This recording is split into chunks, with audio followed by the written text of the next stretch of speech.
Chapter 1. Return to Nanshan University. Wow, this car is stunning. How cool is this? Are there really such wealthy individuals at our school? Step aside, everyone. Let me take a picture. Nanshan City, Nanshan University. During the freshman registration period, a throng of students gathered at the entrance. There, parked a luxury vehicle, a McLaren P1. It drew a formidable crowd of onlookers. Seated in the opulent McLaren, Feng was lost in thought. A familiar university, familiar students, a familiar scene. He stared blankly. Have I been reborn? Feng had indeed been reborn, returning to 30 years prior, the day he enrolled at Nanshan University, surrounded by curious onlookers. Unbelievable, incredible. At that moment, Feng was overwhelmed with excitement. He vaguely recalled that he had perished in a hospital, burdened by countless regrets. Feng was the scion of the Qi family in the capital. His grandfather was one of the top 10 wealthiest individuals globally, a status that placed him firmly atop the elite circles of the capital. In his previous life, Feng arrived at Nanshan University, embarking on a tumultuous journey. He was of noble birth, exuding arrogance. He was an object of admiration for many, a height so lofty that it seemed unattainable, even after a lifetime of effort. Strikingly handsome and affluent, he was surrounded by a cadre of affluent admirers. Thus, at Nanshan University, Feng toyed with the affections of numerous women, the campus belle becoming but a fleeting plaything. Some genuinely invested their emotions in him, yet Feng callously discarded them after their brief encounters. Upon graduation, they each departed. Eventually, she met her demise. She succumbed to carbon monoxide poisoning. She was beset by illness. She left the country, distancing herself from this treacherous place, never to return. After graduation, Feng was poised to inherit the family fortune, but a sudden upheaval ensued. His cousins conspired and seized control of the Qi family. Feng lost everything and was cast out. From that moment, he was left with nothing. Reflecting on the past, Feng began to feel guilt, burdened with regret, filled with resentment. In the hospital, he departed. I have truly been reborn. Heaven has granted me another chance at life. Surveying his surroundings, observing the people nearby, Feng's eyes brimmed with tears. A lifetime of regrets loomed over him, all centered around Nanshan University.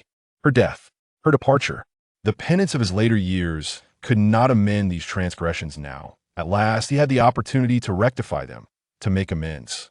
Ha ha! Feng laughed with exhilaration. He could finally mend his past errors. He was determined to completely transform their lives. He would reclaim the Qi family legacy. In this lifetime, he absolutely would not indulge in the same hedonism as before. Nanshan University, here I come. Wan Ci, Ruo Chu, Nanji, Senior. In this life, I shall repay all that I owe you. Young master, an elder approached Feng and called out to him. The elder spoke. The old master has asked me to inquire if there is anything you require. Is your allowance sufficient? He has already made arrangements with the school. The steward of the Qi family, Old Zhou, was the one who had brought Feng to register.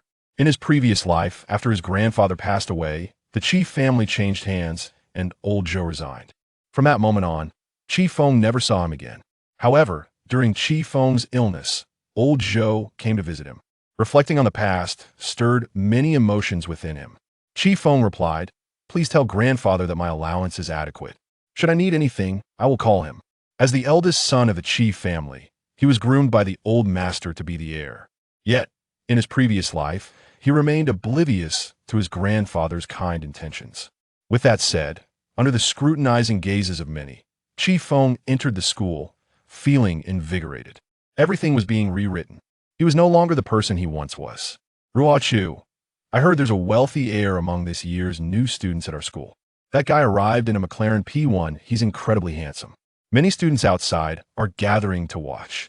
At the new student registration area, several senior sisters sat poised, having adorned themselves to welcome the new male students, each radiating maturity and beauty, exuding an air of elegance.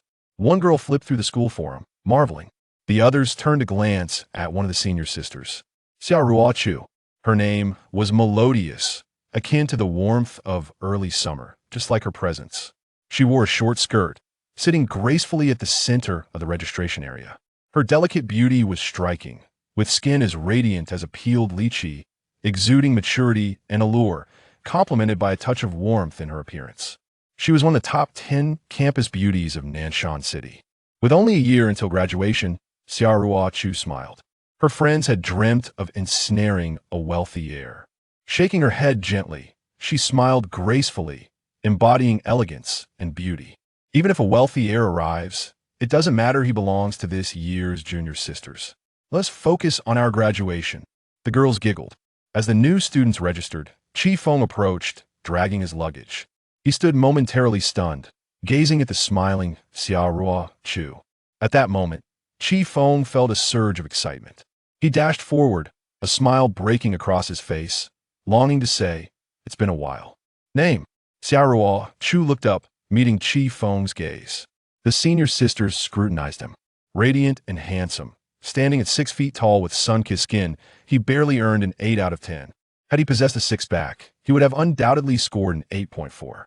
Feng remained silent, simply staring at Xiaorua Chu. The senior sister thought, what's wrong with this junior? Though Rua Chu is stunning, is it necessary to gaze at her so intently? I say, junior, one senior sister tapped on the table. Though senior is beautiful, you needn't look at her that way. State your name. Yet within Feng, emotions roiled tumultuously. Xiaorua Chu. In his previous life, she was the one who welcomed him during his new student registration. Xiaorua Chu is the most renowned senior at Nanshan University, also possessing the charm of a mature woman. Feng was involved with her for a year until graduation. Xiaorua Chu wished to introduce him to her parents, but Feng proposed a breakup, leaving her momentarily stunned. However, she refrained from further protest and acquiesced. After graduation, she claimed to have invested in a company, which, at its inception, led her to a social event.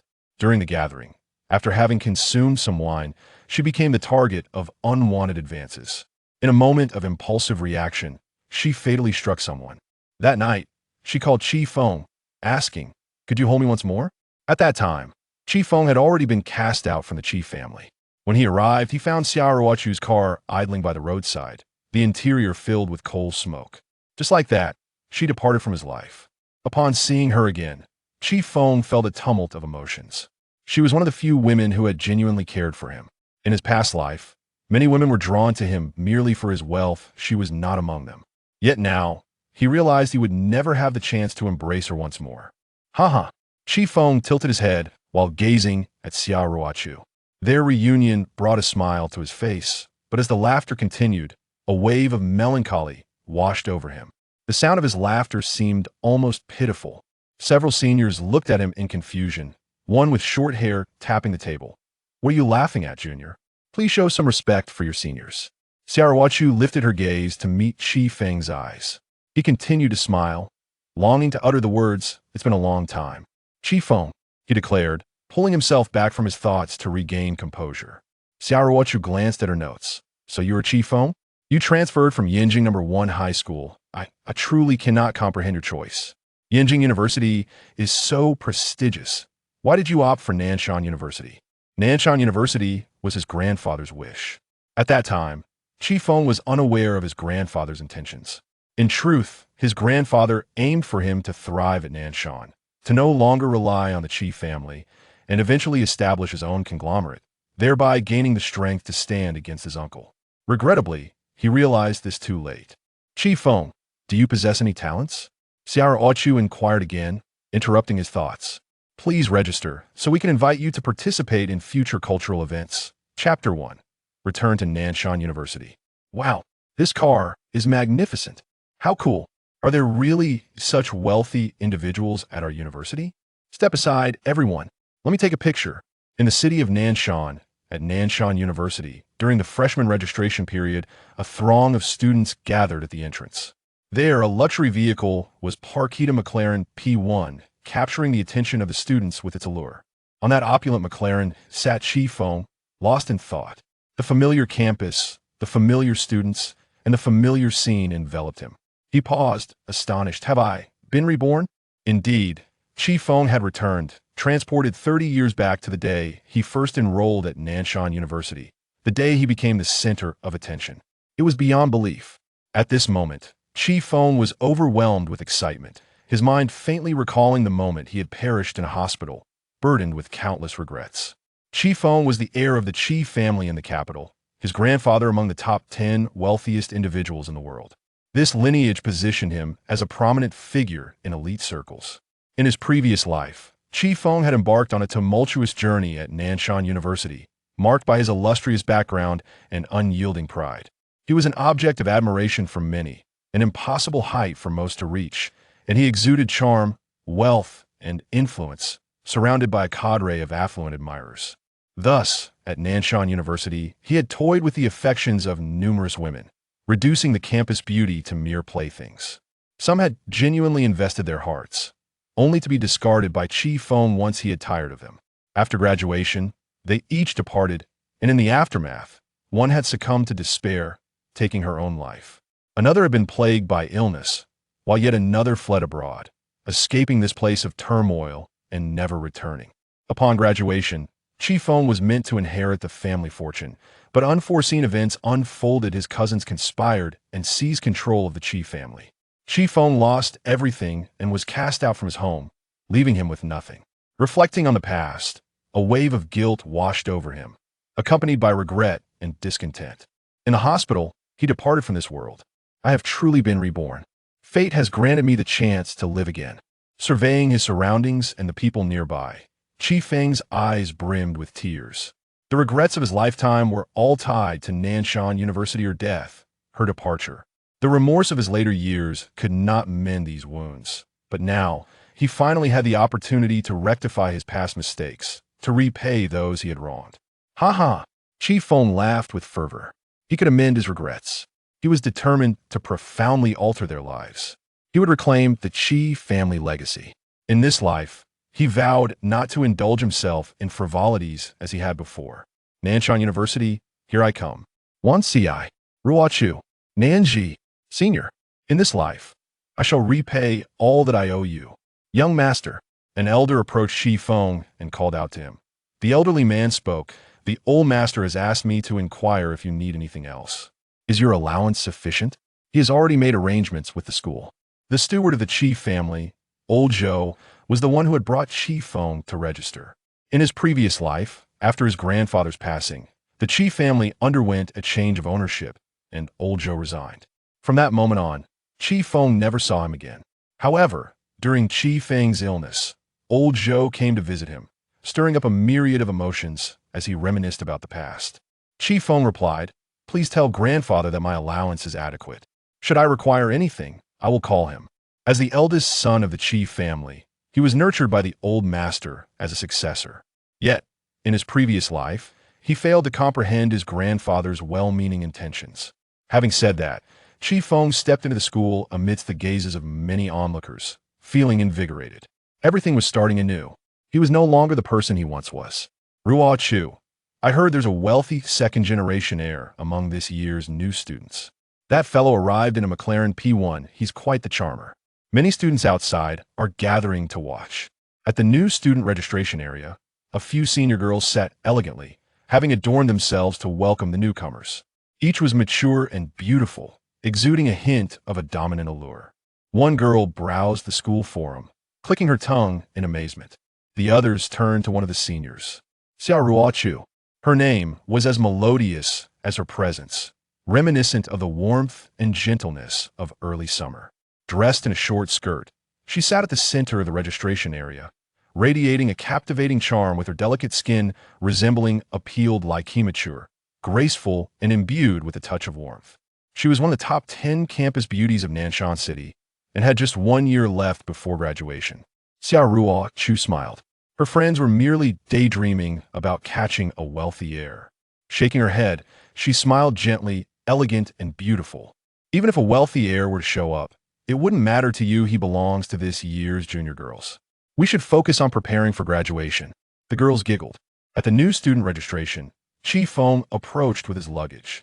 For a brief moment, he stood still, gazing at Ruo Chu, who was smiling brightly. At that moment, Feng felt a surge of excitement. He rushed forward, a smile playing on his lips, longing to say, "Long time no see." Name. Ruo Chu lifted her head and glanced at Feng. The senior girls below scrutinized him. Handsome and sun-kissed, standing at 1.8 meters tall, he would barely receive an 8 out of 10. If he had a six-pack, he would undoubtedly score an 8.4. Feng remained silent, quietly observing Xia Ruo Chu. The senior girl furrowed her brow. Is this Junior all right? Although Senior Ruo Chu was indeed beautiful, did he really need to stare so intensely? I said, Junior. One senior tapped the table. Though Senior is lovely, you needn't gaze at her so. I asked for your name. Yet, within Feng's heart, a tempest was brewing. Xia Ruo Chu. In his previous life, it was she who welcomed him upon his arrival as a new student. Xia Ruo Chu is the most renowned senior at Nanshan University, embodying the essence of an elegant woman. Feng spent a year in her company until graduation, and when Xia Ruo Chu expressed her desire to introduce him to her parents, Feng proposed a breakup, leaving her momentarily stunned. However, she refrained from saying much and acquiesced.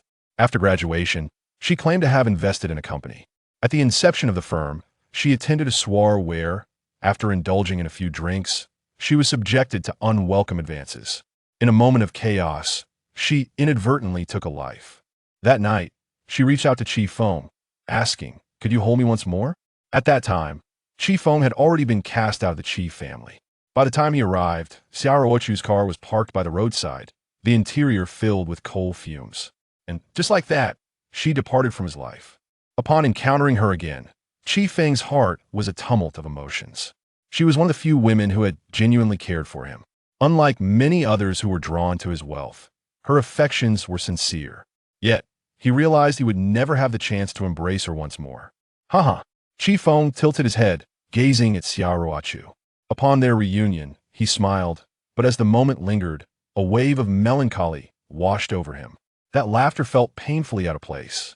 Several senior students looked at him with confusion. A short-haired one tapped the table, saying, "What are you laughing at, Junior? Please show some respect for your seniors." Xia Ruo Chu lifted her gaze and locked eyes with Feng. He continued to smile, longing to utter the words, "It's been a long time." "I am Feng," he proclaimed, pulling himself back from his reverie and steadying his emotions. Xia Ruo Chu perused her notes. "So you're Feng? You transferred from Beijing No. 1 Middle School. I truly cannot fathom your choice. Beijing University is so prestigious, yet you opted for Nanshan University?" It was his grandfather who had urged him to come to Nanshan. At the time, Feng was oblivious to the depth of his grandfather's intentions. In truth, his grandfather wished for him to thrive at Nanshan, to break free from the Qi family's influence, and to eventually establish his own enterprise, thus gaining the strength to stand against his uncle. Regrettably, he realized this too late. Feng, do you possess any talents? Please register them so we can invite you to participate in future cultural events. Xia Ruo Chu inquired amidst her thoughts. Chapter 2. Could you possibly strike me a few more times? Talent? Feng pondered for a moment before grinning. I am well versed in the arts of music, chess, calligraphy, and painting. All right, spare us your boasting. Why don't you just fly to the heavens? Several senior sisters rolled their eyes. He is quite handsome, yet his mouth seems to have no filter. Feng shook his head with a smile. He noticed that Xia Ruo Chu was in particularly high spirits. Senior sister, if the opportunity arises, I would like to treat you to a meal, Feng said. The short-haired senior replied, "Oh please. Those junior boys wanting to treat senior sisters to meals are already lined up until next autumn. Don't just jump on the bandwagon." Feng chuckled and stole a few more glances at Xia Ruo Chu, feeling a twinge of reluctance. However, he reassured himself that there would be plenty of opportunities in the future. After collecting his materials, he began to depart.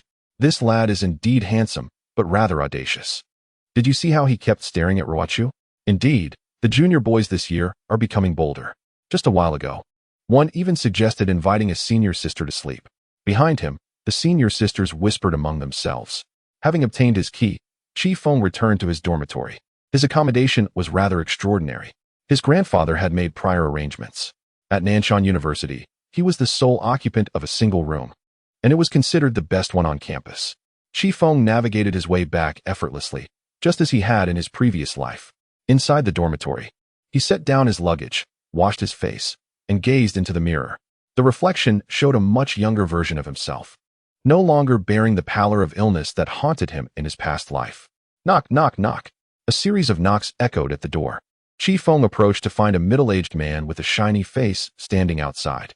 It was Director Hua Quan from Nanshan University. Ah, it's Director Hua. Chi Feng welcomed him in. Director Hua's daughter worked at the Chi family's enterprise. His grandfather had made arrangements with him, including the dormitory assignment, to curry favor with the Chi family. With a broad smile, Hua Quan inquired, "How are you settling in, Chi Feng?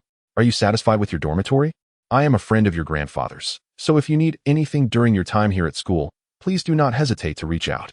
Hua Quan understood that Chi Feng was no ordinary student. He was the heir of the prestigious Chi family of Yanjing, destined to inherit a legacy. Chi Feng responded politely. "Director Hua, should I require assistance, I will certainly seek you out." Hua Quan nodded eagerly, keen not to offend Chi Feng. He continued, "The cafeteria is located on the southeast side of the campus. You may want to visit the classroom and familiarize yourself with your classmates. In 2 days, there will be a cultural event for new students. Other than that, there is not much to report. Here is my card." Hua Quan handed over a business card, which Chi Feng accepted with a nod. Nanshan University. On campus, Chi Feng strolled alone across the playground, observing the diverse environment and the multitude of students passing by. Moved by the scenery, he found everything to be remarkably beautiful. Taking a deep breath, he inhaled the sweet air. Chi Feng smiled again, a genuine smile filled with joy. "I've been observing this classmate for quite some time. It's quite odd to see him laughing to himself here. He must be thinking of something joyful. Perhaps he successfully confessed to his senior?" Chi Feng had not heard such sounds in a long time. Even negative remarks felt remarkably crisp to him. The classroom remained as familiar as ever. Many classmates surrounded him, some of whom he recognized, albeit as mere bystanders in his previous life. Chi Feng settled into a seat, and gradually, more students trickled into the classroom. "Excuse me, that seat is mine," a voice chimed in.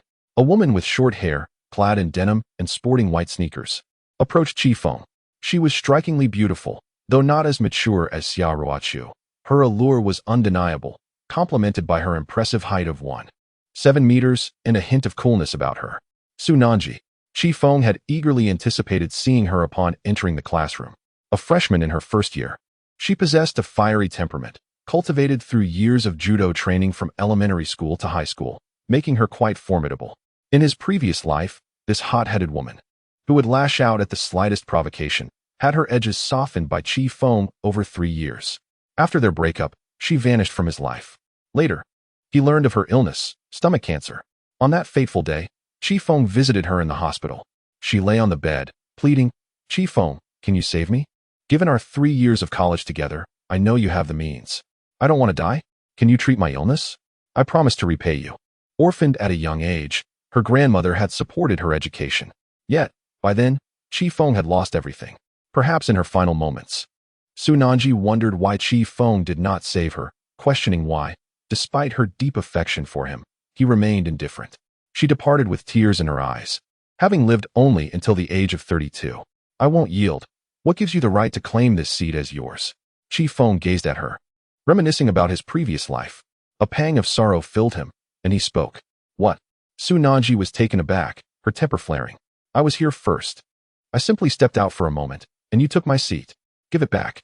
Behind him, a slightly plump classmate patted Chi Feng on the shoulder. "Hey, this is the new campus beauty, Su Nanji. She's got quite the temper, and rumor has it she just dealt with a senior who tried to flirt with her.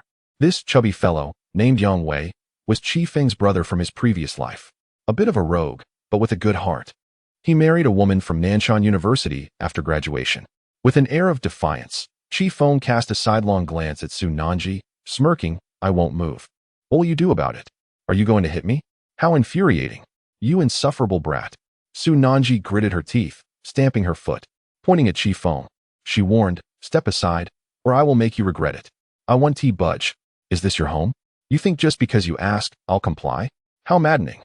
Su Nanji exclaimed in frustration, grabbing Chi Feng's shoulder. "What on earth?" Chi Feng was taken aback as Su Nanji delivered a sudden strike, propelling his body into the air. Before all his classmates, he was thrown over her shoulder and crashed to the ground with a resounding thud. Goodness, this woman is ferocious beyond measure. A chorus of astonished classmates stood up, craning their necks to witness the spectacle. They all felt a sense of indignation on Chi Feng's behalf. Yet, lying on the ground, Chi Feng could not help but chuckle. In his previous life, he had endured relentless torment. Today, he finally had the opportunity to make amends for her words spoken before her untimely demise. What on earth? Is he laughing after being thrown? How utterly absurd. Su Nanji was also bewildered. This was not how things were supposed to unfold. Wasn't he meant to be furious? Why was he smiling instead? You, Su Nanji stammered. Everyone saw you asked me to hit you. Don't place the blame on me. I certainly don't have the funds for that. Her temper flared. She had once harbored genuine feelings for Feng. Feng rose to his feet, eyes wide, and gazed at Su Nanji. Could you possibly strike me a few more times? Chapter 3. You perverse freak, don't follow me. What a spectacle. Is this some sort of new technique for courting? The classroom was filled with astonished gazes from both boys and girls. Su Nanji had never encountered such words before. Who would willingly approach to invite a beating? You, stop being so shameless and annoying. Just go away. Su Nanji retorted.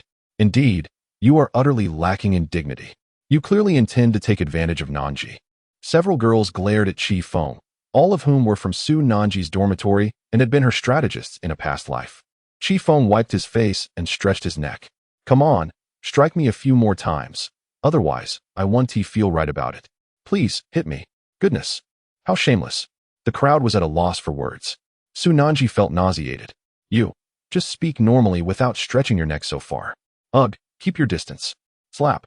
A resounding slap landed on Feng's face. He closed his eyes and took a deep breath. To be alive and receive her blows was a gift. Even now, he could not forget her appearance before she passed away. At 32, after breaking up with Feng, she had not been in a relationship since. She cried for a long time, expressing her desire to live. She pleaded with Feng to help her heal, promising, I will repay you. He returned to the present with a smile, gazing at Su Nanji. Meeting you is the greatest honor of my life. I shall ensure that the past does not repeat itself. Something is clearly amiss, she thought, rolling her eyes prettily.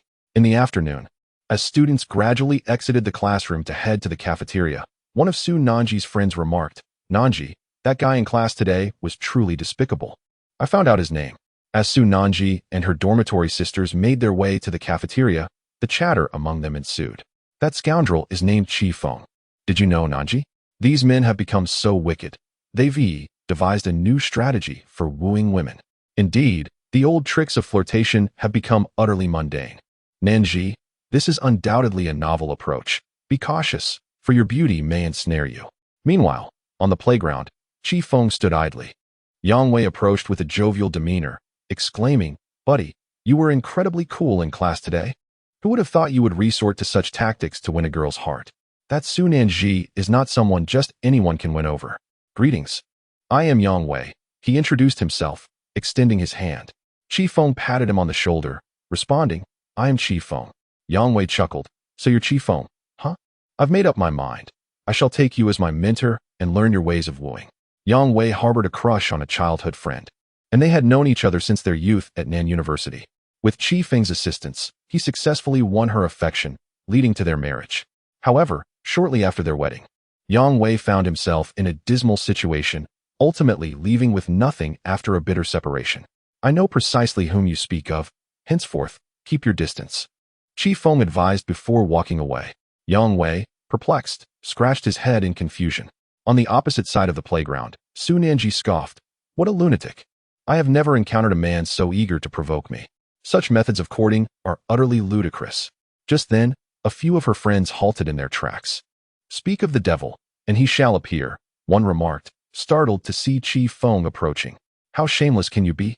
Feng, one of the girls exclaimed. Su Nanji has no interest in you. Can't you try a different approach? Indeed, such despicable tactics only serve to repulse. The girls chimed in unison. Feng, unfazed, brushed past the girls and approached Su Nanji directly. Tomorrow morning, you shall accompany me to the hospital for a health checkup. Su Nanji was taken aback. You must be out of your mind, she retorted, finally managing to voice her frustration. Su Nanji's stomach cancer would only be diagnosed a decade later. Its development is gradual. If she were to maintain vigilance and practice preventative care, she could avert such a fate. Feng grasped her wrist firmly, insisting, Do not dismiss this matter lightly. We are going to the hospital. I will wait for you at your dormitory tomorrow morning. I think you are gravely mistaken. Keep your distance, or I shall be forced to retaliate. Su Nanji exclaimed, exasperated. The surrounding girls looked on in bewilderment.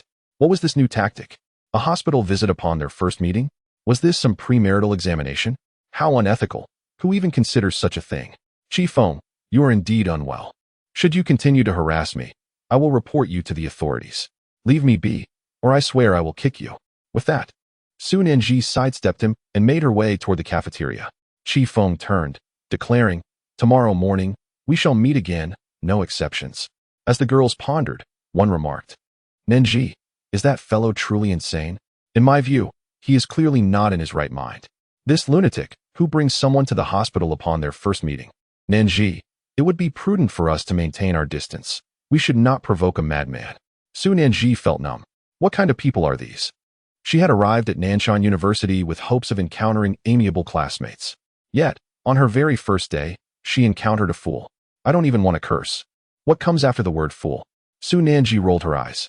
Wow, how lewd. Su Nanji concluded that she should steer clear of Feng. The following morning, Feng was indeed waiting at the girls' dormitory. As Su Nanji descended the stairs, she was taken aback. Is this bastard here? This lunatic? This fool? Feng, clad in casual attire with his hands stuffed in his pockets, stood there. Su Nanji had changed into a pair of shorts, revealing her long, fair legs. Smooth and radiant. Her legs were quite perfect, complemented by her height of 1.7 meters, her figure, and her alluring complexion. Feng, having encountered countless women in his previous life, regarded her as extraordinary. To think that such a tempestuous woman could genuinely fall for him in his past life was remarkable. Looking at her, with his hands in his pockets, he said, "I'm here to take you for a medical examination, particularly for a gastroscopy." Su Nanji was seething with rage. Feng, she pointed at him, storming over with fury. Feng reached out and grasped her hand. Su Nanji's body quivered, instinctively retreating a few steps. "How dare you touch me? You seek death." Following that, she executed a shoulder throw. Feng stumbled from the impact. Perverted creep. Don't follow me. Chapter 4. Hospital examination. Su Nanji was so enraged, she felt like cursing. She quickly covered her ears and ran away. "If you don't go, I'll keep pestering you until you do." Feng shouted after her. Not listening, you lunatic." She called back as she ran further away. Feng merely wished to save her. He had returned to rectify past regrets. Only by saving her could he find peace. In this life, he would never harm this girl again. Nanshan City.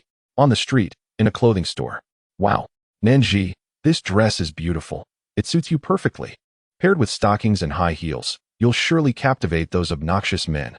It was her first time leaving home, embarking on her university life. Su Nanji forged good relationships with her dormitory sisters. They had made plans to go shopping together. The dress indeed fit her well, looking quite alluring on Su Nanji. Especially when matched with black stockings and high heels, and perhaps a manicure, she would undoubtedly be stunning. "How much for this?" Su Nanji inquired of the shopkeeper. 360. "That's too expensive."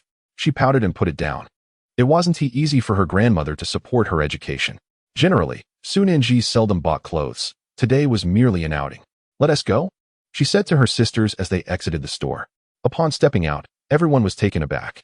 Feng stood outside the clothing store, staring intently at her. Su Nanji was instantly infuriated and rushed towards Feng. "What is wrong with you? Why are you following me?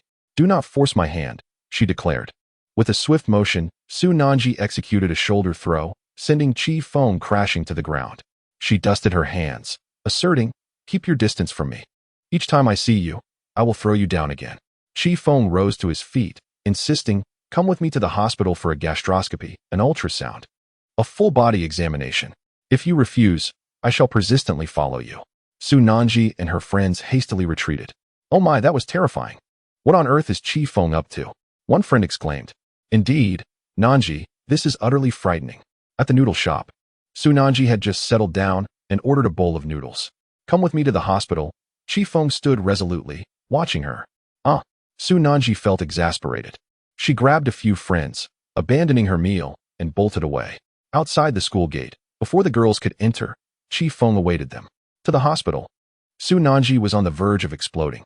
She glared at Feng, exclaiming, "Are you unwell? Can you not follow me any longer?" Feng, arms crossed, reiterated, "Come with me to the hospital for an examination." "You." Su Nanji pointed at Feng, a hint of fear evident. "Who behaves like this? If I go for an examination, will you cease your pursuit? Are you certain?" Feng nodded. Then I am curious. Why do you want me to go to the hospital? Are you perhaps engaged in some nefarious scheme? Su Nanji scrutinized him. What are you thinking? Chi Feng responded. I am taking you to a reputable hospital. You must undergo an examination. Su Nanji clenched her fists, gritting her teeth. Fine, let us go. But you will cover the expenses.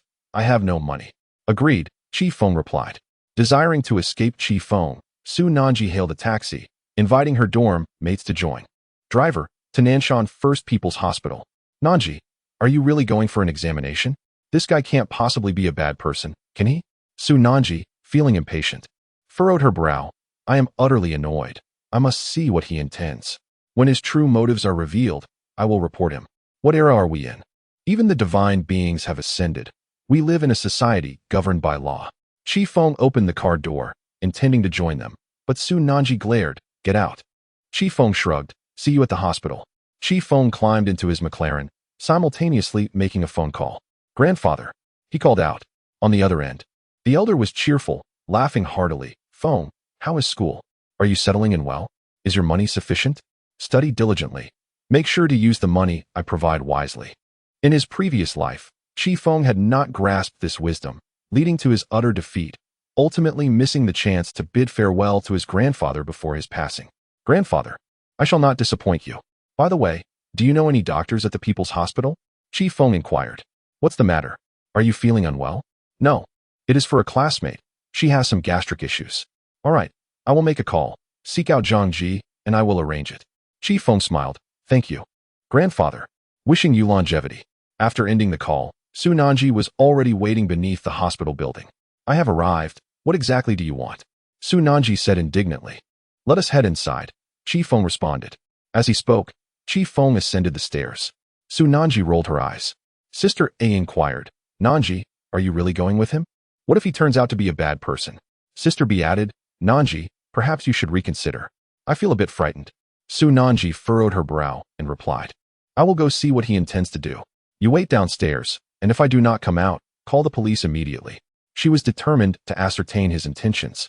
All right, the sisters nodded in agreement. Taking a deep breath, Su Nanji followed Chi Feng upstairs. In the clinic, in the gastroenterology room, Chi Feng led Su Nanji inside. There sat a doctor in a white coat, named Zhang Ji. Hello, Dr. Zhang. I am Chi Feng. He introduced himself.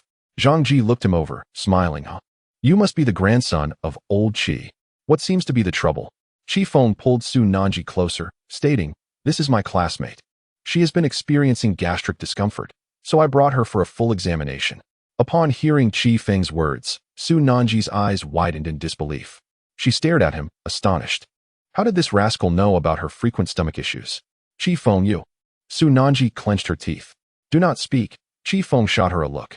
Zhang Ji chuckled, then promptly prepared a list of tests. Complete blood count, ultrasound, gastroscopy, tumor markers, a myriad of tests. Holding the list, Su Nanji's eyes widened further. The total amounted to 6,700 yuan. Chi Feng scanned the payment with determination. 7,000 yuan. Have you lost your mind? Su Nanji exclaimed, incredulous. Just then, she attempted to flee. Chi Feng crossed his arms and glared. Su Nanji, I have already paid. How many years has it been since your last checkup? Hurry up. This left Su Nanji momentarily stunned. What on earth was happening? This guy. She gritted her teeth and reluctantly approached for the tests, including blood draws, ultrasounds, and a painless gastroscopy, an extensive list indeed. After some time, the examinations concluded. During the process, Su Nanji sent a voice message to her sisters, reassuring them that there was currently no danger and they should not call the police yet. After the tests, Su Nanji emerged from the gastroscopy observation room to find Chi Feng waiting anxiously outside. His expression was tense, reflecting his concern. You're out? Chi Feng quickly stood up and snatched the examination report. As expected, there were issues. He firmly grasped Su Nanji's arm and urged her to find Zhang Ji. Hey you. Su Nanji was momentarily taken aback. Chapter 5. I search. The Bailong River entering the consultation room, Su Nanji sat in a chair. And Chi Feng appeared even more anxious than she was. Zhang Ji adjusted his glasses as he reviewed the results. Young Master Chi, according to these results, the situation necessitates medication. If left untreated, there is a risk of cancerous transformation, Zhang Ji stated. Su Nanji stood there, momentarily dazed. Chi Feng, in a flurry of urgency. Asked, if she starts taking medication now, can it be reversed? Zhang Ji replied, it should not be a problem. Miss Su's gastric condition is poor. I recommend traditional Chinese medicine, though it may be somewhat costly. Qi Feng narrowed his eyes. Dr. Zhang, are you jesting with me? Zhang Ji burst into laughter. He was aware that Qi's family was affluent, treating money with a casual disregard. Zhang Ji remarked, very well, I shall proceed directly. These medicines are rather precious. If taken regularly, there should be no significant issues, and we will conduct follow-up examinations periodically. Qi Feng nodded in agreement. Zhang Ji proceeded to write the prescriptions, which included a plethora of traditional Chinese medicines. When Qi Feng scanned the total, he exclaimed, 68,000. Have you lost your mind? Su Nanji snatched Qi Feng's phone away, preventing her from making the payment. This amounted to nearly 70,000 for traditional remedies. At that moment, Su Nanji's eyes reddened. She felt utterly numb. Who on earth are you? I don't even know you. Qi Feng squinted, demanding, give me the phone. Why all the unnecessary chatter? In a panic, Su Nanji implored, Qi Feng, what do you intend to do? We are strangers, and you are spending such an exorbitant amount on me. Qi Feng countered, what holds more importance, money or life? In a previous life, Qi Feng had caused her suffering. He toyed with her for 3 years before ultimately abandoning her, leading to her demise in the hospital, a period of profound anguish that he wished to avoid reliving. Beep. The payment was completed. They collected the medicines from the Chinese pharmacy. After taking these, please return for a follow-up examination, and we will assess whether further medication is necessary. Zhang Ji instructed. Thank you, Dr. Zhang. I will treat you to a meal on behalf of my grandfather. Qi Feng replied as she and Su Nanji exited the hospital building. Su Nanji clutched the heavy bag of traditional medicines, feeling numb. The examination revealed she had an ailment, though it was not particularly severe. Intervention was necessary to mitigate the significant risk of cancer development. However, Qi Feng had spent nearly 100,000 on her, and they had only just met. Qi Feng, please tell me, who are you? Su Nanji's voice trembled with emotion. She had never encountered anyone like him. Having grown up in poverty, the sum of money was beyond her comprehension. Her grandmother could hardly save that much in a year. Qi Feng took the medicines and said, I will prepare the decoction and deliver it to you. From now on, you must eat breakfast every morning. If you skip a meal, I will not let you off easily. Su Nanji opened her mouth, her lips quivering. Qi Feng continued, all right, you should head back now. I have some matters to attend to. You should return to school. You still haven't answered my question. I protest. Su Nanji declared. Qi Feng grinned. Your protest is futile. I shan't divulge anything. Go ahead, hit me. Go to hell. Su Nanji swung a punch toward him, though she halted just before making contact with his face. You are infuriating. Leave me alone. She rolled her eyes, exasperated. This is utterly baffling. Su Nanji muttered as she walked away. Nanji, you finally emerged. What occurred? Outside, her companions had been waiting anxiously, their phones nearly worn out from gripping them tightly, ready to call for help. Fortunately, it was merely a false alarm. Su Nanji found herself at a loss for words. They were complete strangers. A man she did not know had taken her for a medical examination and spent thousands on her medications. This defied logic. Sighing, she shook her head and lamented. I cannot comprehend him. It was just a routine checkup. The doctor mentioned that my stomach is not well, and if I do not take medication, I risk developing stomach cancer. Then, he procured medication for me, costing several tens of thousands. What? Strategist A gasped in astonishment. Unbelievable.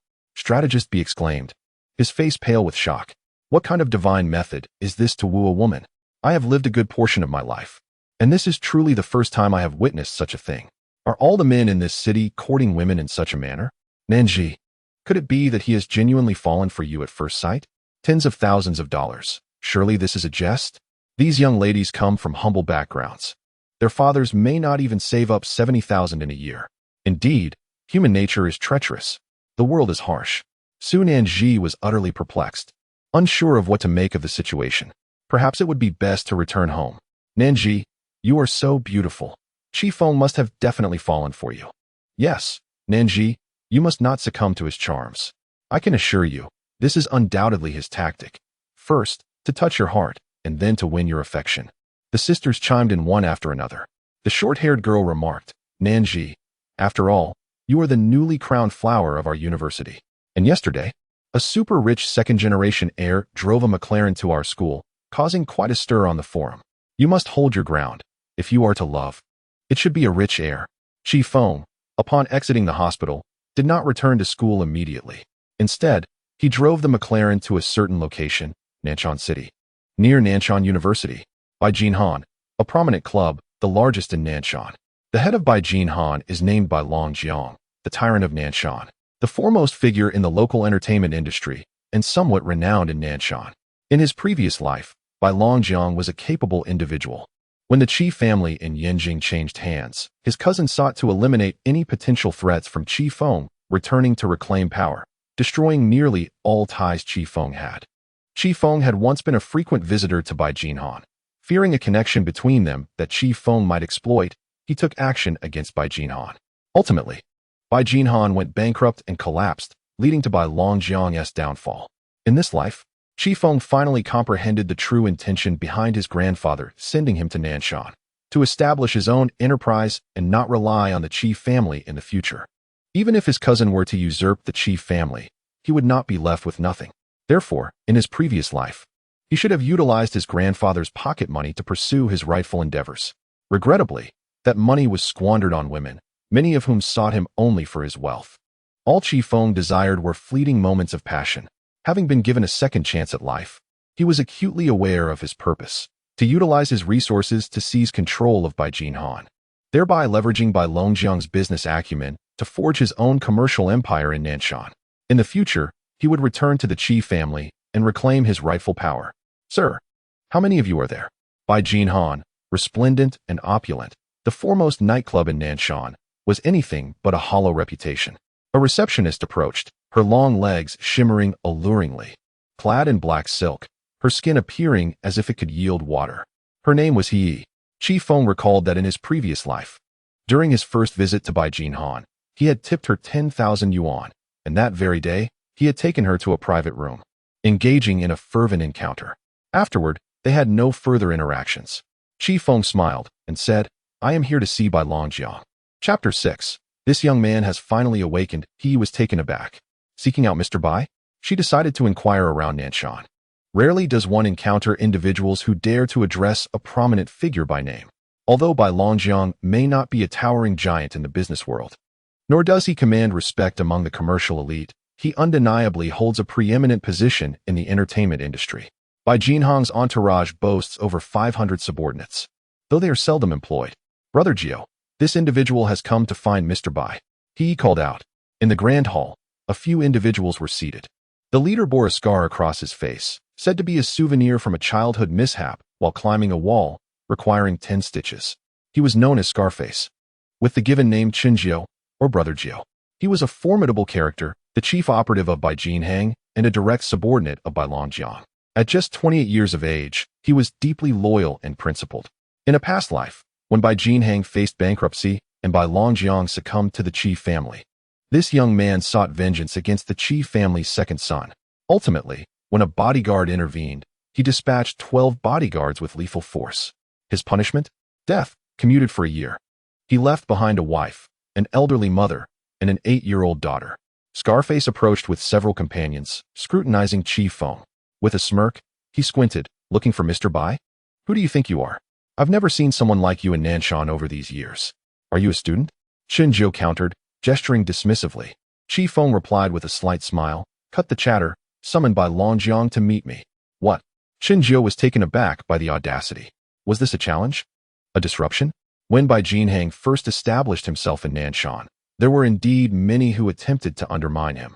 In those days, to reclaim his reputation, he engaged in numerous brawls, having been arrested no fewer than 10 times.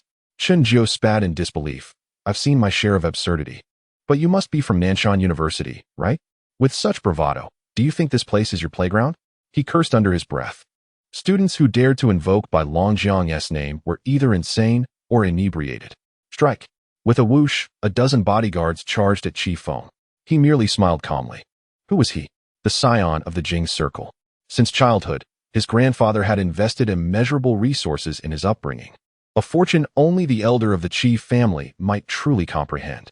He even had access to the nation's elite special forces, who personally trained him. He had endured many hardships growing up, yet tragically, he had become ineffectual in adulthood. With a swift motion, Feng reached out, and seized the shoulder of the first bodyguard. The latter was momentarily stunned. Feng lifted him effortlessly and delivered a powerful kick to his face, sending the bodyguard crashing onto a table. What? Brother Gio was momentarily stunned. The others were equally taken aback, but soon sprang into action. Feng clenched his fists and advanced, the air around him crackling with energy. Bang! Bang! Bang! One after another, the bodyguards were sent flying, rolling across the ground. Chen Jio's eyes widened in disbelief. After years of association with Bai Longjiang, this was the first time he had encountered someone so formidable. Who are you? Upon hearing a commotion from above, a group of individuals descended, encircling Feng. Clad in black suits and wielding clubs, they exuded an aura of menace. Chen Jio intervened, acutely aware that such formidable figures could not possibly be ordinary. He understood that acting recklessly would be detrimental to Bai Jinheng, especially since he was unaware of their identities. While they audaciously called out Bai Longjiang's name, Feng clapped his hands and declared to Bai Longjiang, "I am Feng. I shall await your arrival at Nanshan University. Do remember not to keep me waiting too long." Feng. What? Chen Jio was taken aback. Feng then departed in a McLaren. Chen Jio pursued him, not to impede Feng, but out of intrigue. A wealthy individual, indeed. Bai Yi, trouble has arisen. Someone is looking for you. You must return swiftly. Chen Jio relayed over the phone. What is it? What did you say? In less than 10 minutes, a Lamborghini halted outside Bai Jinheng's residence. A man in his 30s, slightly portly and dressed in a suit, exited the vehicle, adjusting his tie. Bai Longjiang, the foremost figure of Nanshan Club, quickly entered upon receiving a brief explanation from Chen Jio. What is happening? Who is that individual? To have toppled over 20 of my men, he is no ordinary foe. Furrowing his brow, Chen Jio replied, he claims his name is Feng, and he awaits you at Nanshan University. What? Feng. Bai Longjiang's expression shifted dramatically. He had heard of a certain individual, the heir of the Qi family from Beijing, who was set to attend university in Nanshan. The elder of the Qi family had long since paved the way in Nanshan. Is it him? This young man is indeed formidable. One cannot afford to offend the Qi family. Let us go meet him, Bai Longjiang insisted, fully aware that a single word from the elder of the Qi family could obliterate his entire existence. This was not mere exaggeration. The Qi family of Beijing was untouchable unless one were to court disaster themselves. In Nanshan City stood an opulent residence named Ilan Yunting, nestled on the mountainside. A villa at the summit. Unique in its design, it was auctioned for an astonishing 180 million. Ultimately purchased by the elder of the Qi family for a staggering 200 million. The property deed was under Feng's name. This villa, valued at 2 billion, had been acquired 3 years prior. Feng, however, remained oblivious to the passage of time and its effects. Grandfather said, Feng, I have bought you a house. If you do not wish to stay at school, reside in the villa. This house is yours, standing before the grand estate. Feng inhaled deeply. Indeed, his grandfather's intentions were unmistakable. This was his seed capital. Coupled with the 80 million pocket money bestowed by his grandfather, how could anyone, barring a fool, fail to establish a foothold in Nanshan City? Having been granted a second chance at life, he had come to profound realizations. Feng picked up his phone and made a call. Ilan Yunting, the villa at the summit. Does anyone desire it? The call reached the developer. Are you Master Qi? A woman inquired from the other end. Mr. Guo from Nanshan Jinfa has approached us several times, wishing to inquire if you have any interest in selling the mountaintop villa. As it remains unoccupied, he is willing to offer 5 billion. In Nanshan, land is worth its weight in gold. Atop the summit of Ilan Yunting, the solitary villa holds a value that may not be commensurate with its worth. Yet, it embodies profound significance, identity, power, and glory. Were it not for the interference of the venerable patriarch from the capital, others would have long since vacated their positions. Feng chuckled, having sold it. Very well, Mr. Qi, please hold on a moment. I shall fetch you immediately and contact Mr. Guo, came the reply. In the afternoon, at the Qi Group's magnificent skyscraper in Beijing, within the opulent penthouse lobby, an elderly gentleman, resplendent in his finery and surpassing 70 years of age, reclined on a sofa, savoring tea while perusing a book. He is one of the few who has received first-class honors and yet remains alive. My lord, news has arrived from the southern mountain. The young master has sold Ilan Yunting. A secretary approached, bowing slightly to convey the message. The elder raised his head, and a sudden, hearty laugh escaped him. In that moment, his joy was unrestrained. He reached for the medicine on the table and took a tablet, realizing that his grandson had finally come to his senses. That medication was a targeted therapy for liver cancer. Chapter 7. I will wait for you downstairs tomorrow morning. In the business center of Nanshan, within a guest room, Feng was seated opposite a strikingly beautiful woman clad in uniform, the representative from the Elon Yunting Development Group. Beside her stood an elderly gentleman, the renowned Mr. Gua, the head of Nanshan Construction. Feng affixed his signature, prompting the other party to rise, extending both hands in respectful gratitude. Mr. Qi, I am exceedingly grateful for your generous transfer of this cherished property to me. Mr. Qi, the elder, is a figure of great repute. If you have the chance, please convey my regards to him. Feng replied with a smile, patting Mr. Gui's shoulder. You are too kind. The house is now yours. If there is nothing further, I must return to my studies. Safe travels, Mr. Qi. Mr. Gua bowed deeply. After Feng departed, Mr. Gua turned to the woman beside him.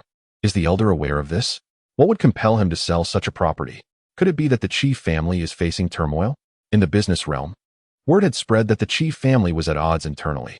Feng, having lost his parents at a tender age, received the elder's compassion and nurturing.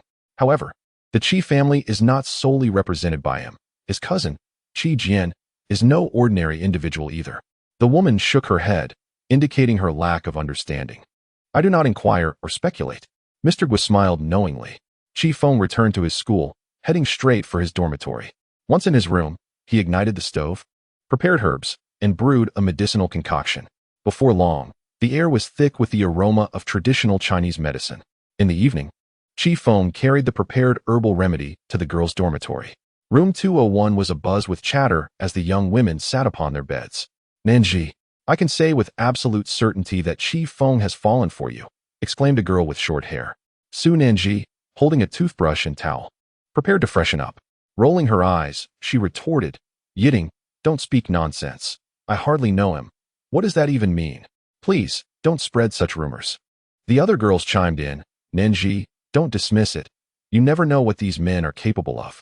Indeed, based on my experiences during high school, such a man is driven by an overflow of testosterone, allowing his lower instincts to dictate his thoughts. In my view, he merely seeks to toy with you. As these words were uttered, Su Nanji felt a shiver run through her. She couldn't help but shudder, exclaiming, What nonsense is this? Please stop. I'm getting goosebumps. A burst of melodious laughter ensued. Su Nanji. Just then, a familiar voice called out from below the dormitory. This voice felt oddly recognizable. Su Nanji was taken aback. Ding Yi Ting and the others exchanged glances, swiftly descending from the upper bunk to rush outside. In a flurry, Su Nanji followed suit. From the neighboring dormitory, a throng of girls surged forth, leaning over the railing to peer down below. Feng stood at the base, holding medicine in one hand, looking up and calling for her. Su Nanji covered her mouth in disbelief.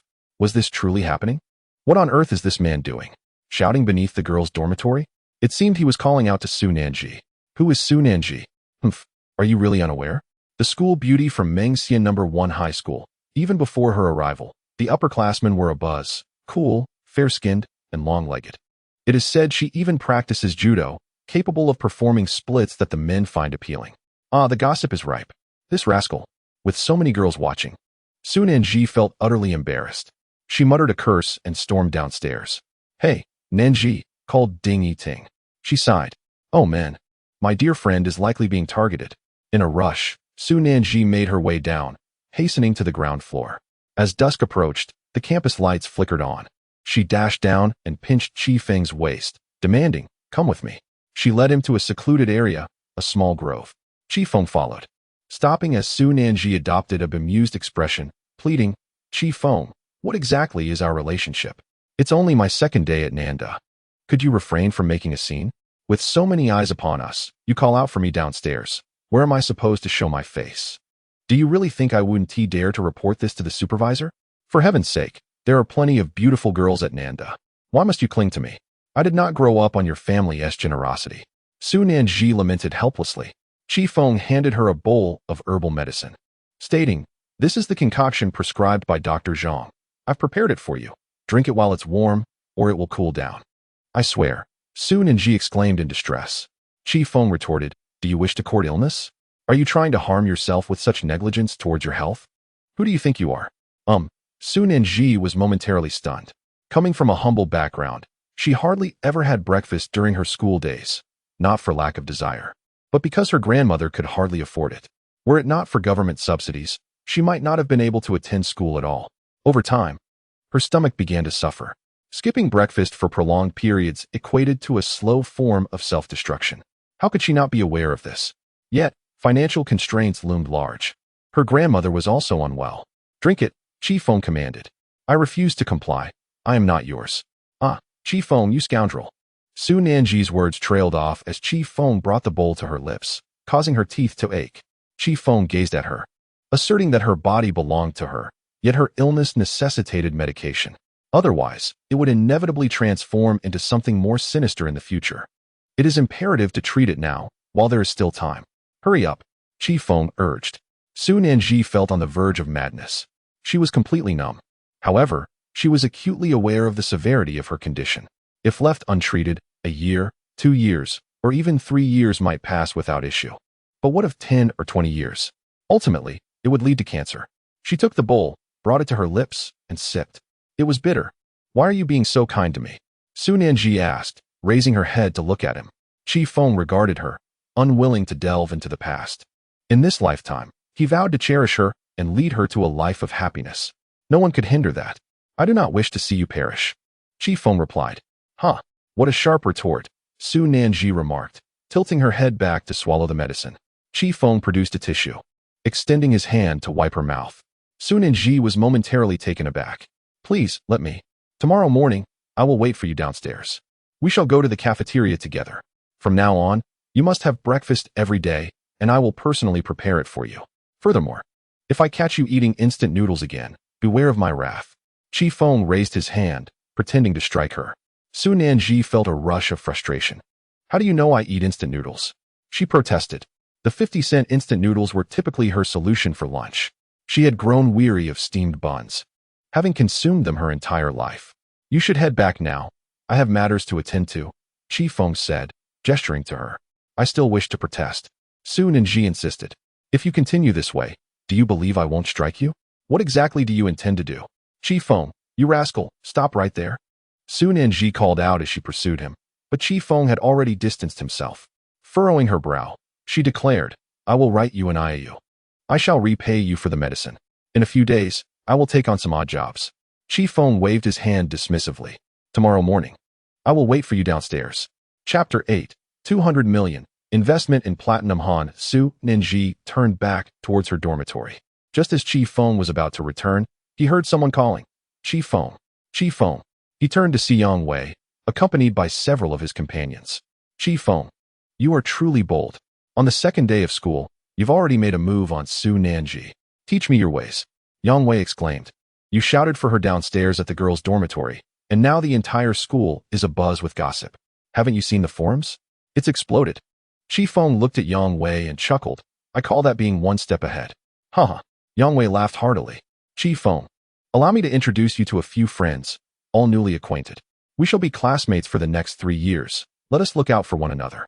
This is Shou Ho, known as Ding Ian, Su Nanji's dorm mate. Ding Yiting is his sister, and they are fraternal twins.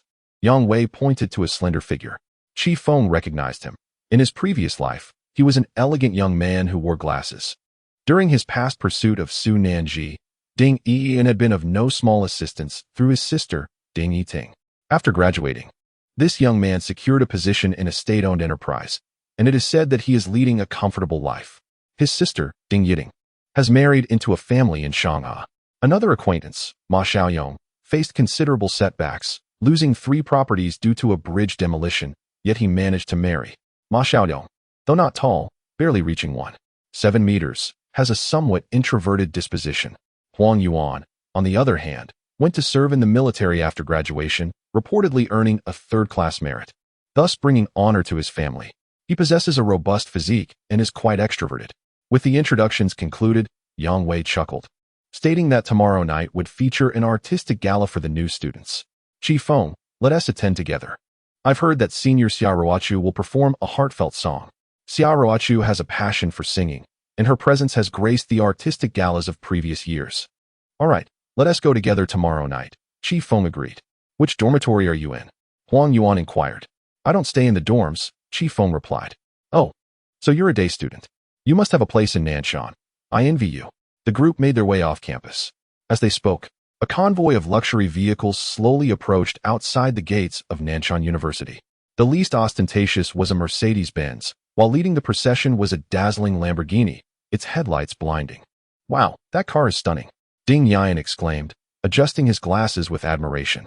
That must cost quite a fortune, wouldn't you say? Perhaps 5 million? Ma Xiaoyong speculated. Probably even more, Yang Wei interjected. You all wouldn't understand. That seems to be the car of Bai Jinhang, the owner of the renowned Bai Jinhang establishment. He had always enjoyed making acquaintances and had heard numerous tales about Nanshan. Bai Jinhang is indeed a favored spot for students at Nanshan, regardless of gender. It's a place of indulgence and leisure, known for its carefree atmosphere, Yang Wei elaborated. Exactly, it's him, Yang Wei exclaimed, clearly astonished. Qi Feng patted Yang Wei on the shoulder. I'm heading back now. Let us meet tomorrow night. Please save me a seat. Yang Wei assured him, no problem. Tomorrow night, we shall witness the allure of Nanshan University's most captivating senior. Haha, I can hardly wait. Qi Feng, you must come tomorrow night, Huang Yuan urged. The group continued into the campus, heading back to their dormitories. Qi Feng leaned against the gates of the university as the door of the Lamborghini swung open. Bai Jinhang stepped out and immediately spotted Qi Feng. Accompanied by Chunjiu, Bai Jinhang approached swiftly.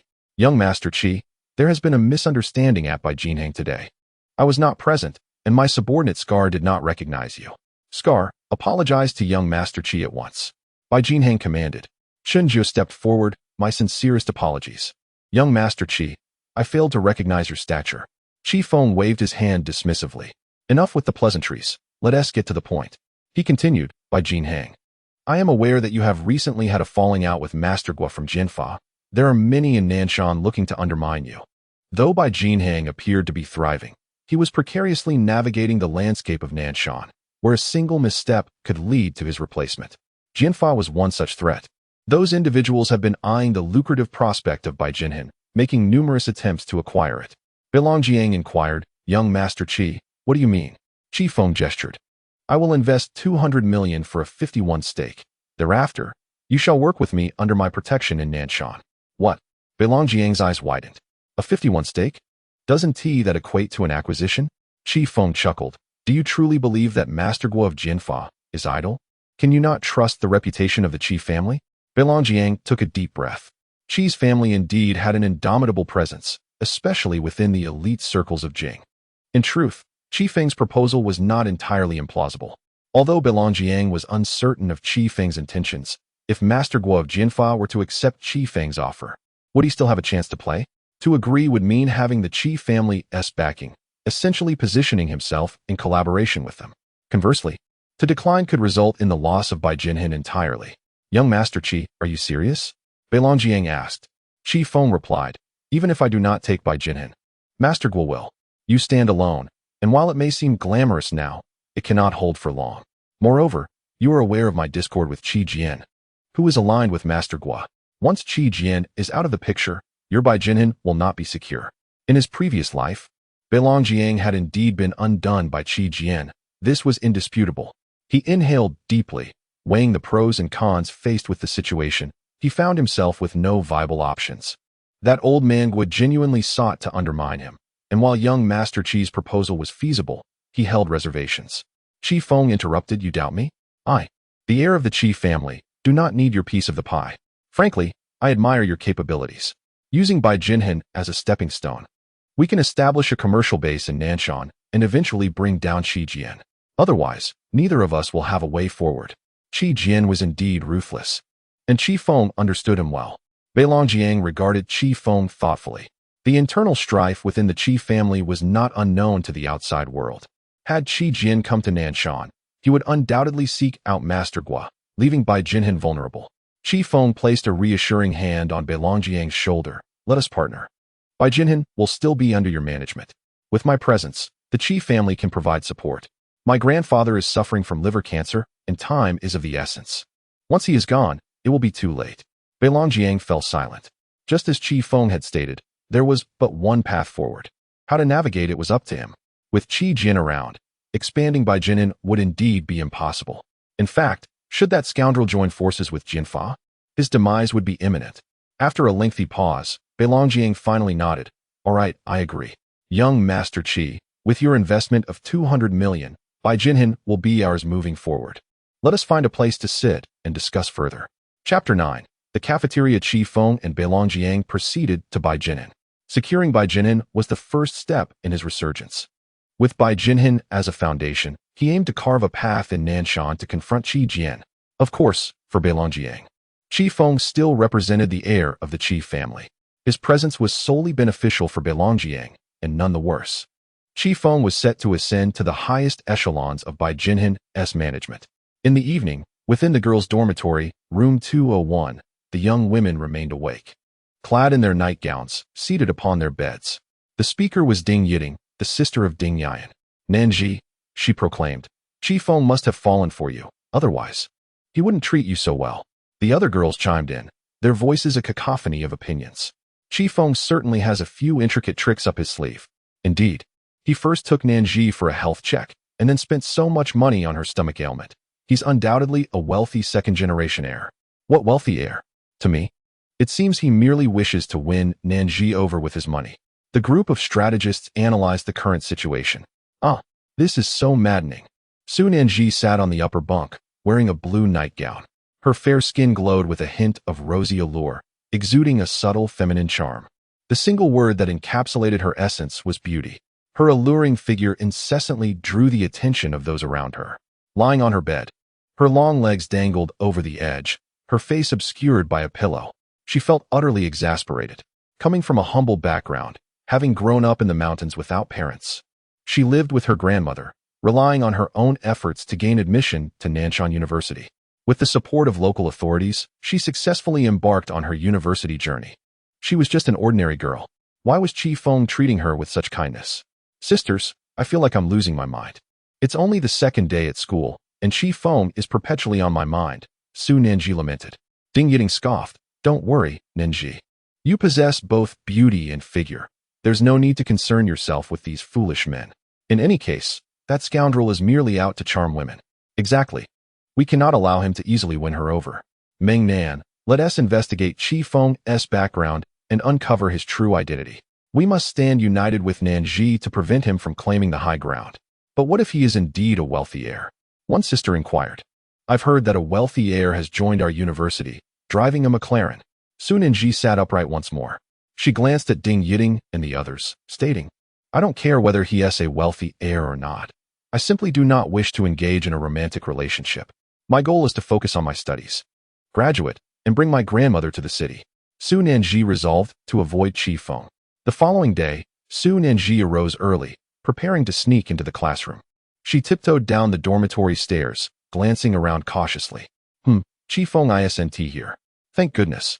She sighed in relief, clutching her books as she hurried towards the academic building. Suddenly, a voice called out, Where are you going?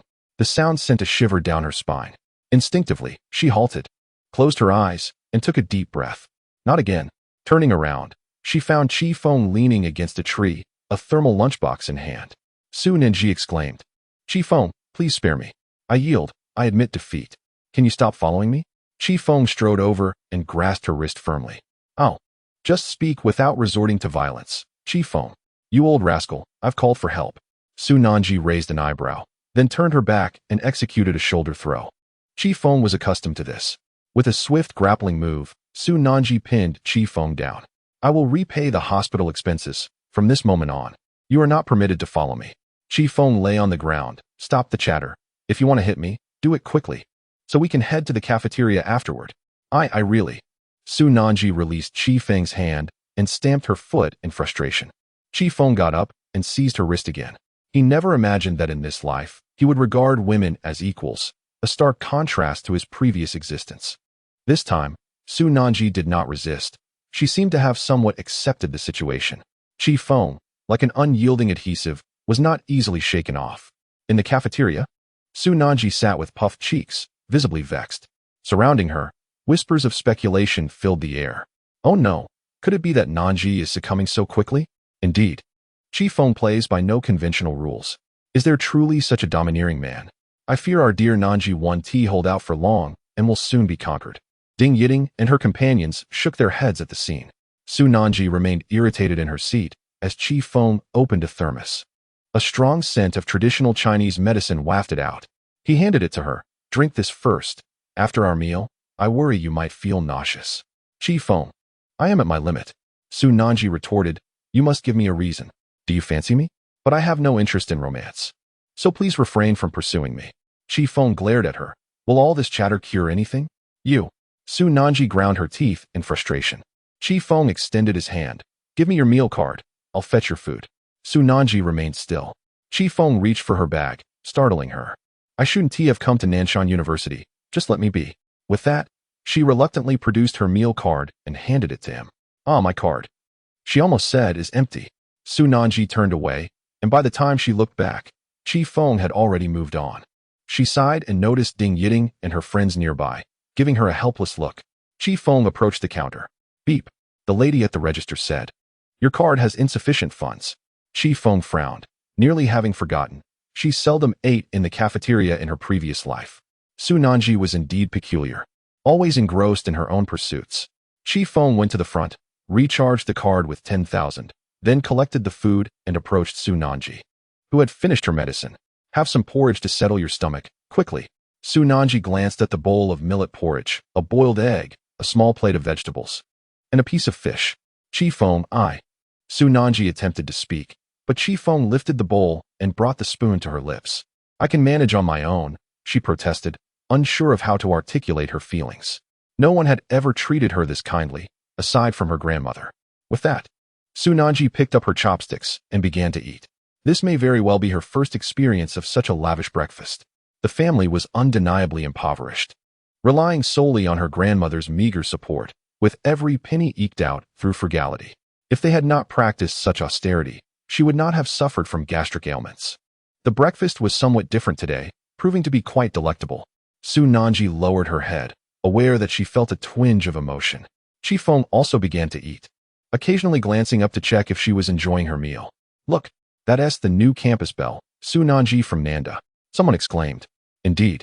It's only her second day, and she's already mingling with the gentlemen? My goodness, how swift. The cafeteria was becoming increasingly crowded, and the air was thick with whispers.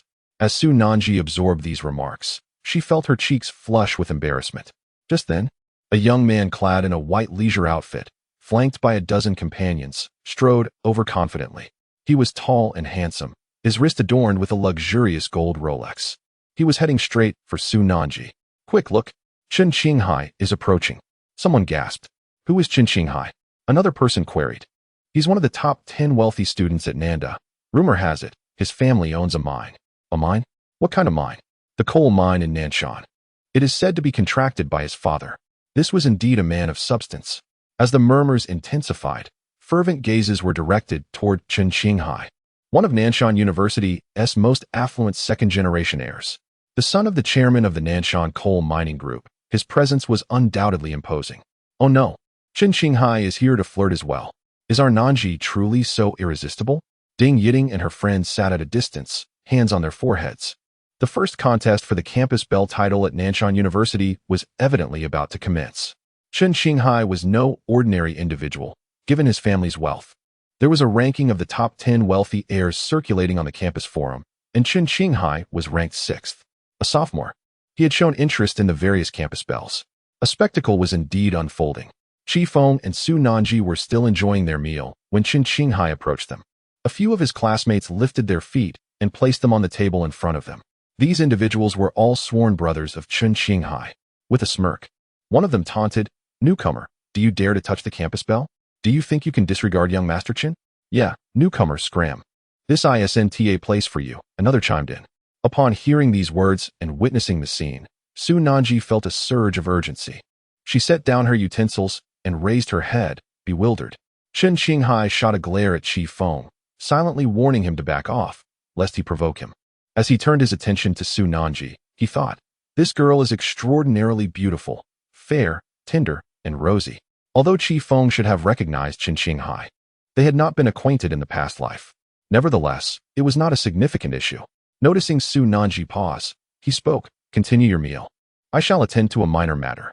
Su Nanji felt a wave of confusion wash over her. Chi Feng rose to his feet, addressing Chen Qinghai. "I've heard your family owns a mine."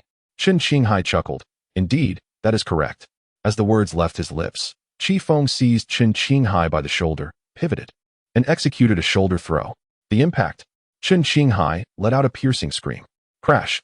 His body slammed onto the table, erupting into a cacophony of anguished wails. What?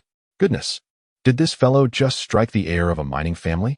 In the wake of this spectacle, all present were rendered speechless, their eyes wide with shock as they stood frozen in place. The entire cafeteria erupted into chaos. In an instant, the students bore witness to a destruction of their moral compass. Did this young man not realize the formidable background of his opponent? Was he truly daring enough to engage in such violence? Su Nanji was equally taken aback, abruptly rising to her feet, her expression one of utter disbelief. The school forum buzzed with activity. Shocking. Two men brawl in the cafeteria over Su Nanji. Exciting.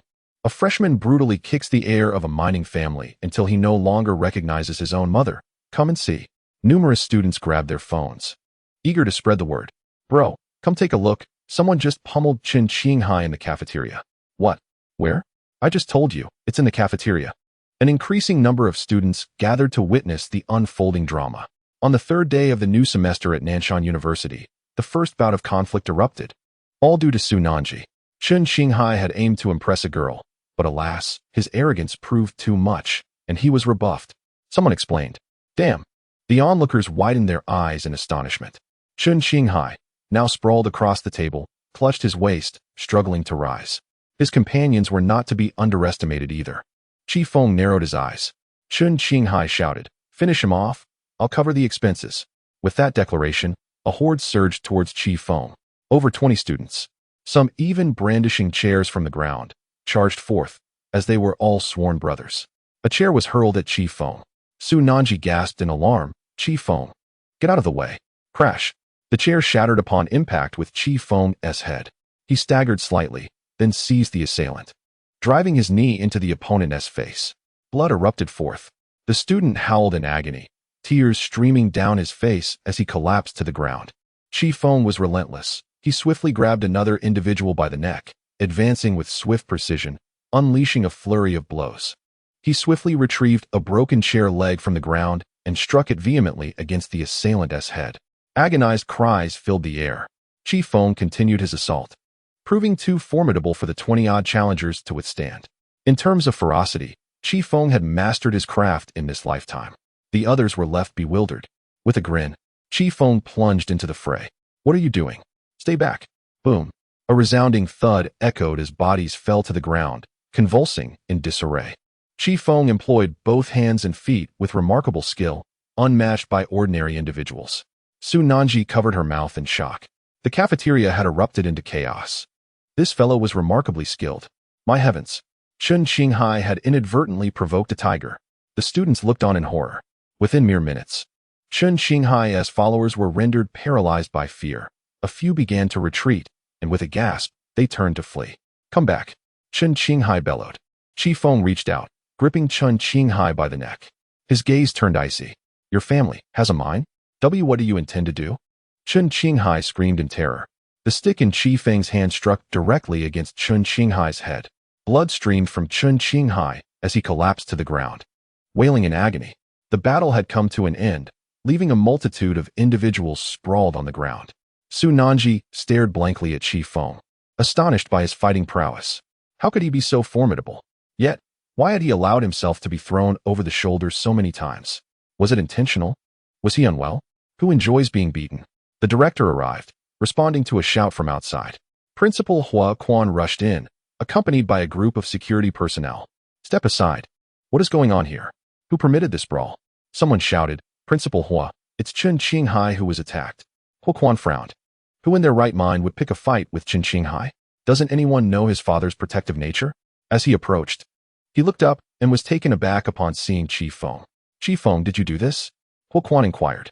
If there are any issues, consult my grandfather. Chi Feng retorted. Hua Quan breathed a sigh of relief. If it was Qi Feng, the situation would be manageable. The efficiency of old Master Qi was well known. And given Qi Feng's status as the heir of the Qi family, Chen Qinghai's father should be grateful he was not severely harmed. Huoquan instructed, quickly, take Qi Feng to the administrative office and escort Chen Qinghai and the others to the hospital. As Qi Feng was taken away by Huoquan, the onlookers were instructed to disperse. One by one, the crowd began to scatter, leaving the cafeteria empty. Nanji, Ding Yiding, and the others rushed over.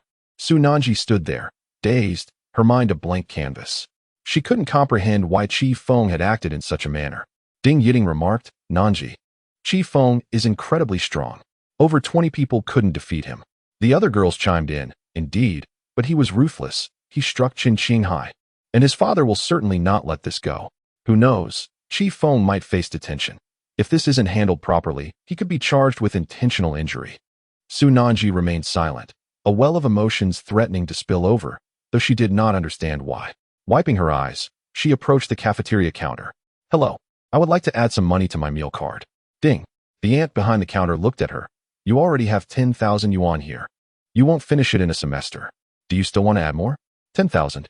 Su Nanji turned to gaze at the spot where Qi Feng had vanished. Chapter 11. It is my fault it was over. Nanji was truly moved. Could it be that Qi Feng had captured her heart so swiftly? He had even gone so far as to confront Chen Qinghai for her sake. Indeed, he had also added money to her meal card. Hey, Nanji, where are you going? Su Nanji dashed out of the cafeteria. In the administrative office, Qi Feng sat in Huoquan's office. Huoquan was on the phone. Yes, old Master Qi. Chen Qinghai's father has said the same. It's all a misunderstanding. Rest assured, they will not file a report. As for the injured students, they are willing to cover the medical expenses. What? They want 5,000 per person? Very well. Thank you, old Master Qi. Huoquan spoke with utmost respect. Putting down the phone and wiping the sweat from his brow, he first called Chen Qinghai's father and then reached out to old Master Qi. At last, the matter was settled. Huoquan Dao said, Qi Feng, your grandfather has agreed to cover the medical expenses and compensate each injured student 50,000. What kind of woman wouldn't you encounter? That Su Nanji is unsuitable for you. Her family is impoverished, and her tuition is funded by county relief. Qi Feng rose from his seat. Can I leave now? Huoquan Dao nodded. Qi Feng, try to refrain from fighting, especially with students from our school. It reflects poorly on our institution. Qi Feng replied, All right, Director Hua, I apologize for the trouble. No worries, you may go. At Nanshan University. In a wooded area on a bench, Su Nanji sat alone, wiping away her tears as she cried silently, her sobs barely audible. She had never experienced anything like this before and had never imagined her university life would unfold this way. All she wished was to study diligently and support her grandmother in the future. However, Qi Feng left her feeling somewhat numb, unsure of what to do. With no one to guide her. Why are you crying? A voice interrupted her thoughts. Qi Feng approached. Su Nanji looked up, startled at first, then quickly turned away, vigorously wiping her tears. Taking a deep breath, she stood and asked, How are you? Did the director call the police? What is the outcome? Qi Feng chuckled. Crossing his arms, Are you worried about me? Su Nanji was momentarily speechless. She looked at him and handed him her meal card, stating, I don't need your money. I refuse to be kept. Although my family is poor, I am not materialistic. Your money won't win me over. Qi Feng laughed. Did I say I wanted to pursue you? What about that? Su Nanji exclaimed, her eyes wide. Not pursuing her. Who would believe that? Qi Feng responded. I owe you for my past life. Su Nanji raised her hand. Are you looking for another beating? Qi Feng assured her. Just eat well, take your medicine on time. And when you graduate and earn money, you can repay me. You must take care of yourself. He added, and you must listen to me. Su Nanji stomped her foot. I am not your subordinate. Could you please not irritate me? Qi Feng, I truly don't know how to handle this. Or do you want to support me? Qi Feng shook his head. In his previous life, he had thought he was the one supporting her, while she believed he genuinely loved her, risking everything to be with him. He remarked, in the past, I naively thought that with money, I could possess everything. Yet, that is not the case. Live well. Qi Feng's words seemed nonsensical to Su Nanji, who couldn't comprehend them. Are you wishing me dead? How absurd. Qi Feng shot her a glare. Su Nanji extended her hand. Qi Feng paused. What is it? Rolling her eyes, she said, Your phone. Qi Feng handed her his phone, and she added herself as a friend before returning it to him. You are the strangest man I have ever met. Let me see your head. She stood on tiptoe, having noticed he had just received a blow to the head. Bending down, Chi Feng allowed her to inspect the injury. There's some blood, she noted, giggling. You really have a hard head. Quite charming, Chi Feng remarked. He gazed at Su Nanji, somewhat dazed. Su Nanji was extraordinarily beautiful, her laughter melodious and enchanting. A blush crept onto her cheeks as she raised her foot, feigning an intent to kick Chi Feng, who did not flinch but permitted her to proceed. She withdrew her foot with a sigh. Do you know me? I have the feeling that you do. Chi Feng grinned. Not only do I know you, but I'll see you tomorrow morning at the canteen. How shameless. Su Nanji shot him a glance. Nanji, you truly are a challenge to find. What brings you here? Just then, a woman approached at a brisk pace from a distance. She was an alluring figure, mature, elegant, and resplendent. Clad in shorts, her bare legs exuded grace, and her physique rivaled that of Su Nanji. She was there to find Su Nanji. Upon seeing her, Chi Feng trembled slightly. Xiao Ruochu. The woman was an upperclassman. Nicknamed the Queen, renowned throughout Nanshan University for her maturity and beauty. She was in her final year and soon to graduate. Xiao Ruochu also played a role in organizing cultural events at the school. Ruochu, Su Nanji called out. In her previous life, they had shared a close friendship. Xiao Ruochu arrived, breathless, and cast a glance at Chi Feng beside Su Nanji. Tonight is the freshman reception at school, featuring a cultural gala. Aren't you skilled in martial arts? We're in need of someone for the performance. Huh, me? Su Nanji was taken aback. Senior, I can't do it. I'm capable of a few moves, but performing? Xiao Ruochu grasped Su Nanji's arm. It's just a bit of practice, not a grand event. University is all about gaining experience, isn't it? Just go up there and do a split. Come on, let's go rehearse. Wait, senior. Su Nanji was pulled away by Xiao Ruochu. She glanced back at Chi Feng. He smiled and waved. Su Nanji followed Xiao Ruochu as they departed. Calculating the time, she recalled that Xiao Ruochu would meet her untimely demise in 5 years, at the tender age of 27. At Nanshan Hospital, Chen Qinghai lay in bed, feeling numb. A middle-aged man rushed in, his demeanor frantic. Dad, I've been beaten. I won't let this slide. This was his father, Chen Tai. A resounding slap echoed as Chen Tai struck Chen Qinghai across the face. You foolish boy, do you realize the trouble you've invited? You dared to covet his woman. Do you wish to court death? Chen Qinghai was bewildered. What is going on? Dad, who is he? The heir of the Qi family in Yanjing, Chi Feng. Chen Tai bellowed. Chen Qinghai was left in shock. This was not merely the heir of the Qi family. He was the prince of the elite circles in the capital. I must be doomed. Chen Qinghai reprimanded himself with 2 slaps to his own face. Chapter 12. I haven't agreed to go with you, yet Chi Feng arrived at the Platinum Han. The atmosphere was lively, filled with a myriad of characters. Chen Jiu approached him respectfully. Young Master Qi. His demeanor had shifted to one of utmost deference, for even Bai Longjiang had to bow before this man, who was currently the owner of Platinum Han. Chi Feng inquired, where's Bai Longjiang? Bai Yi has stepped out to attend to some matters and will return shortly.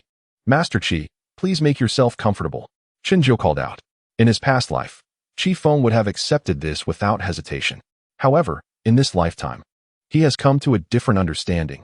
He returns solely for them. Thus, there are many things Chi Feng is no longer inclined to do. It is only after losing something that one truly learns to cherish it, and Chi Feng is no exception. 10 minutes later, Bai Longjiang returned, gulping down a cup of tea. Master Qi, there has been a bit of a conflict with old Guo. I want to take a look. The Guo family is a prominent family in Nanshan. Guo Yi is well known and had competed with Bai Longjiang for territory in earlier years. This old man possesses considerable influence.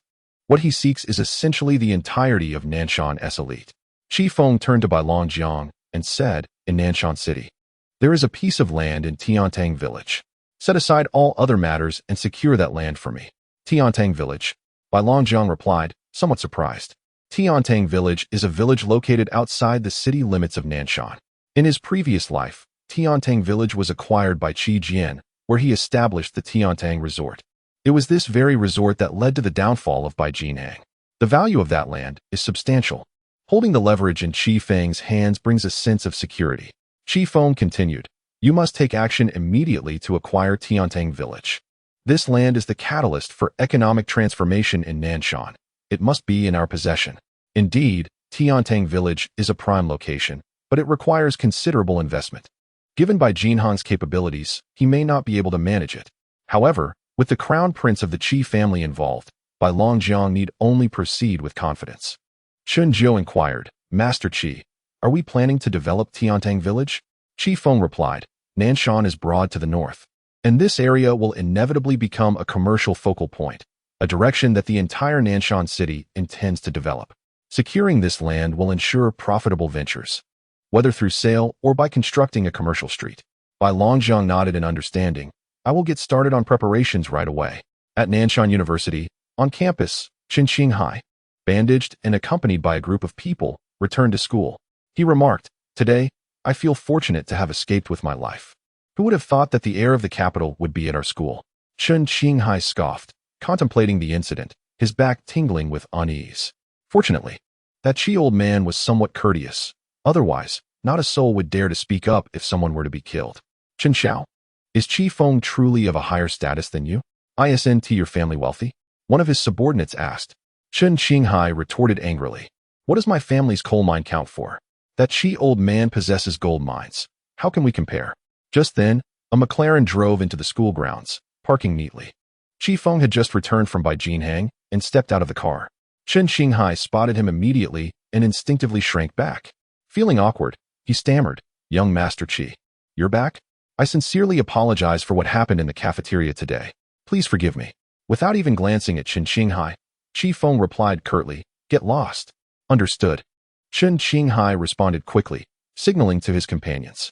A group of individuals hastily dispersed, not daring to pause even for a moment. Qi Feng made his way directly to the Wanhan building of Nanshan University. The Wanhan building serves as the venue for significant events, hosting graduation ceremonies, cultural evenings, and faculty-student conferences.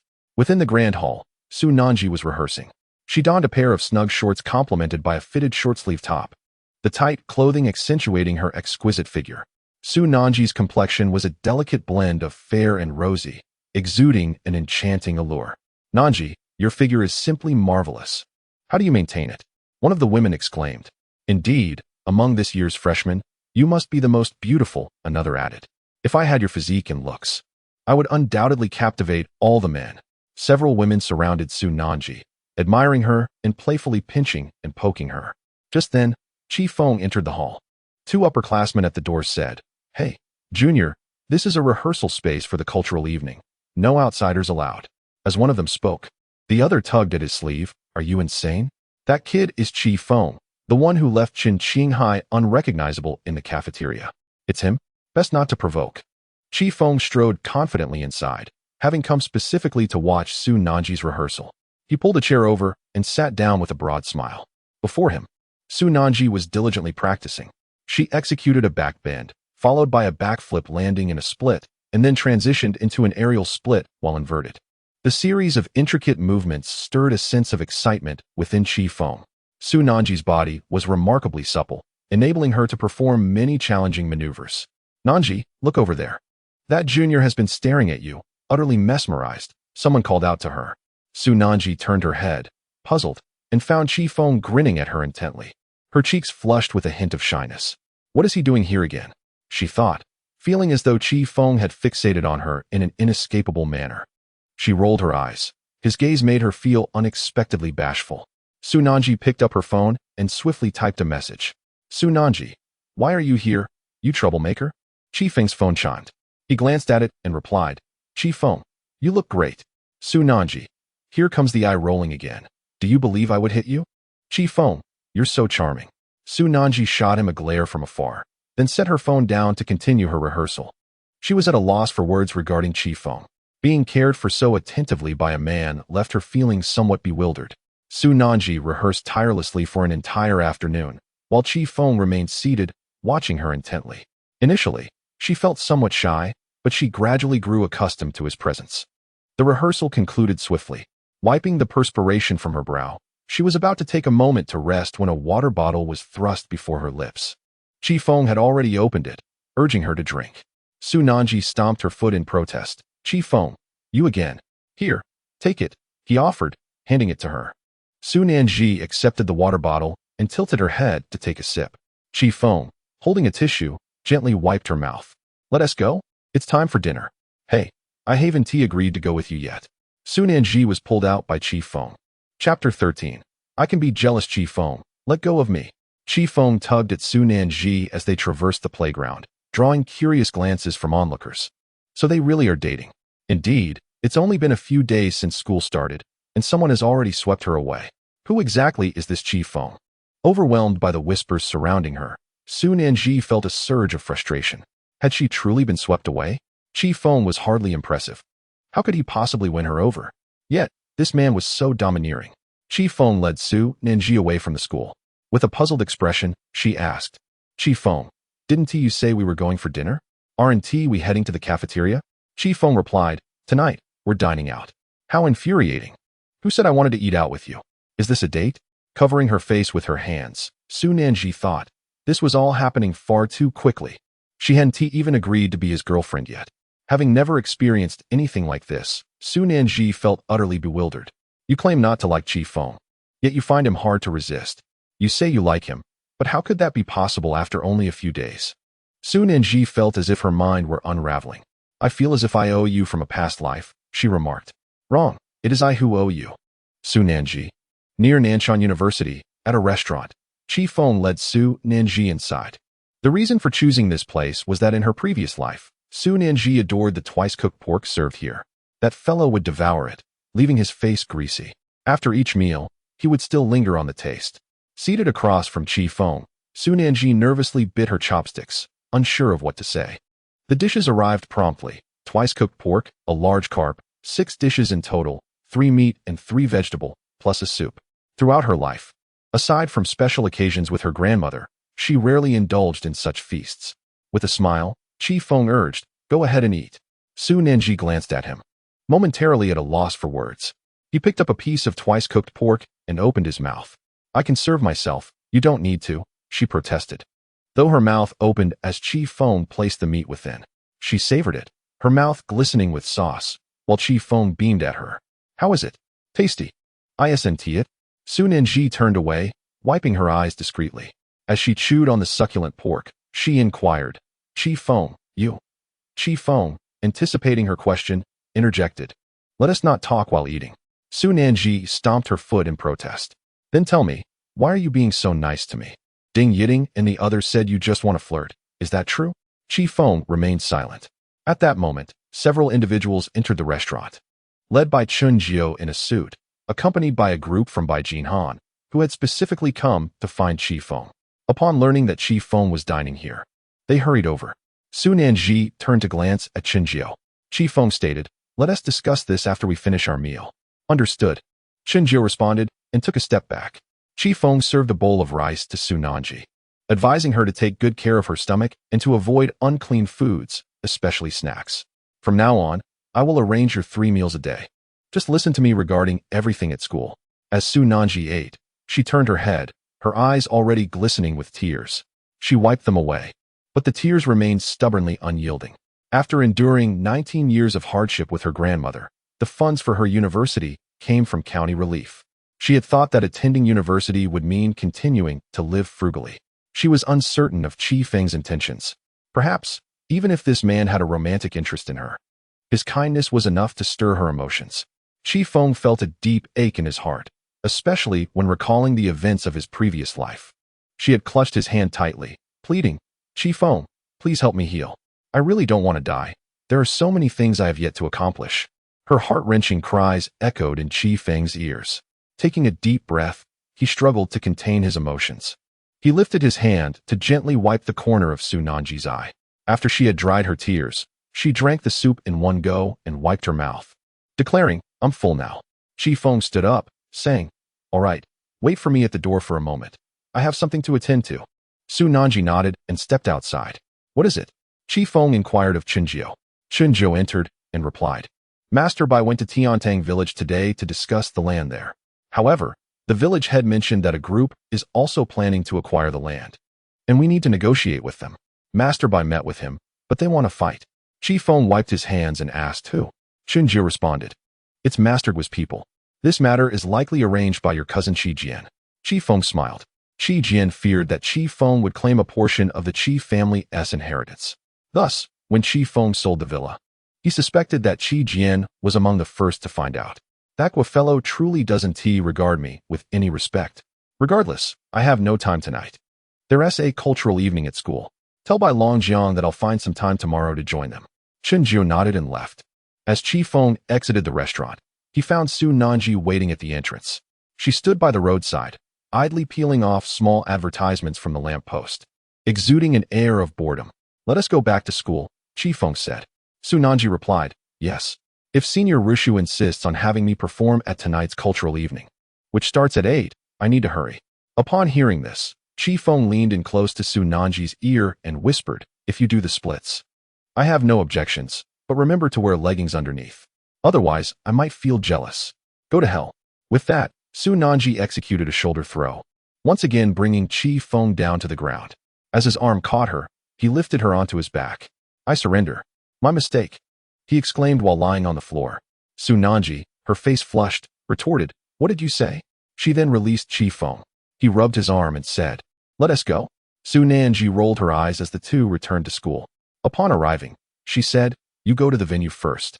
I need to return to the dormitory for a moment. What for? Why is it any of your business, you wretched person? Su Nanji retorted.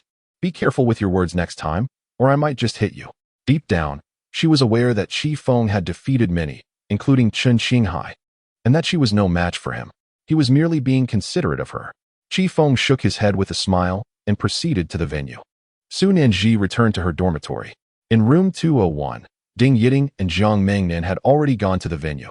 Su Nanji locked the door and drew the curtains. She rummaged through her bag and retrieved a pair of leggings. She removed her shorts, lifted her leg, and slid into the black leggings. She couldn't quite comprehend why she felt compelled to heed Qi Feng's advice. Once dressed, she made her way to the venue. Chapter 14. Senior Xia Chu. The cultural evening venue was bustling with activity. Upon entering, Qi Feng found it already teeming with people. Tonight, Senior Xia Chu would be singing. Haha, I heard during my time at Sanzhong that Senior Xia Chu is the most beautiful. Her singing is simply enchanting. Among all at Nanda, she is my favorite. Xia Chu had become a prominent figure at Nanda, exuding a mature charm that endeared her to the younger students. Qi Feng pondered finding an opportunity to engage her in conversation, especially since they had shared a bed for a year in a previous life. Yang Wei, Ding Ian, Ma Xiaoyong, and Huang Yuan approached with downcast expressions. Spotting them, Qi Feng inquired, didn't I ask you to save some seats? What happened? Qi Feng, you're here? Yang Wei scoffed. We had our seats reserved, but a few people came and forced us out. We didn't dare provoke them. Ding Ian adjusted his glasses, adding, I heard it was Chao Shui from the sophomore class. He has a few friends in school. Qi Feng nodded and signaled, let us go reclaim those seats. Hey, Qi Feng, we all know you beat up Chen Qinghai in the cafeteria today. Haha, you're the only one with the guts to do that at Nanda. I heard Chen Qinghai is back at school today and didn't dare make a sound. Laughter erupted among them. In the venue, the front row was reserved for school leaders, while the second row was filled with students. Yang Wei had secured a seat in the middle of the first row. Presently, a few young men occupied that spot, one of whom was named Chao Shui. Qi Feng approached and tapped Chao Shui on the shoulder. Brother, that seat belongs to me. You're in the wrong place.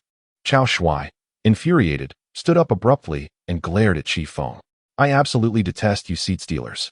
Let me tell you, if I give it up, I'll be your son. As soon as he finished speaking, Qi Feng produced 500 yuan, gesturing toward him. Chao Shui paused, momentarily taken aback. Do you think 500 yuan can buy someone's conscience? Dad. Chao Shui accepted the money and turned to leave. Yang Wei and the others were left astonished, exchanging glances with disbelief. Is this really happening? Qi Feng, are you this wealthy? Wow, you just handed out 500 yuan. Ding Ian adjusted his glasses, while Qi Feng gestured for the others to take their money and leave.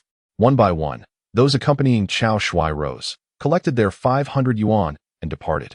Wait a moment, Qi Feng called out, prompting them to pause. Rules must not be broken, he asserted. Dad, the group exclaimed in unison. Qi Feng and Yang Wei resumed their seats. Yang Wei gave Qi Feng a thumbs up, exclaiming, Qi Feng, I truly admire you. Your family doesn't happen to have a mind like Chen Qinghai's, do they? Qi Feng chuckled. His mind is a facade. Ours is genuine. Soon, the evening gala commenced, and the students erupted in cheers. The principal delivered an address, celebrating the fruitful harvest of October, followed by the vice principal's welcome to the students of Nanshan University. The Ministry of Education expressed that they are the future of the nation, and the director extolled the students as the backbone of the nation, eliciting thunderous applause. Amidst the lengthy speeches, the cultural evening finally began. The first performance was a dance by the dance club, followed by a skit. Next, the most beautiful flower of Nanshan University, Senior Xiao, was invited to sing Our New Era. The spotlight illuminated the stage as Xiao, clad in an elegant evening gown, ascended like a goddess, stunning, resplendent, and exuding grace. Her exquisite features were mature and captivating. Xiao, Senior Ruochu, how beautiful you are. The students cheered. Perhaps it was the lighting, or perhaps Xiao was inherently enchanting. The students went wild. She was the only woman in the entire school who garnered universal admiration, revered for her allure, physique, and beauty. Yet at that moment, Feng was engulfed in profound memories. Feng, this is Xiao. On that fateful day, Feng received a phone call. She was in tears, confiding that her company had encountered some troubles, and at a recent banquet, she had been harassed. Feng remained silent. I accidentally killed someone. The special forces are searching for me throughout the city. Feng, what should I do? I am so scared. Will I be sentenced to death? Can you come to see me? I'm on Beijing Road. I long to embrace you once more. When Feng arrived and opened the car door, the scent of coal filled the air. Her body was already cold. In her previous life, Xiao had graduated and started a company with her close friend, Feng. However, she was betrayed by Feng. Feng later discovered that the troubles the company faced were a trap set by Feng, aimed at allowing someone to exploit Xiao. After breaking up with Feng, Xiao had not pursued another relationship, dedicating herself entirely to the company. This incident transpired in her third year post-graduation, giving Feng a window of time. As long as he could pave the way for Xiao during this period, there was still hope. Xiao's voice stirred the crowd into a frenzy. Her singing was exceptional, reminiscent of a major star. In truth, had she not ventured into business post-graduation, she could have easily entered the entertainment industry. With her enchanting voice, figure, and appearance, it is certain that she will thrive. Xiao comes from a modestly affluent family. Her father and brother run a farm. Yet, she harbors a singular dream, to establish her own company. The new era's melodies concluded under Xiao's captivating performance, leaving many yearning for more. Undoubtedly, Senior Ruochu remains as radiant as ever. Feng pulled himself from his reverie. Now, let us welcome the freshman Su Nanji to perform some graceful acrobatics. Su Nanji took the stage. Under the spotlight, she was no less stunning than Xiao. Su Nanji was breathtaking. Her flexibility was astonishing. Suddenly, an impure thought crossed Feng's mind. What if Su Nanji performed a split while inverted? Of course, in his past life, such thoughts had not remained mere fantasies. The entangled grievances and romances of his previous life were set to unfold anew. Would he be able to mend the wounds within his heart? Feng understood that in this second chance at life, he must spare no effort. Backstage at the event, Xiao sat on a chair, retouching her makeup. A few senior girls surrounded her. Ruochu, your singing is simply divine. Just look at how captivated those younger boys are. Indeed, if I possessed your talent, I would certainly indulge in the attention of our school's younger students. Oh, you are not picky at all. Suddenly, Xiao received a phone call. It was from her dear friend, Feng. Xiao and Feng had been close friends since childhood. Answering the phone, Xiao replied, "All right, you all can stop daydreaming. I have something to attend to outside, and will head straight back to the dormitory tonight." Chapter 15. Singing at Beijing Nanshan University. Outside the school gate, under the street lamps, Xiao had changed out of her gown and donned a pair of jeans, exuding an air of newfound maturity. A rugged vehicle approached. From it emerged a tall, elegant woman. Xiao walked over and said, "Xiao Feng, what brings you here at such a late hour?" The woman was named Feng, Xiao's childhood friend and her first partner in their company from a previous life. In fact, during her senior year, Xiao had been preparing for the establishment of the company. It was Feng who had initially taken her to a social event, where she had been unwittingly intoxicated.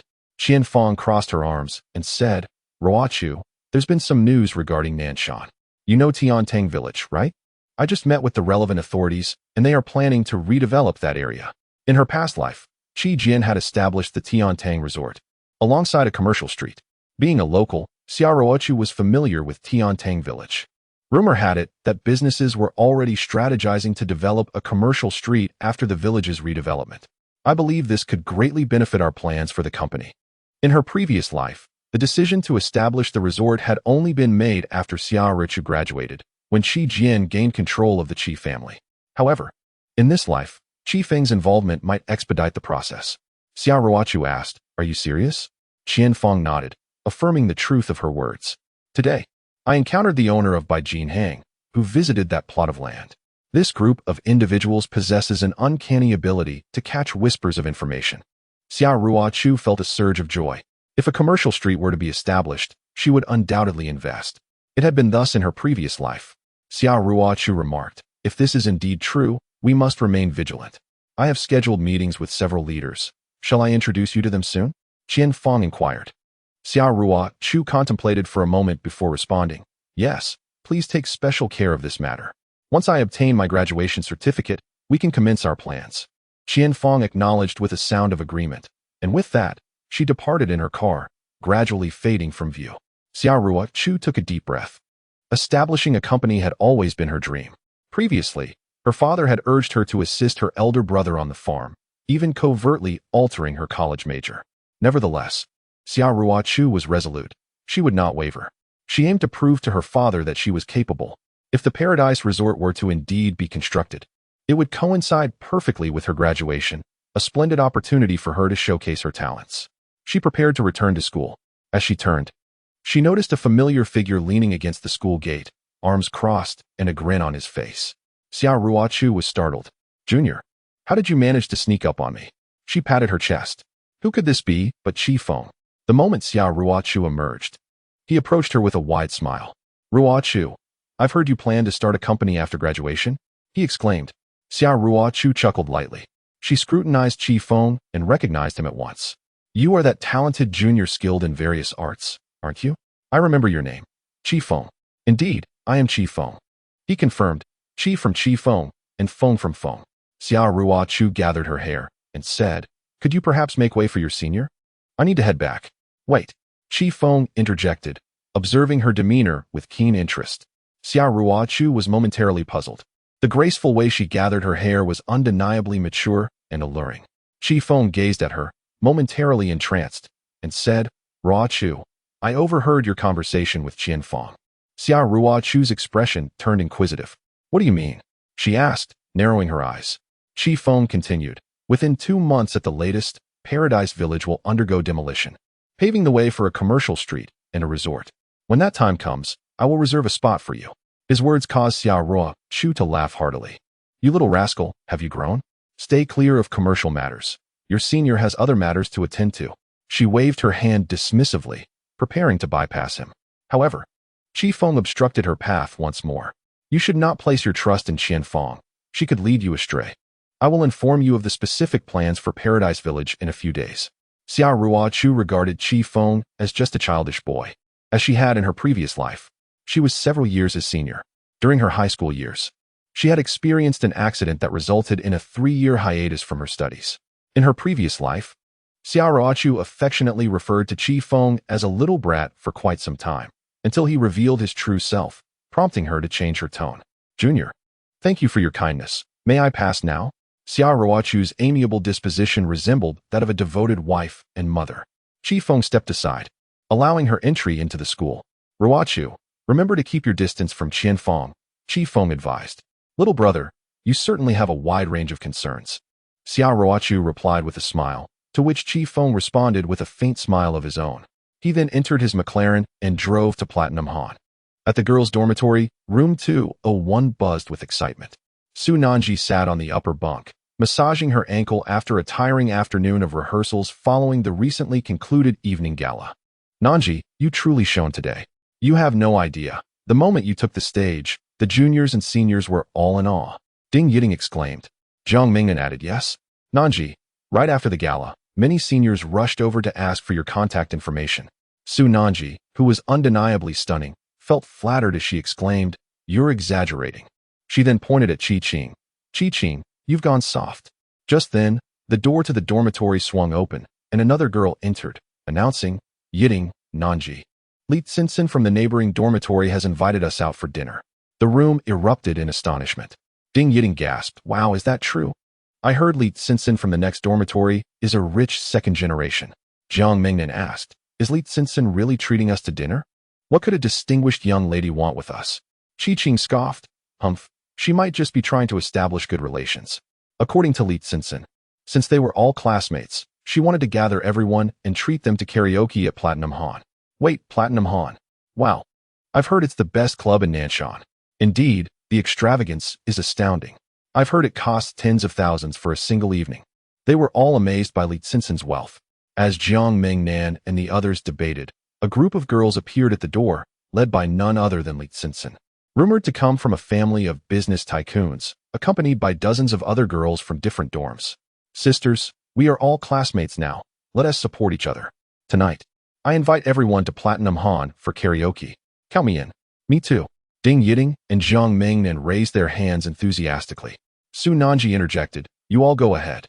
I don't sing, so I want to join. Su Nanji had never been to such places and always felt they were not suited for her.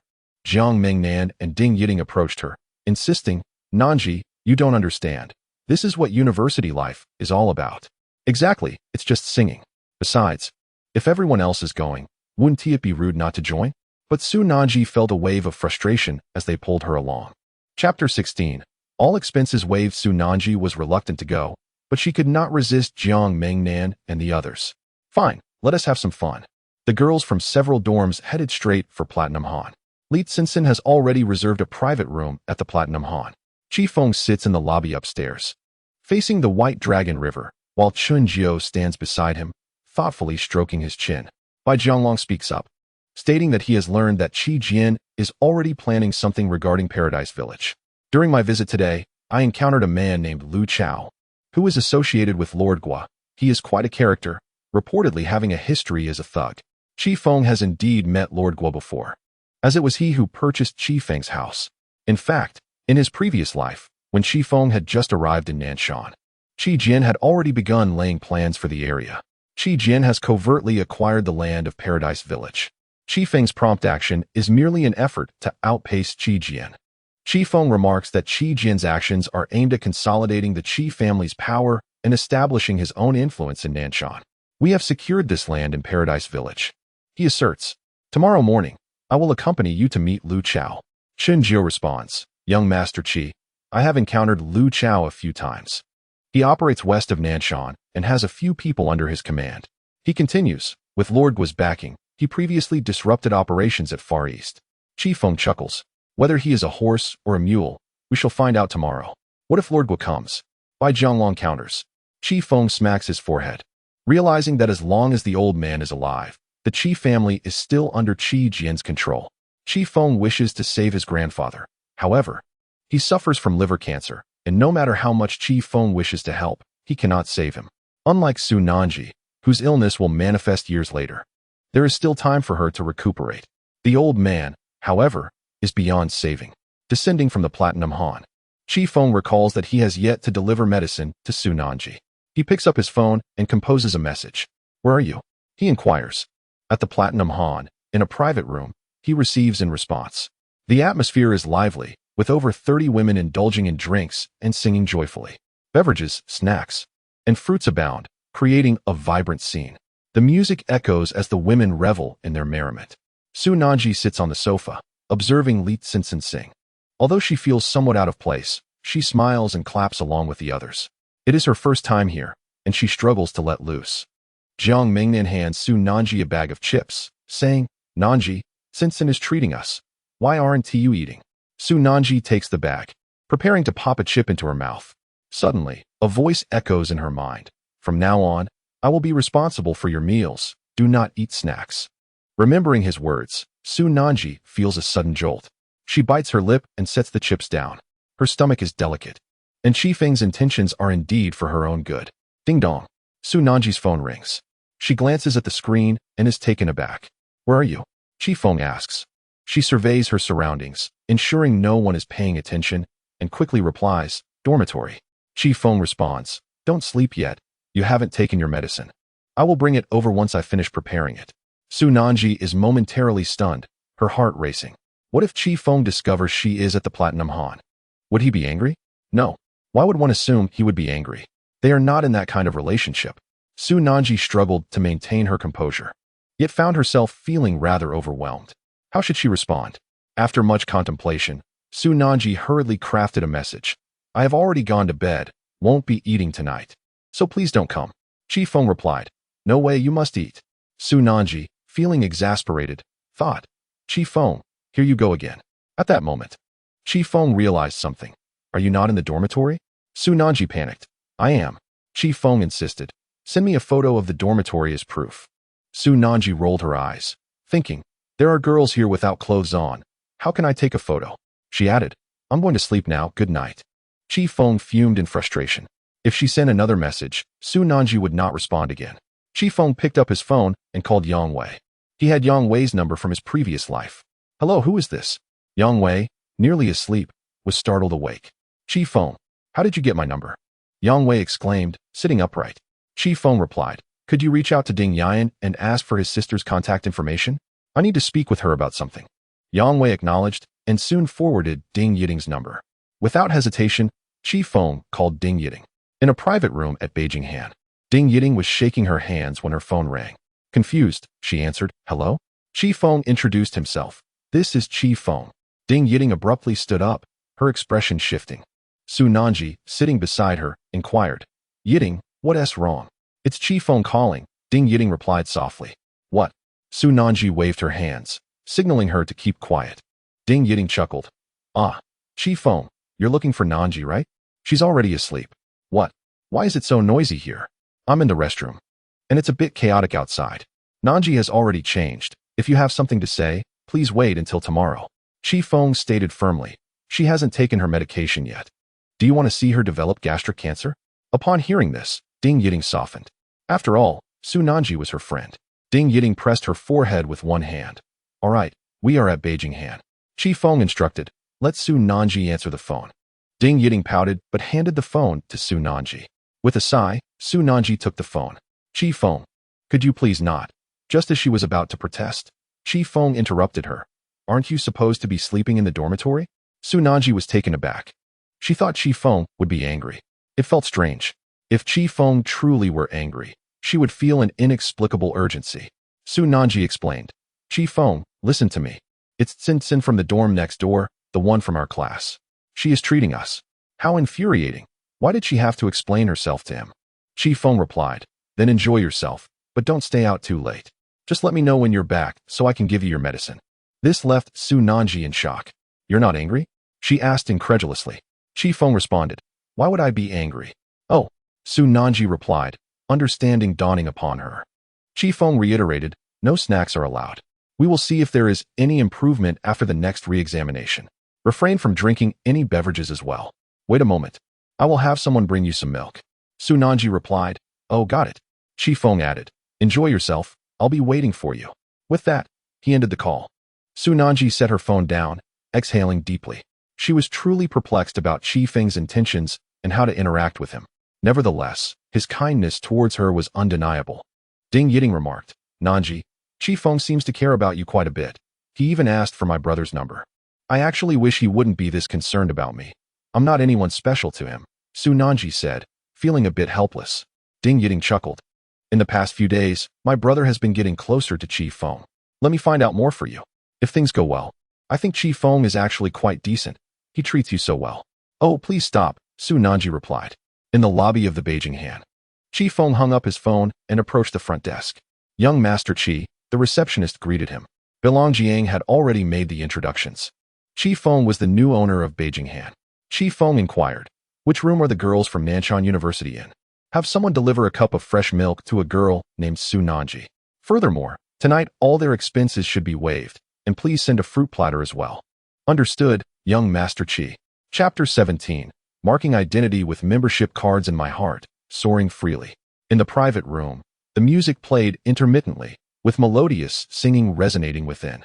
The girls were all smiles when there was a knock on the door. A tall Beijing Han server entered with a beaming expression. Excuse me. Which one of you is Su Nanji? Looking for Nanji? Does Nanji have friends at Beijing Han? A group of girls turned to look at Su Nanji. Su Nanji responded. I have no idea. She looked curiously at Ding Yiting and then at the others. I am Su Nanji, she finally stated. The server flashed a lovely smile and presented a cup of milk to Su Nanji, saying, Miss Su, here is your milk. Enjoy. Su Nanji stared at the milk in her hand, utterly confused. The others exchanged glances. What does this mean? Why does Su Nanji get milk while no one else does? Jiang Mingnan looked at Su Nanji in disbelief. Nanji, did you order milk? Su Nanji smacked her forehead, realizing it must be Qi Feng. He just said he would send me milk, and he actually did. Ding Yiting looked at the milk in Su Nanji's hand. Nanji, Qi Feng is treating you exceptionally well. Jiang Mingnan exclaimed.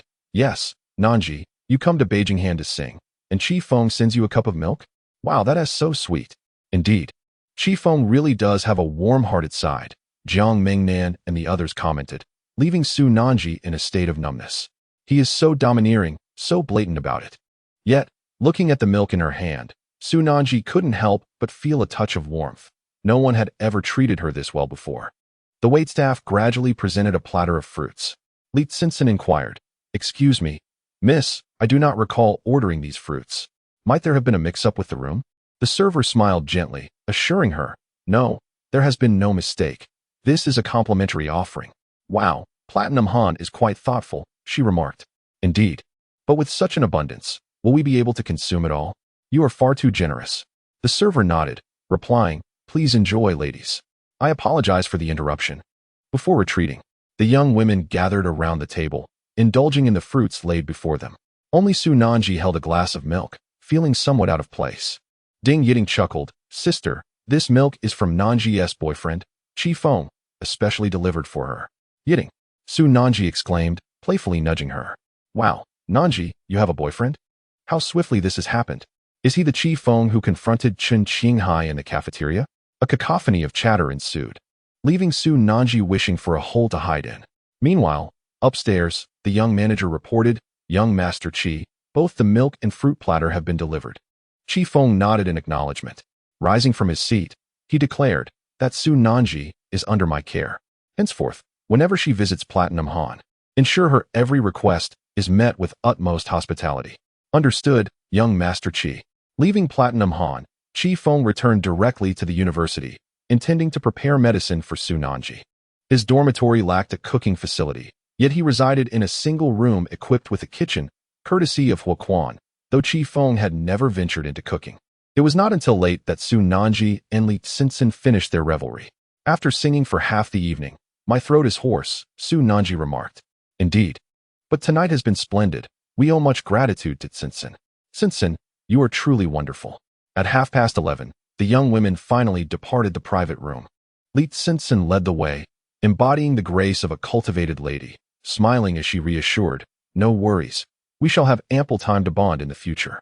My father has encouraged me to forge strong connections with my classmates. Having more friends paves many paths. Tsinson, I reckon tonight's expenses must be considerable, perhaps exceeding 10,000. One remarked, pouting in sympathy. Li Tsinson approached the front desk to settle the bill, with Su Nanji and the others following suit. Upon reaching the service counter, Li Tsinson stated, Miss, we would like to settle our account. The front desk attendant checked and responded, No need. Someone has already covered your expenses for the evening. What? Someone has settled it? The room erupted in astonished whispers. This is incredible. Who could be so generous at Platinum Han? Li Tsinson, thinking she misheard, asked, Are you certain? There has been no mistake? The attendant shook her head, confirming, There is no error. You are free to leave. As they processed this news, the group of girls buzzed with speculation, their minds racing to identify the benefactor. Ding Yiting quietly suggested, Nanji, could it possibly be Qi Feng? In an instant, Su Nanji's eyes widened in disbelief. She was momentarily stunned, realizing this scenario could indeed be true.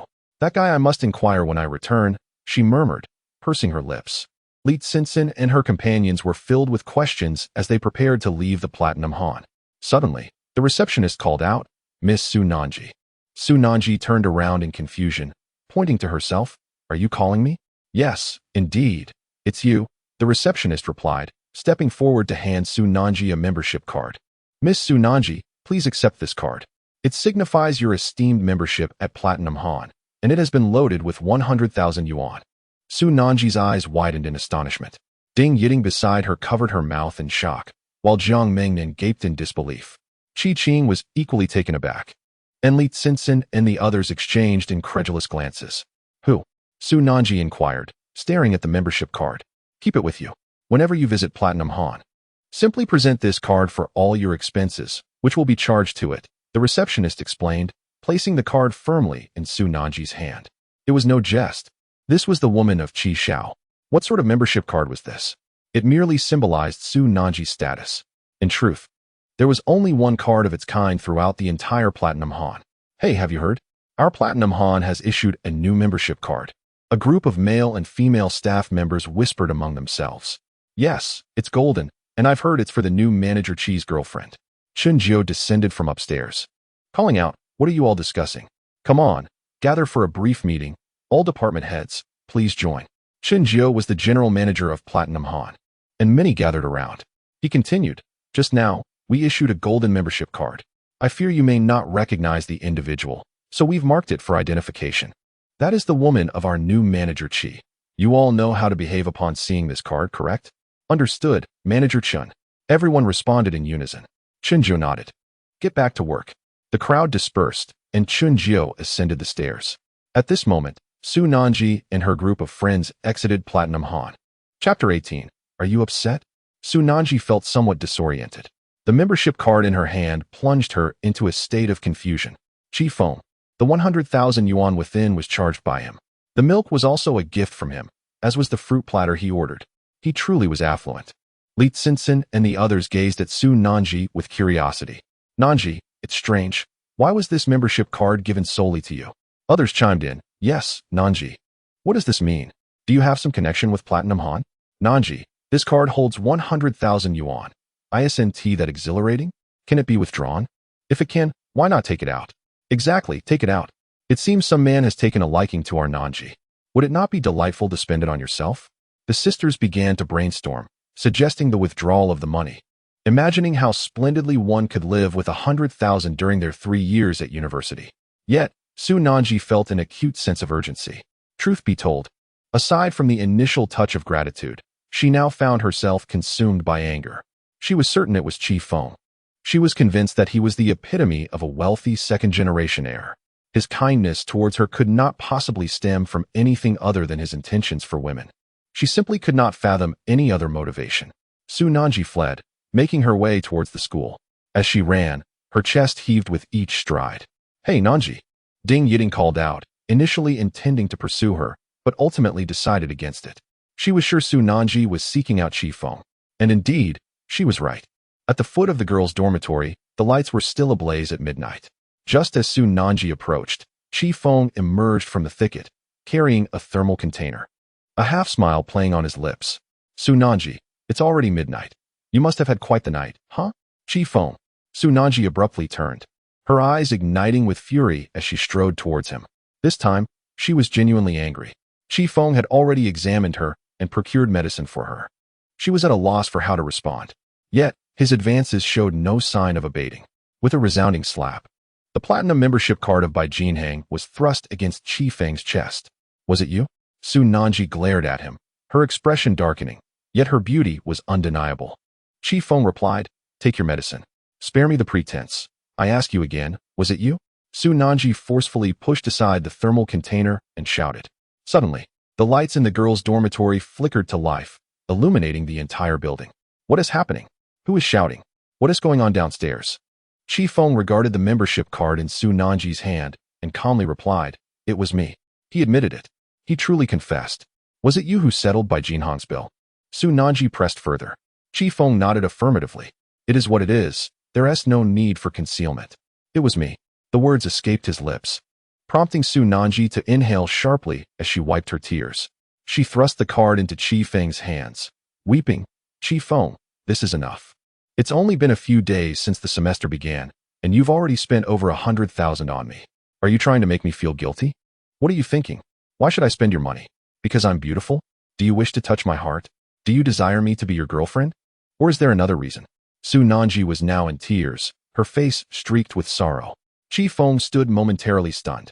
Qi Feng, she continued, though my family is poor, I am not that kind of girl. Have you even considered my feelings in all of this? First, take your medicine. We can discuss the rest later, Feng insisted.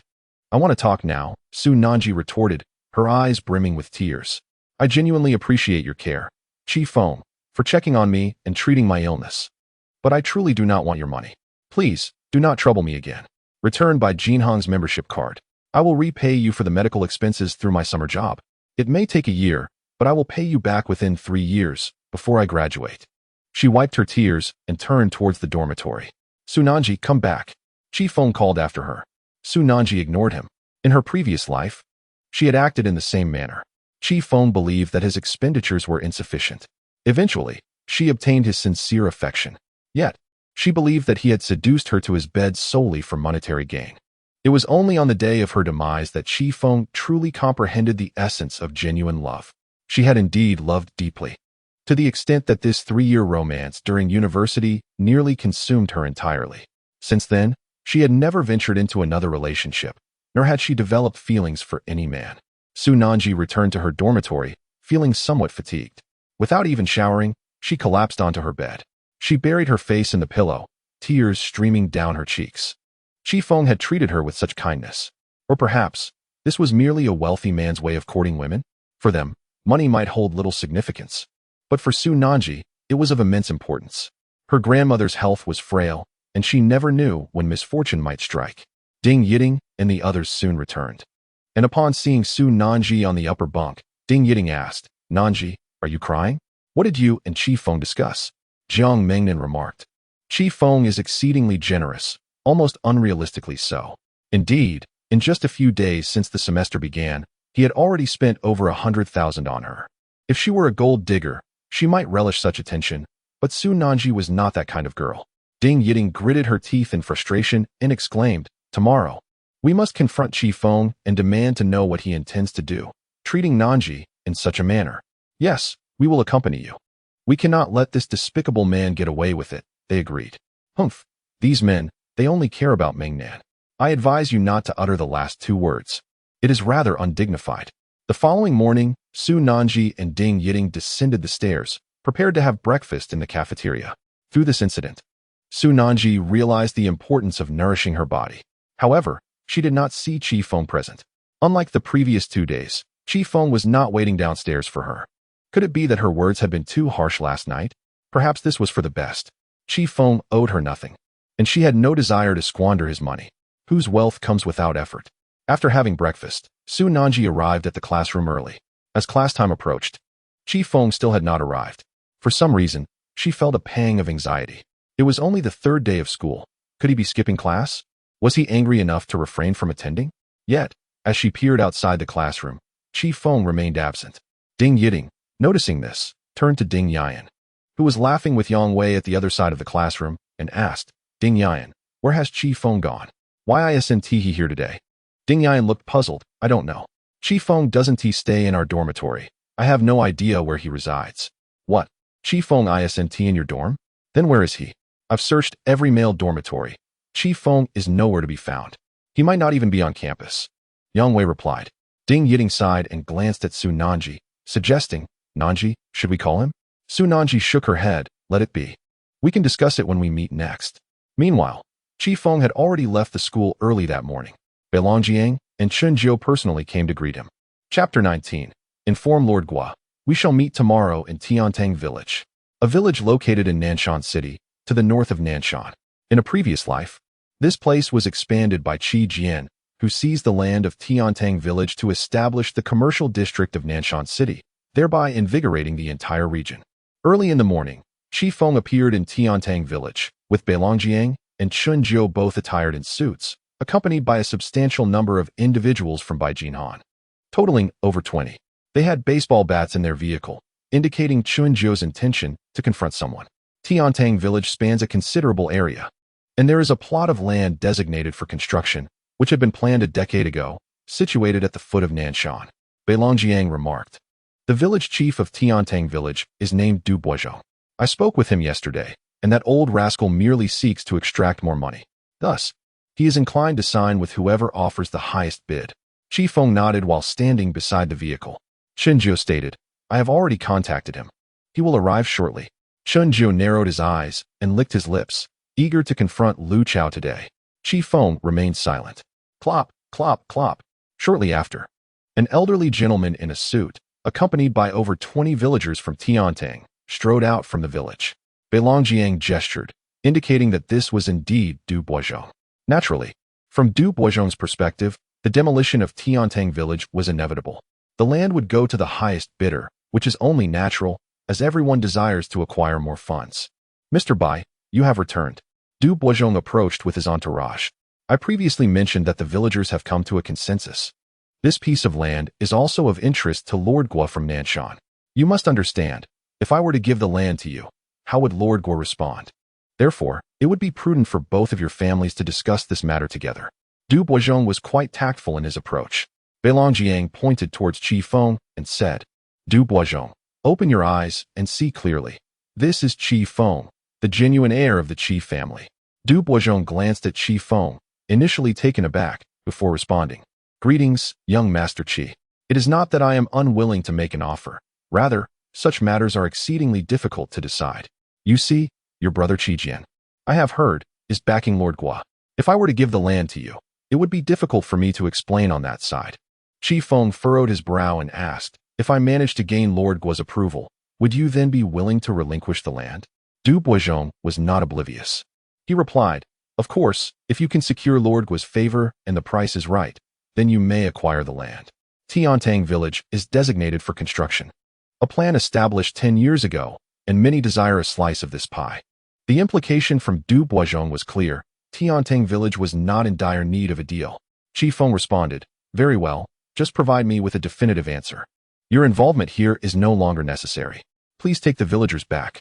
Du Boizhong clasped his fists in a gesture of farewell and departed. Young Master Chi, are you truly allowing him to leave like this? Beilongjiang expressed his dissatisfaction. Chi Feng replied, Lu Chao has arrived. We should avoid any altercations that might harm these innocent villagers. What? A roar of engines echoed in the distance. A convoy of vehicles approached from a distance, their engines roaring as if on the verge of exploding, likely already smoking from the strain. The sound of slamming car doors echoed, and a young man in a white suit emerged, flanked by a group of followers. With a hearty laugh, he adjusted his belt and said, Chi Xiao, it's an honor to finally meet you, the heir of the Chi family, here of all places. Seeing this, Chun Jiu seized a club from the vehicle. Chi Feng swiftly grasped Chun Jiu's hand, urging, do not engage in a brawl. Chun Jiu halted. Chi Feng continued with a smile, you must be Lu Chao. How much is Lord Guo paying you? Come work for me, and I will double your salary. Lu Chao chuckled, replying, Chi Xiao, you jest. While you are indeed the heir of the Chi family, the old master has more than one child. There are matters I shall leave unsaid, but I trust you understand. Chi Xiao. What Lu Chao implied was straightforward. Chi Feng's most significant rivals were his uncle and cousin, Chi Jian.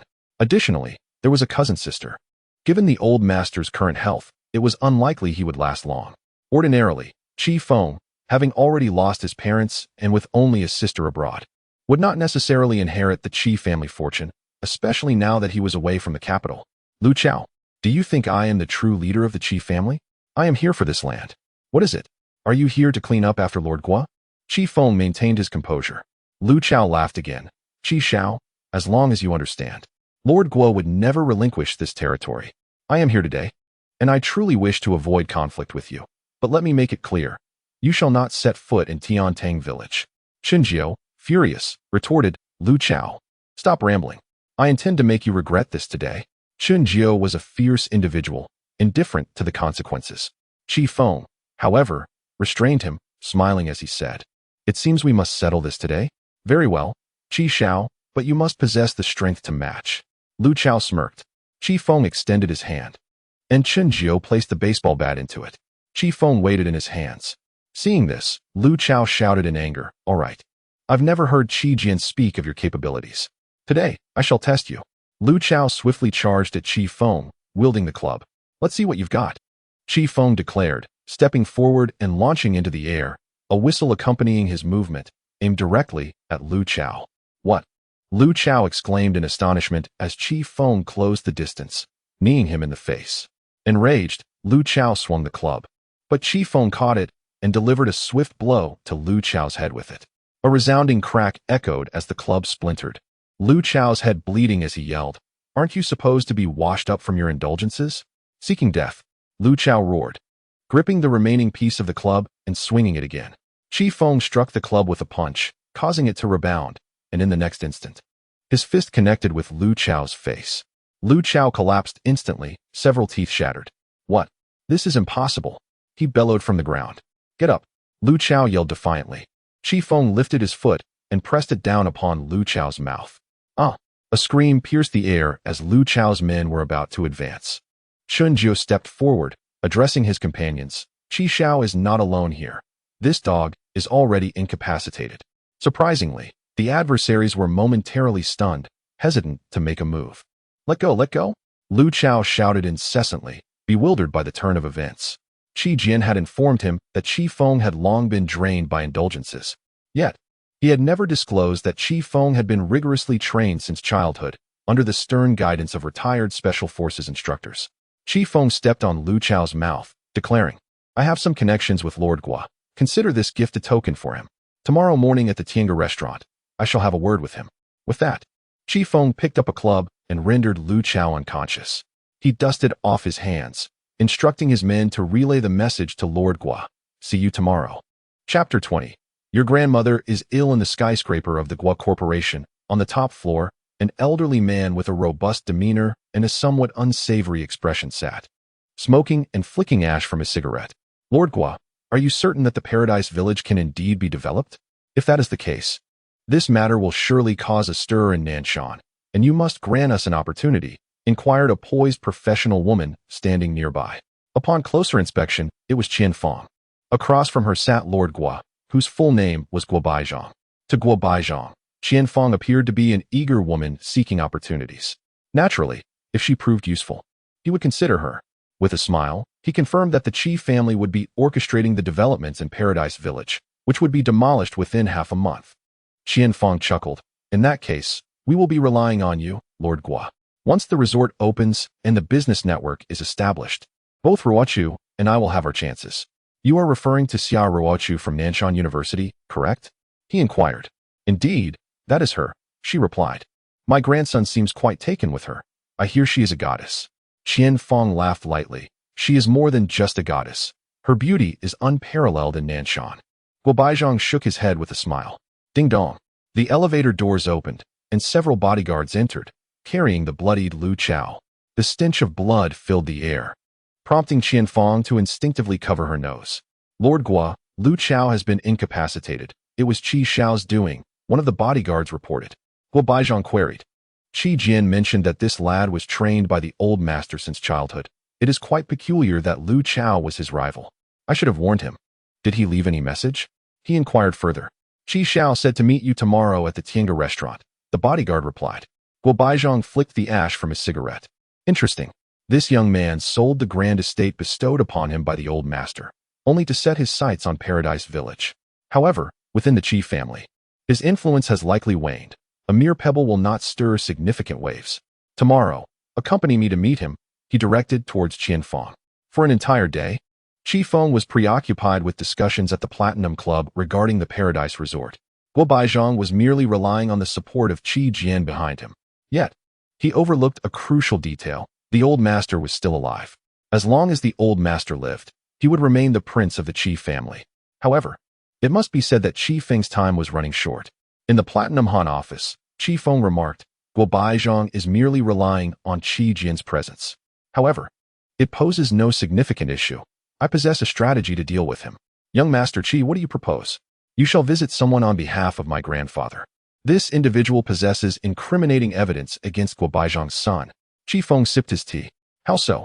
In his previous life, Feng had not lived in vain. Guo Baizhang had a son residing in Nanshan, who owned a company acquired from the Far East. Initially, a sum of money was transferred from the Far East, legally laundered through an institution in a certain port. At that time, the Far East was wary of Qi Jian's backing and dared not raise any objections. Nevertheless, the Far East was not foolish. The provenance of the funds would not withstand scrutiny, leading to his son's imprisonment. Guo Baizhang would be powerless to save him. Currently, Qi Jian was not yet the heir apparent of the Qi family, as the family power rested in his grandfather's hands. leaving Qi Jian unable to protect him.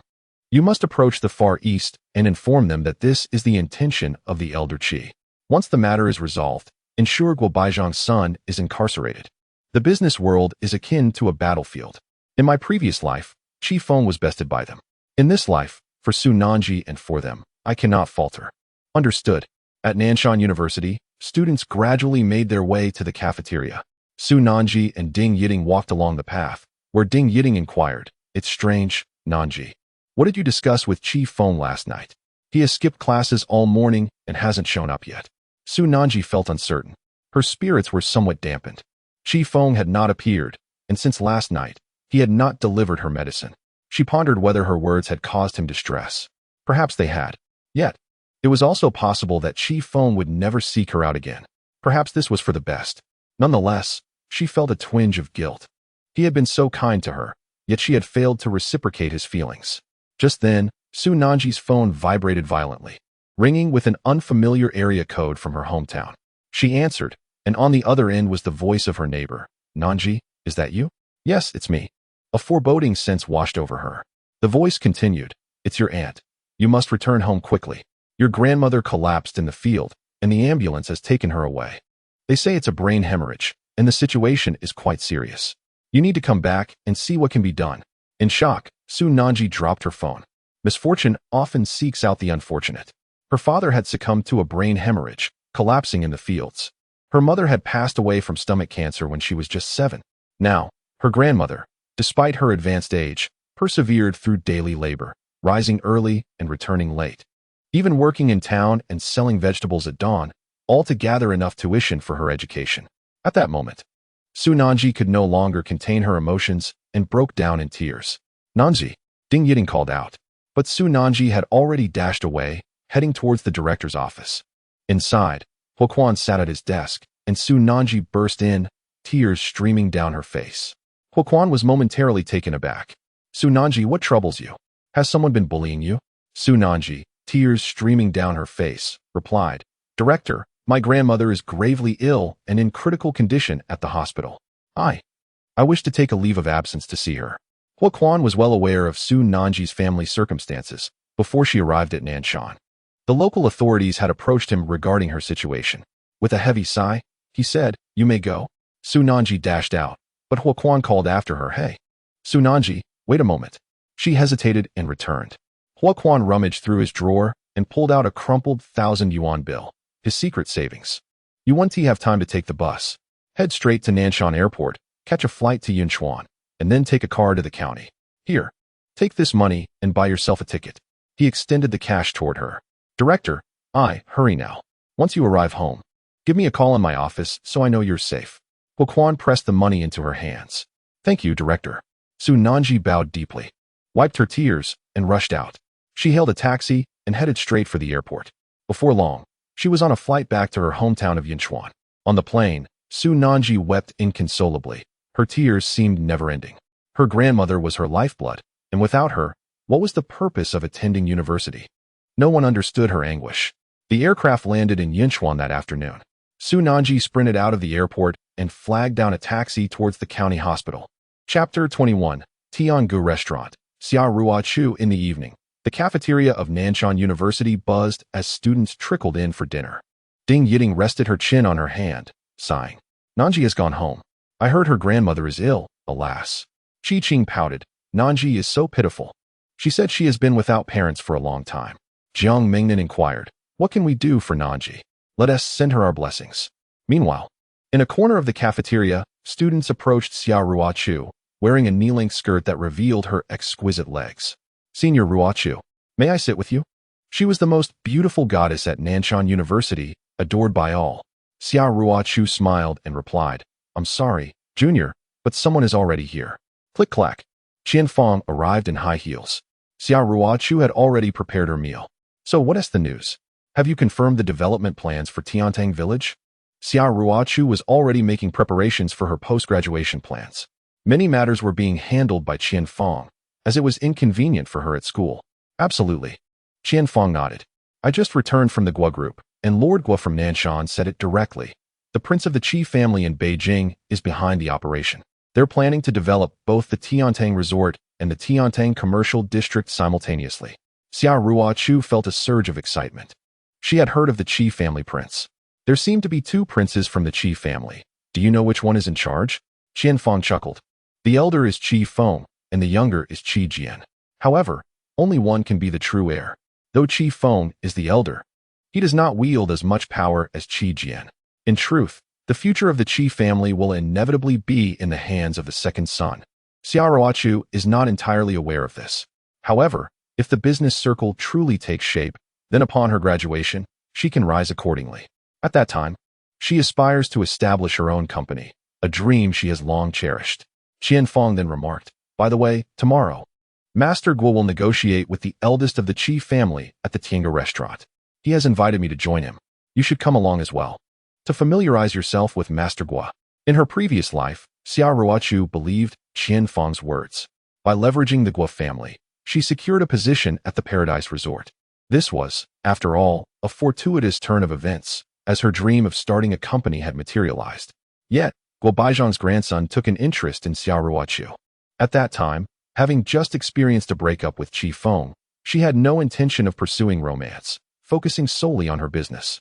The young man, however, could not bide his time any longer. Consequently, he sought out Feng again.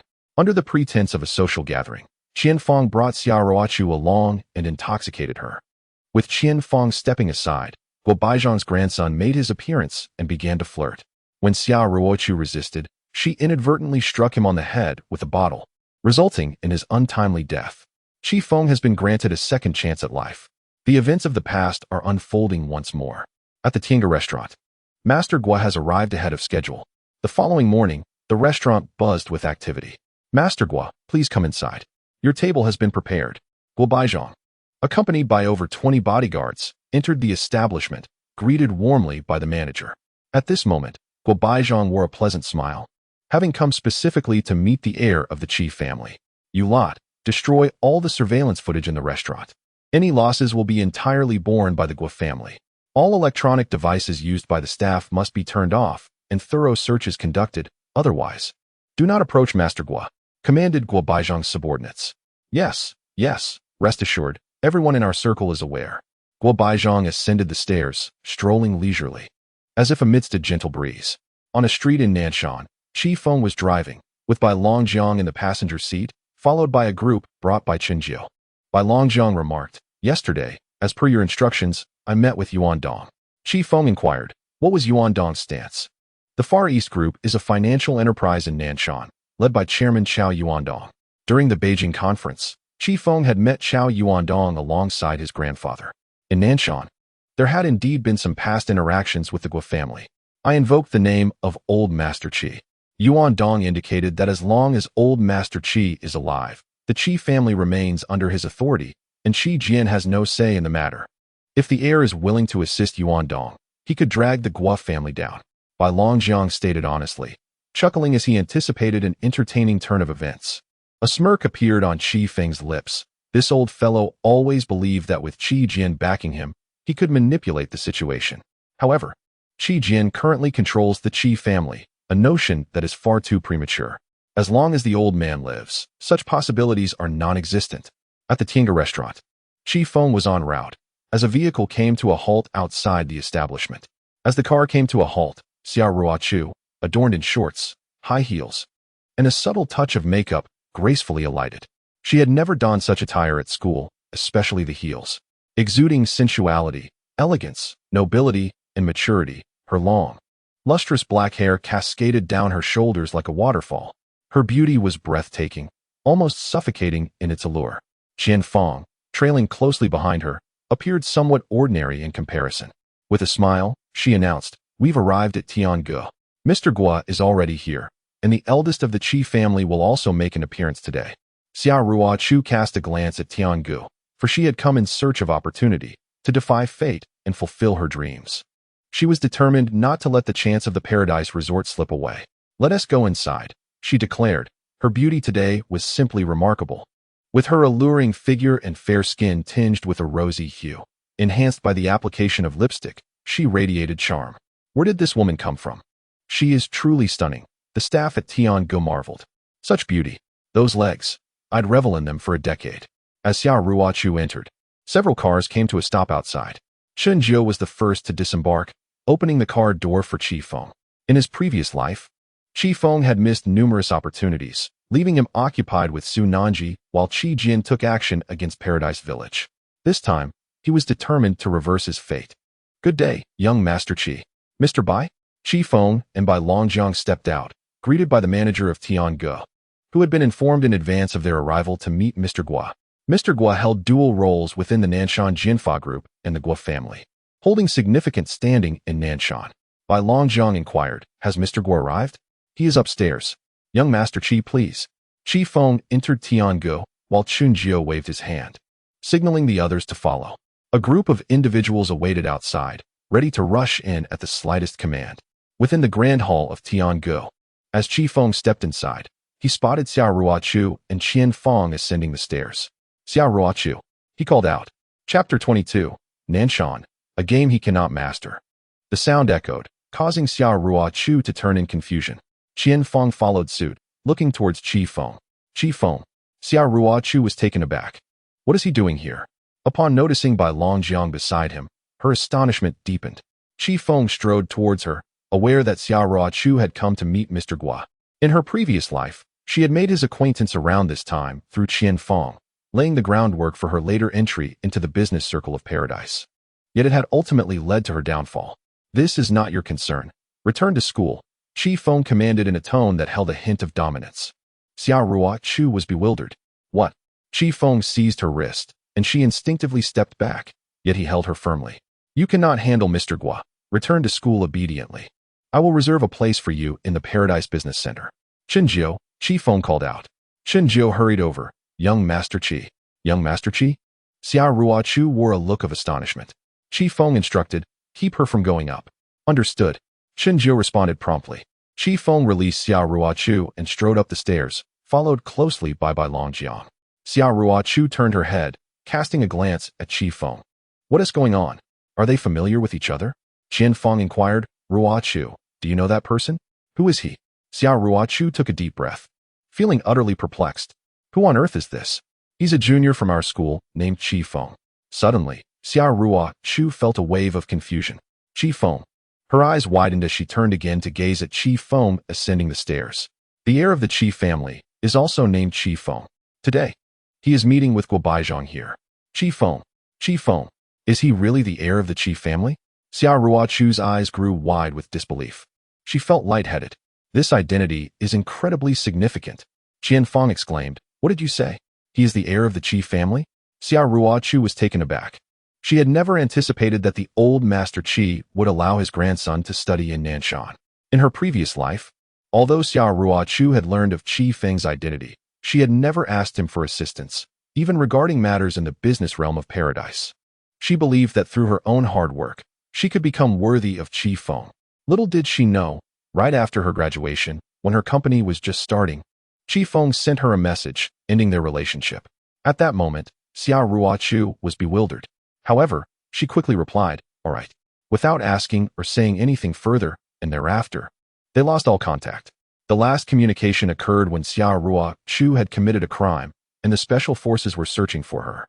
Hiding in a car, she picked up her phone and made one final call to him. Chen Jiu intercepted Xiao Ruochu. "Miss, this is not your concern. You should return." Xiao Ruochu glanced upward. Qian Feng frowned. "We came here with Master Gua. Leave." Chen Jiu shouted. Xiao Ruochu sighed, pursed her lips, and said, "Xiao Feng. Let us go." In the grand hall of the Tiange building, Guo Baizhang lounged on the sofa, flicking ash while sipping tea. A middle-aged man approached. "Master Gua." "Young Master Qi has arrived." Guo Baizhang smiled. Qi Feng walked in, and Guo Baizhang remarked, "Young Master Qi. If I had known you sold the villa before investing in Beijing, I certainly would not have purchased that villa." Guo Lao chuckled. Qi Feng took a seat opposite Guo Baizhang, while Bai Longjiang stood by. Guo Baizhang continued, "Though old Master Qi dotes on you, you must be aware of the complexities within the Qi family." He advised, "You cannot navigate Paradise Resort.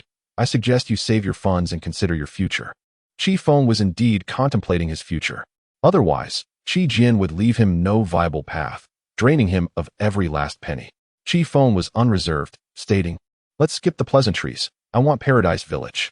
Guo Baizhang laughed. Impossible, unless you can take down my old man. However, regarding my Jianfa and the Guo family, you might not be able to make a move. Qi Feng did not hold back. Smack. A document lay abandoned on the table. What could it be? Guo Baizhang felt a surge of confusion.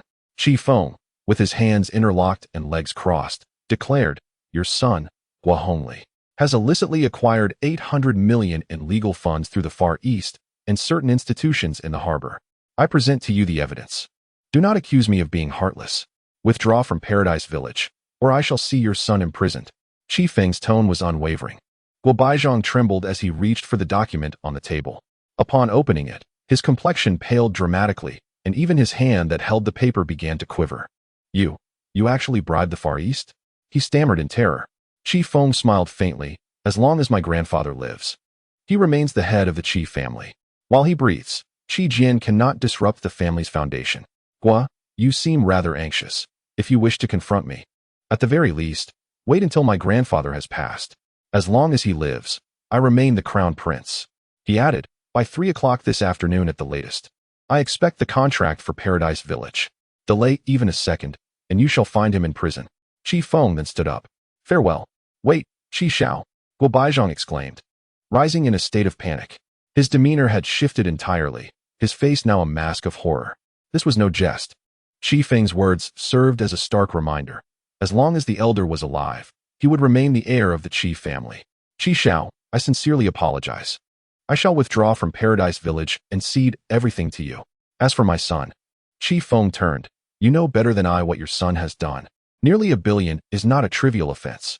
Qi Xiao, I kneel before you," Guo Baizhang exclaimed, collapsing to his knees. He gazed up at Qi Feng, who had come with such grandeur yet now appeared utterly disheveled. Qi Feng showed no mercy, stating that Qi Jian could not touch the family's core assets. The situation was still in the hands of the elder. Guo Baizhang was merely a pawn. "If I desire your death, you shall not see tomorrow." Guo Baizhang came to a realization. With the elder still alive, Qi Feng remained untouchable. Heaven knows how much effort the elder had invested in Qi Feng. He had underestimated him. Qi Feng had already descended the stairs and left the sky pavilion. Guo Baizhang remained kneeling on the ground, struggling to regain his composure. "Once the contract for Paradise Village is signed, you in the Far East will bring Guo Baizhang's south son to court." In the car, Qi Feng conversed with Bai Longjiang. Bai Longjiang inquired, "Qi Xiao, since you've promised Guo Baizhang, would you still proceed with such actions?" Qi Feng replied, "The Far East harbors animosity towards him. Would you prefer to cultivate goodwill with the Far East, or with someone who has been forced to submit to you? I must make Guo Baizhang understand that in Nanshan, he cannot play his games." Chapter 23, Soaring to Yinchuan. The hearts of men are treacherous. The marketplace is akin to a battlefield. Qi Feng returned to South University, awaiting news from Paradise Village. Xia Ruochu had returned, having changed out of her short skirt and high heels. She rarely donned such revealing attire at school. Xia Ruochu received a message. "This is Qi Feng. Let us meet at the library." Upon receiving this message, Xia Ruochu was in her dormitory changing clothes. Having pulled her pants halfway up, she glanced at her phone, furrowing her brows. Qi Feng was seeking her out. It was only now that she comprehended the implication behind Qi Feng's words on the day of new student orientation, referring to the wealth devoid of talent. Indeed, wealth was abundant. Qi family held a spot among the top 10 richest in the world. Yet, in her previous life, this fortune was squandered by Qi Jian. After the old man's demise, the Qi family fell from grace, no longer listed among the top 10, nor even within the top 100 globally. Eventually, they dwindled further down the ranks. Contemplating this, Xia Ruochu decided to head to the library. Inside the library, numerous students were seated, engrossed in their studies, dressed in jeans and athletic shoes. With her hair tied back in a ponytail, Xia Ruochu navigated through the crowd. "Xia Ruochu, Senior. Hello. You look so beautiful." Students greeted her along the way. "Hello," she replied to each. "Wow, Senior Xia spoke to me. I'm so thrilled." In a corner of the library, Qi Feng stirred his coffee while engrossed in a book titled Do Lan Song Qiong. A fragrant breeze wafted by as Xia Ruochu adjusted her hair and settled in front of him. "You were looking for me?" she inquired. Qi Feng lifted his gaze, taking in her beauty. She was strikingly different from Su Nanji, who had a touch of cuteness and a temper that could flare up, whereas Xia Ruochu exuded a more mature demeanor. Qi Feng slid his coffee towards her. Sister, Qian Feng intends to harm you. Keep your distance from her. What did you say? Xia Ruochu asked in astonishment. It seemed Qi Feng had uttered similar words before. What do you mean? She pressed. Qi Feng replied. Guobaizhang is no good. I've encountered his grandson a few times in the capital. He has an interest in you. Even if you've secured a place in the business circle of heaven, it's merely because he wishes to toy with you. Once you resist, you will have already fallen into their trap. Moreover, regarding Qian Feng, you probably understand her better than I do. Qi Feng spoke at length. Xia Ruochu took a sip of her coffee through a straw. Do you know Qian Feng? She asked. Too well, Qi Feng replied. She has been to the capital, and she came to Nanshan with the intent of approaching you. She has been with Guobaizhang's grandson. Xia Ruochu's face displayed disbelief. Qian Feng was her childhood friend. Hailing from a modest background and having dropped out of high school, Xia Ruochu merely wished to support her, placing her trust in her. That is nonsense. You need evidence for your claims, Xia Ruochu retorted skeptically. Qi Feng chuckled. I've already dealt with Guobaizhang. The contract for Tian Village will be finalized by this afternoon at the latest. I will contact you then. Xia Ruochu stood up, staring at Qi Feng in shock. Qi Feng. Oh no, the heir of the Qi family. Why does that sound so awkward? Why are you being so nice to me? Qi Feng replied. You are my sister. Xia Ruochu burst into laughter. That line might fool a ghost, but I am not a naive 3-year-old. I won't fall for your male tricks. In Tianfeng Village, I might as well not go. There are other paths to take. If one wishes to pursue romance, a change of strategy is essential. For wealth alone will not suffice, Xia Ruochu whispered to Qi Feng. Qi Feng felt a wave of frustration wash over him. He truly had no intentions of courting anyone. As Xia Ruochu departed, Qi Feng remained silent, reassured that there was still time. The one who should be most anxious was undoubtedly Su Nanji. The incident concerning Xia Ruochu would unfold several years hence. Thus Qi Feng took his time. He returned to his dormitory, realizing that he had been too preoccupied in recent days to deliver the medicine to Su Nanji. He tapped his forehead, resolving that next time, no matter how busy he might be, he could not afford to forget this matter. Qi Feng set a reminder on his phone. After preparing the medicine, he made his way to the girl's dormitory. He retrieved his phone and found Su Nanji's contact, sending her a message. Come down to collect your medicine, he texted. After sending the message, he received no reply. Was she still upset? Qi Feng recalled that the previous evening, she had been quite irate and had yet to calm down. He sent another message. Su Nanji, are you dazed? Hurry down. Still, there was no response. Feeling increasingly disheartened, he called Ding Yiting. Hey, Qi Feng, she answered. Come downstairs. Qi Feng instructed. Moments later, Ding Yiting, Qi Qing, Jiang Mingnan, and several other girls from the dormitory appeared. Upon seeing Qi Feng, Ding Yiting's expression turned fierce. How dare you return? Qi Feng, do you realize that during your absence, Nanji has been utterly distracted? Jiang Mingnan scolded. Indeed, you insufferable man. If you wish to pursue a girl, commit fully. You barely made an effort before vanishing. Qi Qing added, what is your intention with Nanji? She can't focus on her classes because of you. Qi Feng felt overwhelmed. Yes, it's my fault. Here is her medicine. She should drink it while it's still warm. He replied, handing over the package. Nanji isn't here. She returned home yesterday. What? Qi Feng was taken aback. He turned to Ding Yiting. Why would she go home? It's only been a few days since the semester began. Ding Yiting sighed. Her grandmother is ill, and the situation is quite serious. Nanji has been raised by her grandmother since she was little, without parents. Upon hearing this, Qi Feng recalled a memory from his previous life. Just days after the semester began, Su Nanji had taken leave to return home. Her grandmother had suffered a cerebral hemorrhage and, due to the delay in receiving care, had struggled for 3 days in the hospital before passing away. Afterward, Su Nanji had been in a daze, rarely appearing at school and sometimes only managing a single meal a day. Eventually, Qi Feng had used his exceptional skills to penetrate her heart. Su Nanji had once told him, "You remind me of my father." Qi Feng smiled, having always believed that he had won her over with money. You should have called me regarding this, he said. Who knew you still cared for her? That night, after Nanji spoke with you, something seemed off. I had no idea what you were up to. Ding Yiting rolled her eyes. Without lingering further, Qi Feng left the school. He picked up his phone and called Chinjiu. Chinjiu, arrange for me the fastest flight to Yinchuan. Understood. Chinjiu responded. Yinchuan City, located in the mountainous region, was quite distant from Nanshan, nearly 1,000 kilometers away. Chinjiu's call came through. Qi Xiao, There is only a midnight flight tonight, and it is estimated to arrive early tomorrow morning. Feng replied, no matter the time, hurry and book it. Chapter 24. Feng, what brings you here? The next day, at the First People's Hospital of Yin County, Su Nanji, with dark circles under her eyes and clad in a pair of faded jeans, stood in the doctor's office. She had not closed her eyes for a day and a night. She had neither eaten nor even taken a sip of water, as her appetite had vanished. Nanji, the hospital is aware of your family situation. The county has provided some assistance, and our department's medical staff has pulled together a little money, but it is still insufficient.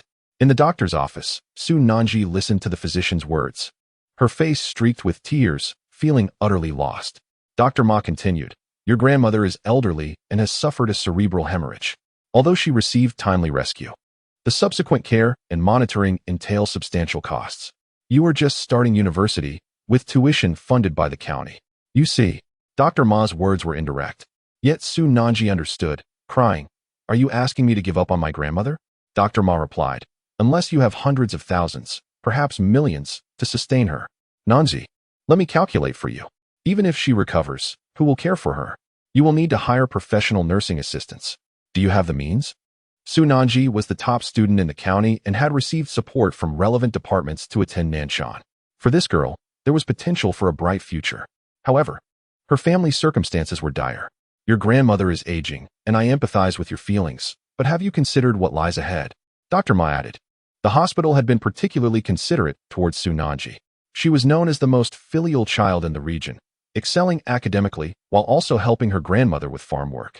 Unlike other girls her age who were cherished by their parents, Su Nanji wept more bitterly. Wiping her tears, she declared, I will find a way. She ran out, sobbing. Dr. Ma sighed, pitying the girl, yet fate was unkind.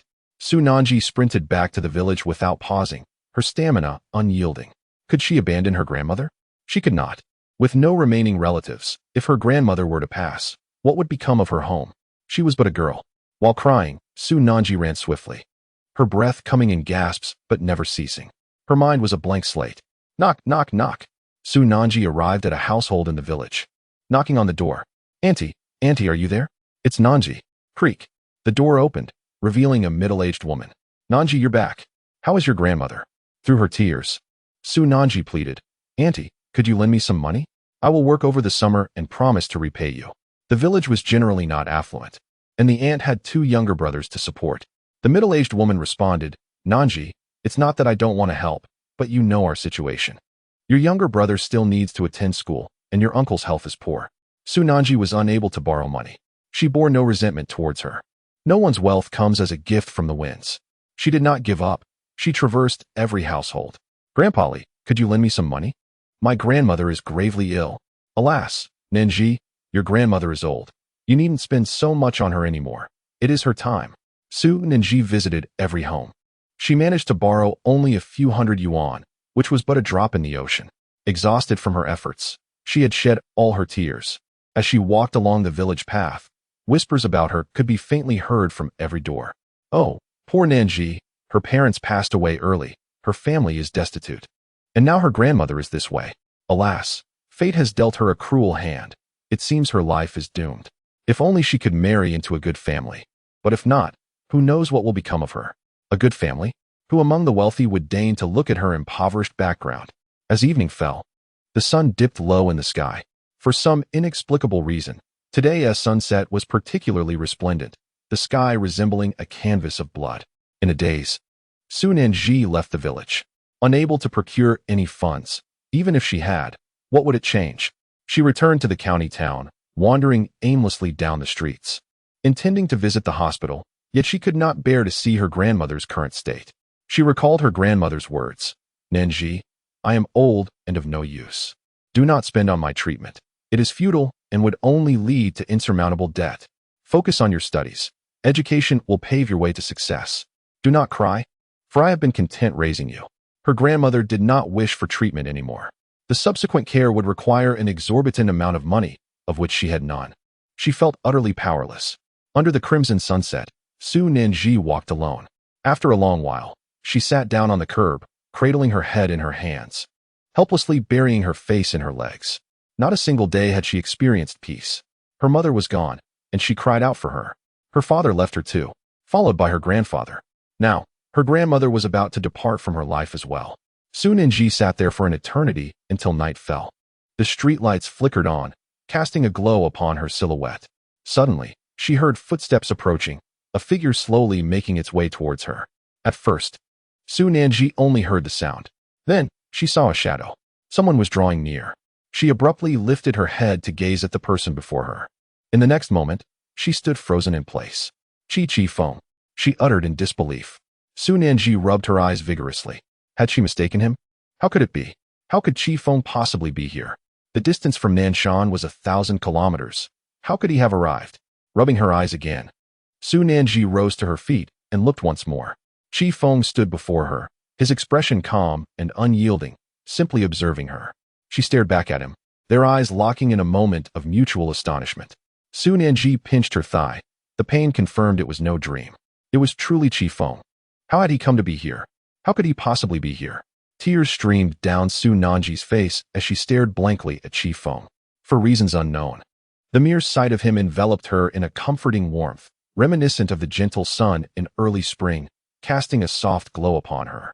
Covering her mouth with one hand, her face was awash with tears. Feng, how did you come here? Su Nanji cried out. Feng approached her, extending his hand.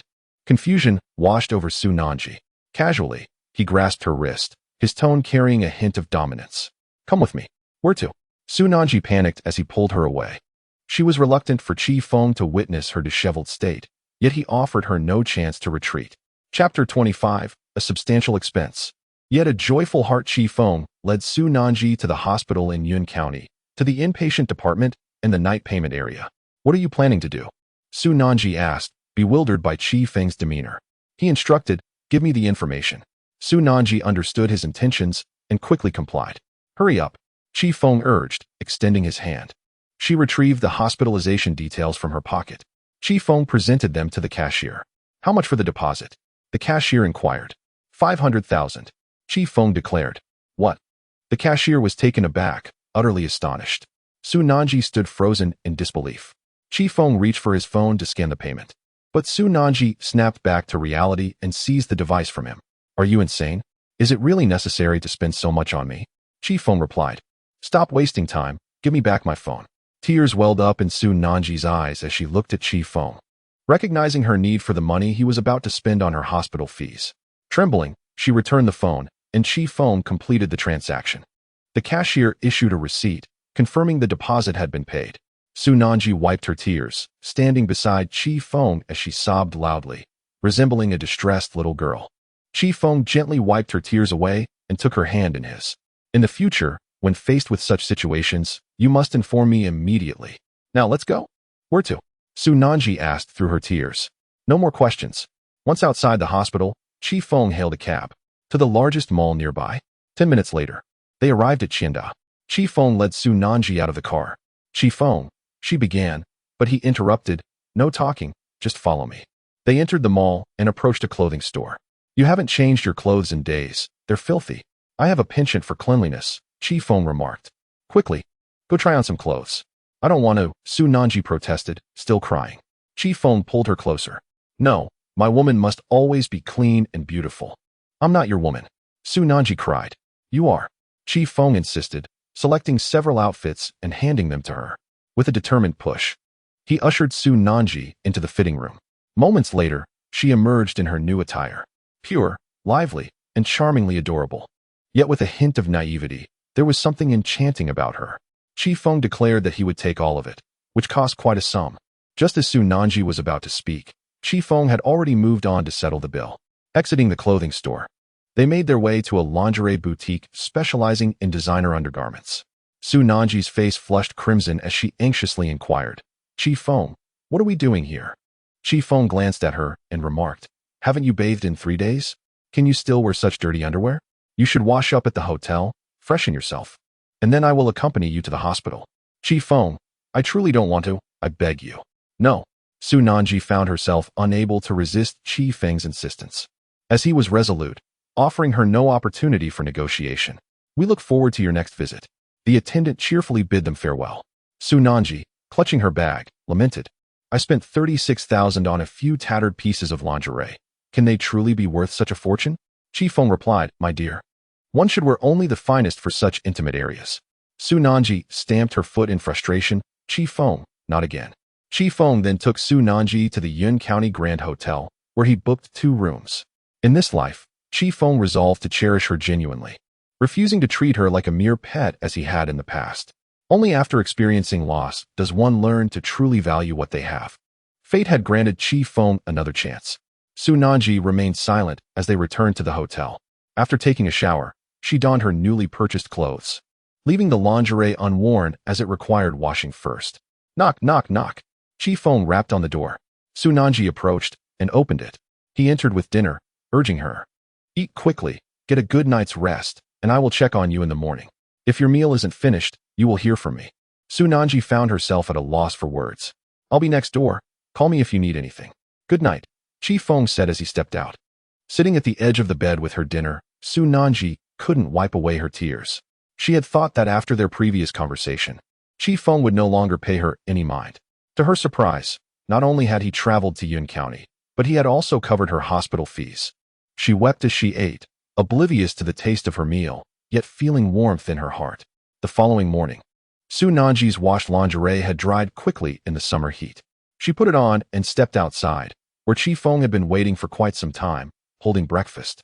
After we eat, we'll head to the hospital, he said as he handed her the meal. Su Nanji accepted it and silently finished her food. Before long, they arrived at the hospital. In the doctor's office, Feng and Su Nanji entered to find Dr. Ma seated, who looked at Su Nanji in astonishment and asked, Su Nanji, last night your grandmother's hospital deposit was paid to the tune of 500,000. Where did you acquire such a sum? Su Nanji felt embarrassed and at a loss for words.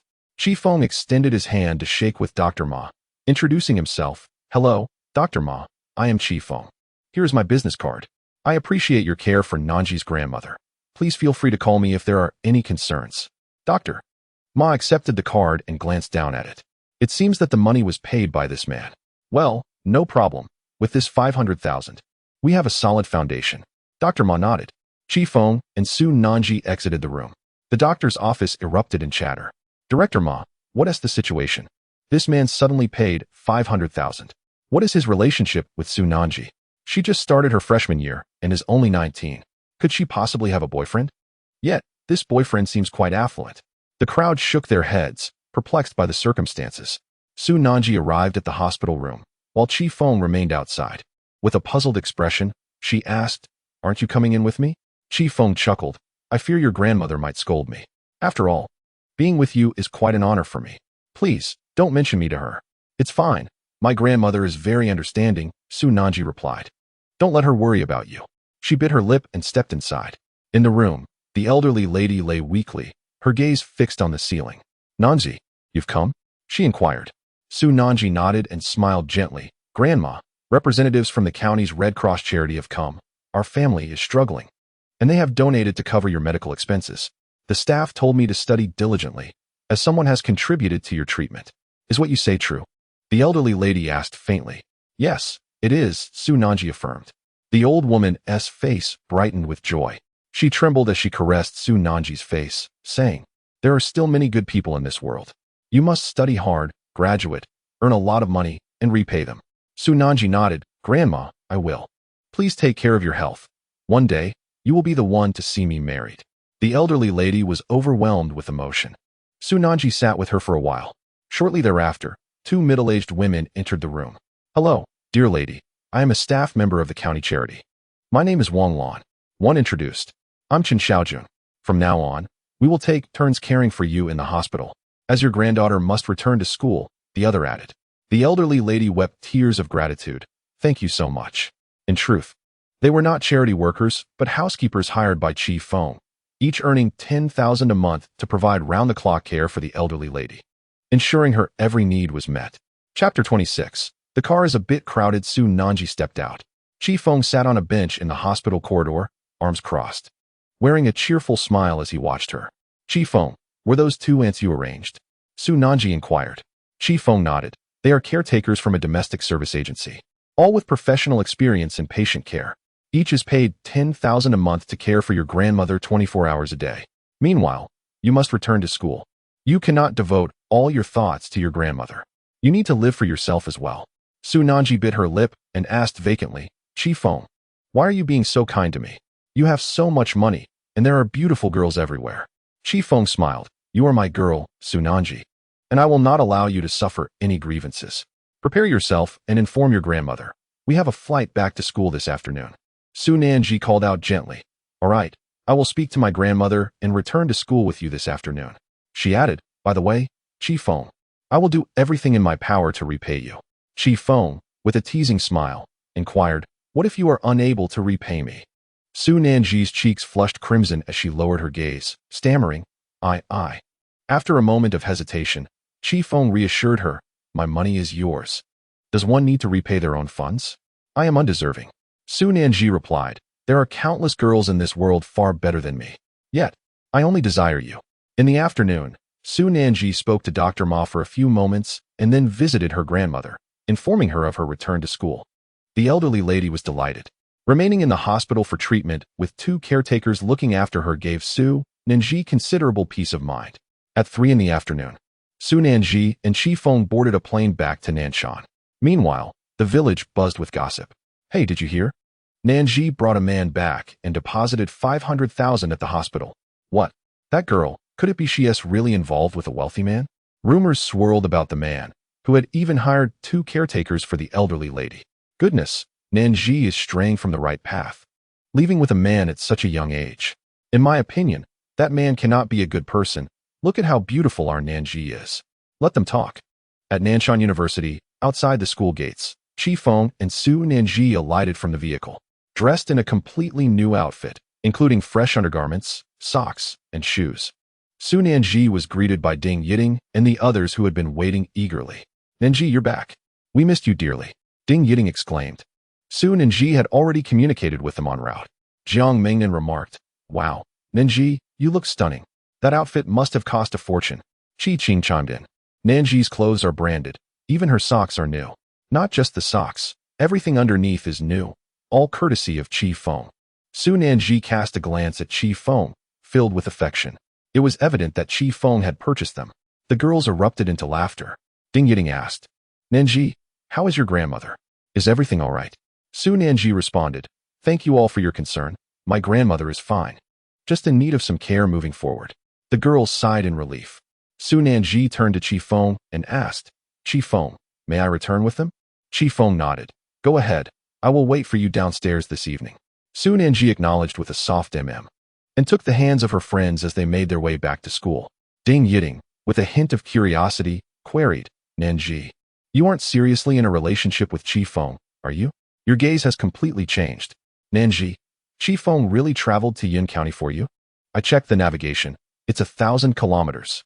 Nanji, have you been intimate with him? What was it like? Exciting? Wow. Chi Qing, how shameless. Su Nanji retorted. As Chi Feng entered the school, he spotted Ding Yan, Ma Xiaoyong, and Huang Yuan engrossed in their phones on the playground. 3 individuals gazed intently at a mobile phone, their eyes gleaming with intrigue. Goodness, Ms. Sanshang is truly remarkable. The harmony of body and mind is so profound that I can scarcely contain myself.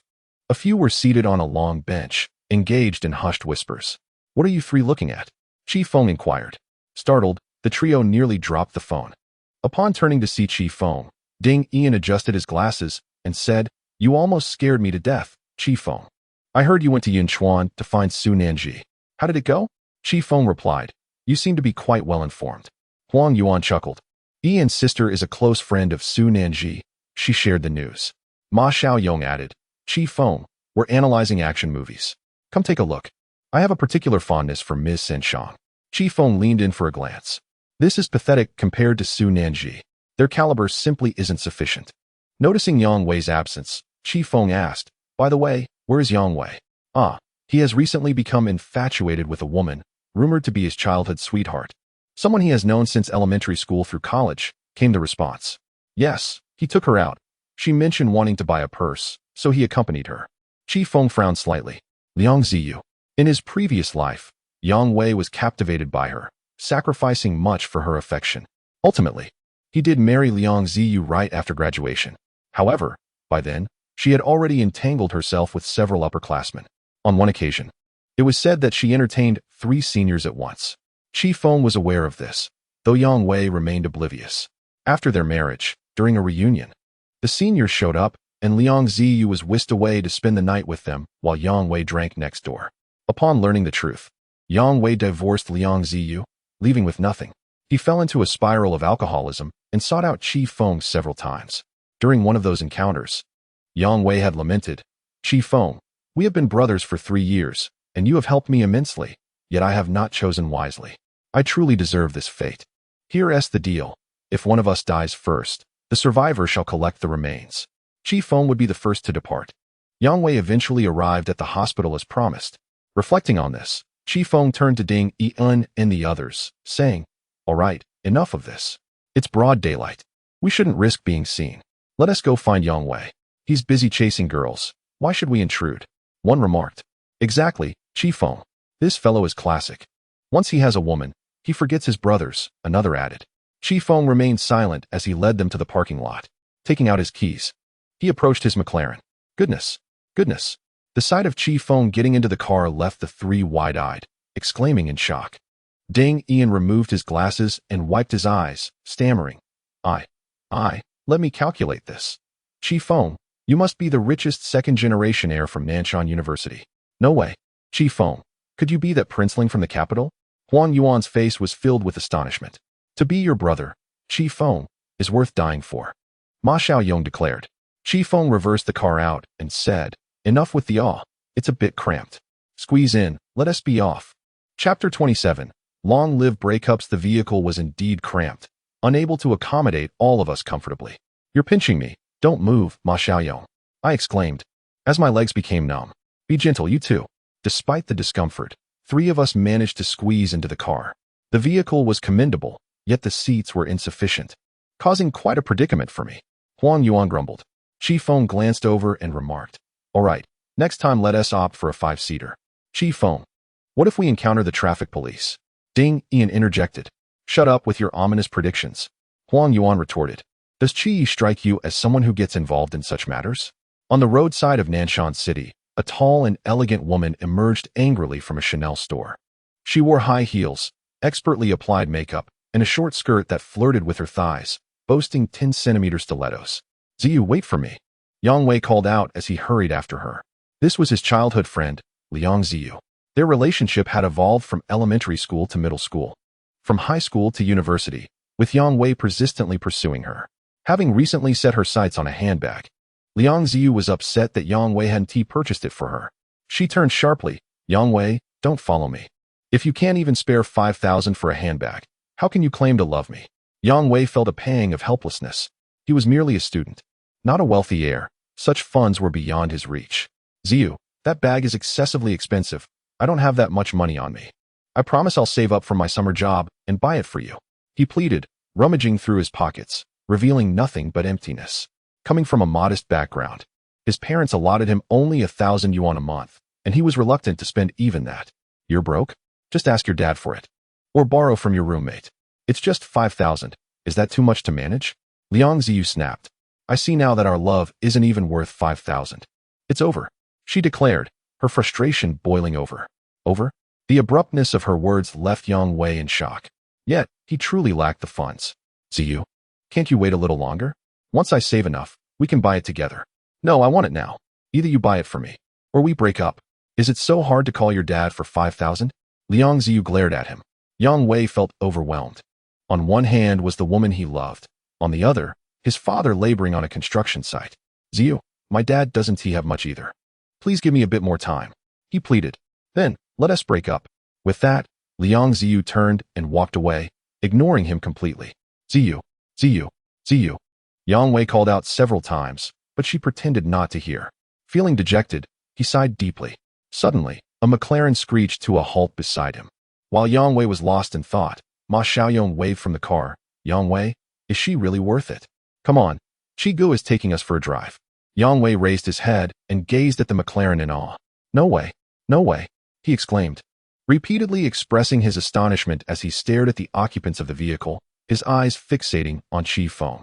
He rushed forward, circling around the McLaren with astonishment etched on his face. Yang Wei exclaimed, Feng, you devil. I never imagined this McLaren belonged to you.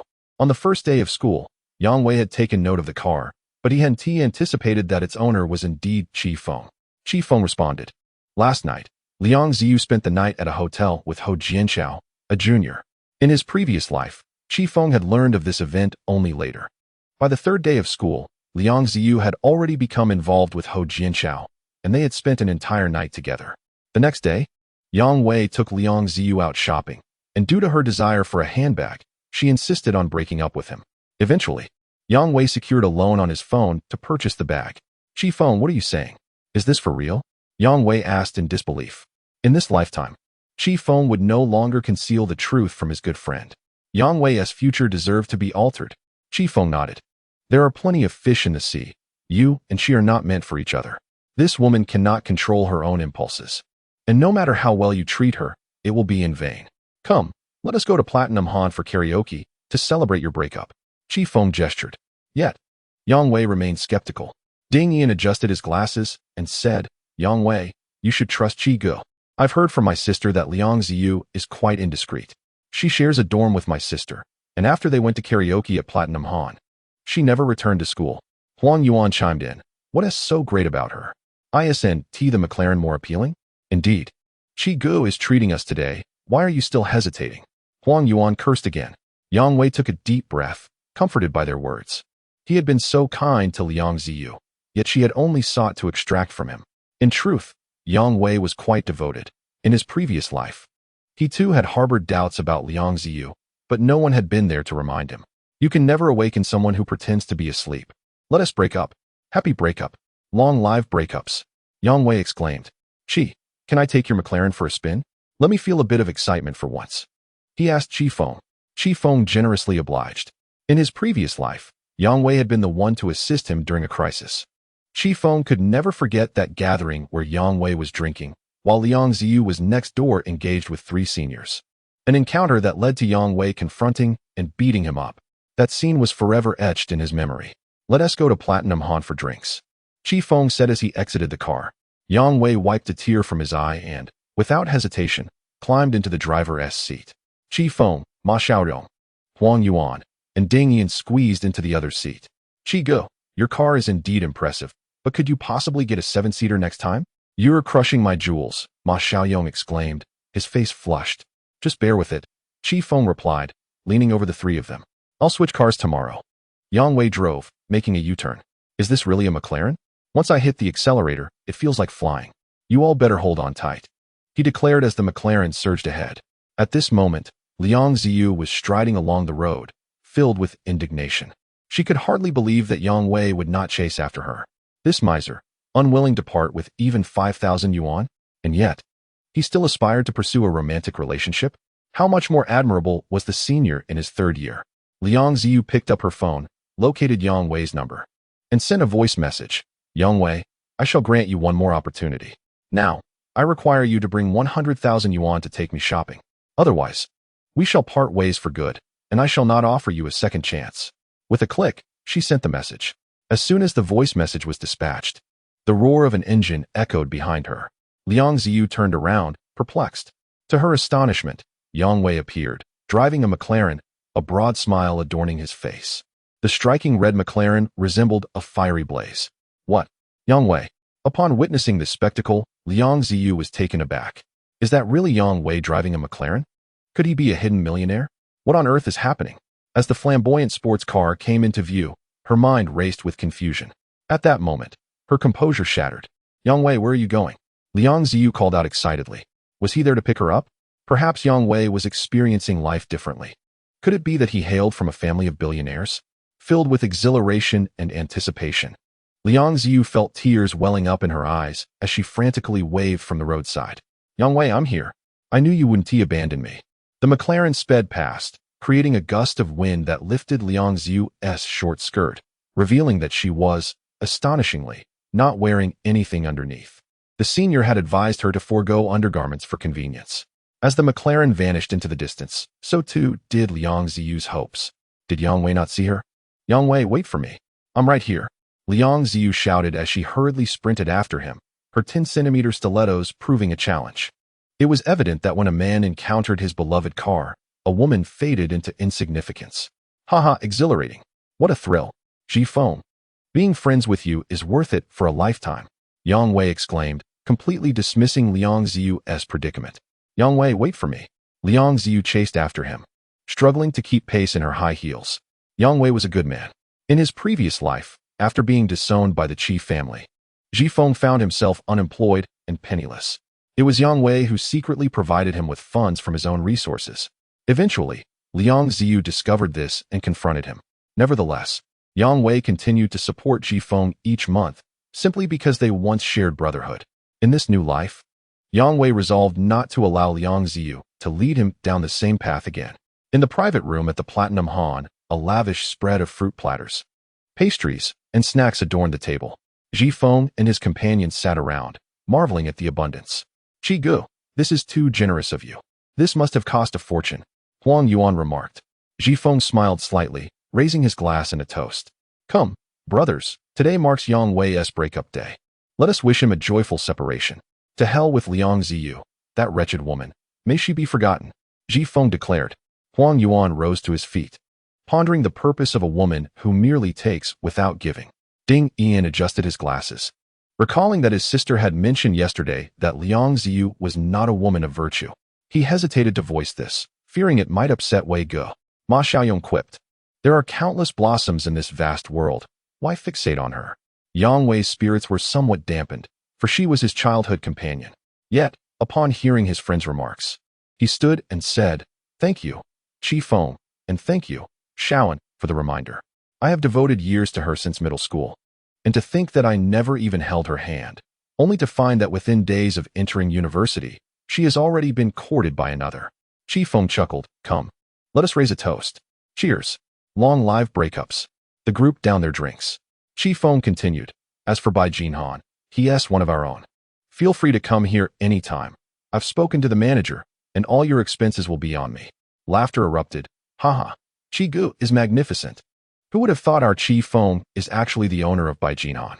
Amidst the revelry, Ma Xiaoyong remarked lewdly, Qi Gu, it's rather dull with just us. Why not invite a few women? The suggestion drew agreement from the others. In a previous life, Qi Feng would have certainly obliged. However, this time around, he resolved to live differently, vowing never to engage in such behavior again. Yet, he acknowledged the need for companionship.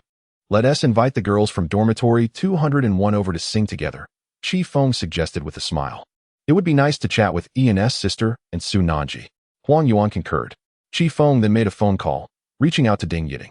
At Nanshan University's cafeteria, several pairs of sisters were enjoying lunch. Jiang Mingnan looked across at Su Nanji and said, Nanji, why not agree? You want to find a man who treats you better than Qi Feng in this world. Just moments ago, Su Nanji had recounted the entire situation to her friends. No way, Qi Qing interjected. Qi Feng appears to be a wealthy second generation. We need to observe him closely. What if he discards you after a fling? In a previous life, Qi Qing had warned Su Nanji, who had not heeded her counsel. After their breakup, Su Nanji had wept, regretting her decision to ignore Qi Qing's advice. But this time, Qi Feng would ensure she had no regrets. I'm at my wit's end, unsure of what to do. Su Nanji pouted. Jiang Mingnan suggested, let us investigate him on your behalf. Rest assured, we sisters will not abandon you. We shall deal with these insufferable men in our own way. Just then, Ding Yiting's phone buzzed. She picked it up, glancing at the screen before turning to Su Nanji. It's a call from Qi Feng. Su Nanji gestured for her to answer. What is up? We're having lunch in the cafeteria. All right, we'll be there shortly. Ding Yiting hung up. What happened? Jiang Mingnan inquired, while Su Nanji looked at her in confusion. Ding Yiting remarked. Qi Feng and my brother are singing at the Platinum Han. Let's head over and join them. Jiang Mingnan stood up, saying, let's go see what tricks they're up to. Su Nanji, with one hand on her forehead, felt utterly at a loss on how to face Qi Feng. She was completely overwhelmed. It's all right, we are here for you. Ding Yiting encouraged with a huff. The four girls swiftly arrived at the Platinum Han and found the private room where Qi Feng and the others were gathered. Ding Yiting, Jiang Mingnan, Qi Qing, and Su Nanji entered the room. The air was thick with the scent of alcohol. Ding Yiting glanced around and chuckled. Well, a group of men drinking here? Ding Yan, who told you to drink? Are you looking for a beating? She rushed over. Ding Yan raised his arms in surrender, exclaiming, Sister, I was wrong. Ding Yiting kicked at him. Su Nanji pouted, momentarily at a loss, and stole a shy glance at Chi Feng, feeling somewhat hesitant.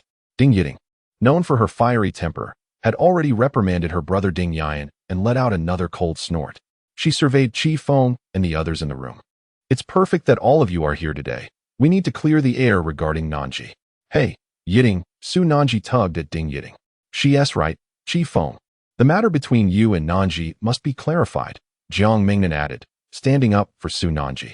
Chi Feng, we have no objections to you pursuing Nanji.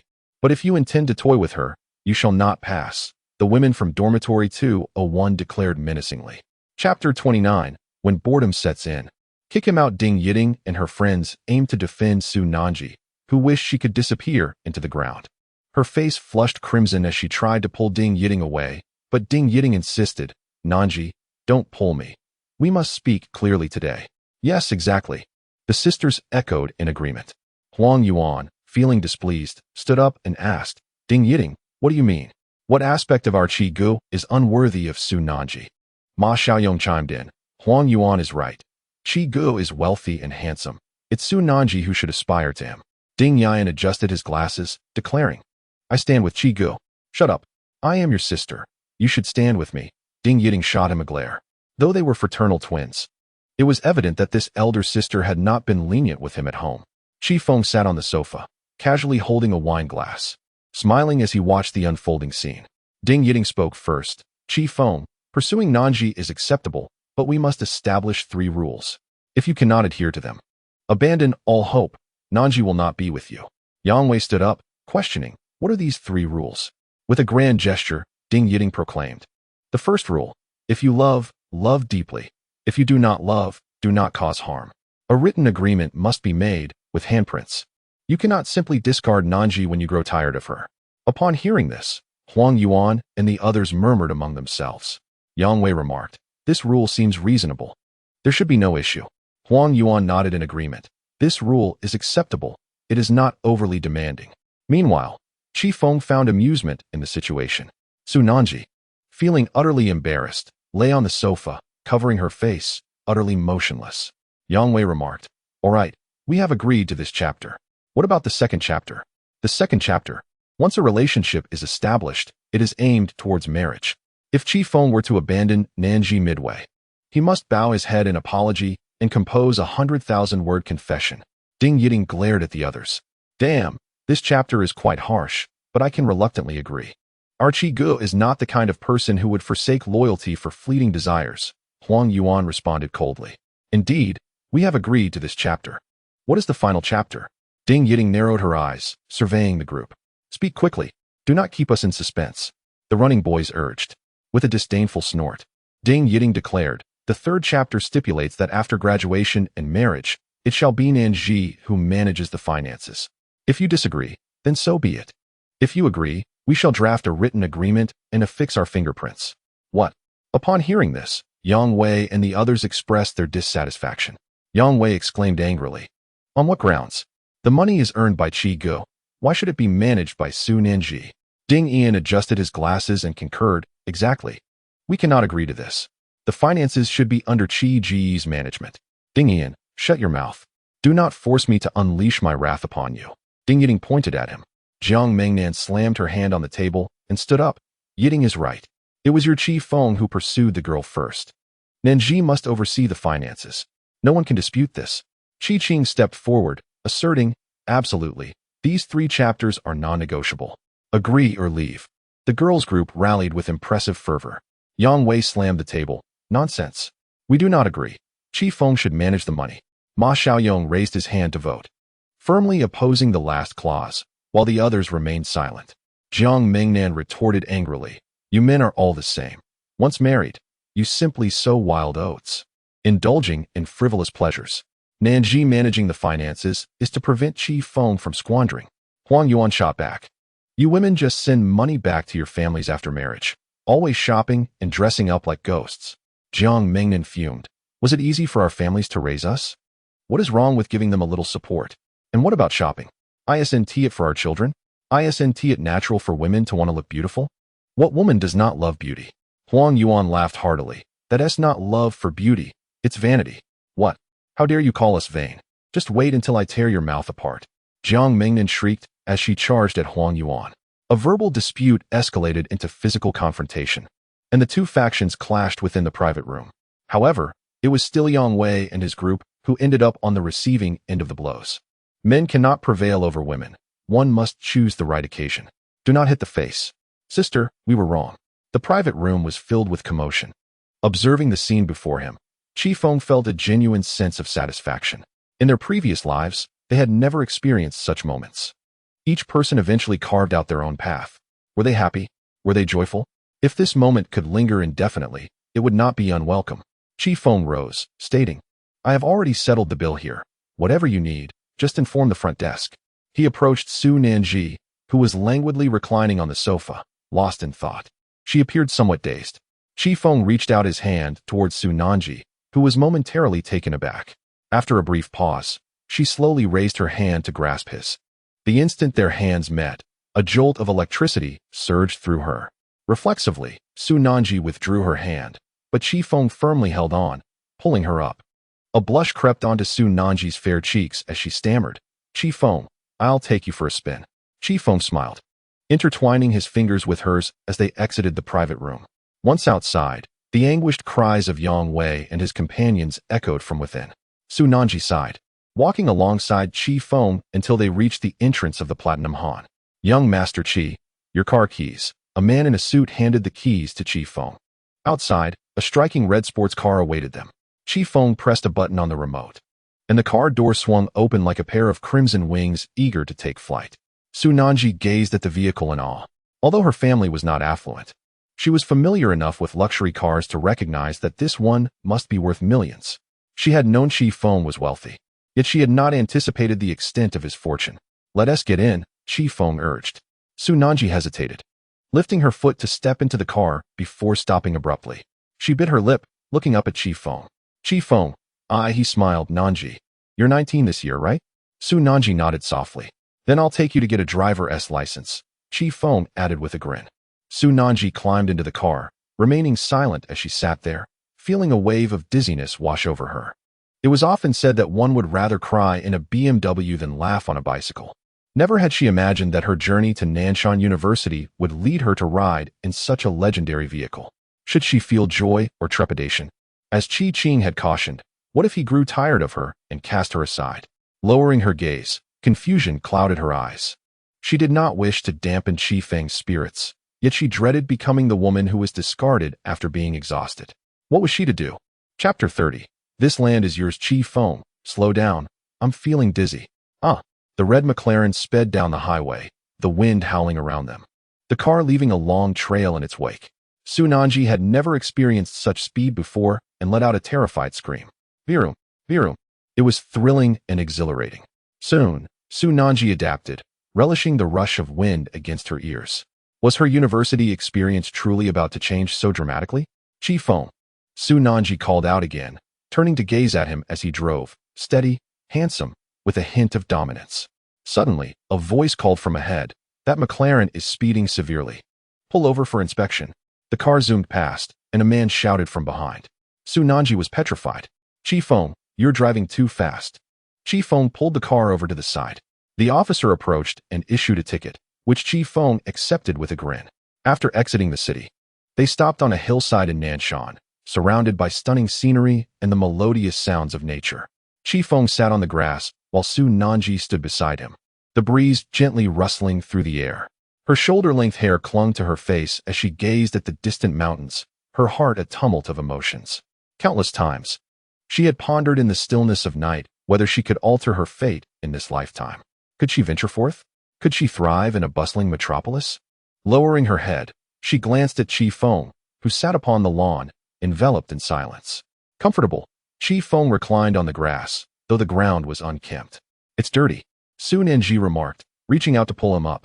Instead, she found herself tugged down beside him on the grass. Qi Feng turned his gaze to the southern mountain and spoke. Nanji, do you realize? My greatest dream in this life is to transform this entire southern mountain into a resort, a scenic tourist haven. Su Nanji replied, Your ambitions are quite grand. As for me, I have simpler aspirations, to secure a good job and earn enough to purchase a home in the city.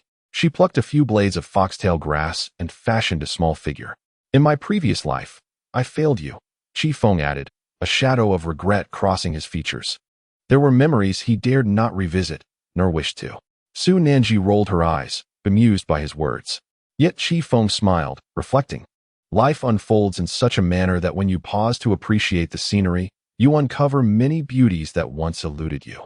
This fleeting existence resembles that of a passerby. There are myriad ways to live, yet which path is truly fulfilling? Surely, Feng has already discerned the answer. Young Master Qi. At that moment, several vehicles approached from the valley below. Chen Jiao emerged from a car and called out to Feng on the hillside. Su Nanji turned to glance at him. Feng rose from the ground. Chen Jiao approached. Young Master Qi, Guo Baizhong has conceded, and Du Boizhong is urging us. The acquisition of Tiantang village is a certainty. The matter of Tiantang village was as good as sealed. In his previous life, Feng had believed he and Qi Jian were brothers, convinced that Qi Jian would never betray him. Alas, during his studies at Southern Mountain, Qi Jian had already begun his clandestine machinations. His uncle and their family were unwilling to allow Feng a share of the inheritance. As the saying goes, leave a thread for future encounters. Yet they had left him with no glimmer of hope, a quintessential example of utter annihilation. This life's reversal was not solely Su Nanji's doing. Nanji, allow me to escort you back to school, Feng said. Have Bai Longjiang and the others wait for me in the village. Understood, Shinju replied. At Southern Mountain University, Feng accompanied Su Nanji to the entrance of the girls' dormitory. It was afternoon, and Ding Yiting and the others were likely still in the cafeteria. Su Nanji alighted from the car, pouting as she made her way toward the dormitory. Wait a moment, Feng called out. Su Nanji halted, her face a canvas of confusion as she turned to him. Feng retrieved a plastic bag from the vehicle and handed it to her. Inside were items she could not discern. What is this? Su Nanji inquired, casting a glance at the contents. Sanitary napkins, Feng replied. Huh. Su Nanji's mouth fell open in shock, her eyes widening. In an instant, her cheeks flushed a deep crimson as she stammered. What do you want me to do with this? Feng was rather unceremonious, declaring that from this moment forth, all the inferior sanitary pads in her dormitory should be discarded, and she should use the ones he had purchased. As a girl under the protection of Feng, she deserved nothing less than the finest. Before Feng could finish her sentence, Su Nanji firmly grasped Feng's shoulder, momentarily stunning her. Suddenly, Su Nanji turned her back and forcefully threw Feng to the ground. With a casual flick of her wrist, she picked up the bag and headed towards the dormitory building. Feng rose from the ground, reminding her not to forget the discarded items. Flushed with embarrassment, Su Nanji quickened her pace, covering her ears as she rushed back to the dormitory. Feng chuckled softly before getting into her car. Upon returning to the dormitory, Su Nanji concealed herself at the stairwell, peering outside. She found that Feng had already driven away. Gazing at the contents of the bag, she felt a whirlwind of emotions.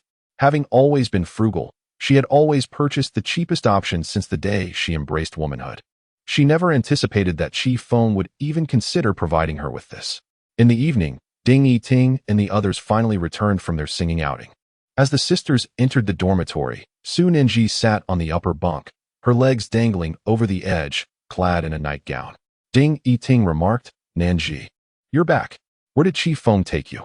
Today was absolutely exhilarating. Jiang Ming, Nan chimed in, you missed it. We gave those scoundrels a thorough beating on your behalf, avenging your grievances. Qi Qing added with a smile, they didn't even dare to fight back. Those boys are not half bad, right, Nanji? Are you all right? Su Nanji shook her head, looking at the group of girls. I'm fine, Ding Yiting inquired. So where did Feng take you? Just out for a drive. We returned shortly after. Wow. Ding Yiting feigned astonishment. In the next moment, her eyes fell upon the bag beside Su Nanji. She opened it, and, upon seeing the contents, exclaimed, Nanji, what brand of sanitary pads are these? I've never seen them before. Jiang Ming Nan and the others gathered around, their curiosity piqued. I've never seen anything like it. Does 12 degrees space really produce this? It feels so soft and comfortable. Su Nanji pouted slightly. Feng bought these for me. I just checked online, and each one costs 100 yuan. What? No way. That's outrageous. The women exchanged incredulous glances. Sun and Ji handed each of them a piece. Try it out and see how it feels. Jiang Mingnan promptly returned the item. This is a gift from Qi Feng. We can't possibly use something this expensive. Just how wealthy is Qi Feng's family? Suppressing a laugh, Su Nanji replied. He drives a McLaren. I looked it up, and that model is no longer in production, costing over 10 million. Oh my goodness. Oh my goodness. Oh my goodness. The women were left in shock. At that moment, in Tiantang Village, Nanshan City, Bai Longjiang stood at the village entrance with a group of people. Shortly thereafter, Qi Feng and Chun Jiu's entourage arrived in their vehicles. Within the village, Du Boizhong led a group of villagers to meet them. As soon as he arrived, Du Boizhong bowed and extended his hands, exclaiming, Master Qi, we have eagerly awaited your arrival. Our village has reached a consensus. We are willing to sell this land to you. Chapter 31. The 8 major banks of Nanshan Guobaizhong has already withdrawn. Upon hearing of his departure, other competing enterprises hesitated to challenge the heir of the Qi family and also retreated. It can be said that Tiantang village has cooled down. Previously, Du Boizhong had options, but now there was only Qi Feng. Who else could he turn to? Naturally, Qi Feng did not extend a handshake to Du Boizhong. Since there are no issues, let us find a place to sign the contract and proceed, Qi Feng gestured. Yes, Master Qi, but what about the price? Du Boizhong inquired hesitantly. Qi Feng smiled. Just yesterday, you had the privilege to negotiate with me, and I was even willing to increase the price for you. Now, that opportunity has vanished. Let me be clear. If I, Qi Feng, do not acquire this land, no other enterprise shall have it either. You may as well let it rot here. Qi Feng's words showed no mercy towards Du Boizhong. He had already extended a favor. There was no one else to blame. Du Boizhong felt a sense of despair. Had Qi Feng agreed during his last visit, each household could have received an additional 100 to 200,000. Now, such favorable circumstances were utterly impossible. Although Du Boizhong felt disheartened, Qi Feng's ultimatum left him with no other options. At a business center in Nanshan, in the presence of some local leaders, Qi Feng and Du Boizhong signed a contract. The land of Tiantang village now belonged to Beijing. The contract was swiftly finalized.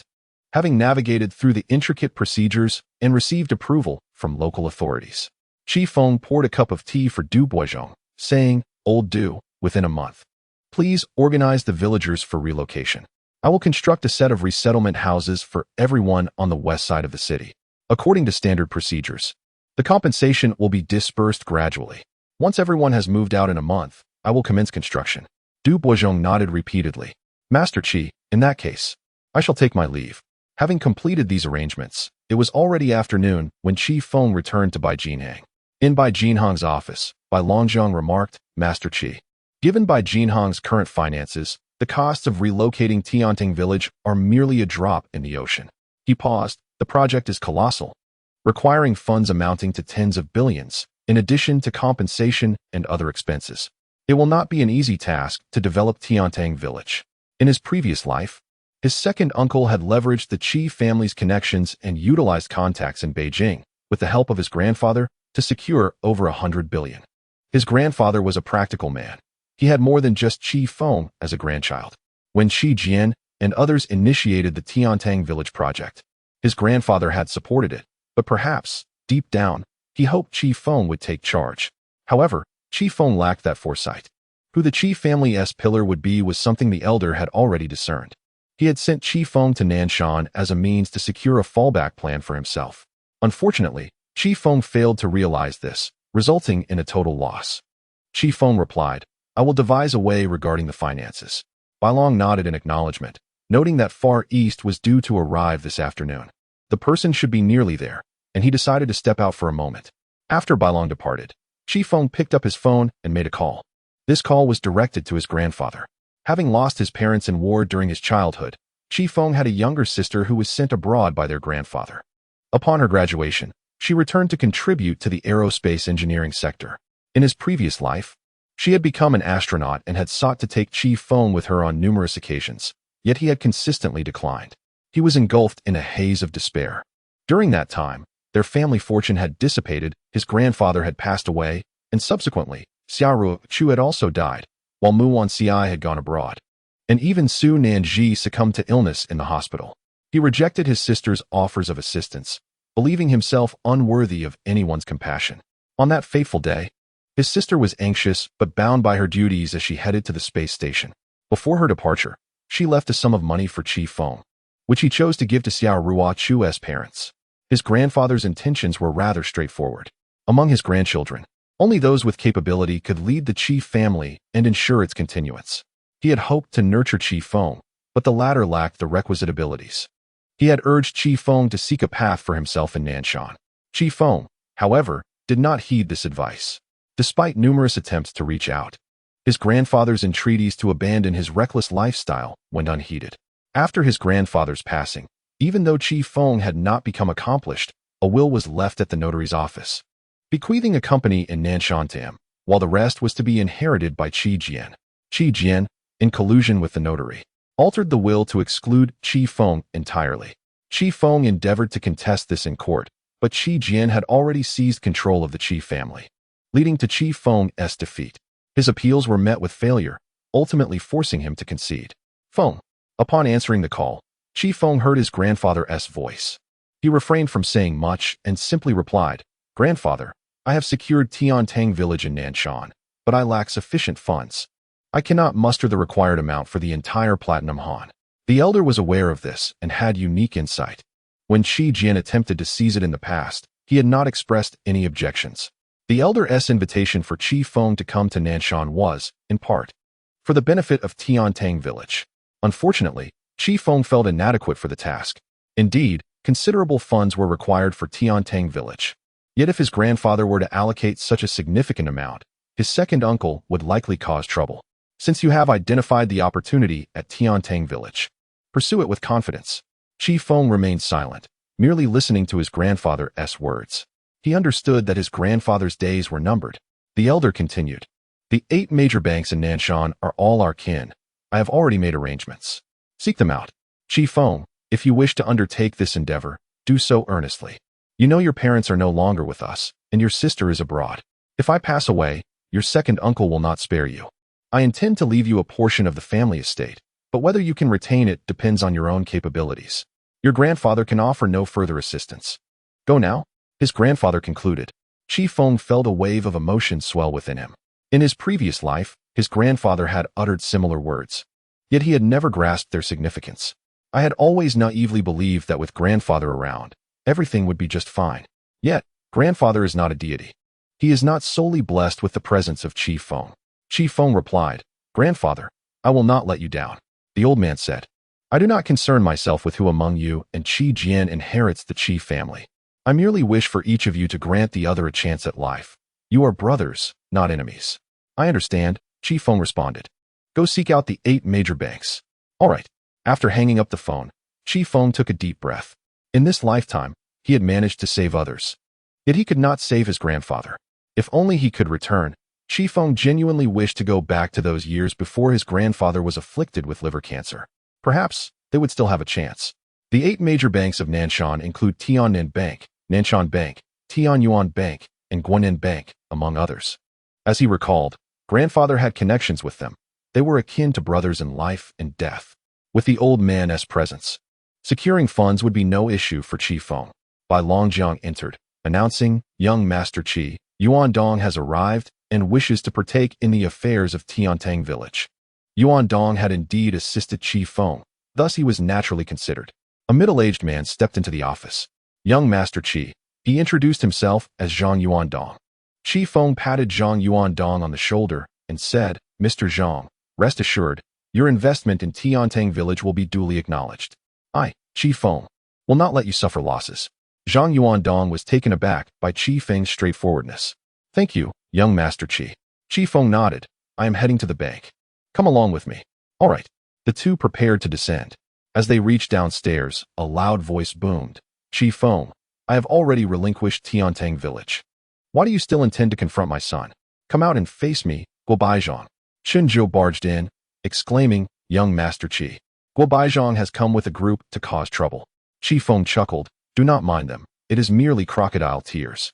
Just inform the uncles to handle it." Chapter 32, 50 million startup capital Nanshan Bank, one of the 8 major banks in Nanshan City. Chairman Zhou Duanyang. "Hello. I would like to inquire about the interest rates for commercial loans and the required procedures. A figure in a long dress, Xiao Ruoqiu, was consulting with a bank employee at the service window. In her previous life, Xiao Ruoqiu had taken a loan after graduating university, which provided her with startup capital to establish her own company. By her junior year, she was already paving the way for her future endeavors. Qi Feng entered with Zhang Yuandong and immediately spotted Xiao Ruoqiu. Beautiful lady, how much are you planning to borrow? The bank employee inquired. Xiao Ruoqiu. Just as she was about to respond, a familiar voice called her name, causing her to turn around in surprise. Qi Feng approached, startling Xiao Ruoqiu as he exclaimed, "What are you doing here?" The young master of the Jing Circle, the most formidable heir of Nanshan University. This time, Xiao Ruoqiu had no doubt about his identity. "Come with me," Qi Feng said as he seized her wrist. Taken aback, Xiao Ruoqiu struggled to break free. However, Qi Feng still pulled her up. Xiao Ruoqiu asked, "Qi Feng, what are you doing?" Qi Feng remained silent, leading Xiao Ruoqiu upstairs. "Sir, the upstairs is the office area," a security guard interjected. Without glancing at the guard, Qi Feng replied, "My surname is Qi." The guard paused momentarily before breaking into a smile. "So you are young Master Qi? Director, Zhou has been waiting for you upstairs. Please come in." Zhang Yuandong followed closely behind. Xiao Ruoqiu felt bewildered, struggling against Qi Feng's grip. "Qi Feng, what are you doing? Let go of me." After 3 years at Nanshan University, this was the first time Xiao Ruoqiu encountered such a man. You can speak, but why resort to force? Yet, as the saying goes, the first to strike gains the advantage. Qi Feng was well aware of Xiao Ruoqiu's purpose for being there. He coolly instructed, "Do not speak." Xiao Ruoqiu was momentarily taken aback. She had no choice but to follow Qi Feng upstairs. "Young Master Qi, you have arrived?" In the reception room upstairs, Zhou Duanyang, the chairman of Nanshan Bank, had been waiting for quite some time. Upon Qi Feng's arrival, he immediately stood to greet him. Zhou Duanyang was a middle-aged man who owed his current position to the Qi family's patriarch. Years ago, he was merely an ordinary bank employee. But by aligning himself with the right people and choosing the correct side, he had ascended to prominence. Furthermore, among the 8 major banks, either they had been associated with the Qi patriarch or had benefited from his generosity. President Zhou, Zhang Yuandong greeted. Zhou Duanyang nodded. He then turned his gaze towards Xiao Ruoqiu, questioning, "Young Master Qi, who is this?" Qi Feng replied, "She is my senior, Xiao Ruoqiu." Zhou Duanyang's expression shifted to one of realization. From Nanshan University? It was evident that anyone who could walk closely with Qi Feng was undoubtedly his woman. Zhou Duanyang extended his hand towards Xiao Ruoqiu. "Hello, Miss Xia." Xiao Ruoqiu felt somewhat numb. She had come to inquire about a loan. Yet Qi Feng had brought her to meet the bank president? "Hello, President Zhou," Xiao Ruoqiu managed, shaking Zhou Duanyang's hand. "Miss Xia, no need for formality. Just call me Old Zhou," he replied. Xiao Ruoqiu was nearly overwhelmed, casting an incredulous glare at Qi Feng. The disparity in their statuses was stark. Who was she? Merely an ordinary university student. Qi Feng had already taken a seat, and Xiao Ruoqiu found herself in a dilemma, neither sitting comfortably nor standing. Qi Feng gently urged her to sit down. He had brought her here to discuss matters concerning Tiantang village. Xiao Ruoqiu settled into her seat. Fine tea was served. Zhou Duanyang returned to the matter at hand. "Young Master Qi, the patriarch has already briefed me. Have you signed the contract for the land in Tiantang village?" Qi Feng did not keep him in suspense. Gao Baizhang thought that relying on Qi Jian would ensure his success, but he has ultimately miscalculated. Zhou Duanyang chuckled lightly. Indeed, Gao Baizhang has overstepped his bounds. He must remember that as long as the patriarch is alive, even with Qi Jian backing him, it won't matter. If the patriarch does not lend his support, Qi Jian's attempts to leverage the Qi family's influence in front of the patriarch to obstruct Qi Feng will likely end in failure. "Young Master Qi, I have had professionals assess the Tiantang Commercial Center. Initiating the project will indeed require substantial funds. However, since the patriarch has already spoken, I will comply with all of young Master Qi's requests." Zhou Duanyang expressed his stance clearly. Beside them, Xiao Ruoqiu appeared somewhat astonished. She tilted her head to glance at Qi Feng. Could it be true that this young lad had indeed secured Paradise Village? What surprised her even more was the sheer audacity of his ambitions at such a tender age. Qi Feng stated, "The demolition of Paradise Village will commence within a month, spearheaded by the Far East Group and by Jinang. I require swift action. Zhou Duanyang pondered for a moment before responding, very well. I shall confer with the other 7 banks regarding the overall strategy and present you with a plan as soon as possible, young Master Qi Feng suggested. How about this? I will host a dinner tonight at 8 o'clock at Tiango. We can discuss matters further then. Zhou replied, no problem. I will reach out to the others. Rest assured, young Master Qi, the 8 major banks stand firmly by your side on this matter. After a brief exchange, Qi Feng took his leave. Zhou Duanyang began organizing the necessary arrangements. Upon exiting the bank, Qi Feng turned to Zhang Yuandong. Mr. Zhang, please consult with Bai Longjiang. Before the banquet tonight, prepare a proposal. Those old-timers can be quite challenging to deal with. Among the 8 banks, only Zhou Duanyang was relatively young. The others were of a similar age to Qi's grandfather. While they maintained a cordial relationship with the elder, it was inevitable that some had ties to Qi Jian. Although some feigned compliance, there were whispers of ulterior motives. Zhang Yuandong responded, understood. Qi Feng entered his McLaren and honked the horn. Xia Ruochu stood on the roadside. Lost in thought, Qi Feng remarked, what are you daydreaming about? Get in the car. He gestured for her to join him. After a moment's hesitation, she opened the door and took a seat. Qi Feng, are you truly going to develop Paradise Village? Xia Ruochu still found it hard to believe. This was no trivial sum. Without an investment of several hundred billion, it was simply unfeasible. She was astounded by the wealth of the Qi family in the capital. Did the elder casually dispense hundreds of billions at will? In truth, the elder had merely instructed the 8 major banks to invest. If Qi Feng wished to establish his foothold in Nanshan, a pivotal aspect was the creation of his own commercial circle. Only in this manner would Qi Jian's eventual acquisition of the Qi family not undermine Qi Feng's position. Qi Feng smiled in silence, retrieving a bank card from his pocket. He handed it to Xia Ruochu. With a perplexed expression, she tucked a strand of hair behind her ear. What is this? Qi Feng tilted his head and smiled at her. 50 million as startup capital. Consider it a loan from me. Xia Ruochu burst into laughter. That's 50 million. Are you trying to flaunt your wealth? Do you think I would accept it? She countered. As I said, just treat it as a loan from me. Take it. Qi Feng insisted. Are you trying to woo me? Xia Ruochu inquired. Why is it that women often perceive such intentions? Qi Feng was genuinely not attempting to flirt. Truly, he was not. How to explain this? After a moment's reflection, he replied, in the future, refrain from any dealings with Qian Feng and do not trust her words. She may bring you harm.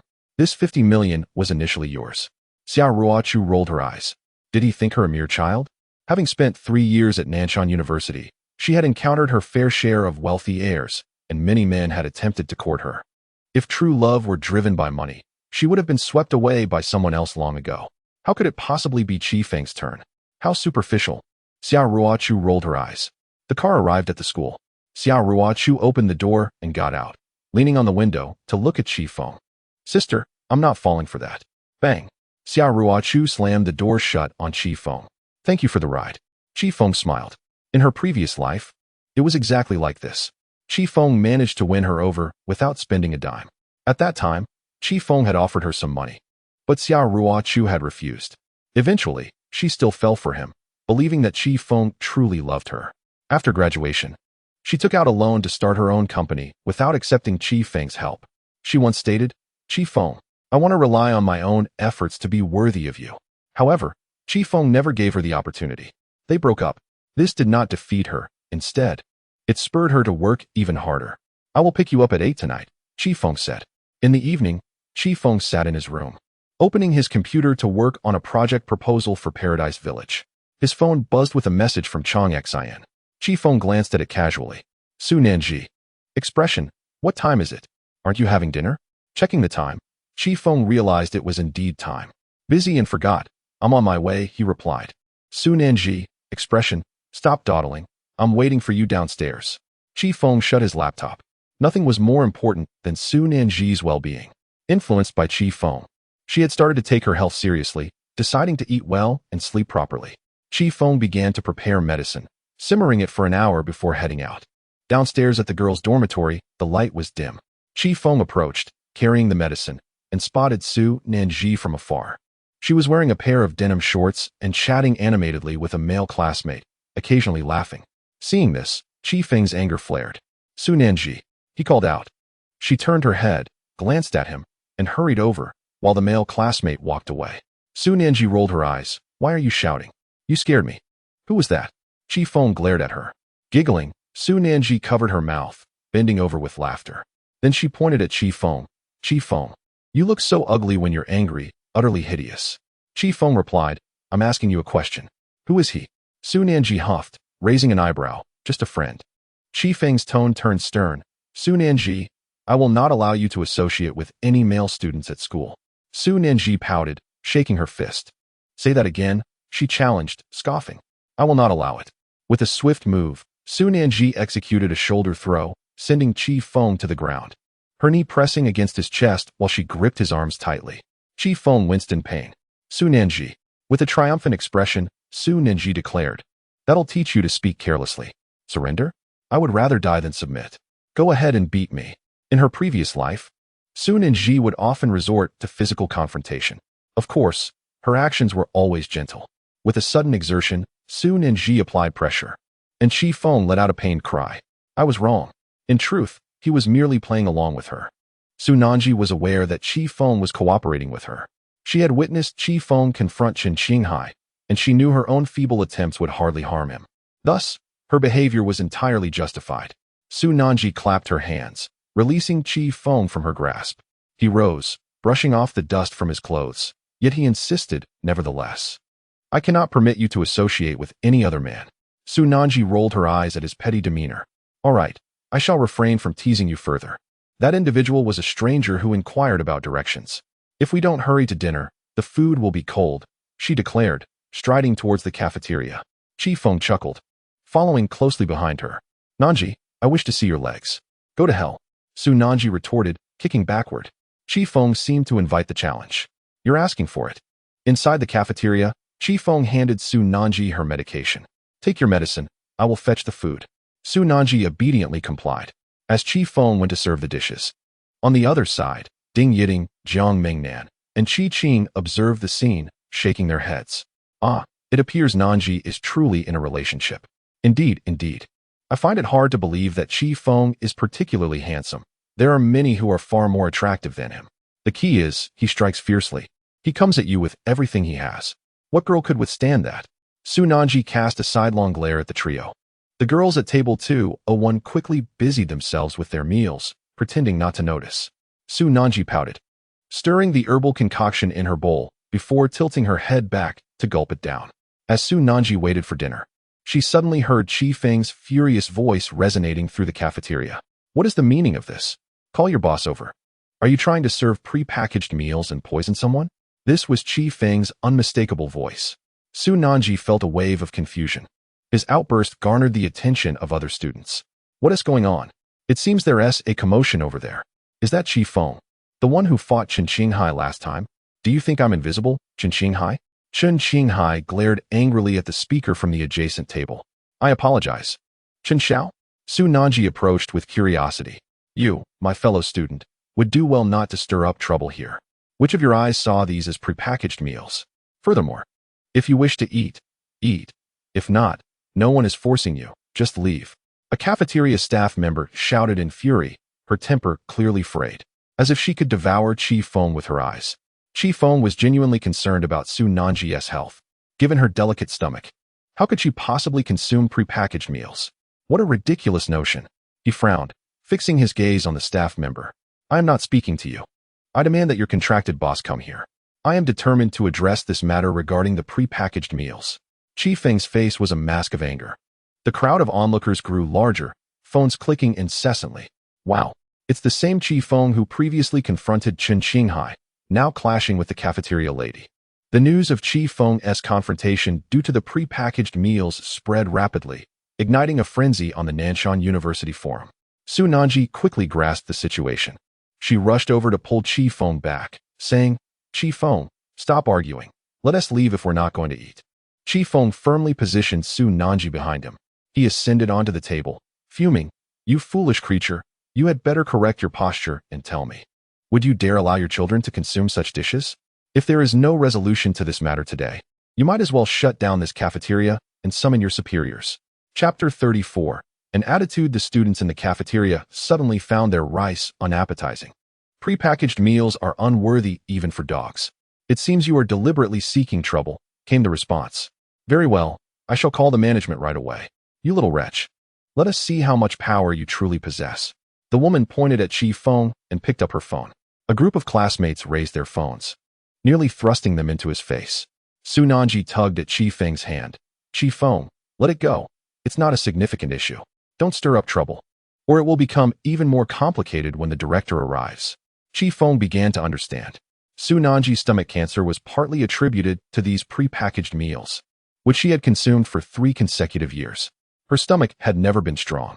Feng grasped Su Nanji's hand, preventing her from intervening. Ding Yiting and Jiang Mengnan approached them. Ding Yiting said, Feng, perhaps we should just let this go. The school cafeteria is outsourced. Yang Wei, Ma Xiaoyong, and Huang Yuan also rushed over. Brother Qi, I heard you've clashed with the cafeteria? These scoundrels are feeding us prepackaged meals that even dogs refuse. Yang Wei exclaimed. Without hesitation, he leaped onto the table and shouted, Fellow students, can we accept these prepackaged meals they are serving us? Absolutely not. How can such unscrupulous individuals not let their own children eat this? The crowd erupted with fervor, ignited by Feng's words. The cafeteria was in chaos, with countless students climbing onto tables, their anger palpable. In the office, Huaquan sat at his desk when a student rushed in. Director Hua, please hurry to the cafeteria. Huaquan paused. What is happening? Another fight? This situation is far graver than a mere fight. Feng is causing a ruckus over the prepackaged meals.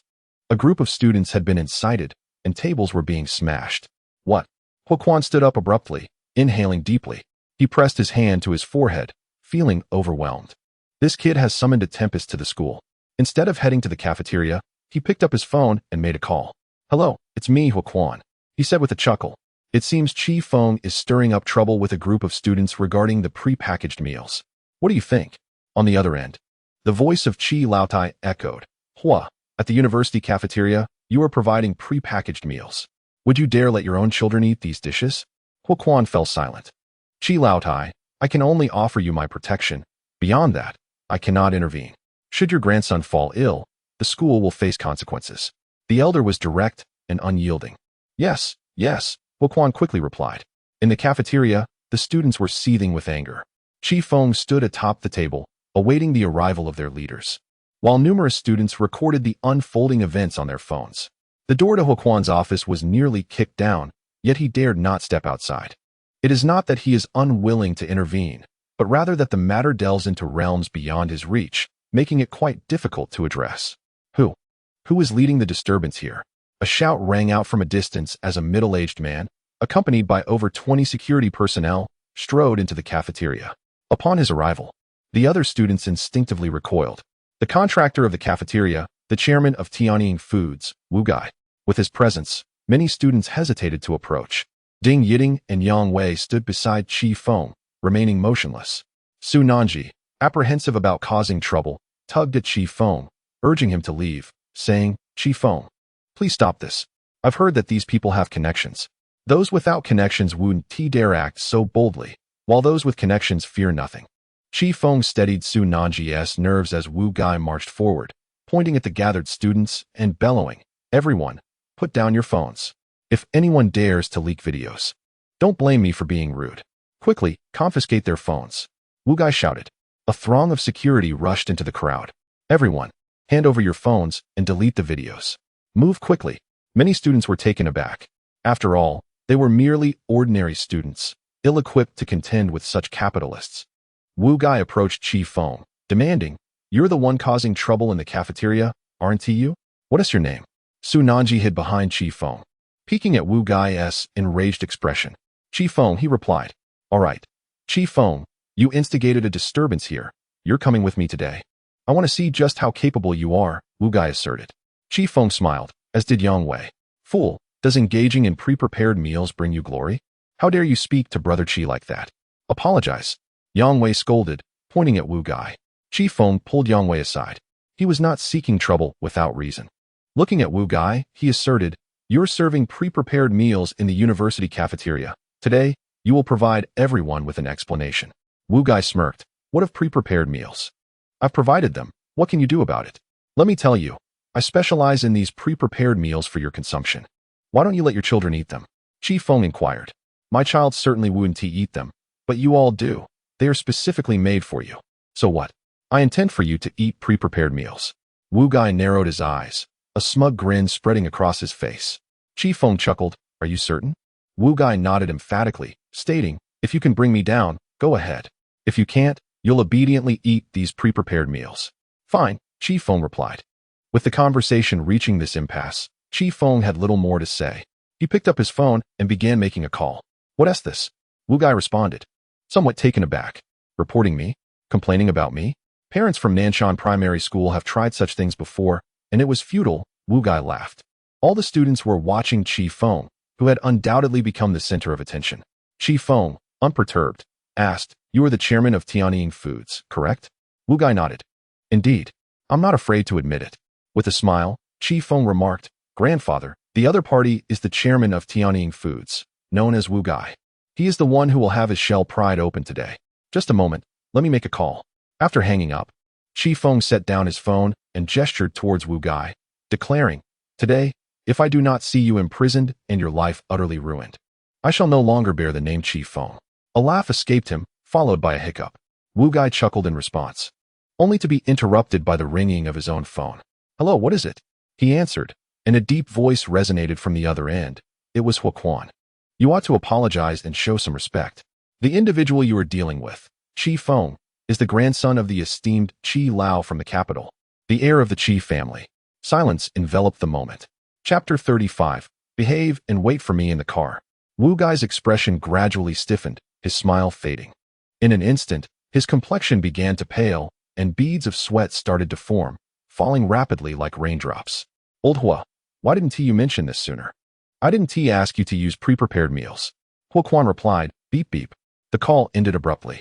Wu Gai set down his phone, swallowing hard as he faced Chi Feng.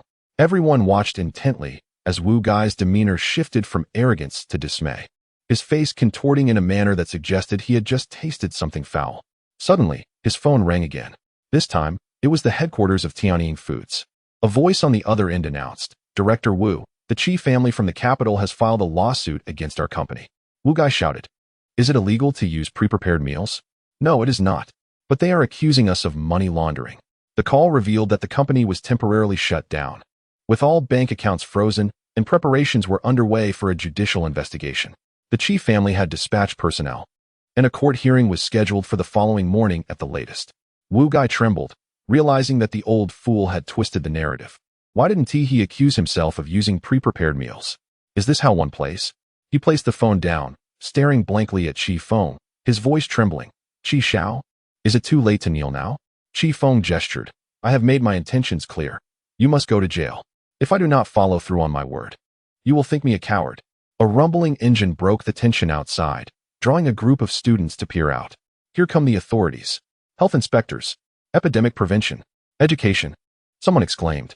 Goodness, even the court officials are here. A cadre of personnel entered the cafeteria, sealing it off. Director Wu, please accompany us. There are allegations of money laundering against you, and we need your cooperation in our investigation. Wu Gai stood in shock, unable to comprehend that such a person could emerge from the seemingly inconspicuous Nanshan University. His confidence evaporated, along with his money and standing. Chi Xiao, I was wrong. Wu Gai shouted. Take him away. In full view of the crowd, Wu Gai was led away, and the cafeteria was sealed. Throughout this tumult, Huaquan had not dared to leave his office. Chi Feng waved his hand and said, Goodbye, Director Wu. Wu Gai was already in tears, helplessly taken away without even a chance to protest. In Huaquan's office, news broke that Tianying Foods had been sealed and all of Wu Gai's assets were frozen. It seemed likely he wouldn't emerge from prison anytime soon. When this news reached Huaquan's ears, he was left in a state of shock. Everyone spoke of old Master Chi's formidable methods, but he never anticipated such swift action. How much time had passed? Huaquan sighed, realizing that from now on, he must ensure that Chi Feng could find no faults within the school. As long as Chi Feng was present, he felt an unsettling anxiety. At Nanshan University, on the playground, someone exclaimed, Chi Feng, you are truly impressive. Just a phone call, and the cafeteria was shut down. What kind of background do you come from? Another chimed in, Indeed, Chi Feng, this is astonishing. Ding Yiting, Jiang Mengnan, and others who had accompanied Chi Feng were visibly astonished. Even a typical rich second generation wouldn't possess such power, remarked Su Nanji, pouting slightly. She was aware of Qi Feng's wealth, but did not expect him to wield such influence. At that moment, Su Nanji was also curious about Qi Feng's true identity, yet she dared not inquire further. Yang Wei interjected, "You all seem unaware. Old Qi is the foremost figure at Nanshan University. There's much you don't know." "Uft, it's merely a matter of time." Ding Yiting rolled her eyes. Qi Feng then stated, "All right, until the cafeteria's renovations are implemented, you three will dine at Beijing Han. I've made arrangements, just head over directly. I have other matters to attend to." As dusk approached, Qi Feng took Su Nanji's hand and led her toward the car. "Where are we going?" she asked. Tilting her head, Qi Feng smiled. "I'm taking you to enjoy some delicious food." With that, he ushered Su Nanji into the car. He made another call. "Chinjiu, come to Nanshan University and pick someone up for me. We're going to Tiange." Qi Feng had arranged to meet the chairpersons of the 8 major banks, bringing Su Nanji along to experience a fine meal and broaden her horizons. At Nanshan University, in the library, Xia Ruochu sat reading, spending much of her time there. The Nanshan University Library is renowned as a beautiful landmark, and it was not uncommon to encounter Xia Ruochu there multiple times. "Hello, senior." "Yes, hello. Good to see you, Ruochu." "Hello." Chen Jiu appeared with 2 others in the library. Xia Ruochu looked up, puzzled, and asked, "Who are you?" Chen Jiu smiled respectfully. "Young Master Qi sent us to escort you to Tiange." "Qi Feng," Xia Ruochu recalled. She realized he was meeting the 8 major banks for dinner at Tiange. "What does my presence have to do with this?" she thought. Without raising her head, she replied, "I'm not available. You may return." Chen Jiu responded, "Young Master Qi said if you choose not to go, we cannot return either. The 8 major banks are already at Tiange, waiting for you." "That's not the point." Xia Ruochu set her book down, perplexed. "I find it strange. What connection does young Master Qi have with me? I'm just an ordinary person, unfit for your circles." Qi Xiao insisted that you must go. Xia Ruochu expressed her impatience. Rising to her feet, she declared, "Very well. I shall see what tricks Qi Feng has up his sleeve." Xia Ruochu was acutely aware that Qi Feng was merely pursuing romantic interests. Over the years, countless men had sought her affection. "Lead the way," she commanded. Stepping outside and into the car. "Qi Feng, where are you taking me?" As dusk fell upon Nanshan Street, Qi Feng drove a McLaren with Su Nanji beside him. Su Nanji wore a perplexed expression. Qi Feng smiled slightly. "We are going to enjoy some delightful cuisine." Su Nanji rolled her eyes. "It's not as if I have never eaten before. Is this really necessary?" "Qi Feng, you are acting strangely. I am not particularly hungry." However, before they could reach Tiange, they were halted by several vehicles blocking the road. The sound of banging car doors echoed as a large group of people disembarked. Qi Feng slammed the brakes. And Su Nanji, bewildered, inquired, "What is going on?" "A minor inconvenience," Qi Feng replied, exiting the vehicle. Su Nanji's face paled in fear as she grasped his arm. "Qi Feng, don't go. I am scared." With a reassuring smile, he said, "Stay in the car and wait for me." Chapter 36. Disperse, Qi Feng, please don't go. Su Nanji pleaded anxiously, feeling somewhat out of place in the car. Qi Feng stepped out, striding towards the gathering. The suited bodyguards parted to make way. Guo Baizhang emerged, his face flushed with anger, shouting, "Qi Feng, you promised. You said if I withdrew from Tiantang village, you would spare my son. Why then are you sending him to prison?" Fury surged through Guo Baizhang, his countenance grim. "A dog must behave like a dog. With that attitude, you will find no place in Nanshan." In a previous life, Xia Ruochu had met her demise due to Guo Baizhang's grandson. As a pawn of Qi Jian, he could strike at any moment. Guo Baizhang was enraged. That was his son, about to be imprisoned before his very eyes, an act orchestrated by Qi Feng. "Qi Feng, do not overstep your bounds. If you dare harm my son, I will use you to threaten Qi Lao today. Attack." Guo Baizhang's men charged forward. Qi Feng, however, showed no hesitation. Meanwhile, Su Nanji watched in astonishment as he plunged into the fray, his feet moving with purpose and fists slicing through the air, accompanied by the sounds of impact. Cries of agony erupted as over 20 men fell swiftly before Qi Feng's prowess, showing no mercy to Guo Baizhang. Su Nanji's expression was one of sheer astonishment. This was the second time she had witnessed Qi Feng in action, and yet he had willingly allowed himself to be overthrown by her. "Guo Baizhang, the path is yours to choose.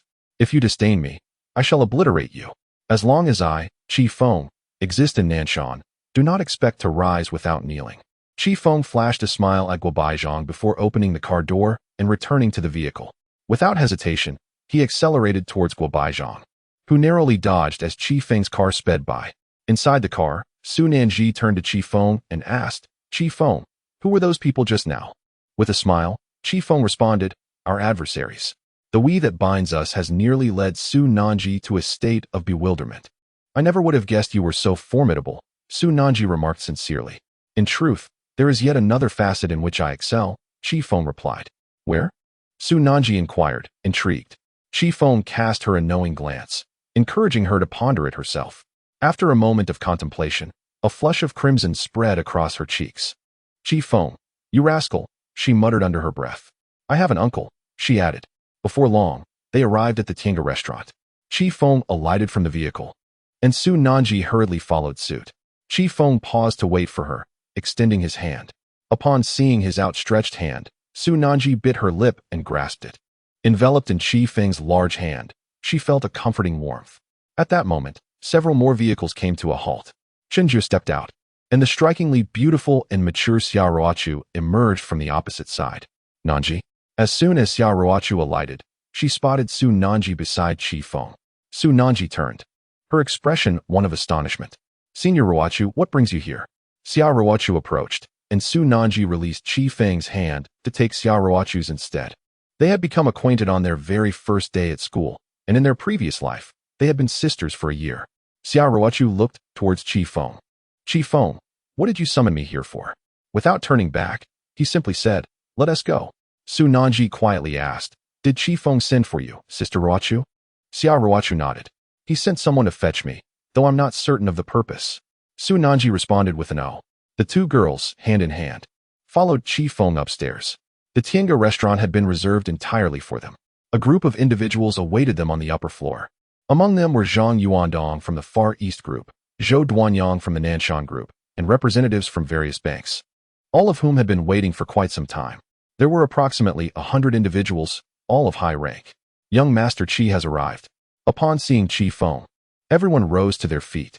This display left both Su Nanji and Xia Ruochu utterly astonished, particularly given the high status of those present. Zhou Duanyang said, "Young Master Qi, would you care to introduce us?" Fu Long from Tiannan Bank, an elderly gentleman, stood up and said, "Young Master Qi, it is a pleasure to finally meet you."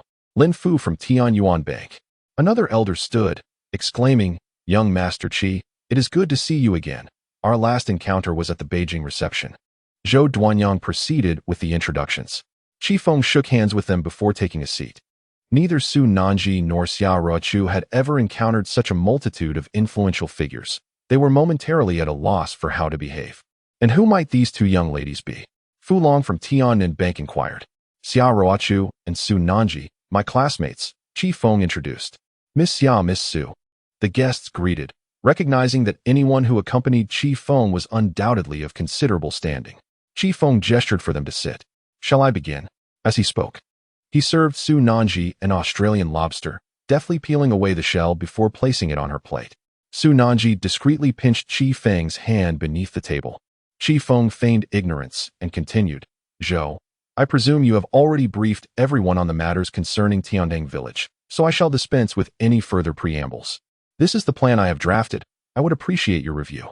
Qi Feng gestured, and Chun Jiu handed over a document. The others merely glanced at it without further inspection. Fu Long from Tiannan Bank remarked that Paradise Village is indeed a remarkable place, and President Zhou had already discussed this matter with us. Collectively, the 8 major banks estimate that we can secure 200 billion for young Master Qi. 200 billion? Upon hearing this, Su Nanji felt a tremor within. Xia Ruochu was equally astonished. Qi Feng then raised his gaze to Fu Long, asking, "Is my grandfather's message unclear?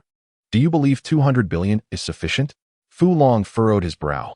In fact, this amount was not insignificant, and Paradise Village was no trivial matter, necessitating further deliberation. "If it were Qi Jian, would you still require discussions?" Qi Feng countered. As he spoke, he stood, fixing his stare on Fu Long. "Do you think my capabilities are inferior to Qi Jian's, or is it because I am not the grandson of Qi Lao?" Fu Long's expression darkened. "Young Master Qi, the situation regarding the Crown Prince remains undecided. It is well known that your abilities do not match those of Qi Jian. especially given that Qi Jian has Heir backing him. In the previous life, Qi Jian managed to extract 200 billion from Fu Long alone for Paradise Village. Now, the combined efforts of the 8 banks had only produced 200 billion. Qi Feng interrupted Fu Long, stating, "You may choose sides, but make no mistake. The old master is still alive, and the Qi family is not yet under Qi Jian's command." "That is not certain," Fu Long sneered. "Young master, this is the extent of my contribution." Qi Feng inquired about the others. Zhou Duanyang stood, saying, "Young master, we have recalculated. Since Fu Long is unwilling, we will exclude him, and the remaining 7 of us will contribute a total of 500 billion. Should further funds be required, we can add more." Qi Feng remarked. "Fu Long, you will have your moment of regret." Fu Long harbored disdain for him, having always held Qi Jian in high regard.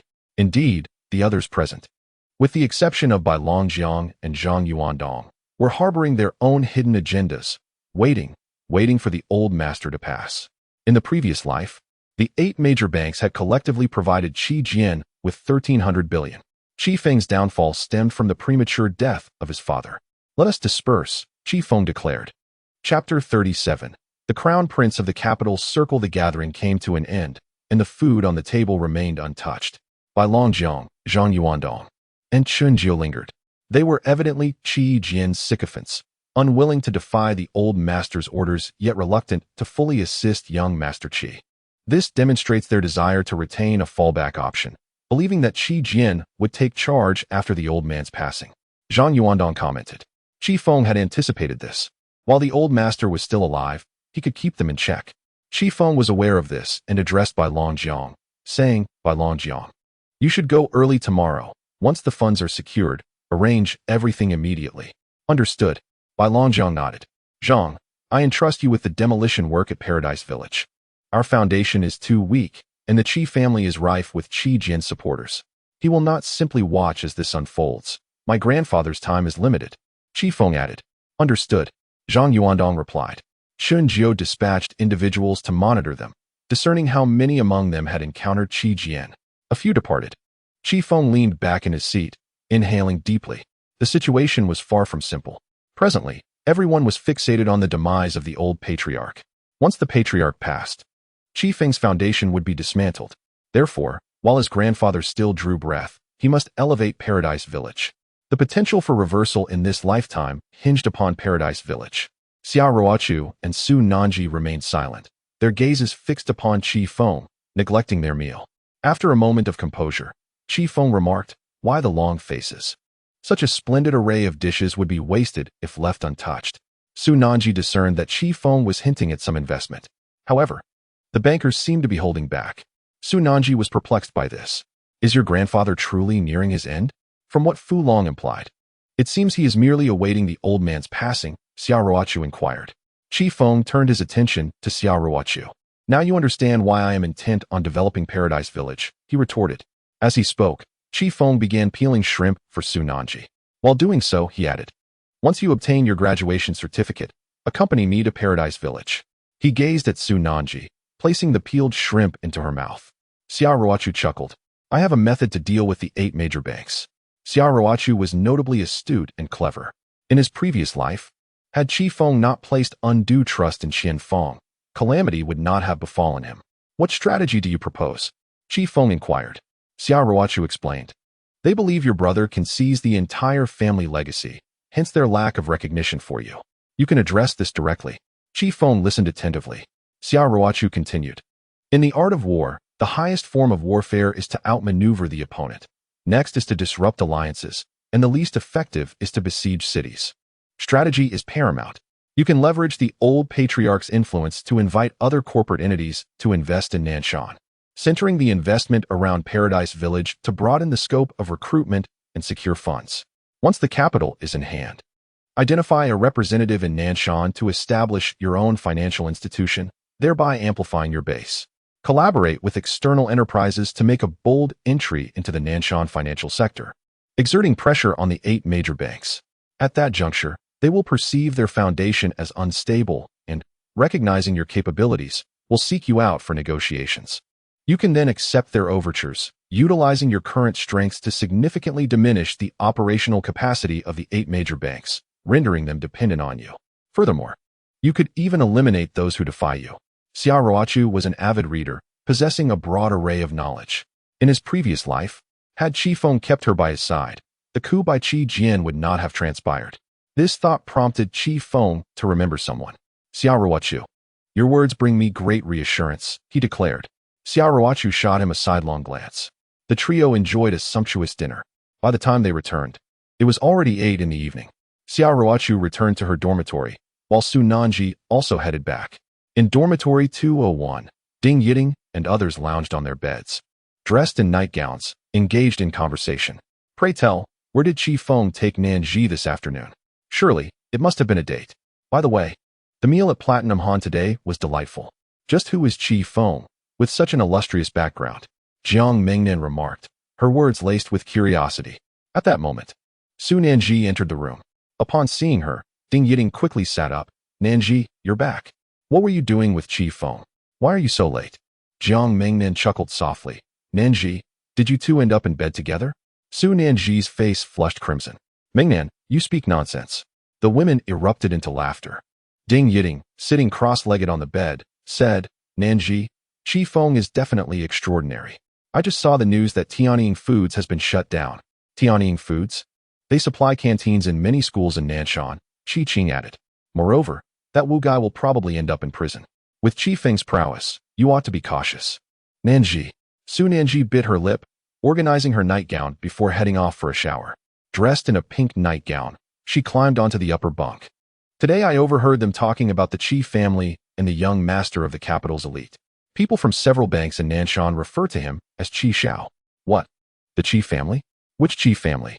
Jiang Mingnan exclaimed, leaning closer to Su Nanji. Wow, Mingnan, could you tone it down? Su Nanji retreated slightly. Jiang Mingnan's expression shifted as she glanced at the others.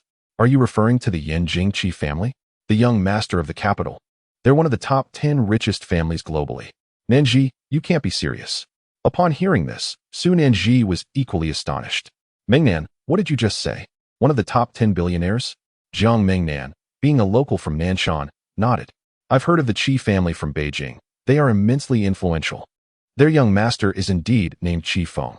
Could it possibly be the same person standing before us? Su Nanji gasped. Ding Yiting chimed in. I've heard that the Qi family's wealth is extraordinary. The elder Qi is highly respected in Beijing. It is said that Qi Feng's parents are also distinguished war heroes.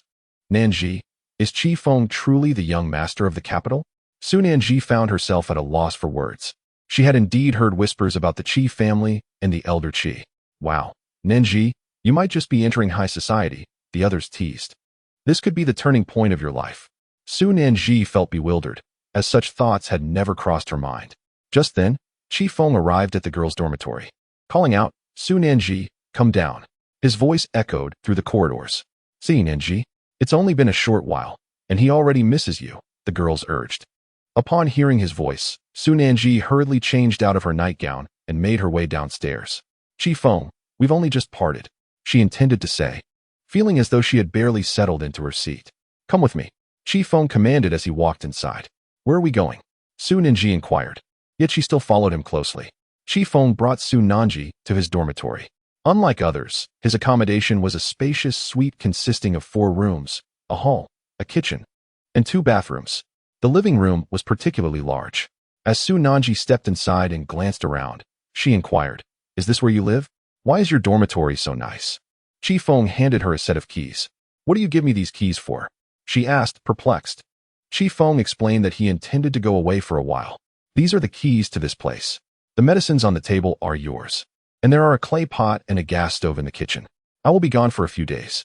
During this time, you must come here to prepare the medicine. Don't skip a single meal. Listening to Qi Feng, Su Nanji responded with an "oh." He then took out 20,000 yuan and handed it to her. This is all the cash I have on me. Take it. Su Nanji was taken aback. Why are you giving me money?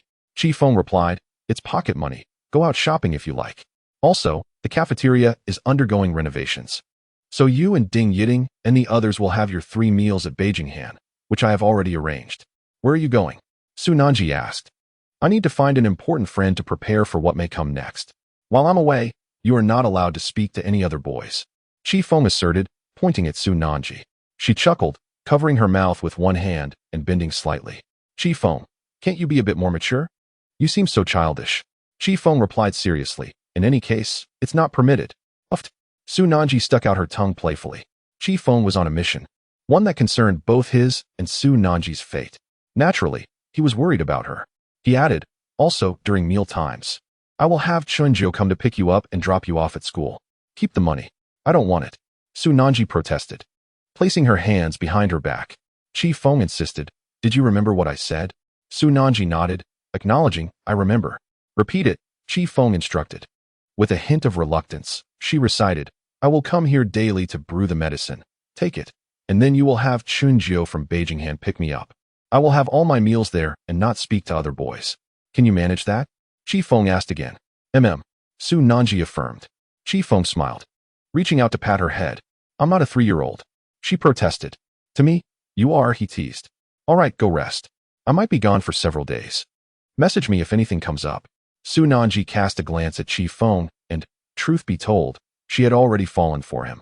She couldn't refuse him, nor did she want others to think she was merely interested in his money. However, Feng never thought that way. In this lifetime, he existed solely for her. Su Nanji raised her hand and extended her small palm towards him. Feng paused, asking, what is this for? Your hand. Su Nanji rolled her eyes at him. Feng extended his hand, and Su Nanji clasped her small hand around his, their fingers intertwined. Are you satisfied now? She asked. Feng chuckled mischievously. If you show it to me, you rascal, don't say a word. Su Nanji retaliated with a punch. After leaving Feng's place, she returned to her dormitory, clutching 20,000 yuan that Feng had given her. When she first arrived at Nanshan University, she had only 500 yuan, every cent of which she carefully guarded. She was astonished at how swiftly her fate had transformed. Yet, she found herself at a loss for words. She pondered whether she should love Feng. If she chose not to, it would undoubtedly sadden him. However, the thought of falling in love filled her with trepidation, fearing the day she might lose him. Nonetheless, dreams ought to be sweet. In the morning, Su Nanji rose early and jogged with Ding Yiting and the others. Right on time. She took her keys and headed to Feng's place, only to find he had already left. She brewed some medicine and obediently consumed it. Chunjiu's car was parked outside, and Su Nanji called Ding Yiting and the others to join her for breakfast at Platinum Han. That day, Feng arrived at Xiao Ruochu's dormitory. Xiao Ruochu resided at the northernmost part of Nanshan University, in a different building from Su Nanji. Inside the dormitory, Xiao Ruochu was folding her quilt when her phone rang. I'm waiting for you downstairs. Feng texted. Xiao Ruochu glanced at the message and chuckled softly. Just a moment. She replied. Feng waited for an hour. After applying a light touch of makeup and donning high heels, Xiao Ruochu descended, a handbag in hand. She wore a form-fitting dress that reached just above her knees, accentuating her alluring figure. Feng inhaled sharply. In his previous life, he had experienced this body countless times. Yet in this life, she remained equally captivating. Upon reaching the ground floor, Xiao Ruochu inquired, what brings you here? Feng wasted no time. I have a close friend from a wealthy family in the East Province. I need your company to visit him regarding matters in Tiantang village. He recognized Xiao Ruochu's sharp mind. Having her by his side would save him a great deal of effort. Crossing her arms, Xiao Ruochu teased. You want me to go with you? How do you intend to thank me? Feng grasped her hand firmly. Xiao Ruochu, what is our relationship? Do we really need to delineate it so clearly? What is mine is yours, and vice versa. Now, let us hurry. We can't afford to miss the flight. With that, Feng ushered Xiao Ruochu into the car. As she settled in, she adjusted her skirt.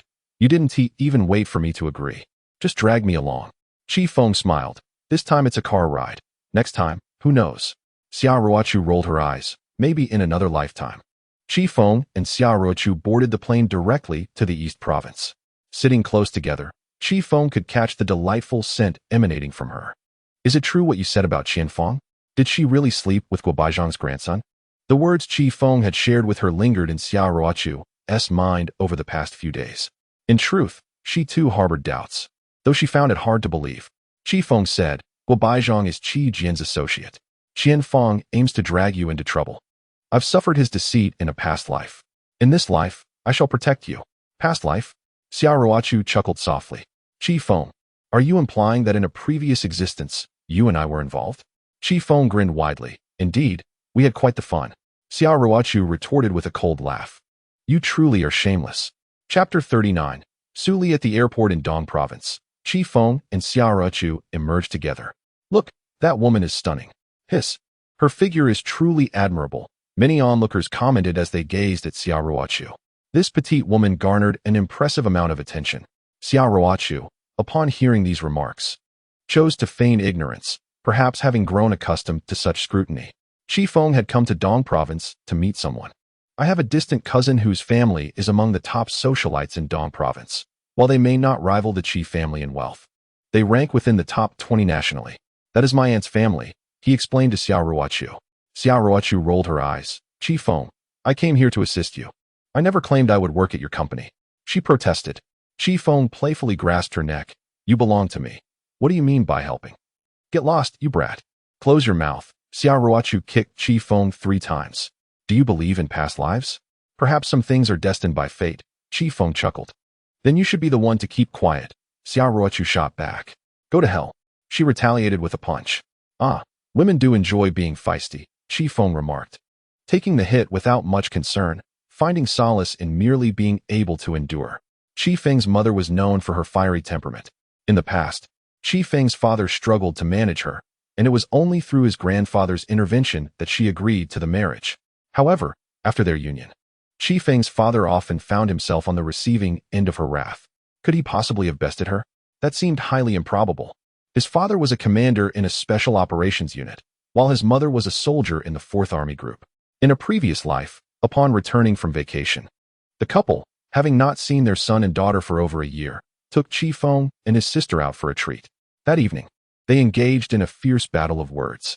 However, in the dead of night, they received a special order to return to duty. They departed, returning with honor. Qi Feng had a second aunt who married into Dong Province. After his mother passed away in a past life, his aunt took great care of his sister, leveraging her extensive connections abroad to aid in his sister's upbringing. Qi Feng was unruly at Nanshan University, and upon learning of his antics, his aunt scolded him repeatedly. Mu Wan's resignation was orchestrated by his aunt. Later, the Qi family underwent a significant change. His sister returned to the country, becoming an aerospace engineer. His aunt called his sister, urging her to retrieve Qi Feng. His sister, however, was preoccupied with her own aspirations. She was destined for the skies, and this time, it was no mere metaphor. But once she ascended, she never returned. Like their parents, she was bestowed with accolades for her achievements. Only Qi Feng remained, clinging to life. With his thoughts drifting back to the present, Qi Feng hailed a taxi. Driver, to Yinwan. Sure thing. Yinwan, the most prestigious villa in Dong Province. Qi Feng and Xiao Ruochu soon arrived, and he made a phone call to his cousin. A little girl selling flowers was wandering downstairs, mustering her courage. She tugged at Qi Feng's shirt and asked. The girl giggled, her face covered in dirt. Xiao Ruochu widened her eyes. Qi Feng bent down and inquired, how much for this bouquet? 5 yuan for a bouquet, but since the sister beside you is so beautiful, I can offer you a discount, just 4 yuan. A laugh escaped Xiao Ruochu. What a sweet child, Qi Feng remarked, gently patting the girl's head. I'll buy all your flowers. The girl beamed with excitement and exclaimed, thank you. Wishing you and the sister eternal happiness. Qi Feng retrieved money from his pocket. Having just withdrawn some at the airport, he counted out 10,000 yuan and handed it to the little girl, accepting her flowers in return. Xiao Ruochu looked at Qi Feng in confusion. But does this kid have so much money? 10,000 yuan is surely no big deal for him? Thank you. I'm off to find my mom. The little girl dashed away. Xiao Ruochu shot a glance at Qi Feng. You're so kind. 10,000 for just a few bouquets? Qi Feng grinned. My woman deserves nothing less than the finest. If these flowers weren't worth 10,000, I wouldn't even feel right accepting them. With that, he offered the flowers to Xiao Ruochu. She ignored him, saying no. Qi Feng squinted at her. Xiao Ruochu, don't force my hand. Xiao Ruochu chuckled, and finally accepted the flowers from Qi Feng. Before long, laughter echoed from below the Silver Bay Villa. Haha, cousin. Long time no see. I've missed you. A young man, about 1.78 meters tall and slightly plump, emerged in a white suit, arms wide open, laughing heartily. This was Su Li, Qi Feng's cousin and the son of his aunt. Qi Feng had come to see him. The two brothers embraced excitedly, having not seen each other in 2 years. Cousin, Qi Feng exclaimed. Su Li playfully punched Chi Feng on the chest. Haha, stay longer this time. Come on. Let us chase after women. Su Li was quite the playboy, but as the only child, the family business rested on his shoulders. Xia Rua Chu rolled her eyes at the side. Su Li cleared his throat, finally noticing the woman present. Glancing at Chi Feng, he whispered, Wow, cousin, is this woman you brought? Who is she? She's stunning. Xia Rua Chu caught his words and interjected, Could you two speak more politely? In front of me? Chi Feng introduced, This is Xia Rua Chu. Su Li extended his hand towards Xia Rua Chu, sister-in-law. Hello. Su Li, the one who gets hit, no? The one who stands upright and takes hits. He scrutinized Xia Rua Chu. Sister-in-law? Xia Rua Chu nearly fainted. Chi Feng draped an arm over Su Li's shoulder. Cousin, I've run into some trouble this time. I need your help. I wouldn't dare approach Auntie about this. Su Li generously replied, Your matters are my matters. Let us head to the hotel first. I've already booked a room for you. This time, let us have 10 girls. Su Li cast another glance at Xia Rua Chu. Xia Rua Chu's gaze could be lethal. Hey, tell the women I invited to leave. Today is a special circumstance. After making the call, Su Li gestured courteously. Cousin, sister-in-law, let us get in the car. They headed to the East Province Grand Hotel. Su Li was quite meticulous in his hospitality. Chi Feng had briefed him in advance, so he was well informed. Inside the hotel, Chi Feng and Su Li chattered away for a while before getting to the crux of the matter. Chi Feng began, Cousin, you should be more aware than anyone else of the Chi family's situation. Currently, Chi Jian has his uncle backing him, and nearly all the family connections are under his control. If I do not solidify my own foundation, I can forget about making my way in the future. Chi Feng recounted the situation to Su Li. Su Li took a sip of his drink and muttered, Just a few days ago, your second aunt was discussing this with me. Your aunt and uncle passed away early, and those two scoundrels do not wish for you to inherit any family assets. So, what do you need my help with? Chapter 40. One more call. Chi Feng asked Xia Rua Chu to speak with him. She was quite informed about the Chi family's affairs. Xia Rua Chu inquired, Su Li, what kind of influence do you wield? Su Li grinned, I'm not boasting, but across the East Province, with 320 enterprises, I can mobilize 300 with a mere word. The Su family possesses this capability. Su Li's grandfather held a status in the East Province that was not inferior to that of old Master Chi. Moreover, Su Li was the sole heir of the Su family. Everything belonged to him. Upon hearing this, Xia Rua Chu remarked, Chi Feng has already signed the contract for Tiantang Village. But currently, there are insufficient funds and a need for financial circulation. Chi Feng came to you because he trusts you the most. If you bring the enterprises of the East Province to invest in Tiantang Village, Chi Feng can eliminate the 8 major banks from Nanshan. We first need to get Tiantang Village up and running, establishing our own financial institution in Nanshan to bypass the 8 banks. Then, let Chi Feng gradually dismantle the 8 banks using the influence of old Master Chi. Xia Rua Chu looked at Su Li, who sat beside her with a broad smile. Su Li replied, If I choose not to participate, does that mean Chi Feng's fate is not tied to the Chi family? Chi Feng chuckled. Chi Jian holds a trump card, my uncle. He is the true heir apparent. If I wish to survive, I must take shortcuts. Su Li nodded, no problem, but I need to consult my mother first. Once she gives her approval, I will promptly make arrangements. Chi Feng, sister-in-law, you both stay at the hotel tonight. I will inform you of any updates by tomorrow morning. Su Li stood up. If Chi Jian were to seize control of the fundamentals of Nanshan, Chi Feng would truly have no path left. The title of the Chi family's heir was only founded on the existence of old Master Chi. Therefore, time was of the essence for Chi Feng. That evening, at the Inwan Villa, Su Li sat on the sofa, grinning as he watched television. The door swung open, and a sophisticated middle-aged woman entered. She exuded grace and retained her allure. Upon entering, she cast a sharp glance at Su Li on the sofa and said, I heard that Chi Feng is here today. Mom. Su Li sprang to his feet to assist the woman in removing her coat. She was Chi Feng's second aunt. Su Li remarked that Chi Jia was in dire straits and had come seeking his assistance. Auntie sneered, questioning why he hadn't bothered to visit her, wondering if her sister had truly raised such an ungrateful son. However, Auntie S' words belied her true feelings. Following their mother-'s passing, she frequently berated Chi Feng over the phone for his lack of ambition and inability to comprehend the intricacies of life. Yet, during crucial moments, she had strived tirelessly to protect him. Ultimately, though, Auntie found herself powerless. Calm down, Mom. You know Chi Feng's character well enough. with auntie and uncle gone early. Grandfather wished to guide him, but he wasn't the only one in need of guidance, she said, taking a seat. Suli poured her a glass of water. So, what is the update? She inquired. Suli replied. Feng has secured Paradise Village in Nanshan, with grandfather's backing, but there have been some financial hurdles. Go on, she urged. The 8 major banks in Nanshan, although compliant with grandfather's wishes, believe that the future of the Qi family is tied to Qi Jian, not Qi Feng. Consequently, they are only willing to provide a fraction of what is needed, and it remains insufficient. Auntie exhaled softly over her steaming cup, a light chuckle escaping her lips. The 8 banks in Nanshan have always been pawns of Qi Kanghua. My nephew, having lost his parents, is looked down upon by everyone. As his aunt, I feel a profound sense of failure. Let us engage them. Auntie continued. I will discuss this with your grandfather. Utilize the Su family connections to attract investments for Paradise Village from enterprises in Dongqing. You must personally visit Nanshan. First, establish our financial institution there, circumventing the 8 banks. Second, broaden the investment conditions for Paradise Village. Once you arrive, collaborate with Qi Feng to set up the company. Remember, when dealing with Qi Kanghua, one cannot employ ordinary reasoning. Keep me informed of any developments. Suli responded, Understood, Mom. I will make the arrangements immediately. Auntie nodded in approval. Meanwhile, at the hotel, Xia Ruochu had just finished a shower and changed into a nightgown, seated in the upstairs living room. Her legs were elegantly crossed as she engrossed herself in her phone. The sight of her flawless, white legs dazzled Qi Feng's eyes as he emerged shirtless, revealing his chiseled abdomen. Xia Ruochu glanced at Qi Feng and inquired, You've arrived, but haven't you visited your aunt? Isn't that rather rude? Qi Feng settled down, retorting, What do you know?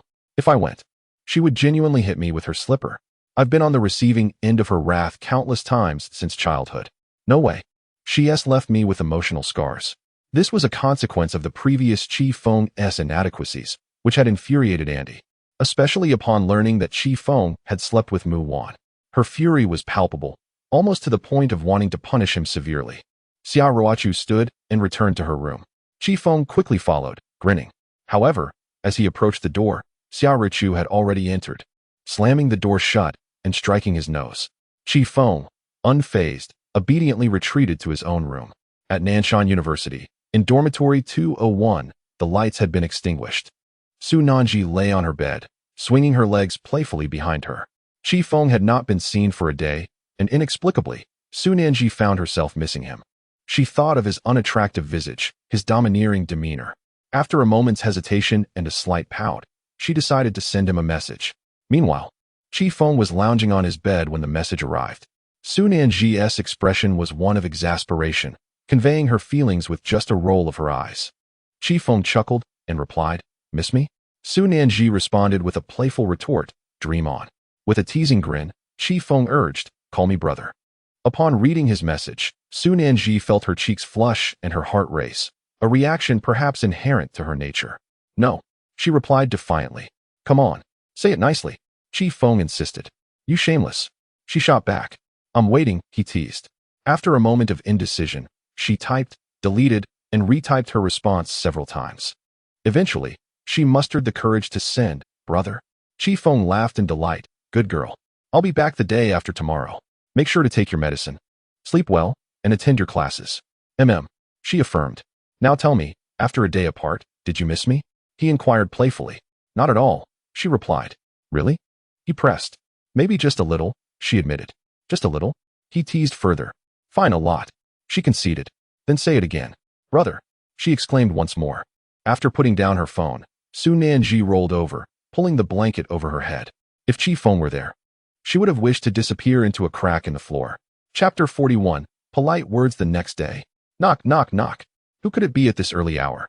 Qi Feng emerged from his room, chuckling as he approached the door. Upon opening it, he was taken aback. Standing outside was a tall, elegant woman, exuding nobility and grace. Dressed in a short skirt and towering heels, her long, dark hair cascaded down her back. Without a second thought, Qi Feng turned to flee. The woman raised her hand, her delicate fingers pinching his ear. Grimacing, Qi Feng exclaimed, Annie, I'm sorry. He had always feared her since childhood.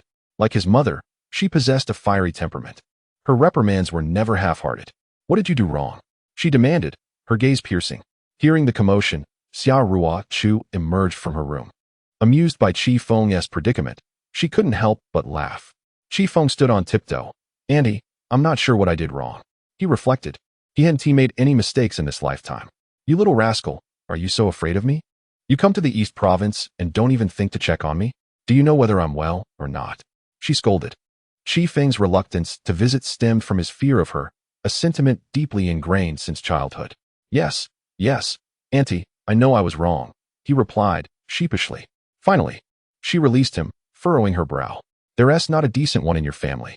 Her words were likely aimed at the late patriarch of the Qi family, as she had opposed Qi Feng's mother's marriage to him. "Auntie, please have a seat," Qi Feng offered, pouring her a cup of tea. As she settled onto the couch, crossing her legs gracefully, Qi Feng began to knead her shoulders. Auntie remarked, "I have already arranged for Su Li to take care of it. You shall return to Nanshan tomorrow. Within 5 days, the financial issues concerning Tiantang village will be resolved." Qi Feng smiled and said, "Thank you, Auntie."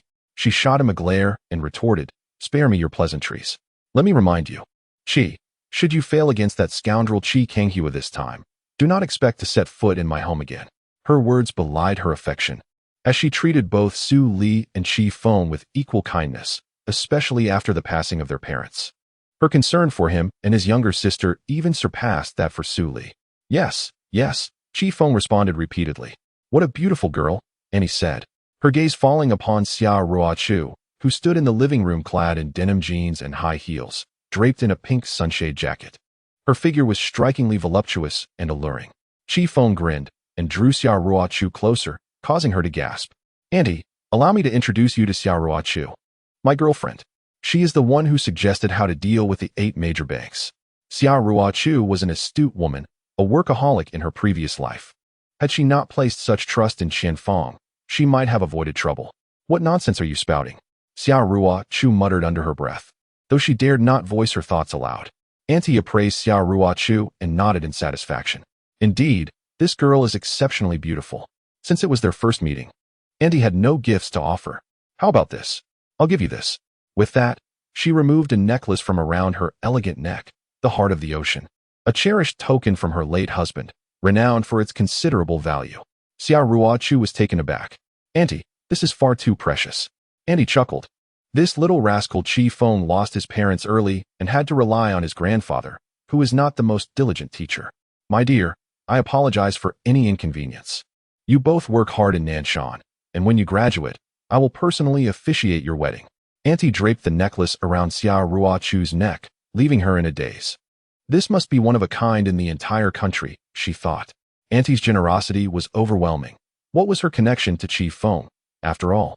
"Beautiful," Auntie remarked, nodding approvingly as Xia Rua Chu adorned the necklace. Qi Feng gestured. "Rua Chu, don't you forget to thank Auntie." Xia Rua Chu replied, "Thank you, Auntie." Auntie acknowledged her with a sound. "All right, let us leave it at that for now. I have a meeting to attend. You two enjoy yourselves for a couple of days. And if you need anything, do not hesitate to call me." Qi Feng smiled. "Annie, allow me to see you off." He opened the door as Annie stepped outside, only to retrieve a box from her bag and hand it to Qi Feng. Upon seeing its contents, he felt a chill run down his spine. "A capture device? Auntie, what is this for?" he whispered. "That girl is indeed lovely, but you are currently focused on your career and are not ready for children. I specifically bought this for you downstairs," she explained. Qi Feng was touched. With such a thoughtful aunt, how could he worry about his future endeavors? Auntie waved her hand dismissively. "Enough of that. No need to see me off. Just so you know, the ruler in my house has not been used by Su Li in quite some time. Annie doesn't mind. Let it serve as a lesson for you." Qi Feng accompanied Annie downstairs. Upon returning upstairs, Xia Rua Chu removed the necklace and placed it on the table. "Your aunt is indeed generous. But this piece is far too valuable. You should keep it," Qi Feng remarked. "It was gifted to you, so you should accept it. It would look splendid when worn. Come, try it on once more." Qi Feng placed the necklace on the table and, taking it in hand, adorned Xia Rua Chu with it. They stood in close proximity, and Xia Rua Chu exhaled gently. Although she initially felt somewhat flattered, her gaze caught sight of the capturing device on the table. "What is this?" Xia Rua Chu exclaimed, momentarily taken aback. She quickly reached for it, but Qi Feng gasped and attempted to snatch it away, yet Xia Rua Chu managed to grasp it first. Lowering her head to inspect, she exclaimed, "You scoundrel! Perish!" "Senior, let me explain," Feng shouted as he bolted away. "Explain what? You rascal! What vile intentions do you harbor for this device?" "Stop right there." Xiao pursued him. Feng fled. And it was not until they reached the entrance of the first senior high school in Dong province that Xiao finally caught up to him. Feng leaned against a tree at the school gate, grinning as he observed the students within. Xiao approached, casting a puzzled glance at him. "What are you watching?" "A familiar face," Feng replied with a smile. Xiao brushed her hair back, dismissing the earlier incident from her mind. Soon, the bell rang, signaling the end of classes. Students began to emerge from the first senior high school in Dong province, and Feng remained leaning against a tree across from the entrance. Xiao stood nearby, her curiosity piqued, wondering what Feng was up to. Approximately 10 minutes later, a girl named Wanci exclaimed, "Have you completed your college applications? In a year's time, we'll be sitting for the college entrance exams." "Ah, my goal is Huada. I wonder if I can achieve it." "Wanci, where are you headed?" Several young girls exited the school, chatting animatedly. Among them was a girl with a ponytail, clad in a blue dress and sporting sneakers. She was youthful yet possessed an impressive stature, standing a full 1.7 meters tall, with exquisitely sculpted legs. Her figure and appearance rivaled Xiao, perhaps even exuding a touch more purity. Xiao noticed Feng's eyes filled with excitement upon seeing this girl. "Feng, do you know her?" Xiao asked, utterly astonished. Such a beautiful girl. Merely a glance at her was enough to uplift one's spirits. Feng remained silent, simply gazing at the girl. "I'm going to Nanda," she declared. The others expressed their surprise. "Wanci, you're going to Nanda? Nanshan University? With your grades, you should be aiming for Jingxing University." "Yes, Wanci." "Why Nanshan University?" the girls inquired. Wanci replied as she walked. "Aunt Yun advised me to attend Nanshan University, saying the waters in Jingxing are too deep for me to navigate." "Oh," the others exclaimed in unison. As they continued on, they left behind a long, retreating silhouette. Xiao turned to look at Feng. Feng had been gazing at Wanci, lost in thought, as memories flooded his mind. In his previous life, Wanci would arrive at this time next year as a new student, sent by her aunt. Feng had not understood then that her aunt's intention in sending Wanci to Nanshan University was to protect her. At that time, Jin already harbored intentions of harm. Wanci's father belonged to the Su family, and had she chosen to study in the capital, Jin would have certainly pursued her with ill intent. Throughout her life, Wanci had been sheltered by the Su family. Her arrival at Nanshan University was perceived by her aunt as the beginning of a blissful chapter. In truth, it heralded the onset of her nightmares. For Feng was present. That year, when she approached Feng, she said, "Brother Feng, I must leave. Mother is taking me abroad, and we may never meet again. Although you have hurt me, I bear you no ill will. Aunt Yun has said that your nature is not wicked, merely playful. You must take care of yourself. The Chi family will not spare you." And then she departed.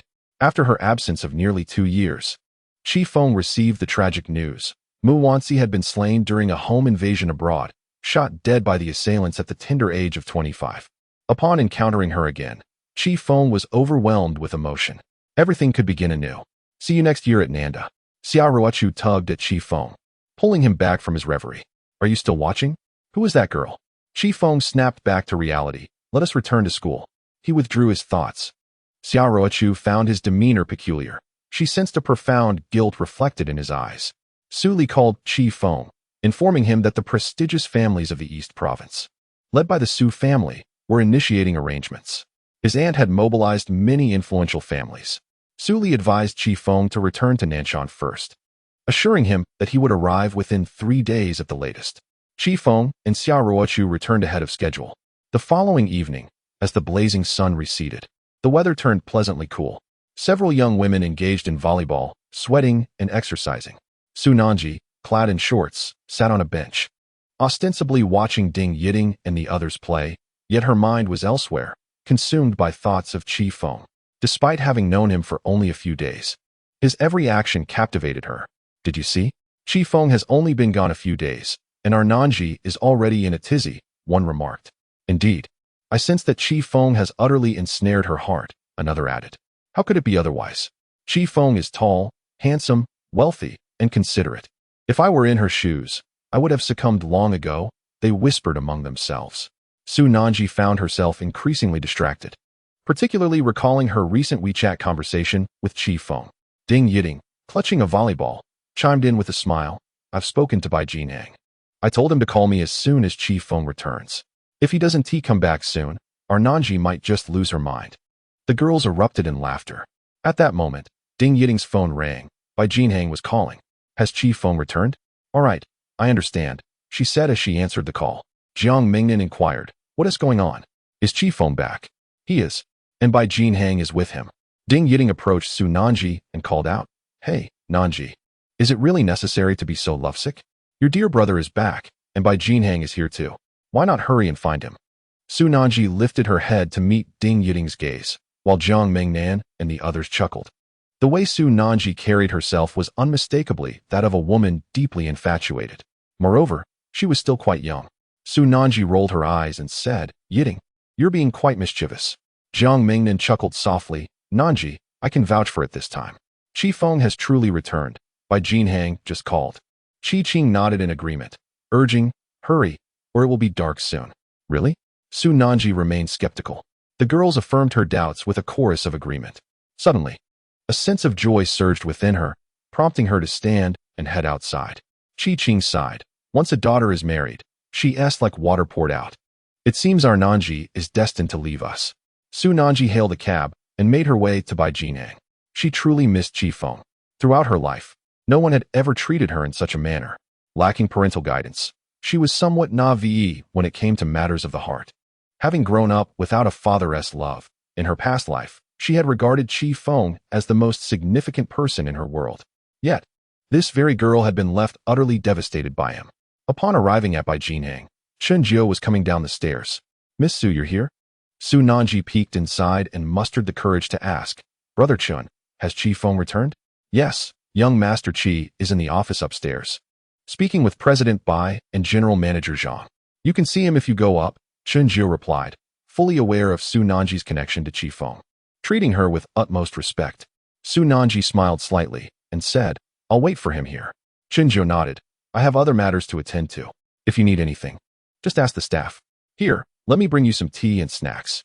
With a wave of his hand, he left. Su Nanji settled into a chair, her legs elegantly crossed.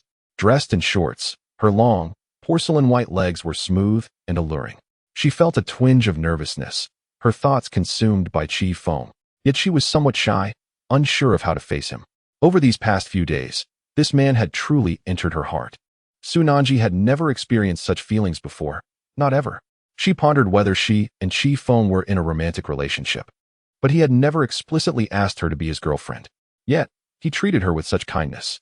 Chi Feng had once said that she was his girl. Meanwhile, upstairs in the office, Chi Feng succinctly briefed by Long Jiang and Zhang Yuandong on the situation. The specifics would be addressed once the investment from the eastern province was secured, allowing for the immediate demolition of Tiantang village. At that time, the two of them would be primarily responsible for the matter, while he had already made arrangements with his cousin. The enterprises from the eastern province were assisting. Once Tiantang village's funds were in place, they would be reimbursed later. You two ensure proper hospitality, Chi Feng instructed by Long Jiang and Zhang Yuandong, who nodded in acknowledgement. Turning to the side, he addressed Xiao Ruochu. Ruochu, let us be on our way. Xiao Ruochu said, you should return to school first. I have an appointment today. She had arranged to meet Qian Feng at Platinum Han, as there were certain matters she wished to clarify. Chi Feng descended the stairs, surprised to see Su Nanji waiting for him downstairs. He hadn't expected her presence. She had been quite attached to him in their previous life. Su Nanji's cheeks flushed, her heart racing with excitement as she gazed at Chi Feng. Her expression a blend of amusement and shyness, utterly captivating. She remained silent, unsure of how to act, her hands awkwardly behind her back. Did you miss me? Chi Feng approached her. Not at all, Su Nanji replied, though her demeanor betrayed her true feelings. Chi Feng felt a warmth in his heart. With a girl like her, this life would be complete. He took her hand and said, come, I shall take you to a place. Where to? Su Nanji inquired as she was pulled along, feeling a delightful flutter at having her hand held. They got into the car, and as Chi Feng drove, he turned to her with a smile. Have you been taking your medication regularly these past few days? Yes, she replied. Good girl. Chi Feng nodded in satisfaction. Su Nanji pouted, feeling a tad odd. She was no longer a little girl, but a grown woman. Later that evening, at a nail salon in the streets of Nanshan City, the nail technician exclaimed, "Wow, beautiful. Your hands are simply stunning. In my years of doing nails, I have never seen such exquisite hands." Su Nanji's face turned crimson as she glanced at Chi Feng, who was engrossed in his phone. Indeed, Chi Feng had brought her here for a manicure, marking her first genuine experience of such indulgence. As a girl, she cherished the beauty of her appearance, having only previously applied nail polish herself. Anticipation and excitement filled her. Choosing a style she adored, the manicure was soon completed, her red nails adorned with charming heart patterns. "They look wonderful," she exclaimed, turning to Chi Feng with a beaming smile, displaying her fingers. Chi Feng approached and praised. "They look fantastic." Su Nanji beamed with delight as Chi Feng settled the bill. Upon leaving the nail salon, Su Nanji assumed they would head back to school, but instead, they arrived at a high-heeled shoe boutique near Nanshan University. The brand was considered the pinnacle of footwear in the area. Upon entering, Su Nanji was immediately captivated by the array of heels. "I'm in college now. I can wear high heels." She turned to Chi Feng, asking, "Are we buying shoes?" "Of course," Chi Feng replied with a smile. He led Su Nanji around the store, and she felt a surge of gratitude. However, Chi Feng remained indifferent to her emotions.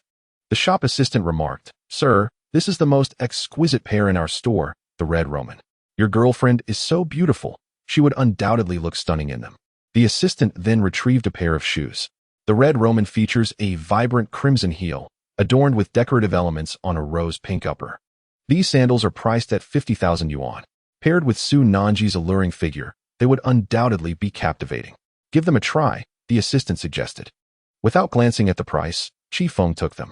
Afterward, he led Su Nanji to a nearby seat. He knelt before her, gently removing her shoes and socks.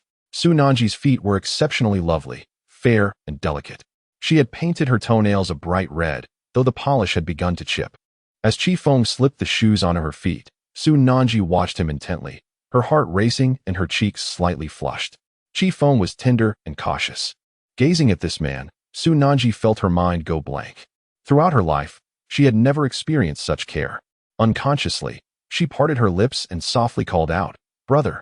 Her voice was barely above a whisper. After their last encounter, she sensed that Chi Feng might enjoy being addressed this way. Chi Feng suddenly looked up, his gaze fixed on Su Nanji. "What did you say?" "Repeat it," he urged. Su Nanji chuckled, shaking her head, feeling a wave of embarrassment wash over her. Wishing she could vanish into the ground, Chi Feng smiled broadly, encouraging Su Nanji to stand. Once adorned with the high heels, Su Nanji's overall aura transformed.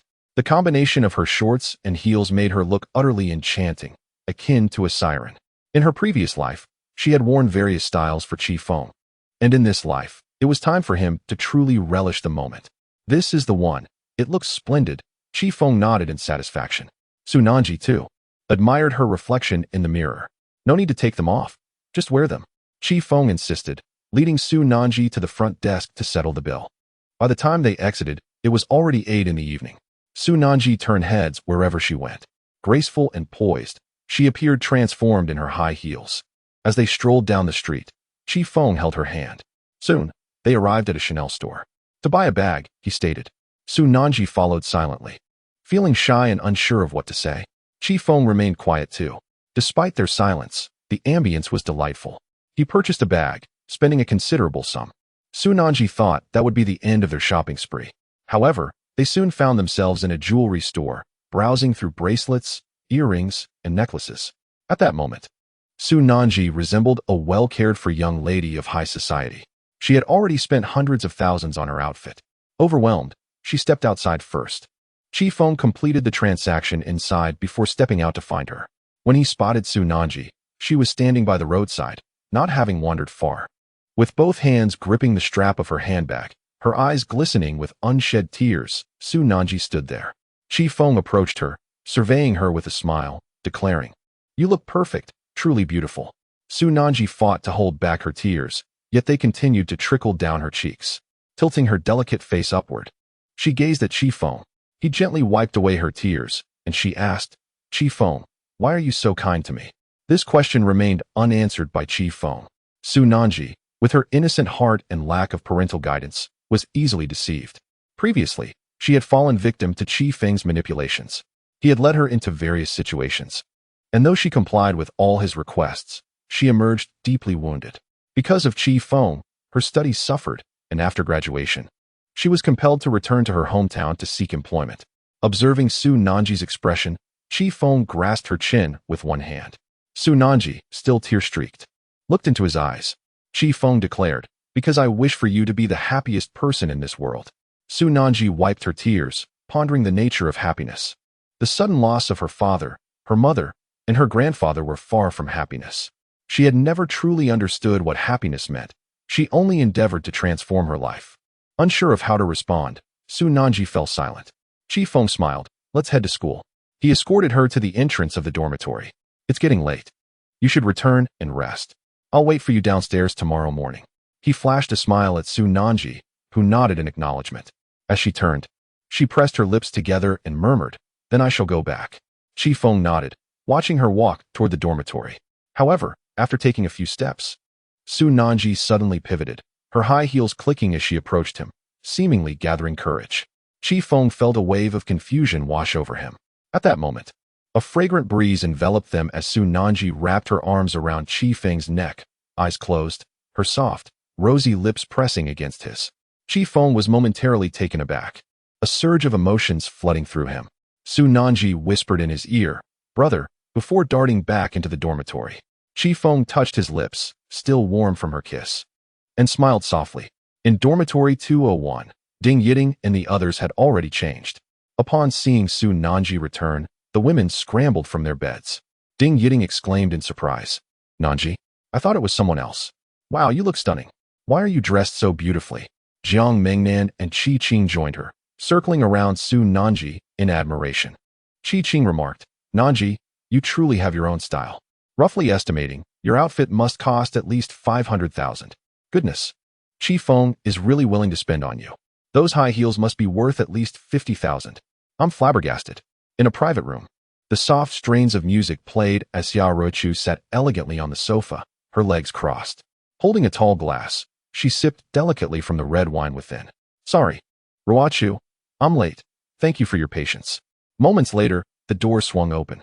Qianfang entered, her handbag in tow, adorned in high heels and a strikingly short skirt, her makeup accentuating her allure. "Please, have a seat. It's just the two of us tonight," Ruochu invited, having summoned Qianfang for a specific purpose. She sought to inquire whether Qianfang was involved with Guo Baizhang. Qi Feng had mentioned it numerous times, yet without hearing it directly from Qianfang, she remained skeptical. "Ruochu, is that the heart of the ocean you're wearing? Where did you acquire it? It must be worth millions," Qianfang exclaimed, her eyes widening at the sight of the necklace adorning Ruochu's neck. It had been a gift from Qi Feng's aunt, who was known for her generosity. "It's a fake. I merely bought it for fun," Ruochu replied casually. "But tell me, Qianfang, what is your relationship with Guo Ye's grandson?" This question took Qianfang aback. "Ruochu, what do you mean?" she asked, bewildered. Ruochu took a sip of her drink and pressed on, "I'm simply inquiring. You spent some time in the capital, didn't you? Did you sleep with Guo Ye's grandson?" Qianfang's expression instantly shifted. She rose from her seat. "Ruochu, are you investigating me? We are childhood friends. What could I possibly hide from you?" Ruochu countered. "So, I'm correct in my assumption? You previously mentioned relying on Guo Yi to start a company. So, you were already entangled with his grandson?" Qianfang stared intently at Ruochu, who found it hard to believe that her friend could deceive her. "Is it true love between you two? Have you been misleading me about leaning on the Guo family so that Guo Baizhang's grandson could be introduced to me? Am I right?" Ruochu stood up, fixing her gaze on Qianfang. Taking a deep breath, Qianfang realized that since Ruochu was already aware, there was little left to conceal. "Ruochu, you don't understand. Women like us, with nothing to our names, what else can we rely on if not men? Want to earn money? That's a joke. Do you think a prestigious university degree guarantees wealth? Guo Baizhang is the heir of Qi Jian. I suggested you gravitate towards them for your own benefit," Qianfang retorted. "For my benefit? Is it to push me into the abyss? Are you even capable of participating in Qi family affairs?" Ruochu shot back. Qianfang scoffed. "And what about you? Haven't you recently traveled far with Qi Feng? Ruochu, you must understand that the Qi family belongs to Qi Jian. I've received word that the Qi family's elder is in the late stages of liver cancer. His time is limited. Once he passes, Qi Feng will mean nothing. The entire Qi family will belong to Qi Jian. I do this for your own good. With your beauty, it would be a waste not to climb higher. Qianfeng's words left Ruochu momentarily speechless. They had grown up together, yet Ruochu never anticipated such a sordid heart hidden within her childhood friend. Grabbing her bag, Ruochu declared, "Let us leave it at this. Please, do not contact me again. Your affairs are of no concern to me. As for the matter of running a company, let it be." Xiao Ruochu chose not to elaborate further. "Xiao Ruochu," Qianfeng called out indignantly, "Guiye's grandson has always had feelings for you. You must recognize the larger picture. Following Qi Feng will lead to nothing good." Xiao Ruochu paused, stating, "At the very least, I refuse to be treated like a dog by any man." Qianfeng scoffed, "Are you so certain? That Qi Feng, without the support of old Master Qi, is worth less than a mere dog. Sooner or later, you will find yourself at the mercy of Qi Jian and his ilk, and as a female dog, no less."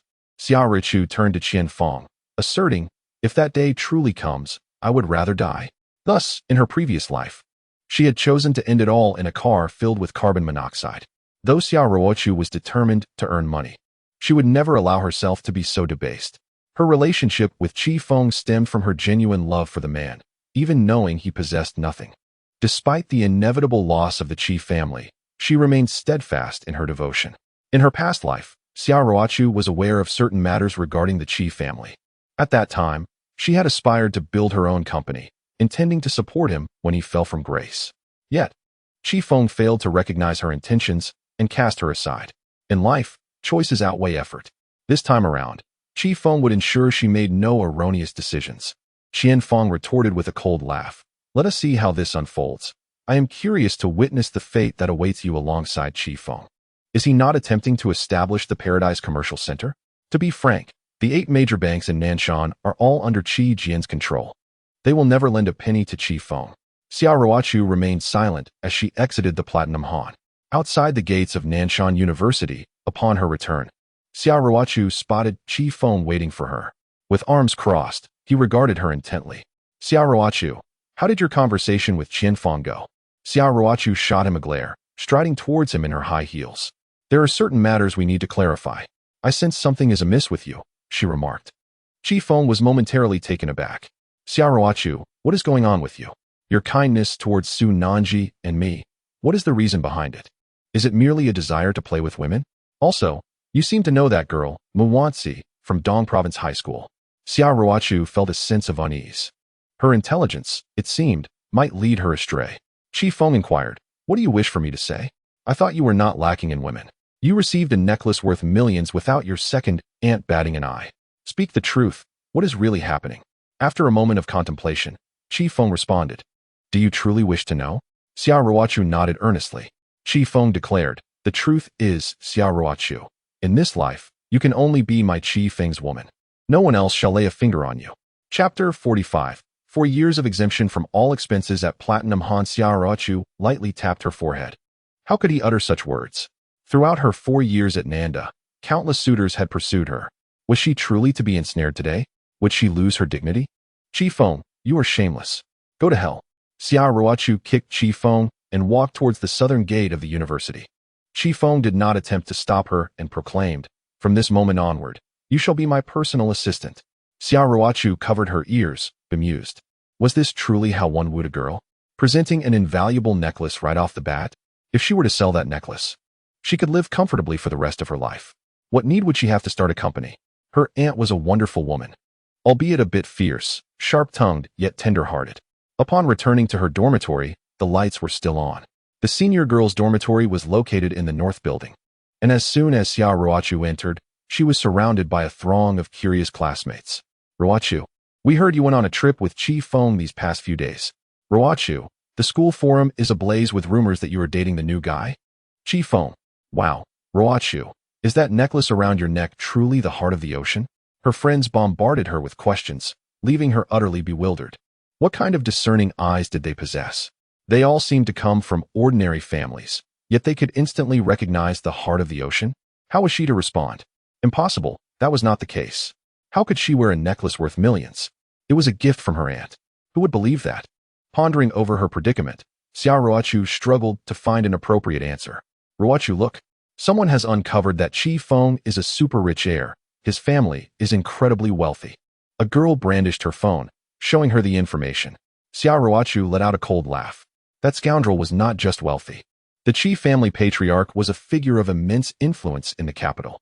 If not for the fact that the patriarch had another son, Qi Feng would undoubtedly be the most prominent figure in that circle. Given the current circumstances, Qi Feng was doing everything in his power to survive his uncle's grasp. Should she assist him or not? She sighed, removing her outer garment to reveal a tank top underneath. All right, enough gossiping, everyone. You should all get some rest. Or else the dormitory supervisor will be furious. Ruochu, tell us, how far have you and Qi Feng progressed? Yes. Have you two kissed? Wow, how romantic. Ruochu, what does it feel like to kiss? Did he touch you? Xiao Ruochu shot them an exasperated glare. Please be quiet. How embarrassing. Curiosity was a natural trait among people, especially since Xiao Ruochu had remained unattached for 4 years despite the attention from numerous wealthy heirs. For years, an entire span of time. Did they know how she had spent those years? The following day dawned bright and sunny. At Nanshan University, the forum continued to buzz with activity. It was rumored that Senior Ruochu had returned the previous evening, accompanied by Qi Feng. In our university, no one has managed to win over Xiao Ruochu in 4 years. Yet Qi Feng has succeeded. It's infuriating. Qi Feng is wealthy. The McLaren scene around campus seems to belong to him. Posts proliferated across the forum. Extra. It's been said that not only is Qi Feng involved with Senior Ruochu, but he also has connections with the freshman Su Nanji. Can you believe it? What? Su Nanji is my goddess. How could it be so serious? Is Qi Feng still allowing anyone to live in peace? Early in the morning, Qi Feng descended the stairs and received a call from Su Li. On the phone, Su Li said, Qi Feng, everything is nearly arranged, at the latest. We will arrive at Nanshan the day after tomorrow. We'll meet there. This time, I've brought quite a few brothers, so please make the arrangements. No need for formality. Hurry up. I've already set things up at Beijing. We won't leave until we're drunk. Will there be women? I'll call my aunt to find a few. Qi Feng replied, forget I said anything. After hanging up, Qi Feng made his way to the girls' dormitory to wait for Su Nanji. Due to Qi Feng's influence, the school cafeteria was undergoing renovations and was currently seeking new contractors. Thus, for the time being, students were mostly dining out. Huoquan was feeling overwhelmed, searching for people everywhere. After waiting a while, Su Nanji appeared, dressed in jeans and white sneakers, her short-sleeved top accentuating her figure. She wore a necklace and earrings. Looking quite charming, Su Nanji had an innocent appearance. After their kiss last night, she was still a bit shy and blushed upon seeing Qi Feng. Good morning, Qi Feng, she greeted. Ding Yiting and Zhang Mingnan followed closely behind her. Ding Yiting remarked, Qi Feng, seeing you so considerate, it seems Nanji has accepted your affection. Su Nanji glanced at Qi Feng, her face slightly flushed but mostly smiling. Qi Feng said, Ding Yiting, considering you are all sisters of Nanji, I have a significant announcement to make. Qi Feng spoke earnestly. Su Nanji blinked her large eyes. Ding Yiting, Qi Qing, and Zhang Mingnan became excited. An announcement from Qi Feng was surely a good thing. Don't keep us in suspense. What is it? Zhang Mingnan inquired. Yes, Qi Feng. Could you please not tease us? That feeling of anticipation is unbearable, Qi Qing exclaimed. Qi Feng chuckled. All right, from this moment on, all the ladies in dormitory 201 can go to Beijing at any time, and all expenses there will be completely waived. Upon hearing this, the women went wild. Su Nanji hadn't expected Qi Feng to be so generous. For years of university, all expenses covered? How much would that amount to? Long live Qi Feng. You are so handsome. I love you. They exclaimed. Qi Feng, you better keep your word. Qi Qing pointed at him. What kind of person is Qi Feng? Of course, he would keep his word. However, he added, but you must not indulge in excessive spending. If you end up spending tens of thousands or even millions in one night, I want to be able to handle it. Qi Feng raised his hands in a gesture of surrender. Everyone burst into laughter. Don't worry, we are not frivolous women. Who has money to waste? Qi Qing said. Yay. They all clapped their hands in excitement. After a brief pause, Qi Feng turned to Zhang Mingnan and asked, Zhang Mingnan, ISNT your father in the restaurant business? Has he considered taking over our school cafeteria? If he is interested, I can speak to the director. Qi Feng recalled that in his previous life, Zhang Mingnan's father owned a restaurant. Upon hearing this, Jiang Mingnan was taken aback. Chi Feng, are you joking? My father runs a small eatery. Chi Feng squinted, remarking that the cafeteria at Nanda could yield substantial profits if contracted for a year. If your father were to come here, we wouldn't have to worry about eating pre-packaged meals. Why not ask him? He suggested. Jiang Mingnan shook her head.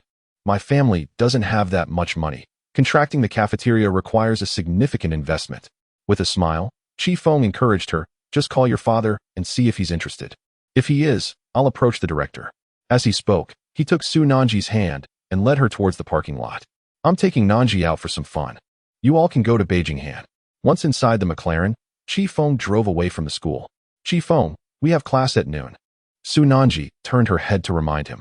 We have time, was his confident reply. Chapter 46. Obtaining a driver's license, Su Nanji fastened her seatbelt while Chi Feng drove. Her gaze fixed on him. He appeared somewhat handsome, with a sun-kissed complexion, although he was slightly under 6 feet tall. He exuded a charming and robust aura that resonated with her ideal of a male idol. Su Nanji felt herself captivated, dreaming of Chi Feng that night. Is there something on my face? He asked. Su Nanji covered her mouth, giggling. You're so ugly. No worries, your beauty suffices, Chi Feng responded. Women often speak in paradoxes. Ugly can mean handsome, and handsome can mean ugly. It's all the same. After enjoying breakfast together and taking their medication, the two arrived at the driving school. Su Nanji, puzzled, caught up with Chi Feng, asking, Why have you brought me to the driving school? To obtain your driver's license. Chi Feng asserted confidently, but I don't know how. Su Nanji exclaimed, having never considered getting a license or even owning a car in the future. She hadn't thought that far ahead. Chi Feng grasped her small hand, assuring her, You'll need to get a license sooner or later.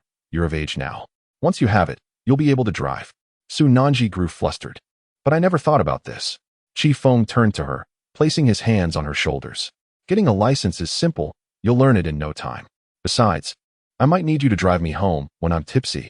Su Nanji pouted, her cheeks slightly puffed, a rather endearing expression. Chi Feng playfully flicked her lips with his finger, creating a soft sound. Have you washed your hands? Su Nanji shot him a glare. Let's go? Chi Feng urged. This time, she did not refuse. At the driving school window, Su Nanji retrieved her ID from her bag, registered her information, and paid the fees. Su Nanji, here is your instructor's contact information. Reach out to him. Once you pass the theory test, you'll be able to practice driving. The staff handed her a slip of paper. Accompanying Su Nanji, Chi Feng helped her study in the hall. She was quite bright, mastering the theory in just a few attempts. Chi Feng made a quick call to arrange for the driving instructor. At the practice area, a middle-aged man approached, introducing himself. You must be Su Nanji. I'm your instructor. Coach Ma, follow me. As Coach Ma walked away, Su Nanji turned to Chi Feng, feeling a tinge of nervousness about her first driving lesson. Chi Feng smiled and said, I'll wait for you here. Go practice. Su Nanji nodded and followed the instructor to the car. Let me first teach you about the gear shifts and basic operations. Coach Ma instructed. You're still a student, aren't you? Yes, Su Nanji replied. I'm from Nanda. How coincidental. My daughter is also from Nanda. Perhaps she is your classmate. Really? What year is she in? She is a freshman. Her name is Ma Chunmei. Ma Chunmei? I didn't catch that. Ma Chunmei. Oh, I haven't heard of her, but I'll get to know her when I return. On a scorching summer day, Chi Feng sat under the tent, sweating profusely. He got up to buy a bottle of chilled Kong Shui Fu, waiting for Su Nanji. That's it. Slowly released the clutch. Very well. Now you can fully let go of the clutch. Beautifully done. Steady the steering wheel. Just like that. Maintain it. Su Nanji, you're quite clever. You grasp things quickly. Coach Ma remarked with a smile. Su Nanji felt a surge of joy. She had anticipated that driving would be exceedingly difficult. After a few compliments, Coach Ma tilted his head to glance outside. Chi Feng was sitting under the tent, observing them. Su Nanji, is that person outside your boyfriend? Coach Ma inquired curiously. Boyfriend? Su Nanji was uncertain. They hadn't really gone through the formalities. Yet, it seemed appropriate to consider it so, as Chi Feng had referred to her as his girl. Yes, she affirmed while steadying the steering wheel. What a shame. You're so beautiful and just a freshman, and you're already in a relationship. Sometimes, don't be swayed by a man's sweet words. Coach Ma reminisced about his own daughter upon seeing Su Nanji. Isn't it a tad too early to be dating at such a young age? I like him a bit. Su Nanji confessed. Even if Chi Feng were to eventually dismiss her, she would accept it. Coach Ma sighed. Good cabbage has been pushed by pigs. After a moment, Su Nanji parked the car smoothly. Coach Ma nodded. You performed well today. Come back and practice at this time tomorrow. I believe after about 5 days of practice, you'll be ready for the test. Su Nanji felt elated as she exited the car and walked towards Feng, a bit euphoric. Am I impressive? The coach praised my intelligence, she said playfully, with a hint of provocation. Impressive indeed. Thirsty, are you? Have some water. Feng offered her a bottle. He had initially intended to buy a beverage from Starbucks, but opted for plain water considering Su Nanji's stomach. As she accepted the water, she noticed Feng drenched in sweat. She stood on her tiptoes and gently wiped his forehead with the sleeve of her sun protection jacket. After taking a few sips, she handed the water to Feng, who then drank from it as well. Are you heading back to school for class? Su Nanji grasped Feng's arm, nearly pulling him close, hinting at a budding romance. This was Su Nanji's first experience with love, and she hadn't anticipated it to be so sweet. Feng smiled slightly and walked with her towards the car. As they walked, he said, Nanji, call me brother once for me to hear. Su Nanji bent down, laughing. Her cheeks flushed. Taking advantage of me, I want to call you that. Just wait and see. She teased, a bit shy. Last night at the mall, she found herself in an unexpected state of exhilaration. This sudden shift caught her off guard. Feng, with a look of tender affection, suddenly wrapped his arms around Su Nanji's waist. At this embrace, Su Nanji trembled slightly. What's wrong? Feng inquired, puzzled. Are you feeling unwell? He scrutinized Su Nanji closely. She buried her face against his chest, unable to meet his gaze. How embarrassing, she murmured. Feng chose not to press further and remarked, let us go. We might be late for class. I heard attendance is now taken through facial recognition. Su Nanji adjusted herself with a sense of ease. After much anticipation, upon arriving at the school, Feng intended to escort Su Nanji to the classroom. However, as soon as she alighted from the vehicle, she dashed towards the dormitory. Feng, you head to class first. I'll return to the dorm to grab my books. Su Nanji called out as she swiftly departed. Feng shook his head with a smile and proceeded to the classroom. Chapter 47. After class. I'll take you somewhere. Wei, stop right there. Why have you been avoiding me these past few days? What have I done to you? As Feng neared the playground, he heard a voice calling out. On the field, Wei was walking ahead, with Liang Ziyu, in high heels, hastily pursuing her. Ever since learning of Liang Ziyu's involvement with Hui Jianchao, Wei had been evading her, ignoring calls and messages alike. Wei, Liang Ziyu exclaimed, indignantly catching up. That day you were driving Feng's McLaren. I thought it was yours. Do you even want to reconcile? Give me a clear answer. Recently, the university forum had erupted with gossip about Feng, and Liang Ziyu had been keeping abreast of it. Wei halted and regarded Liang Ziyu. Could you please stop following me? We already broke up that day. Liang Ziyu retorted, that was merely a test. Even if you truly bought me a bag, I wouldn't accept it. Huh, Wei, I never imagined you to be this type of person. Wasn't it promised that you would love me for a lifetime? Are you really scared off by a few $1,000s? Wei's expression hardened. Is it really about the money? You're having such fun with Hui Jianchao, and you expect me to turn a blind eye? Where's your dignity? Wei countered. This remark momentarily stunned Liang Ziyu. How did he know? Liang Ziyu was bewildered, as this was not how things were supposed to unfold. Wei, what do you mean? What are you talking about? Liang Ziyu asked. Exasperated. Huh. Wei scoffed coldly. You know exactly what I mean. Please do not cling to me any longer. I find it distasteful. This statement ignited Liang Ziyu's fury. How could Wei claim to be repulsed by him? Wei, your family is so impoverished, and yet you dare to look down on me? Are you even a man? How dare you stalk me? Liang Ziyu shouted in anger. She continued. I ended up in bed with Hui Jianchao, not because of him, but because you were utterly inept. If you had any family background, would I have been swayed by someone else? The word swayed hung heavy in the air. I am so innocent. Liang Ziyu feigned a hurt expression, tears beginning to stream down her face. Wiping away a tear, Liang Ziyu scolded, you worthless fool. If you cannot even keep your woman, why don't you just die? Wei, filled with fury, retorted, am I to blame for your infidelity? This was utterly absurd. If you had any capability, would I even consider being with another man? Liang Ziyu shouted back. This statement left Wei dumbfounded. What kind of twisted logic was this? How could one commit a wrongdoing and then shift the blame onto another? Just as Wei was about to unleash a torrent of curses, a car key was hurled in his direction. Instinctively, he caught it and turned around to see Feng approaching. The key belonged to the McLaren. Liang Ziyu also looked over, recognizing Qi Feng, the most affluent heir of Nanshan. This car is yours now. Sell it at the second-hand market tomorrow. The paperwork is in the vehicle. I estimate it could fetch over 8 million. You can split the proceeds with Ding, Yi, and the others. Qi Feng announced. This left Yang Wei in shock. Qi Feng was genuinely extending a helping hand. In this lifetime, he would ensure Yang Wei would not tread the same path again. Brother Qi, what is this? Yang Wei's eyes widened. However, he quickly realized that Qi Feng was assisting him in regaining his dignity in front of Liang Ziyu. A wave of gratitude swelled within him. Qi Feng, without looking back, added, "But first, keep your distance from this woman.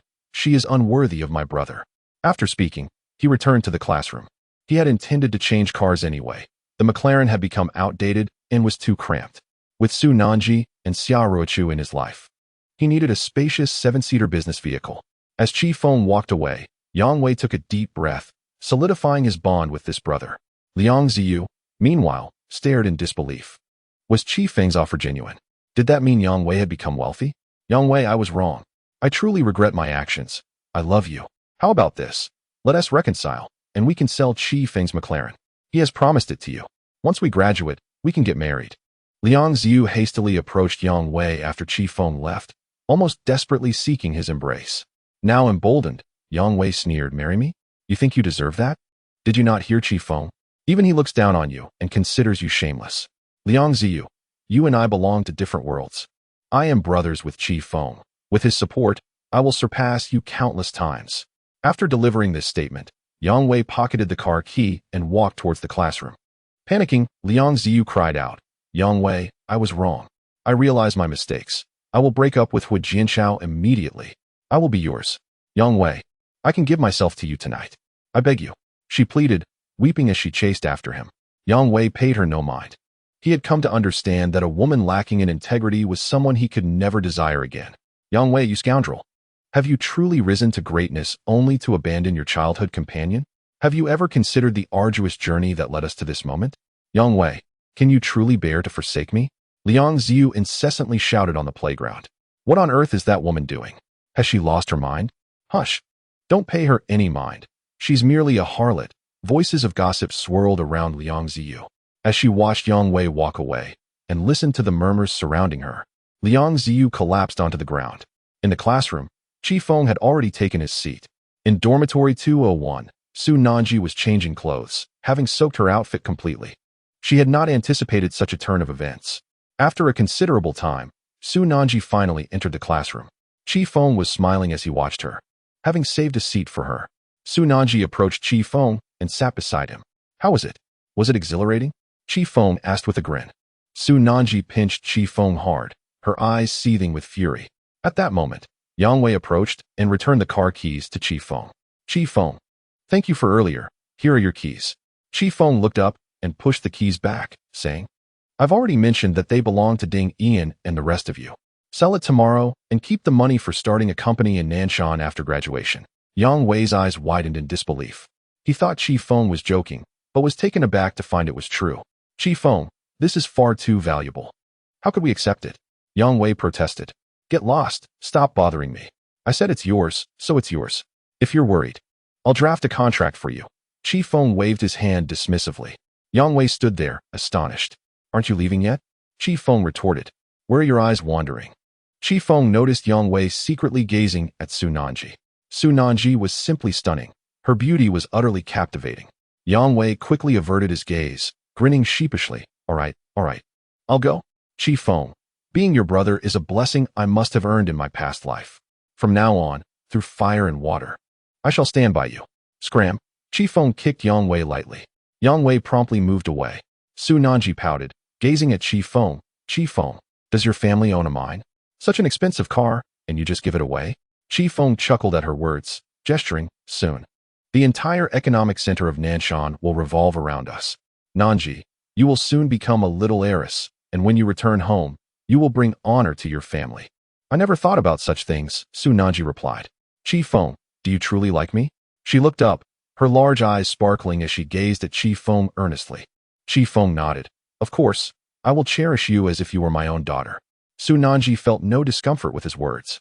"But will you eventually cast me aside?" She inquired. Never, he assured her. Really? Su Nanji was skeptical. Absolutely. As he spoke, Chi Feng leaned closer to Su Nanji's ear, adding, besides, I'm counting on you to bear me a son. Chi Feng, you. Su Nanji pinched him again. Chi Feng chuckled. After class, I'll take you somewhere special. Chapter 48. Chi Feng, I adore you. The class swiftly came to an end. Su Nanji was uncertain of where Chi Feng intended to take her. As soon as the lesson concluded, she was pulled out of the school by him. Chi Feng, what are we up to now? Su Nanji inquired, her hand firmly grasped by Chi Feng as they dashed towards the school exit. With each sprint, her heart raced. You'll find out when we arrive, Chi Feng replied. Not this again. Su Nanji felt a twinge of annoyance. Nevertheless, she acquiesced to Chi Feng's every whim. Chi Feng hailed a cab, and they climbed inside together. During the journey, Chi Feng retrieved his phone and placed a call to his grandfather. Hello, Feng. How is the progress on the Nanshan Paradise Village project? The elder inquired. What? The 8 major banks are being uncooperative? That's your second uncle's influence. You must realize that securing 800 billion is already quite a feat, the elder continued. Feng, you need to find a solution yourself. You can't rely on the old man for everything. What will you do if I pass away? Chi Feng chuckled. Grandfather, do not worry. I have it all under control. That's good to hear. You know how your second uncle is, the elder sighed, revealing his own sense of helplessness. Chi Feng understood this well. Grandfather, I wish to change cars, he declared. Very well, change. And with that, he ended the call. Established bank. Your account ending in 7229 has received a deposit of 30,000,000 yuan, leaving a balance of 86,000,000 yuan. In the boys' dormitory, room 705, a discussion was underway. Chi-gu is truly remarkable. After graduation, I will definitely follow him, one student remarked. Indeed, but only if Chi-gu wants us, another replied. My sister heard from Su Nanji that Chi Feng is developing the Nanshan Paradise Village project. Associating with him could lead us to great achievements. Isn't it obvious? He is practically telling us to sell our cars, save the money, and start a company in Nanshan after graduation, a third student noted. It's clear as day. Can't you see? As Yang Wei and a few others debated the merits of accepting a McLaren key, the dormitory door creaked open, and Xia Ruo Chu stepped inside. The group was startled. Whoa, Senior Ruochu, what brings you here?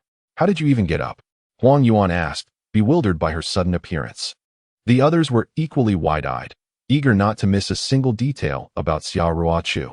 Xia Ruochu brushed her hair aside, stating, the dormitory supervisor is my uncle. Now, let us get to the point. Where is Chi Feng? She was searching for him. Chi Feng isn't in our dormitory, Yang Wei replied. Not in your dormitory? Then where does he reside? Xia Ruochu pressed. Probably in a single room. After all, he is the heir of the Qi family. Senior Ruochu, do you need to see Qi go for something? Ma Xiaoyong asked. Do you know where he went? Yes, he left right after class with Su Nanji. Yang Wei informed her. Upon hearing this, Xia Ruochu furrowed her brow. She had sensed that something was amiss with Chi Feng. The rumors circulating the forum were not without merit. It was evident that Su Nanji was Chi Feng's primary focus. The second objective is oneself. She constantly felt that this was a scheme devised by Chi Feng. That rascal was concealing something from her. Xia Ruochu furrowed her brow. She had yet to resolve matters concerning Tiantang village, and he, on the other hand, seemed to have the leisure to pursue romantic interests. With that thought, Xia Ruochu stepped outside, sending off the senior. Several voices called out. Such manners. Xia Ruochu rolled her eyes. Ding Ian adjusted his glasses, remarking, Senior Ruochu is truly beautiful. Don't even think about it. She belongs to Qi-gu. Didn't you see she came specifically to find him? Nanshan City, Zuanhuang Leisure Center. This establishment is the largest recreational club in Nanshan, owned by a prominent figure from the capital. Young Master Qi, you have arrived. Chi Feng entered with Su Nanji, greeted by a graceful lobby manager. In a previous life, this woman had been the recipient of Chi Feng's affections. Her name was Wang Ling. However, in this life, Chi Feng had no intention of pursuing her. Is everything I arranged ready? Chi Feng inquired. Everything is prepared. Your presence here is a blessing for us. Please. Do come in. Wang Ling gestured invitingly. Chi Feng nodded, signaling to Su Nanji, and instructed Wang Ling, please take her to change. Understood. Wang Ling replied promptly. Chi Feng proceeded directly to the elevator. Hey, Chi Feng. Su Nanji called out. Wang Ling made another inviting gesture. Madam Qi, please follow me. Madam? Su Nanji was slightly taken aback, but followed Wang Ling nonetheless. They arrived at a private changing room, where Wang Ling, swaying her slender waist, handed Su Nanji a garment. Madam Qi, once you've changed, you can enter through this door. Young Master Qi is waiting for you inside. Su Nanji responded with a soft "oh." Wang Ling exited the room. As Su Nanji unfolded the clothing, her face turned crimson. It was a swimsuit, quite revealing. After a moment of hesitation, she bit her lip and slowly removed her outer garments. Subsequently, she donned the swimsuit. Standing before the mirror in her new attire, she couldn't help but blush again. Su Nanji had never worn anything like this before, and she hesitated to step out. After what felt like an eternity, she finally mustered the courage to pull open the door and stepped inside. Yet, her hands were still instinctively shielding her modesty. Upon entering, she found herself in a grand swimming pool, where Feng was the only occupant, enjoying a soak with a beaming smile as he waved at Su Nanji. Overcome with shyness, she altered her gait, taking small, tentative steps. Feng, why did you bring me here? I look ridiculous, Su Nanji exclaimed, unable to relax. She stood at the pool's edge, gazing at Feng. Feng wiped the water from his face, assuring her, it's just the two of us here. There are no cameras. Besides, isn't swimming typically done in such attire? What is the fuss about? But look at me. I might as well be wearing just my underwear. Su Nanji rolled her eyes. Feng chuckled, there are no outsiders here, so come on in. Su Nanji squinted at him. Let us make this clear. You are not to touch me, and absolutely not to look at me. All right, I want to look. Feng responded. Are you still looking? Close your eyes. Su Nanji pointed at him. Feng complied, shutting his eyes. Su Nanji sat on the shore, her delicate feet dipping into the water. The temperature was just right. Soon after, she plunged into the water. Feng swam over to her and inquired if she could swim. Su Nanji shot her a glare, as if to say, do you think I am idle? I used to catch fish in the river as a child, and my grandmother raised me like a boy. Feng chuckled. Perfect. This weather is ideal for swimming. Let us see who swims faster. You're so mischievous, Feng, Su Nanji replied, somewhat reluctant. Yes, I'm the villain here. But as long as you're happy, I don't mind anything. Now, call me brother. No, Su Nanji pouted. Hurry up, I'm waiting, Feng teased. Digging into his ear, Su Nanji pouted again, still refusing. Su Nanji, Feng called her name. She covered her mouth and bent over, giggling. Catch up to me first. Then I'll call you. With that, she swiftly swam ahead. I'm coming. Feng dove into the water, moving with the speed of a catfish. Seeing the splashes behind her and Feng closing in, Su Nanji squealed in fright, propelling herself through the water. Yet she was no match for Feng's speed. He caught her from behind, wrapping his arms around her waist. Ha! Su Nanji squirmed in the water, unable to contain her laughter, her giggles ringing like silver bells. Didn't we agree? Will you call me? He teased. Ha! Feng, you rascal, I want tea. Then I shall take action, he threatened playfully. Ha! Su Nanji laughed uncontrollably, tears streaming down her cheeks. I surrender. Ha! Feng, spare me, I was wrong. Ha! Brother, I was wrong. Finally, she relented. Feng smiled with satisfaction and ceased his playful assault. Suddenly, Su Nanji turned, wrapping her arms tightly around Feng's neck, burying her face in his chest. In the next moment, tears cascaded down her cheeks. In a hoarse voice, she confessed, Feng, I like you. Chapter 49. Making room for the senior sister. Such words were imbued with deep emotion. Throughout her life, she had never experienced such care. In her past life, Su Nanji had been similarly unaccustomed. In this life, she was likely the quickest to capture Feng's heart. Having grown up without paternal affection, she felt utterly defenseless against Feng's advances. Yet this time, it would be different. Su Nanji clung tightly to Feng, her petite frame trembling. Her tears flowed, largely from overwhelming emotion. Feng smiled gently and leaned closer to her ear, whispering, I love you too. His words nearly intoxicated her. She tightened her embrace. Feng found it slightly hard to breathe, but he did not urge her to let go. Instead, he tenderly caressed her hair. This time, it shall not be lost again, Feng declared. Only after losing do we learn to cherish. And what is lost may never return. What is regret? 1,000 people have 1,000 interpretations. Regardless of the perspective one holds, it is universally acknowledged that if given the chance to relive their lives, Everyone yearns to rectify their regrets. Who among us does not harbor a few lingering disappointments? Feng gazed down at Su Nanji nestled in his arms, momentarily lost in thought. She was simply exquisite. Her delicate, rosy face bore traces of tears, and her silky shoulder-length hair cascaded gracefully. With her fair complexion and youthful form clad in a swimsuit, Su Nanji presented an arresting visual aesthetic. Particularly captivating was her petite, rosy mouth, which stirred an irresistible desire for a kiss. As Feng leaned down, preparing to capture her lips, Su Nanji swiftly raised her hand to block him, bursting into laughter.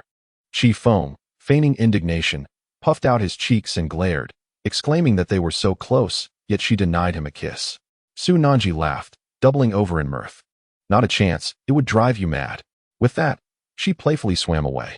With a chuckle, Feng joined her in the pool. Su Nanji indeed swam gracefully, her strokes far more elegant than Feng's, though it was primarily her beauty that captivated him. How do you feel? Happy? Much later, the two emerged from the pool. Feng beaming as he draped a towel around Su Nanji. She nodded in agreement, smiling. Feng then suggested, change into some clothes, and we shall ascend to the dining area for a bite before venturing elsewhere this afternoon. Where to? Su Nanji inquired. You'll find out when we arrive. Feng replied enigmatically. Oh, Su Nanji exclaimed, and she retreated to the changing room to don her attire. Upon her return, Feng awaited her with anticipation. She grasped his hand, and together they made their way to the restaurant upstairs. The dining area buzzed with activity, lively with patrons. As Feng settled at their table after returning with a plate of food, an elderly gentleman balancing a plate of walnuts strolled by with a group. Upon noticing Feng, he turned and greeted. Ah, young Master Qi. Out with a lady for some leisure, I see. Tiannan Bank, Fulong. Feng was no stranger to this old fellow. He was well acquainted with his jovial manner. What a coincidence, old Fu, Feng replied. Haha, fortuitous indeed. Today, the expenses for your outing are on me, young Master Qi, Fulong generously announced to the waiter, giving Feng's shoulder a playful squeeze. Fulong continued. The 8 major banks, 80 billion, is already quite a favor to the old master. Rest assured, were it not for him still being alive, you wouldn't see a single cent. Trust me, without the old master, you would be nothing. His tone was earnest. Make sure to treat young Master Qi well. I have matters to attend to and shall take my leave now, Fulong declared loudly. Feng smiled faintly, thinking to himself that the old man would one day find himself on his knees. Haha, I shall await that day, Fulong replied without hesitation. To many, Qi Jin was seen as the true heir of the Qi family, rendering Feng's status seemingly ephemeral. The 8 major banks believed in this notion, providing the substantial sum of 80 billion because the old master still drew breath. As Fulong had remarked, without the old master, Feng would be insignificant. However, the outcome remained uncertain. It was too early to draw conclusions. Feng offered a plate of food to Su Nanji. Eat up, it's time for dinner. Su Nanji pressed her lips together and inquired. Feng, have you encountered any difficulties? You need not concern yourself with these matters. Focus on your meal and your life. I will handle everything.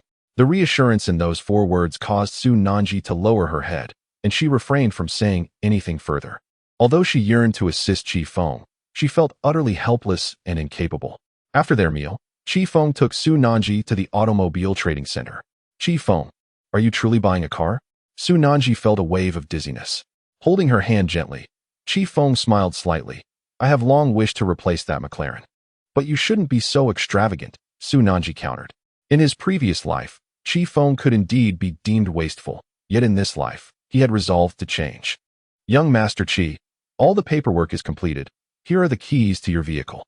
Upon entering the dealership, a tall sales consultant approached, presenting the keys with both hands. A brand new Mercedes-Benz was parked nearby. Feng accepted the keys and instructed, a McLaren will be arriving for sale later today. Please notify Fulong. Yes, young Master Qi, the consultant replied. As Feng entered the car, Su Nanji joined him. He started the engine and drove out of the dealership. Turning to Su Nanji, who was gazing around the interior in awe, he remarked, this is considerably larger than the McLaren, isn't it? Su Nanji nodded in agreement. Indeed, it is quite spacious. Let's go for a drive. Once you pass your driving test, you can drive it yourself, Feng said. On their way, Feng called Yang Wei. Brother Qi, we have all agreed that we cannot keep this car, Yang Wei stated on the other end. before 3 o'clock this afternoon, sell the McLaren at the dealership. If you fail to do so, you are no brother of mine, Feng replied sternly. Save the proceeds. Do not touch them until graduation. He added. In his previous life, they had all gone their separate ways after university, leading lives that were far from satisfactory. In this lifetime, Feng was determined to pave a better path for them. Listen here, do not question my orders. Just do as instructed, Feng reprimanded. Understood, Brother Qi. At 2:30 in the afternoon, outside Nanshan University, Yang Wei, Ding Ian, Ma Xiaoyong, and Huang Yuan emerged from the campus, driving the McLaren. Outside, Xia Ruochu stood with her arms crossed, leaning against a tree. Yang Wei, where are you all headed? She intercepted the car. Yang Wei rolled down the window. Senior Ruochu. Brother Qi instructed us to sell this car, and we are heading to the dealership now. Xia Ruochu approached, her high heels clicking on the pavement, and forcefully pulled open the car door. The group was taken aback. Ding Ian adjusted his glasses and asked, Senior, what do you intend to do? Scoot over a bit. Make room for me. I'm coming along, Xia Ruochu declared. Upon hearing this, the four exchanged glances, wide-eyed in surprise, yet instinctively shifted over. Ding Ian and Ma Xiaoyong squeezed Huang Yuan to create space for Xia Ruochu, who then settled into the seat. The car was instantly filled with a delightful fragrance. Let us get going. Xia Ruochu signaled to Yang Wei. Chapter 50. The McLaren I sold. Xia Ruochu sat in the car, while several men dared not move. Their hearts racing, especially as they gazed at her beautiful legs adorned in black stockings, their eyes nearly blinded by her allure. In Nanshan Auto City, Yang Wei and his companions, perplexed, inquired, Senior, what exactly are you doing here with us? Xia Ruochu rolled her eyes in response, offering no answer. Upon entering the car sales exhibition hall, a sales consultant approached them. Xia Ruochu initiated the conversation. McLaren 1, 60% new. Shall we inspect the vehicle? Where's the car? Asked the sales representative. Xia Ruochu gestured towards the entrance. After a moment's hesitation, the female sales consultant replied, Please wait. I will fetch a specialist. She proceeded to the back office and knocked on the door of the manager's office. Manager, the McLaren belonging to young Master Qi has arrived, as he previously instructed. Inside sat a middle-aged gentleman in a suit, who simply waved his hand, indicating for her to follow through with the instructions. The sales consultant nodded, picked up the phone directory, and dialed a number. Hello, Elder Fu, this is Nanshan Auto City. We have received a second-hand vehicle today. Are you interested? Second-hand vehicle? I'm more interested in second-hand women. Are you coming? Came the retort from the other end. It's the McLaren 1, license plate Nanshan 88888. That's Feng's car. Just wait, I'll be there shortly. After a brief wait in the exhibition hall, Yang Wei asked, Senior, what is really going on? Xia Ruochu, clad in ultra-short shorts with her exquisite legs intertwined in black stockings, exuded an extreme temptation. Please refrain from speaking. I will handle this, Xia Ruochu instructed. The group fell silent. Approximately 10 minutes later, the sales consultant returned with an elderly gentleman accompanied by 3 assistants. Miss, allow me to introduce Mr. Fu Long, who is interested in this vehicle, she announced. Xia Ruochu cast a casual glance at Fu Long, having encountered him once before on a previous visit with Feng. Fu Long recognized her as well. Extending his hand, Fu Long greeted, Miss Xia, it is a pleasure, we have met before. However, Xia Ruochu did not reciprocate the handshake. Instead, she stood up and declared, I have decided not to sell this car. Young Master Qi instructed that it should not be sold to you. Let us go. She feigned an intention to leave. In reality, she was merely acting. Prior to her arrival, Feng had called her, instructing her to come and ensnare Fu Long's funds. Fu Long's intentions were straightforward. He sought to humiliate Feng, the once proud heir of the Qi family, now reduced to selling cars. This indicated that his standing within the Qi family was far from favorable, as evidenced by the lack of support from the elder. Fu Long desired nothing more than to bring shame upon Feng. Miss Xia, I have a genuine interest in young Master Qi's vehicle. Please name your price, and we can negotiate, Fu Long smiled. Xia Ruochu came to a halt and turned her head. 50 million, can you afford it? Fu Long furrowed his brow. 50 million? How much is a new car worth? Are you asking for too much? Xia Ruochu tossed her hair back. The issue is, this is a car previously owned by Qi Xiao, which holds significant commercial value for you. Why wouldn't Qi Xiao sell it to you? Because once you acquire this vehicle, you would inevitably boast that Feng has fallen on hard times. How would that reflect on those in Beijing who are allies of Qi Xiao? At this point, Xiaoruochu couldn't help but chuckle. Therefore, this car will not be sold to you. Fu Long was taken aback. He truly hadn't anticipated that this woman could read his thoughts so accurately. With your intelligence, it's a pity to be aligned with Qi Feng. You would be better off at my company, where I could offer you an annual salary of 1 million, Fu Long proposed. I am not interested in you, Xiaoruochu stated candidly. After uttering these words, she did not linger and walked outside again. Yang Wei and the others were left stunned by her remarks. This woman has a certain charm, they thought. 30 million. Qi Feng is currently short on funds. To be honest, without the old man as protection, he amounts to nothing. So what do you think? This price is already quite reasonable, Fu Long insisted. Yang Wei and the others widened their eyes. That's an outrageous price, they exclaimed. Unfazed, Xiaoruochu tossed her hair again. I've already stated that this car holds immense commercial value for you. Once you buy it and publicize it within the Beijing circle. 1T the stock of Tiannan Bank soar? Here is my firm offer, 100 million. Are you really concerned about this amount? The price of this car wouldn't even suffice for a banana. Fu Long frowned. 50 million is my final offer. Additionally, I can give you an extra 100,000 purely for you. What do you say? 120 million. Xiaoruochu fixed her gaze on Fu Long. Yang Wei and the others were already speechless. Fu Long, infuriated, pointed at Xiaoruochu. You, Xiaoruochu interrupted, enunciating each word, 120 million. Take it or leave it. Fu Long inhaled deeply. He pointed at her. You go back and tell that brat Qi Feng that one day. I will make him kneel and bow his head. I will convey your message, she replied. I want the car, and I expect you to leave with the money. Remember, when Qi Feng falls, you will not escape my grasp. Fu Long fixed Xiaoruochu with a penetrating stare. Xiaoruochu smiled but offered no response. Fu Long signaled to an assistant, who brought over a check for 120 million. Xiaoruochu accepted it. Mr. Fu, I wish you a pleasant drive.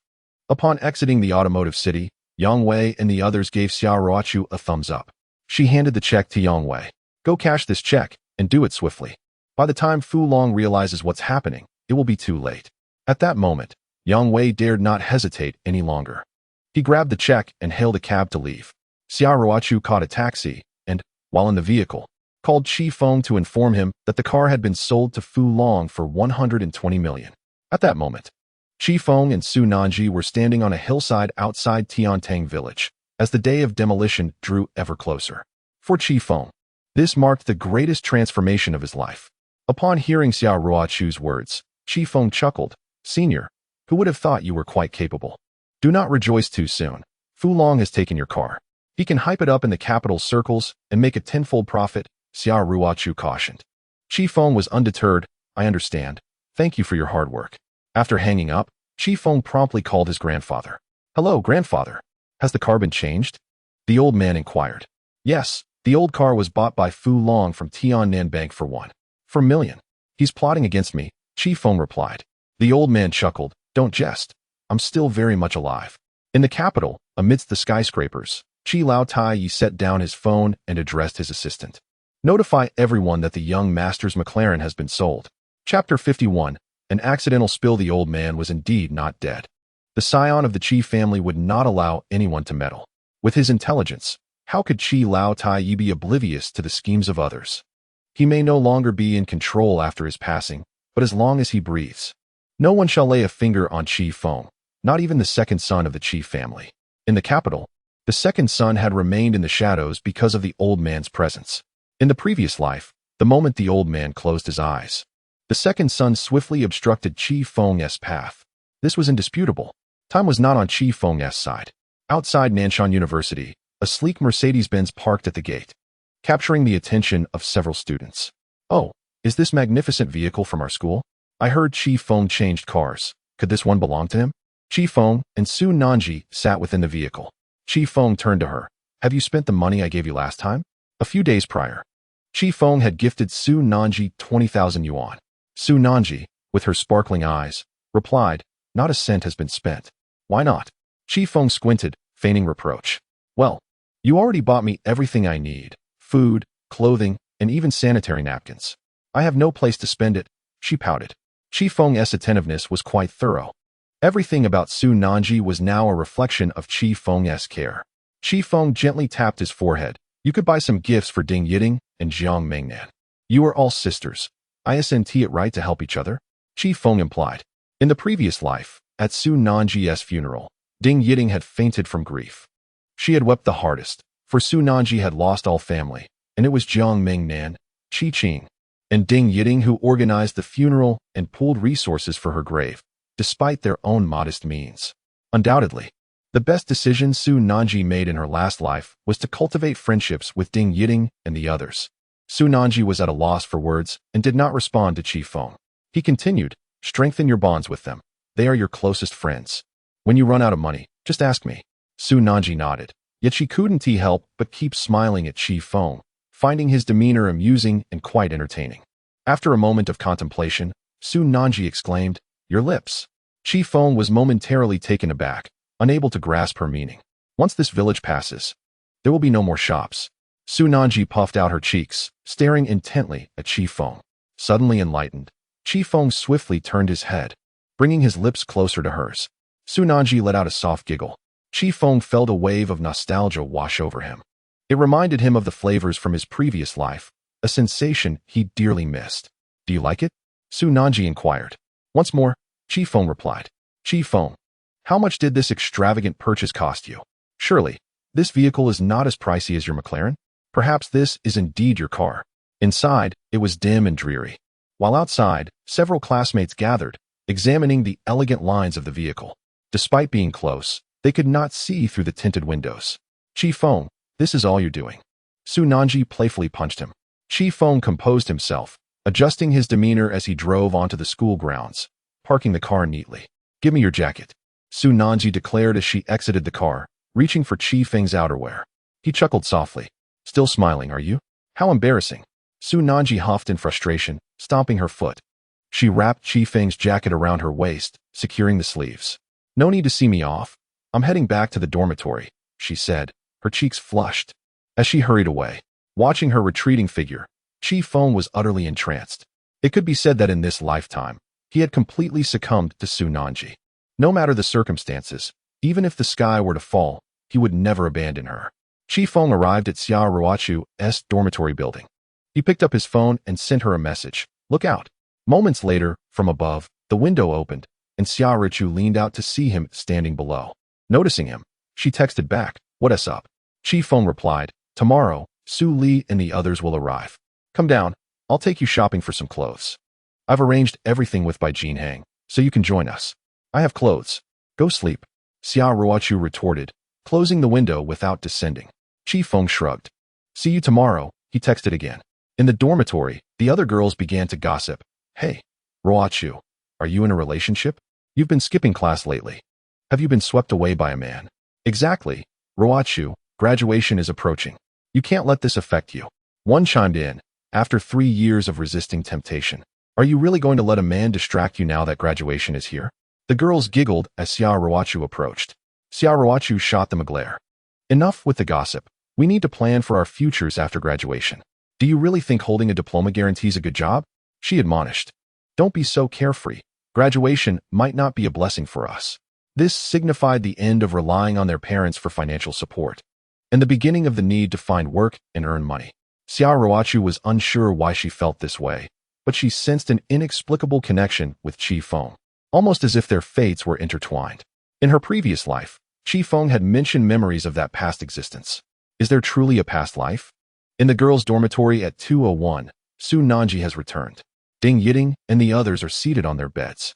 As soon as Su Nanji opens the door, several pairs of eyes fixate upon her. "Wow, Nanji, you finally made it back. You went out with Qi Feng for the entire day, and we didn't catch a glimpse of you in class," Ding Yiting inquires. "Nanji, where have you been? Huh, why did you bring Qi Feng's clothes with you?" Jiang Mingnan notices the garment tied around Su Nanji's waist, prompting a wave of embarrassment to wash over her. However, she had already prepared her explanation.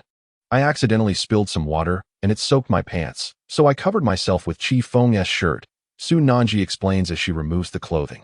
Chapter 52. The esteemed Qi Xiao. Su Nanji lifts her leg and slips off her jeans. The other women gather around. Ding Yiting scrutinizes Su Nanji, sensing something amiss. "Nanji, your complexion is all wrong. Your face is flushed. What happened between you and Qi Feng? Speak honestly." We're all women here. There's no point in deceiving each other. Ding Yiting is convinced there's more to the story. Qi Qing crosses her arms and giggles. It's evident, Nanji. There's indeed something going on between you and Qi Feng. Isn't there? Su Nanji feels mortified by their assumptions. What kind of people are you? Always thinking along those lines. So there really is something happening? Ding Yiting narrows her eyes, and the sisters all realize the truth. Su Nanji bites her lip, attempting to regain her composure as she changes into her pajamas. The three women exchange astonished glances, their curiosity piqued. Jiang Mingnan, brimming with excitement, asks, Nanji, what was it like? Was it enjoyable?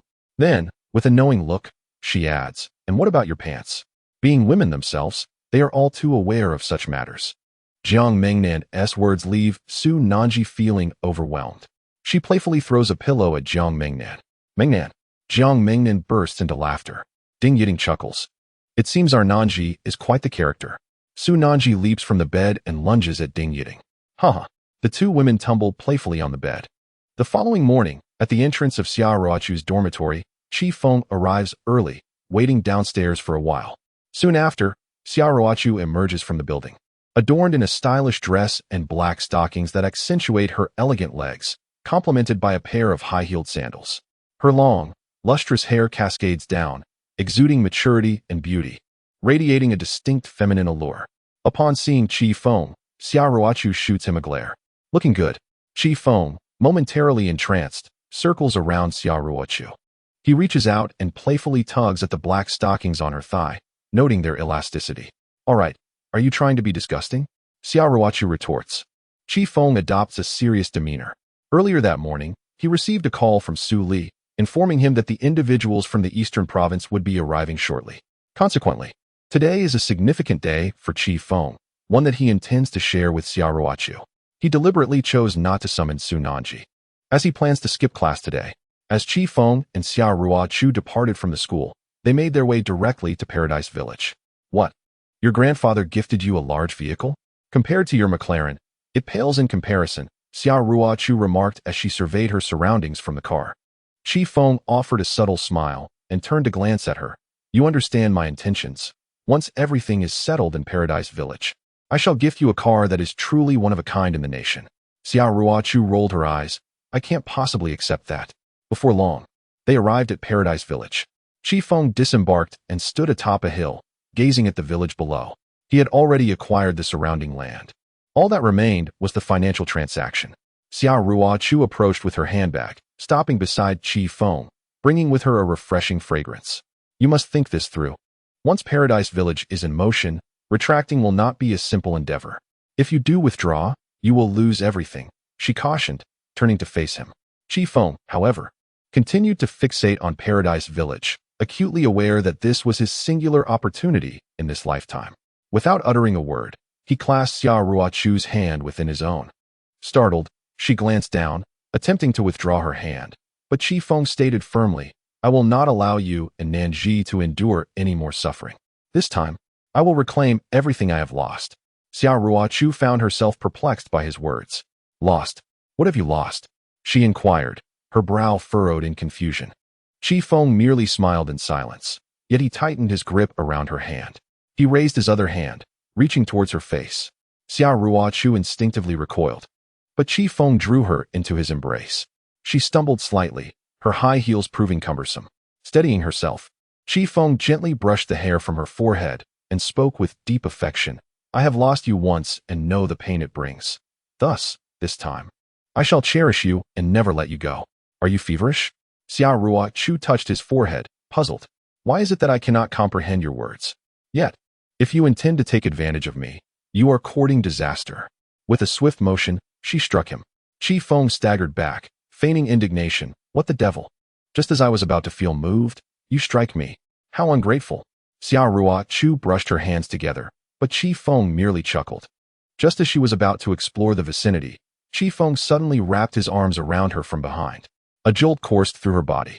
She had never been embraced by a man in such a manner. Qi Feng, what are you doing? Her heart raced, leaving her frozen in place. Qi Feng leaned in closer to her ear, inhaling the alluring scent that enveloped her. He became entranced, taking a deep breath before playfully biting her ear. After a moment, Xiao Rua Chu kicked him away and retreated to the car. Qi Feng shook his head, laughing. At that moment, a procession of luxury vehicles appeared on the horizon, approaching with an impressive display. At the forefront was a Pagani, racing towards the location where Qi Feng stood, as if propelled by the very winds themselves. The engine roared with a deep hum. Qi Feng turned to observe the approaching vehicles. Xiao Rua Chui, having tidied herself, descended from the vehicle and made her way towards Qi Feng. The Pagani came to a gentle halt, and Su Li emerged, arms wide open with a hearty laugh. Haha, cousin, the elder brother has arrived. A series of thuds echoed as doors swung open, and one by one, individuals stepped out. Leading the pack were over 20 young men, followed by a throng of sharply dressed gentlemen. Su Li approached and embraced Qi Feng warmly. Cousin, I've missed you dearly, Qi Feng exclaimed. Su Li chuckled heartily. He then opened his arms to embrace Xiao Rua Chui, sister-in-law. Get lost. Xiao Rua Chui shot him a glare. Su Li grinned, halting his advance, playfully jesting. With a wave of his hand, he called out, Brothers, allow me to introduce, this is Qi Xiao. In unison, the 20 or so young men responded with a loud, Greetings, Qi Xiao. Su Li shrugged. Most of these individuals were familiar to Qi Feng. In a previous life, they were renowned figures from the Eastern Province, scions of affluent families. The future heirs of the Eastern Province included Zhang Gua, the wealthiest in the region, and Kong Yang, the prince of the province, along with Lin Dong, the second young master of Tiandong. Su Li introduced each in turn. In a decade to come, any of these individuals would be among the most prominent figures. In his previous life, when Su Li introduced them to him, Qi Feng lacked the foresight he now possessed. Qi Xiao.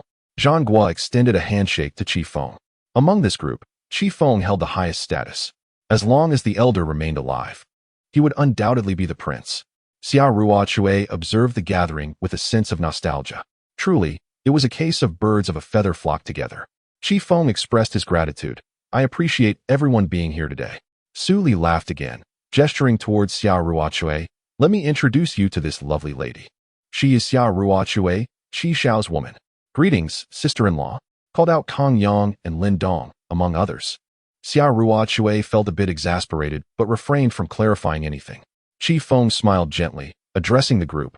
I've arranged everything for tonight. Let us head to Beijing Han. Qi Xiao is treating tonight. Who would dare refuse?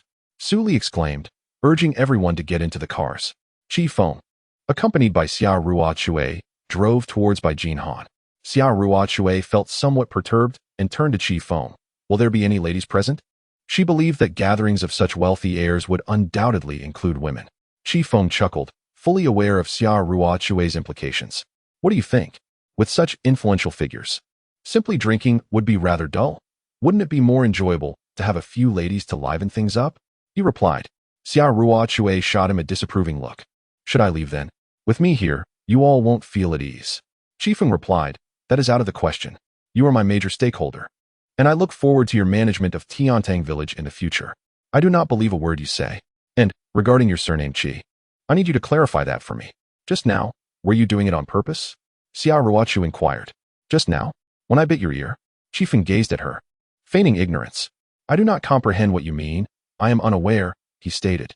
Xiao Ruachu firmly grasped Qi Feng's ear. How did you know my ears are sensitive? Qi Feng, speak to me honestly. What is truly happening? Xiao Ruachu was no fool. In fact, she was quite astute. On his very first day at school, Qi Feng had flirted with her, and she found it hard to believe that it was all unplanned. Moreover, his immediate approach to her ear indicated a deep familiarity with it. Even Xiao Ruachu herself had not anticipated such a strong reaction to being bitten by a man, which defied logic. Qi Feng, tell me the truth. Did you investigate me before coming to Nanshan University? Xiao Ruachu asked. Qi Feng stifled a laugh. Xiao Ruachu, visibly exasperated, pressed on. I am sincerely asking you. How do you know so much about me? Even my sensitive ears. She appeared relentless in her questioning. Cough, cough. Qi Feng cleared his throat. I have had experiences. Hence my knowledge. Experiences? Xiao Ruachu's eyes widened in disbelief. What a joke. I have never even let a man touch me. You claim to have had experiences? Xiao Ruachu coldly challenged. When did that happen? I was completely unaware. Qi Feng pondered for a moment. Would you believe me if I said it was in a past life? A past life? He nodded. Indeed, in a past life, you were my woman. I had countless encounters with your body, so of course, I would know. Xiao Ruochu clenched her jaw. You are shameless. Qi Feng rolled his eyes. Believe it or not, that is up to you. Fine, fine, I believe you. But do tell me, what transpired in that past life? Xiao Ruochu was incensed. Qi Feng, however, only fueled her anger further as he recounted, in that past life. We met at Nanshan University and were together for a year. Afterward, I broke up with you. What? Xiao Ruochu exclaimed, raising her foot to kick Qi Feng several times. How could you be so shameless? Someone as beautiful as me would be cast aside by you? Nonsense. Qi Feng did not evade her, continuing, after we parted ways. You collaborated with Qian Feng and established a company at the Tiantang Business Center relying on Guo Baizhang. Qian Feng sold you out. Guo Baizhang's grandson wanted to take advantage of you, so he fabricated reasons to suppress your company, coercing you into meeting him. That night, after you went with Qian Feng, she got you intoxicated. The young master of the Guo family attempted to assault you, and in your struggle, you accidentally killed him with a wine bottle. Qi Feng spoke with conviction. As Xiao Ruochu listened, her eyes widened in disbelief. That is quite a captivating tale. And then what happened? She asked. Later, you called me, saying they were searching for you throughout the city. You were frightened and wished for my embrace once more. By the time I arrived, you had succumbed to carbon monoxide poisoning in your car, leaving behind only a lifeless body. Qi Feng reminisced. He dared not dwell on that matter. As Xiao Ruochu observed Qi Feng's expression, she noted that he was visibly affected. He took several deep breaths in succession. Xiao Ruochu remarked, how could this be possible? Qi Feng replied, it is indeed possible. Shortly after my graduation from university, my grandfather passed away, and my second uncle along with Qi Jian took control of the Qi family's affairs, altering the will. Tiantang village was developed by Qi Jian. When you encountered your predicament, I was already struggling to protect myself. Thus, your demise became one of my greatest regrets. Qi Feng's expression was solemn, as if recalling those events would shatter him. One of your greatest regrets? What do you mean? Do you have 2 or 3 others? Xiao Ruochu inquired, amused. Qi Feng nodded. The second is Nanji. She accompanied me for 3 years, but I ended our relationship after graduation. Later, she was diagnosed with stomach cancer and implored me for help. Yet I had no funds to assist her, and I helplessly watched her succumb to her illness. Qi Feng shook his head, as if trying to dispel haunting memories. Initially skeptical, Xiao Ruochu recalled something. I heard from Qi Qing in dormitory 201 that on your first day at school, you forced Su Nanji to get a medical checkup. Was it related to this? Xiao Ruochu was bewildered. Was what Qi Feng said true? Who was the third? The third is Mu Wanzi, the girl we encountered at Dong Province Senior High School. She will be attending Nanda next year, and I was with her for 2 years. After our breakup, she went abroad and tragically fell victim to a home invasion where she was shot and killed, Qi Feng explained. Xiao Ruochu could hardly believe her ears. Was it true? Did a past life truly exist? While she was uncertain about the others, she had indeed met Mu Wanzi previously, who mentioned her plans to attend Nanda. Is there anyone else? Xiao Ruochu asked. There is another, Teacher He. Teacher He? Xiao Ruochu was puzzled. She will appear 3 months from now. She is a new teacher at our school. You even have your sights set on a teacher? Xiao Ruochu's eyes widened in disbelief. Qi Feng smiled broadly. You, Ninji, and Teacher He, all belong to me. Chapter 54. Something is amiss. Listening to Qi Feng's words, Xiao Ruochu was left in a daze. Perverse. Go to hell, she exclaimed, delivering a swift kick to Qi Feng. Unsatisfied, she followed up with 2 more kicks. Furious, she had encountered all sorts of crude remarks in her life. But Qi Feng's words had undoubtedly crossed a line. For a moment, she found it difficult to believe this young man's outrageous claims. You made me speak, and then you strike me? She retorted. Xiao Ruochu. Qi Feng enunciated clearly. Get lost. Xiao Ruochu coldly spat out a single word. Bai Jinheng soon arrived. Outside, luxury cars lined the street, attracting considerable attention. Belong Jiang, accompanied by Chun Jiao and Zhang Yuandong, had been waiting for some time. Brothers, the private room is ready. It's upstairs. All of Qi Xiao's brothers are here, so no one should hold back today, Belong Jiang called out. The crowd, all smiles, linked arms and made their way upstairs, while many murmured in awe, speculating about the intimidating presence of the group. Indeed, they all seem like formidable characters. Let us move away, be cautious not to provoke anyone. Amidst the murmurs, Qi Feng entered with Xiao Ruochu. Chen Jiu greeted them, saying, Young Master Qi. Everyone else has gone upstairs. Qi Feng nodded and ascended the stairs with Xiao Ruochu. She pinched him, saying, You may pursue women, but do not go too far in my presence. If you do, I shall simply walk away. Xiaoruochu found it hard to let go. She could tolerate seeing others embrace and kiss, but her bottom line was undressing. Of course, she was aware that these individuals would not behave themselves. Feng smiled at her, declaring, regardless of what they do, in my life, I desire only you, Nanji, Wan Ci, and teacher He, just the four of you. Do you not sense the absurdity of such daydreams? I cannot assure you about Su Nanji and the others, but I can guarantee that you shall not have me. Xiaoruochu rolled her eyes and swiftly ascended. Feng chuckled softly, for he understood her well. She was already contemplating his words.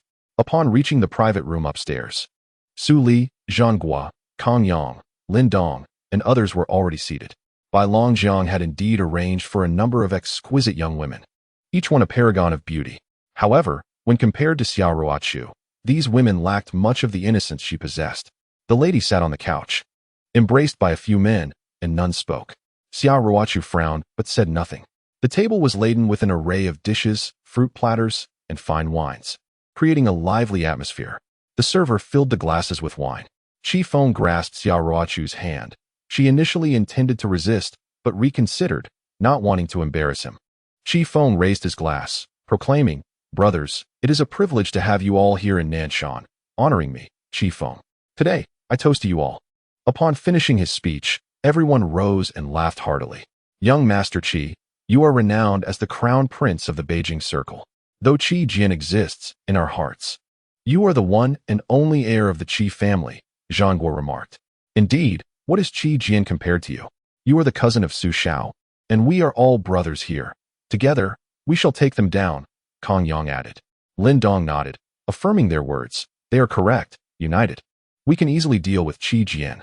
Young Master Qi, you are too modest. Hearing these words, Feng felt a surge of emotion. In his previous life, they had been Su Li's sworn brothers. Thus, he felt grateful to his cousin. Come, let us drink, Feng said. The group downed their drinks in unison. Xiaoruochu stood beside Feng, holding her wine glass, gently biting her lip.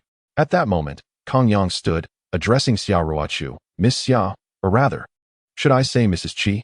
I heard that your aunt gifted you her favorite necklace. Here's to you, Mrs. Qi, Kong Yang exclaimed. Xiaoruochu glanced at Feng and sighed. She lifted her glass and clinked it with Kong Yang's, smiling as she said, You are too kind.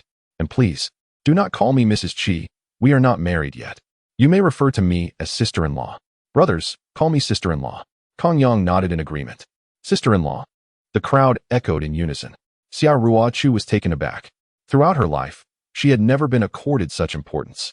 Feng, standing nearby, smiled silently. His gaze towards Xiaoruochu filled with tenderness. Caught up in the atmosphere, Xiaoruochu poured herself another glass, stood up, and declared, Everyone, thank you for coming all the way from the East Province to support Feng. I raise my glass to you all. The crowd rose to their feet, their glasses clinking together. Feng smiled knowingly. He began to express gratitude to the heavens for once again having this woman in his life. Xiaoruochu. Feng vowed to love her for a lifetime. Even if it meant facing peril, he would never abandon her again. At the Nanshan Grand Restaurant, the atmosphere was lively, and the establishment was bustling with activity. Fu Long had invited dignitaries from the 8 major banks for a banquet. A group had gathered around a table, engaged in discussions about Feng's situation. Leading the conversation was Zhou Duanyang from Nanshan Bank, seated opposite Lin Fu and others from Tianyuan Bank. I believe that Feng is finished. The 800 billion you are offering is simply insufficient for the development of Tiantang Village. That boy has even sold his McLaren to raise funds, Zhou Duanyang asserted. Fu Long approached with a broad smile, but no one in attendance responded, their expressions solemn.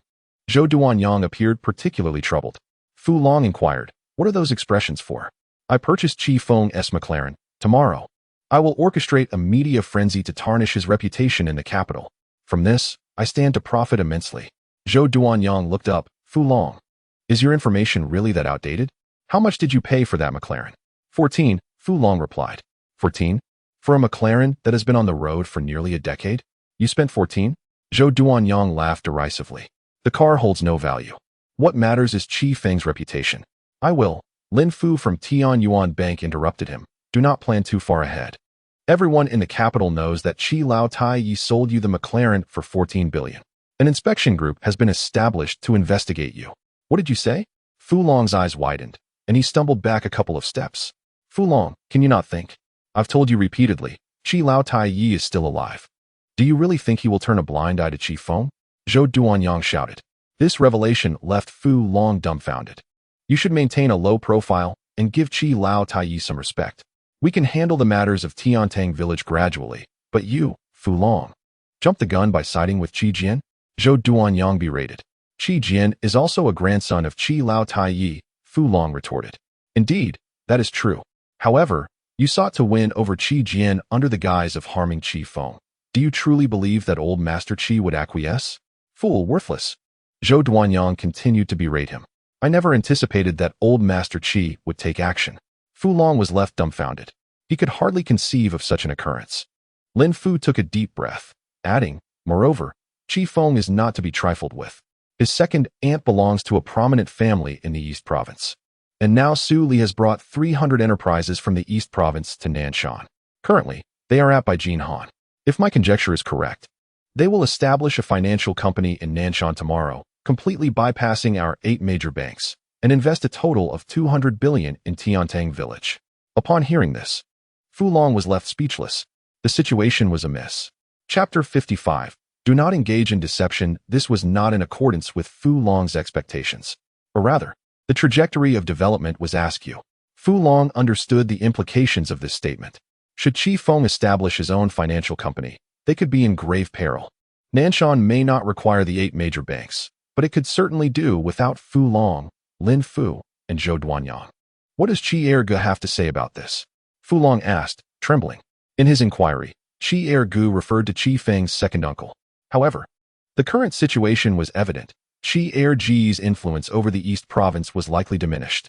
Zhou Duanyang pointed an accusatory finger at Fu Long, scolding, you wretched creature. Look at the trouble you've caused. How many times have I warned you? As long as old Master Qi is alive, we must preserve his dignity. What do you take my words for? It was no wonder Zhou Duanyang was furious. With Qi Feng's recent maneuvers, it seemed old Master Qi was about to intervene. The Qi family still operated under the old man's authority, while Qi Jian and the others would have to wait their turn, unless old Master Qi were to pass away. The circumstances had shifted, leaving Fu Long somewhat bewildered. Trembling, he picked up his phone and dialed a number. Hello? A deep, resonant voice answered on the other end. The voice was powerful, belonging undoubtedly to a formidable figure. Fu Long awkwardly replied, Old Qi, this is Fu Long. Fu Long? Who? Came the response from the other side. Fu Long faltered. The earlier bravado he displayed had crumbled into despair.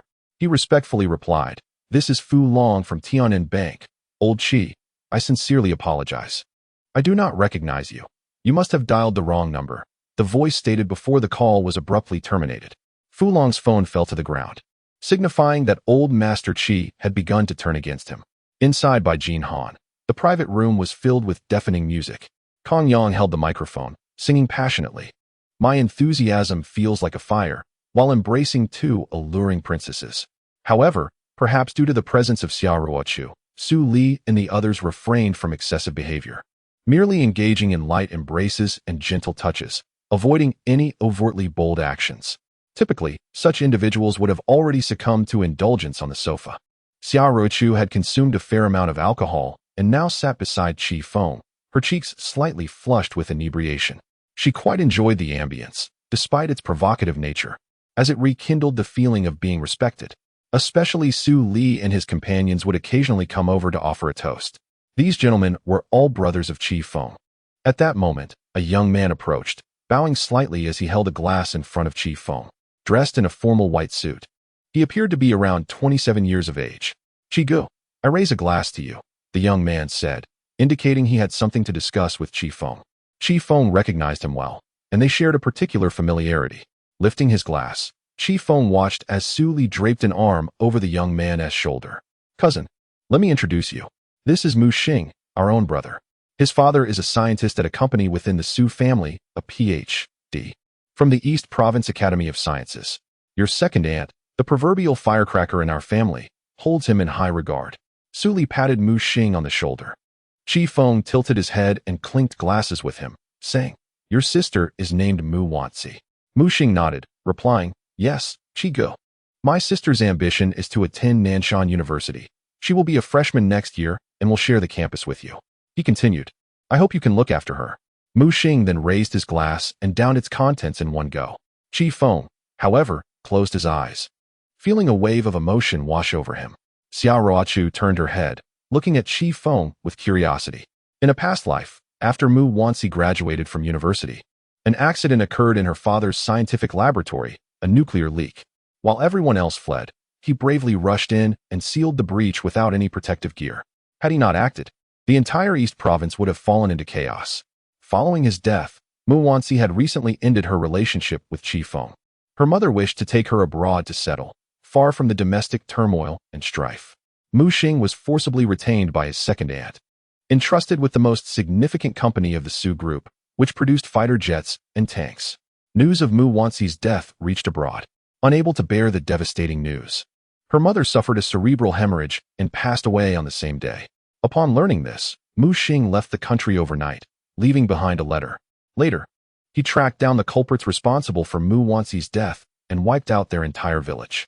Overwhelmed with sorrow, he never returned home and ultimately met his end at a coastal dock. Feng had never seen him again, not even his remains. This young man held deep affection for his sister. During her time with Feng, Mu Wanxi often spoke of her brother, evoking brief memories. Beside them, Xiaoruochu observed Feng intently.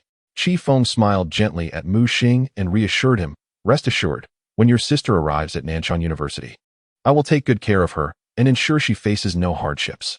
Thank you. Gu, Mu Xing replied with a nod. The present Mu Xing had yet to mature. Once he did, he would become a formidable individual. His growth began after his father's passing. His greatest regret at that time was agreeing to let his sister and mother go abroad, a decision that proved eternal. Mu Xing poured himself another glass and turned to Xiaoruochu, saying, Sister-in-law, I raise a toast to you, wishing you and Gu a lifetime of happiness together. Xiaoruochu chuckled, rising to clink glasses with Mu Xing. She brushed her hair back and said, Thank you, Mu Xing.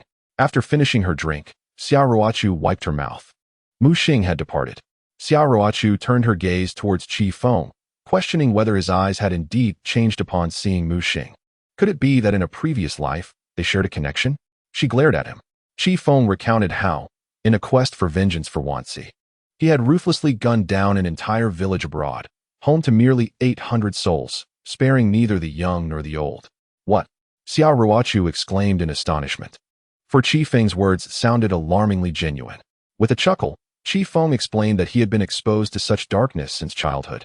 Yet he had not yet matured into his full potential. The catalyst for his transformation was the death of his father, and he felt compelled to avert this fate. Feng possessed a meticulous memo on his phone, programmed to remind him of events that could be altered. Before long, an increasing number of guests approached Xiaoruochu to toast her. Sister-in-law, sister-in-law. She found herself lost amidst the repeated calls. Though her tolerance for alcohol was decent, she ultimately succumbed. Drunkenly leaning against Feng's shoulder, her cheeks flushed and her legs elegantly poised, her fitted uniform exuded allure. The soiree continued into the depths of the night, with revelers indulging to their heart's content. The host, Beilongjiang, had arranged accommodations for them, leading to the gradual dispersal of the crowd. Feng wrapped his arms around Xiaoruochu, lifting her as they departed from the venue and returned to Nanshan University. Upon reaching the campus, Feng chose not to escort her to her dormitory, aware that her current state would invite ridicule. Instead, he carried her to his own room. Upon entering, he gently laid her on his bed and bent down to remove her high-heeled shoes, placing her delicate feet on the mattress. He then went to prepare tea for her. Though Xiaoruochu wasn't asleep, her mind was foggy, and she realized Feng had brought her into his room. In such circumstances, a woman's safety was often at risk. As Feng turned, Xiaoruochu spoke up. Feng, let me tell you. Opportunities like this one come again. If you wish to proceed, do so without hesitation, discard the pretense. Feng poured a cup of tea and approached the bedside. As Xiaoruochu sat up, she bent to the side, nearly losing her balance as she fought the urge to vomit, almost tumbling into the wastebasket. Feng rushed to support her. Dear lady, if you've drunk too much, it's best to rest. Here, have some tea. I'm not drunk. Xiaoruochu insisted. Do you believe I could drink more? Yet, Feng silenced her with the tea. She sipped through the straw several times before collapsing back onto the bed. Her slender legs, clad in black stockings, intertwined as she lamented, Feng, you're going to ruin me. I've never been touched by a man my whole life. I'm throwing caution to the wind. You should just go ahead. No one else will. Why bring you here then? Feng countered.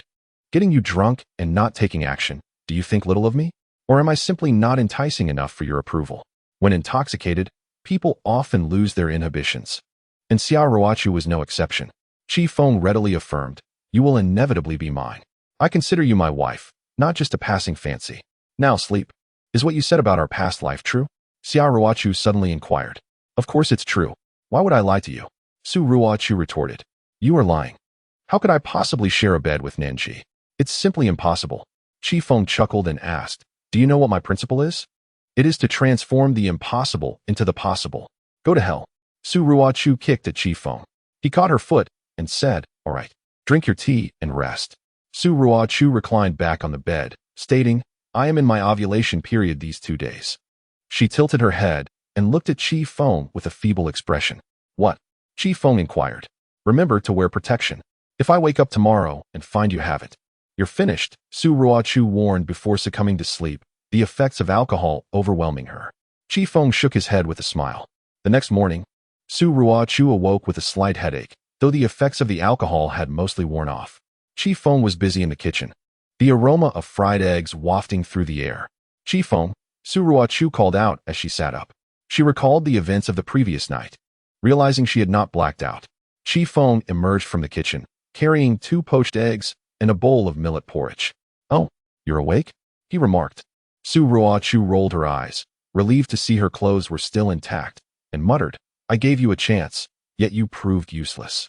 Feng laughed. I'm not in a rush. You can't escape. Hurry up, wash your face, brush your teeth, and eat. Su Ruochu rose, slipped on her shoes, and headed to the bathroom. Shortly after, the sound of running water filled the air. Once she finished, she stood before the mirror, tying her hair back.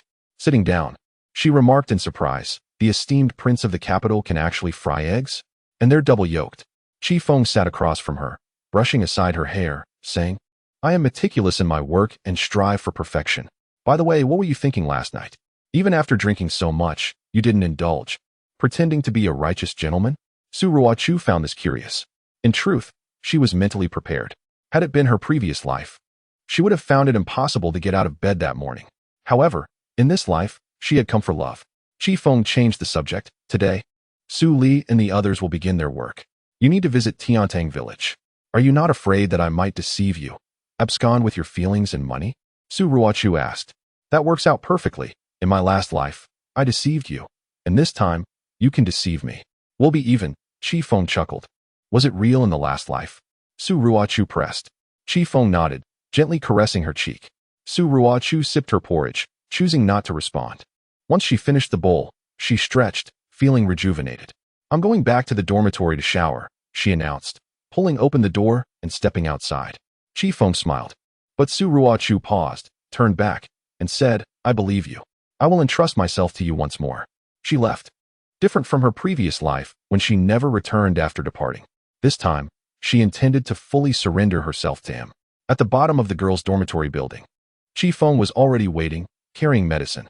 Su Nanji donned the high heels purchased by Feng, her alluring legs clad in black stockings, while her short skirt swayed gracefully, exuding an intoxicating charm.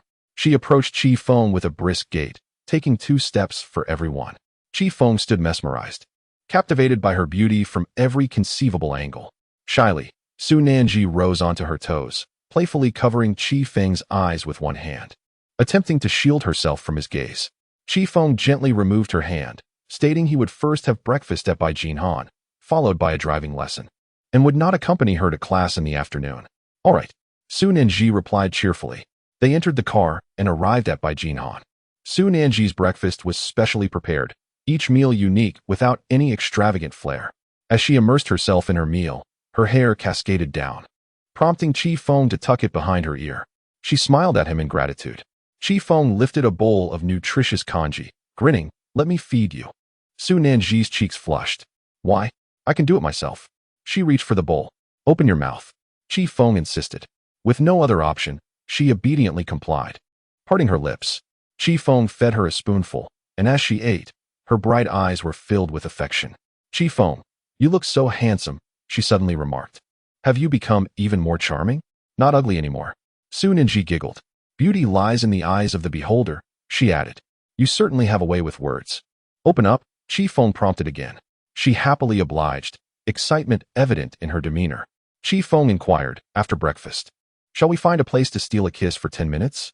Su Nanji raised her brows. No, I just washed my pants. I don't want Yi Ting and the others to tease me. Pointing a manicured finger at Chi Feng, she warned, no laughing, no comments, and absolutely no talking, or I'll hit you. Chi Feng suppressed a laugh, replying, Of course, I won't say a word. At that moment, Chunjiu entered, announcing, Young Master Chi. Fu Long has arrived and wishes to see you. Upon seeing Chunjiu, Su Nanji composed herself. Let me handle it. I'll eat on my own, she said. Chi Feng ignored her, not relinquishing the bowl. Let him in and tell him to kneel. Chi Feng instructed. Yes. Chunjiu exited. Before long, Fu Long arrived, trembling slightly. Dark circles under his eyes revealing a restless night. Without hesitation, he knelt upon entering, prostrating himself fully, not daring to lift his gaze. Su Nanji observed this scene. Biting her lip. Open your mouth, Chi Feng said, seemingly indifferent to Fu Long's supplication. Su Nanji pouted before complying. As Chi Feng continued to feed her kanji, he addressed Chunjiu. Who is this person kneeling? I seem to not recognize him. Chapter 57. The demolition of Paradise Village. Fu Long was in utter despair. To be made to kneel before a youth, especially in such a prostrate manner, was humiliating. The audacity of the young man to question his identity while he remained on the ground was beyond comprehension. Beside them, Su Nanji blinked, finding Chi Feng exceptionally handsome. Young Master Chi, you must have forgotten. Isn't this old fellow Fu Long from Tiannan Bank? Chunjiu chuckled. Chi Feng suddenly remembered and set down the bowl in his hand. After wiping his hands, he thought to himself, who could it be? To his surprise, it was President Fu. Oh, why are you kneeling on the ground? He remarked. I recall that last time, your attitude was quite different. Fu Long did not dare to raise his head. Internally, he felt utterly defeated. The last time he met Chi Feng, he had boasted excessively, leading to the stark contrast he faced today. Fu Long understood that he had embarked on a path of passivity, with his fate entirely reliant on a single word from Chi Feng. Young Master Chi, I was thoughtless and disrespectful before. Now, Tiannan Bank is willing to fully support you in developing Paradise Village, Fu Long replied. Regrettably, this sentiment was expressed far too late. Although only a few days had passed, circumstances had already shifted. Chi Feng chuckled. So you're looking to invest? This isn't merely an investment. It's a matter of life and death. One misstep could obliterate decades of hard work in Nanshan. Fu Long nodded fervently. Indeed, Chi Feng responded. But I no longer require your assistance. Youth Master Chi, Fu Long pleaded. Leave. Chi Feng gestured dismissively. Chunjiu immediately stepped forward and forcefully pulled Fu Long up. With a cold smirk, he declared, Old man, it's not just you. Even if all 8 major banks of Nanshan were to kneel here, they would still need to seek young Master Chi's favor to turn things around. Get out, Chunjiu shouted. Fu Long was yanked to his feet, trembling all over. Youth Master, it hasn't been easy for me to reach my current position. I implore you to spare my life. A path to survival would indeed be granted. But the time was not yet ripe. Only by allowing them to witness Chi Feng's true capabilities would they be thoroughly awed. After all, as the saying goes, Old Master Chi is still alive. As long as he lived, one could not expect Chi Jian and his son to intervene in this matter. Fu Long was dragged away.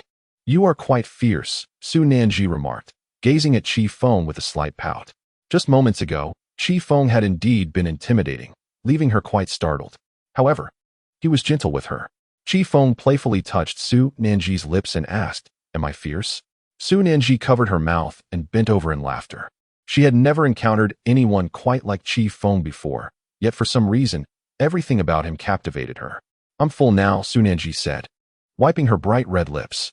Very well, I shall take you to learn how to drive, Chi Feng replied, rising and grasping her small hand. Su Nanji protested. Could you please stop treating me like a child? Her meaning was quite clear. Chi Feng had been treating her like a little girl, though she was certainly not one. Chi Feng looked down at her and mused. You are indeed not a child. You've grown quite a bit. Su Nanji's cheeks flushed instantly, and in a swift motion, She executed a shoulder throw, bringing Chi Feng down. She clapped her hands and huffed, humph. Chi Feng lay on the ground, writhing slightly. Oh no, my back is broken. What? Su Ninji exclaimed, her expression shifting to panic. She quickly crouched down, urgency etched across her face. Chi Feng, please don't scare me. I didn't mean it. I'm so sorry. Seeing Chi Feng's grim countenance, Su Ninji was so frightened that tears streamed down her face. She had merely intended to joke with him, never anticipating she would inadvertently cause him harm. Chi Feng, I shall take you to the hospital at once. Su Nanji knelt on the ground to assist Chi Feng. In the next moment, Chi Feng rolled, enveloping Su Nanji in his embrace. Brother Chi Feng, Su Nanji exclaimed, biting down on his shoulder. The pain was considerable for him, yet he remained still, allowing her to continue until she drew blood. Only then did Su Nanji cease. Are you done? Chi Feng inquired with a smile. You deceived me, Su Nanji retorted, tears streaming down her face as she struck Chi Feng. He helped her to her feet and pointed towards a room containing new clothes. Quickly change, and do not wear high heels any longer. You need to learn how to drive. Su Nanji dashed inside. Chi Feng chuckled softly, waiting for her return. When she emerged, she donned a pair of jeans and athletic shoes, paired with a simple short-sleeved top. A sunshade was draped over her, yet her mood remained quite despondent. Chi Feng, you are bullying me again, she lamented, wishing she could vanish into the ground. She had never anticipated such a situation, having never encountered anything like it before. What surprised her even more was that Chi Feng seemed to know her body so intimately. How can this be considered bullying? I care for you deeply, Chi Feng said, grasping Su Nanji's hand. Although she initially felt wronged, upon seeing the mark on his shoulder, her heart ached. I'm sorry, I bit too hard. Is your shoulder all right? Su Nanji was perplexed by her own behavior. I'm fine, let us proceed, Chi Feng declared as he led Su Nanji downstairs. Upon arriving at the driving school, she commenced her practice.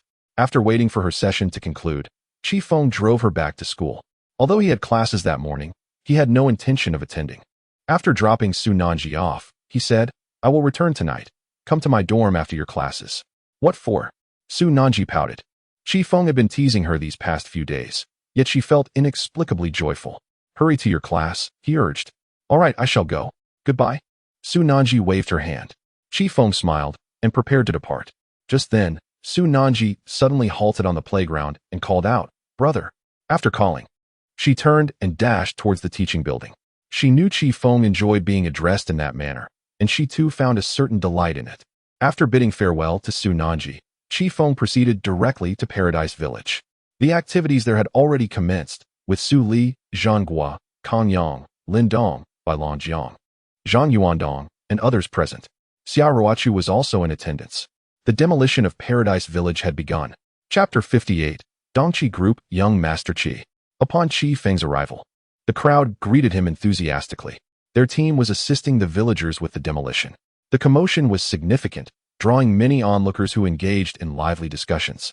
Is Paradise Village truly being demolished? Indeed, I heard it was orchestrated by the Qi family's heir from the capital. In that case, will Paradise Village be rebuilt? In truth, the redevelopment of Paradise Village would be beneficial for all in Nanshan. The economic momentum in the vicinity makes it nearly impossible not to prosper. Summer Ruochu approached wearing a pair of jeans. Our company is currently in the process of establishment, with Mu Xing overseeing the financial sector, and the funds are already secured. The headquarters of the company will be primarily under the aegis of Beijing Hang, and a new office building is in the process of being selected.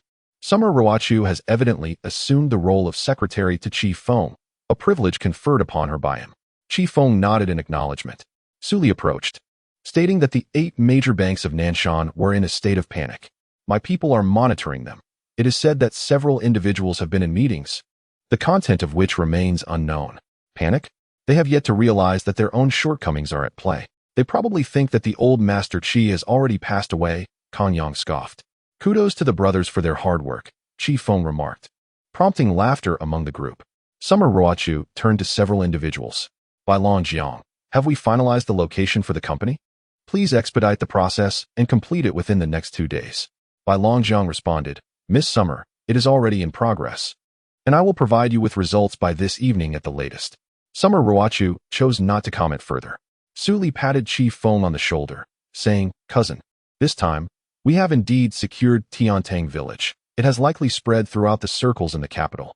Your second aunt has said that if Tiantang village cannot be managed, neither of us should return to see her. She is more invested in this matter than her own affairs.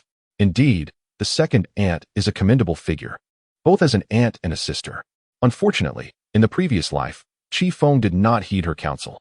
At that moment, the village head of Tiantang, Du Boizhong, emerged from the village, waving enthusiastically at Qi Feng. Young Master Qi, Du Boizhong smiled. They have already received the compensation for the relocation, and every villager is quite satisfied. Young Master Qi, as the matter of Tiantang village is now settled, if you have no further business, I shall lead everyone away. From this day forth, all the land in Tiantang village belongs to you. Bai Longjiang, please present a platinum card from Bai Jinhang to Mr. Du. As a gesture of goodwill, Qi Feng instructed. Oh, this is too generous.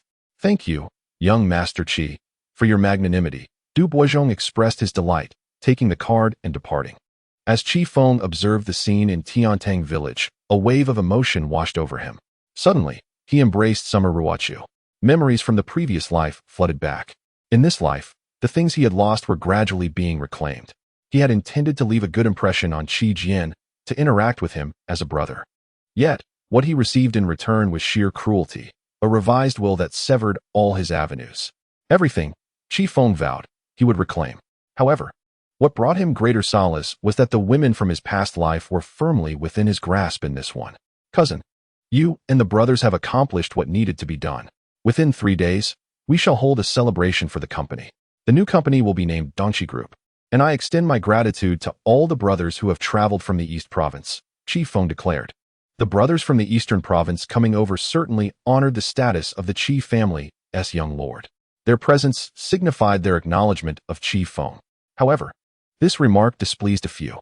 Kong Yang stated, Qi Xiao, you're being too modest. The brothers follow you out of recognition. Lindong added, Kong Yang is correct. What is Qi Jian after all? Merely someone backed by a father, yet we should not be underestimated. This sentiment deeply moved Qi Feng. Su Li waved his hand. Let us go. There is much to be done at the company. No one should dawdle. The site selection matter is entrusted to you, Ruochu. Xiao Ruochu responded affirmatively. All right. I will await news from the Bailong River. Su Li departed with his team, while Bailong Jiang also left, making a phone call as he got into his car. At that moment, only Qi Feng and Xiao Ruochu remained. Suddenly, Qi Feng crouched down, gazing at the scenery of Paradise Village, feeling a surge of emotion. Reminiscing about his past life, an unbearable pain enveloped him. Xiao Ruochu had perished. Su Nanji had perished. Mu Wanzi had perished. Teacher He had also perished. All of this was a consequence of his actions alone. Yet now, heaven had granted him another chance. What is wrong? Xiao Ruochu inquired, squatting beside Qi Feng. Witnessing the anguish etched across his contorted face. For a fleeting moment, she believed in the truth of his claims about his previous life. Numerous signs indicated that Qi Feng was striving to redeem something, be it Paradise Village, the Qi family, Su Nanji, or even her, Xiao Ruochu. In this life, I shall grant you another opportunity. At that moment, Xiao Ruochu whispered earnestly into Qi Feng's ear. Qi Feng lifted his head, and Xiao Ruochu smiled gently. Regardless of what you did to me in the past life, seeing your current efforts to amend things, I have decided to give you another chance. Really? Qi Feng asked. Incredulous. Indeed, Xiao Ruochu affirmed. Qi Feng enveloped her in his embrace, savoring the fragrance that enveloped her. Xiao Ruochu found herself slightly breathless in his hold. Just as Qi Feng was about to make a move, she hastily called for a halt. You rascal, don't touch my ears. She quickly covered her ears, recalling how sensitive they had become after Qi Feng had once blown on them. Seeing Qi Feng grinning sideways, Xiao Ruochu kicked him playfully. You're insane, she scolded before rising to her feet. At that moment, she received a call from Bailong Jiang. Opening the car door, she said, let us go. Bailong Jiang informed her. We found a location for Dongqi Group in Nanshan District 1. Let us go check it out. Qi Feng stood up and got into the car with Xiao Ruochu. Nanshan District 1, number 338, was originally the office building of the largest company in Nanshan, Tianhe Group. However, Tianhe Group had gone bankrupt and dissolved. Upon arriving, Qi Feng found Zhang Yuandong and Bailong Jiang already present. Mu Xing was also there, responsible for the financial company, which was registered under Bai Jinhang's name. Qi Xiao, this is it. This is the largest office space in Nanshan. Besides this, There is nothing more suitable. Beilongjiang Road. Xia Ruochu cast a glance at the luxurious corporate building. I have heard of Tianhe Group before. The environment and location here are truly exceptional. How about we settle here? Xia Ruochu inquired. Chapter 59. A place where we can find our memories. Qi Feng gazed at the office building before him. Let us go inside and take a look. Accompanied by several individuals from Beilongjiang, Qi Feng stepped inside. The company was vast, indeed the largest in Nanshan. Situated in Area 1 of Nanshan, the location was quite impressive. After observing for a while, Qi Feng nodded in approval. Beilongjiang, let us finalize this location. You negotiate with the property owner, and once a deal is reached, sign the contract promptly. Mu Xing, you may proceed with the subsequent arrangements. With that, Qi Feng turned his attention to Mu Xing. Mu Xing nodded. All right, I am already on it. Qi Feng said no more. He then took Xia Ruochu on a brief tour of the company before departing, leaving the remaining matters to Beilongjiang. Meanwhile, Su Li was continuing to liaise with the brethren from other eastern provinces. With their involvement, Qi Feng's team was essentially formed. By the time they returned to the school, it was already evening. Qi Feng drove his Mercedes-Benz to the parking lot, accompanied by Xia Ruochu. After parking the car, Xia Ruochu stretched, tilting her head to look at Qi Feng. If there is nothing else, I will head back to my dormitory. Qi Feng replied. Does that imply I might have other matters to attend to? Xia Ruochu chuckled softly. You must be dreaming. She understood Qi Feng's thoughts. Don't all men have such inclinations? Last time, when you got drunk and gave me an opportunity, was that my fault? Xia Ruochu rolled her eyes. Qi Feng retorted. Xia Ruochu, you must swiftly sever ties with that Qian Feng. After you graduate, you will immediately join Dongqi Group, and from now on, you will be the primary person responsible for Tiantang Village. Do you understand? Xia Ruochu had already exited the vehicle. Listening to Qi Feng's words, she pondered silently. After a moment, she said, May I tell you that I am not a woman who loves money? Do you believe me? She feared Qi Feng might misunderstand her, thinking she was attracted to his wealth. In her previous life, Qi Feng would have certainly thought so. After all, during her 3 years at Nanshan University, she had countless admirers. However, in this life, Qi Feng no longer held such assumptions. He had come to understand what true love is and what it means to be emotionally involved. Even after their breakup, Xia Ruochu did not create a scene.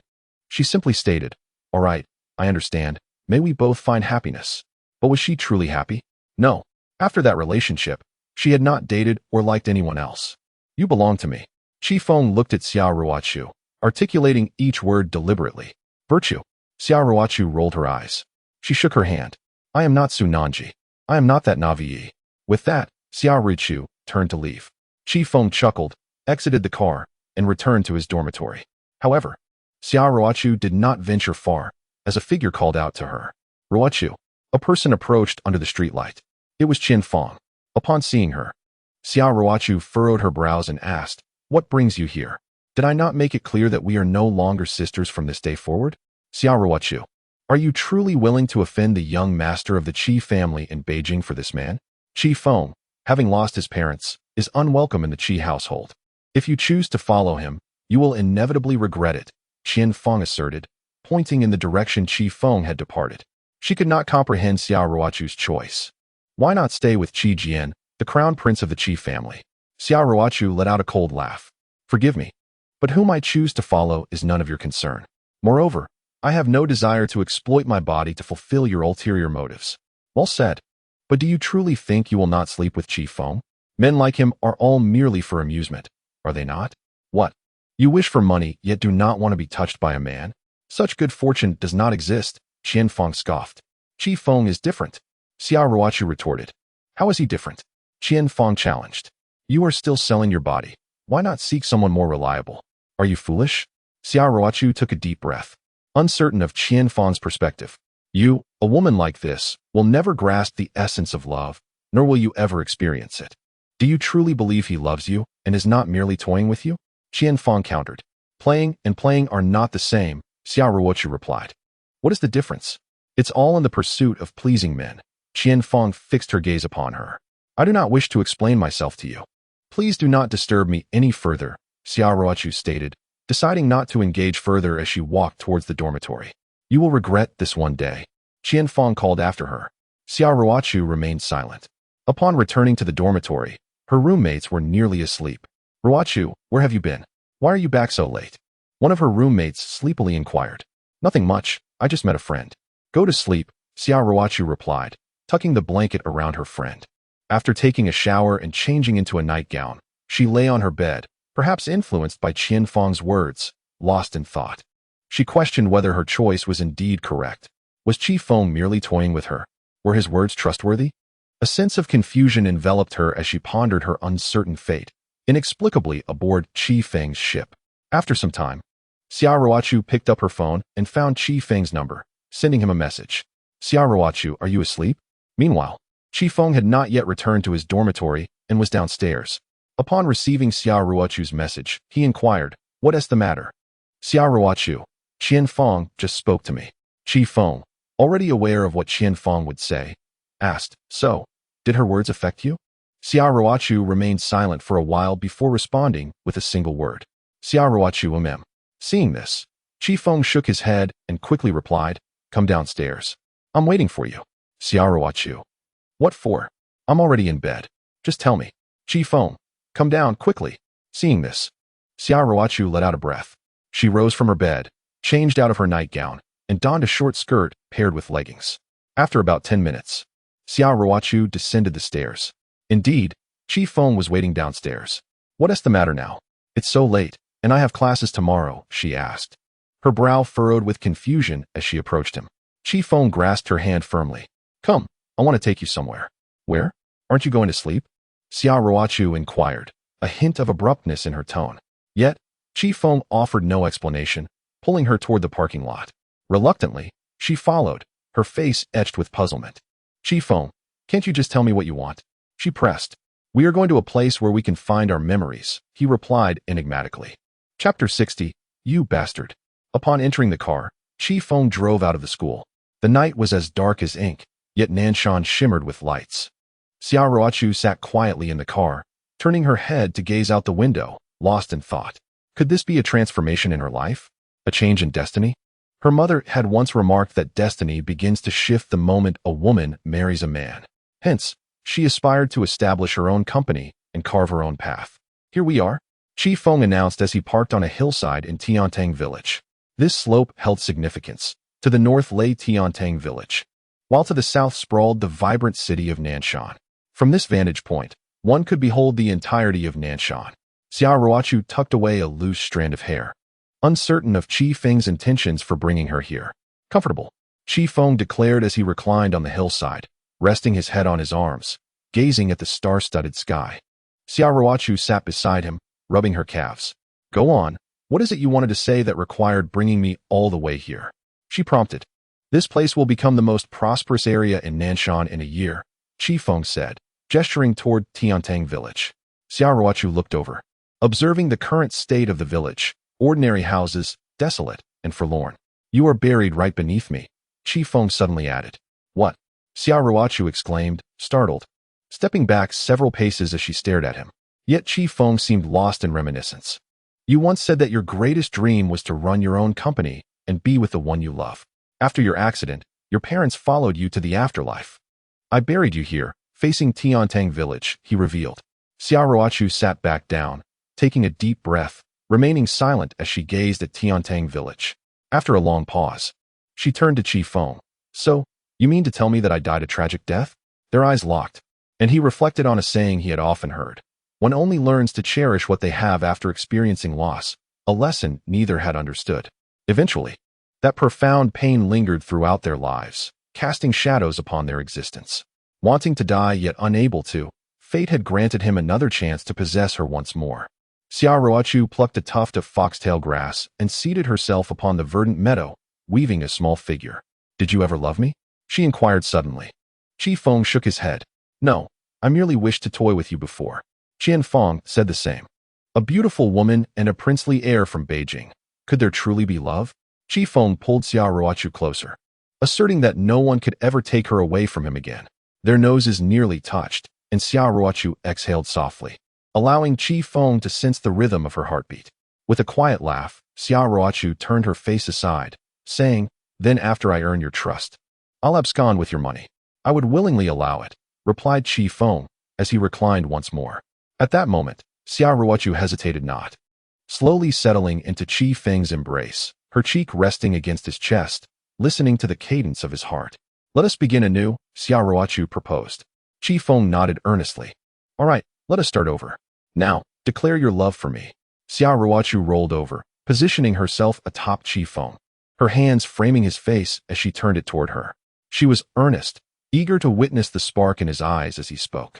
Without a moment's hesitation, Qi Feng declared, I love you. The weight of those words lingered in the air. Xia Ruochu closed her eyes, burying her face once more, whispering, Do not let me go again. All right. Qi Feng responded, holding her tightly. Suddenly, Qi Feng turned his head. Just as he moved, Xia Ruochu raised her palm, blocking the contact between their lips. You little rascal, I know what you're thinking, she teased playfully. I was about to be touched. Qi Feng huffed in mock indignation. Touched?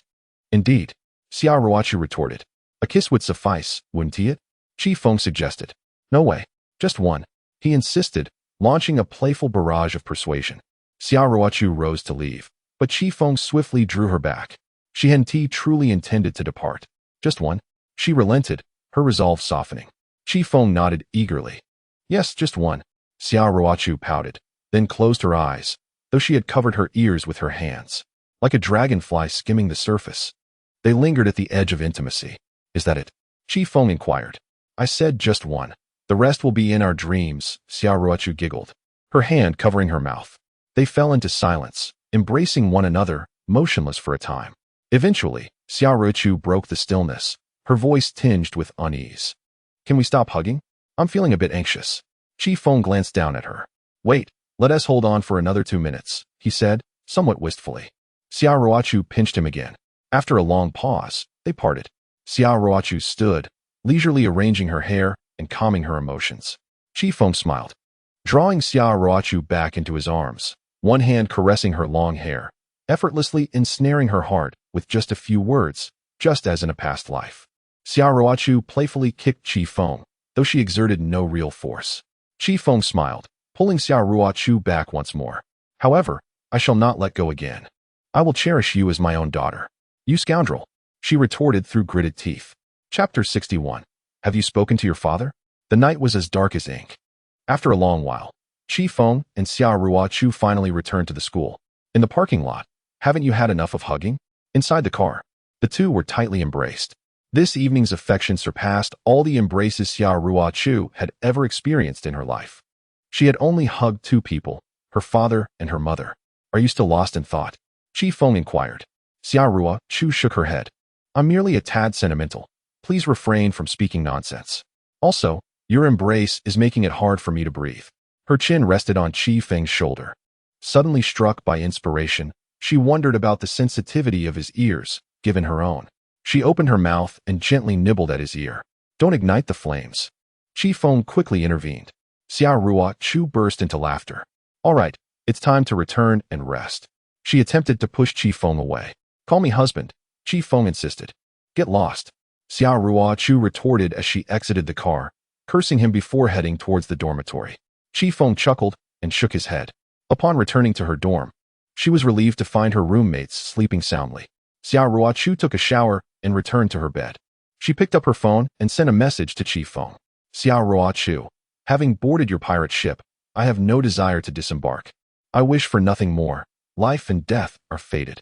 Regardless of your future actions, this is my choice. Qi Feng, ascending the stairs, spotted the message. He promptly replied, What are you thinking? Eat well, sleep well, and live well. The rest is up to me. Xia Ruochu, smile. Can you refrain from adopting such a big brother tone?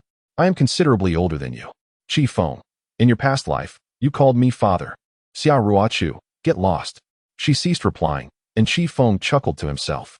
Retrieving his phone, he ascended the stairs directly. Upon entering the dormitory, a fragrant aroma greeted him. The lights were on, and a glance revealed a petite figure lying on his bed. Su Nanji. She wore a knee-length skirt and high heels, reclining on the bed with her delicate legs dangling off the side, her skirt slightly billowing, already fast asleep. Su Nanji appeared enchanting in slumber, her exquisite features radiating grace. Qi Feng had instructed her to wait for him, and perhaps due to his late return, she had succumbed to sleep. He approached her and bent down to assist her in removing her high heels. At his touch, Su Nanji suddenly awoke, instinctively lifting her foot to kick.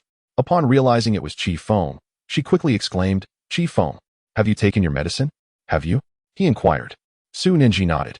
Yes, I noticed you hadn't returned, so I cooked for myself and then fell asleep here. She sat at the edge of the bed, pursing her lips, her beauty accentuated by a hint of innocence. Have you washed up? Feng asked. Su Nanji shook her head. No. Take a shower and change into your pajamas before resting, he advised.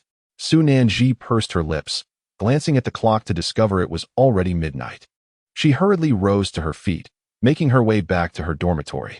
The dormitory supervisor has already locked the doors. Do you wish to receive a demerit?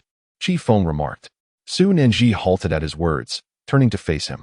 Feng gestured toward his bed and then indicated the bathroom. Su Nanji stamped her foot in protest. No way, Feng. What are you thinking? Hurry and take a shower. You can't go a day without changing, can you? Feng chided. Su Nanji rolled her eyes in response. Feng opened his wardrobe, revealing an array of women's clothing. Where did all these clothes come from? Su Nanji exclaimed in astonishment. I bought them for you last time. They are for emergencies. It's much more comfortable to change into pajamas before sleeping. Hurry. They're all clean, Feng assured her. With a sigh, Su Nanji chose a few garments and headed to the bathroom. Soon, the sound of running water filled the air. Shortly after, she emerged wearing a pink nightgown adorned with a cartoon print, looking quite adorable. What are you doing? She asked, noticing Feng seated at the table, engrossed in his computer. I'm organizing some matters for Tiantang Village, he replied without turning around. It's getting late. You should go to sleep. I'll wake you up in the morning. Aren't you going to sleep? Su Nanji assumed that Feng intended to share the bed with her that night. She had mustered the courage to take a shower. But even if she didn't allow Feng to touch her, she still wanted to tease him a little. She felt somewhat at a loss. Behave, Feng instructed. Su Nanji exhaled deeply, sitting on the bed. Seeing that Feng showed no intention of sleeping, she laid down and pulled the covers over herself. This was her first time sleeping in a man's bed. Previously, she had only thought of men as dirty and smelly, with stubble. However, she felt no discomfort on Feng's bed. Instead, the scent seemed to act as a catalyst. Perhaps, when one genuinely loves another, such things become catalysts for happiness. I'm going to sleep. Don't stay up too late, Su Nanji reminded him. All right, she heard in response. Su Nanji drifted into a night filled with beautiful dreams, where Feng's figure lingered throughout. The next morning, sunlight streamed through the window, warming Su Nanji's face. She opened her eyes and sat up. Awake? Feng was cooking breakfast, and the aroma of porridge filled the air. Su Nanji got out of bed. Did you not sleep at all last night? Aren't you tired? She inquired. I managed to sneak in a quick nap while you were asleep. Feng smiled at her. Wash your face and eat. We have classes in the morning. Su Nanji pouted, but said nothing further as she went to freshen up. Afterward, she changed into a pair of jeans and sneakers. She actually preferred this casual attire. Though high heels and stockings were visually appealing, she always felt somewhat exposed in them. If it weren't for Feng's preference, she would rarely wear such things. Breakfast was a delightful affair, bursting with flavor. Su Nanji has begun to eagerly anticipate each day. She has never experienced life with such enthusiasm before. After breakfast, the two descended the stairs together to attend class. To avoid any gossip at school, Su Nanji walked ahead, keeping some distance from Feng. As soon as they reached the bottom of the stairs, Qi Qing, Ding Yiting, and Jiang Meng Nan rushed over. The three women from dormitory 201 were fixated on Feng. Jiang Meng Nan, breathless from her hurried approach, prompted Su Nanji's curiosity, compelling her to walk over. It was clear that these three friends were not seeking her out. Feng halted and smiled. Meng Nan, what's the matter? Jiang Meng Nan replied. Feng, regarding what you mentioned last time about my dad coming to our school to manage the cafeteria, is it true or false? Previously, Feng had mentioned that Jiang Meng Nan's father owned a restaurant and was eager to make a profit. Of course it's true. You are my dear Nanji's friend. How could I possibly deceive you? Have you spoken to your father about it? Feng inquired. I have. Jiang Meng Nan responded, her excitement barely contained. If her father could indeed come to Nanshan University to manage the cafeteria, it would surely be a lucrative venture. Her primary concern was whether Feng was being truthful. My father is also considering this idea, and he wants me to confirm its validity with you. If it is true, I will persuade him to invest. Then let him come. I will take care of the arrangements. I will discuss it with Huaquan, Qi Feng stated without hesitation. In her past life, it was Jiang Ming Nan, Qi Qing, and Ding Yiting who organized Su Nanji's funeral, demonstrating their deep bond. They even purchased Su Nanji's tombstone. This is what true friendship entails. At the very least, they genuinely regarded Su Nanji as a sister. Jiang Ming then made a gesture. Qi Feng, it's settled then. I will immediately inform my father. Once he arrives, I will have him treat you to a meal. All right, go ahead. Qi Feng nodded in agreement.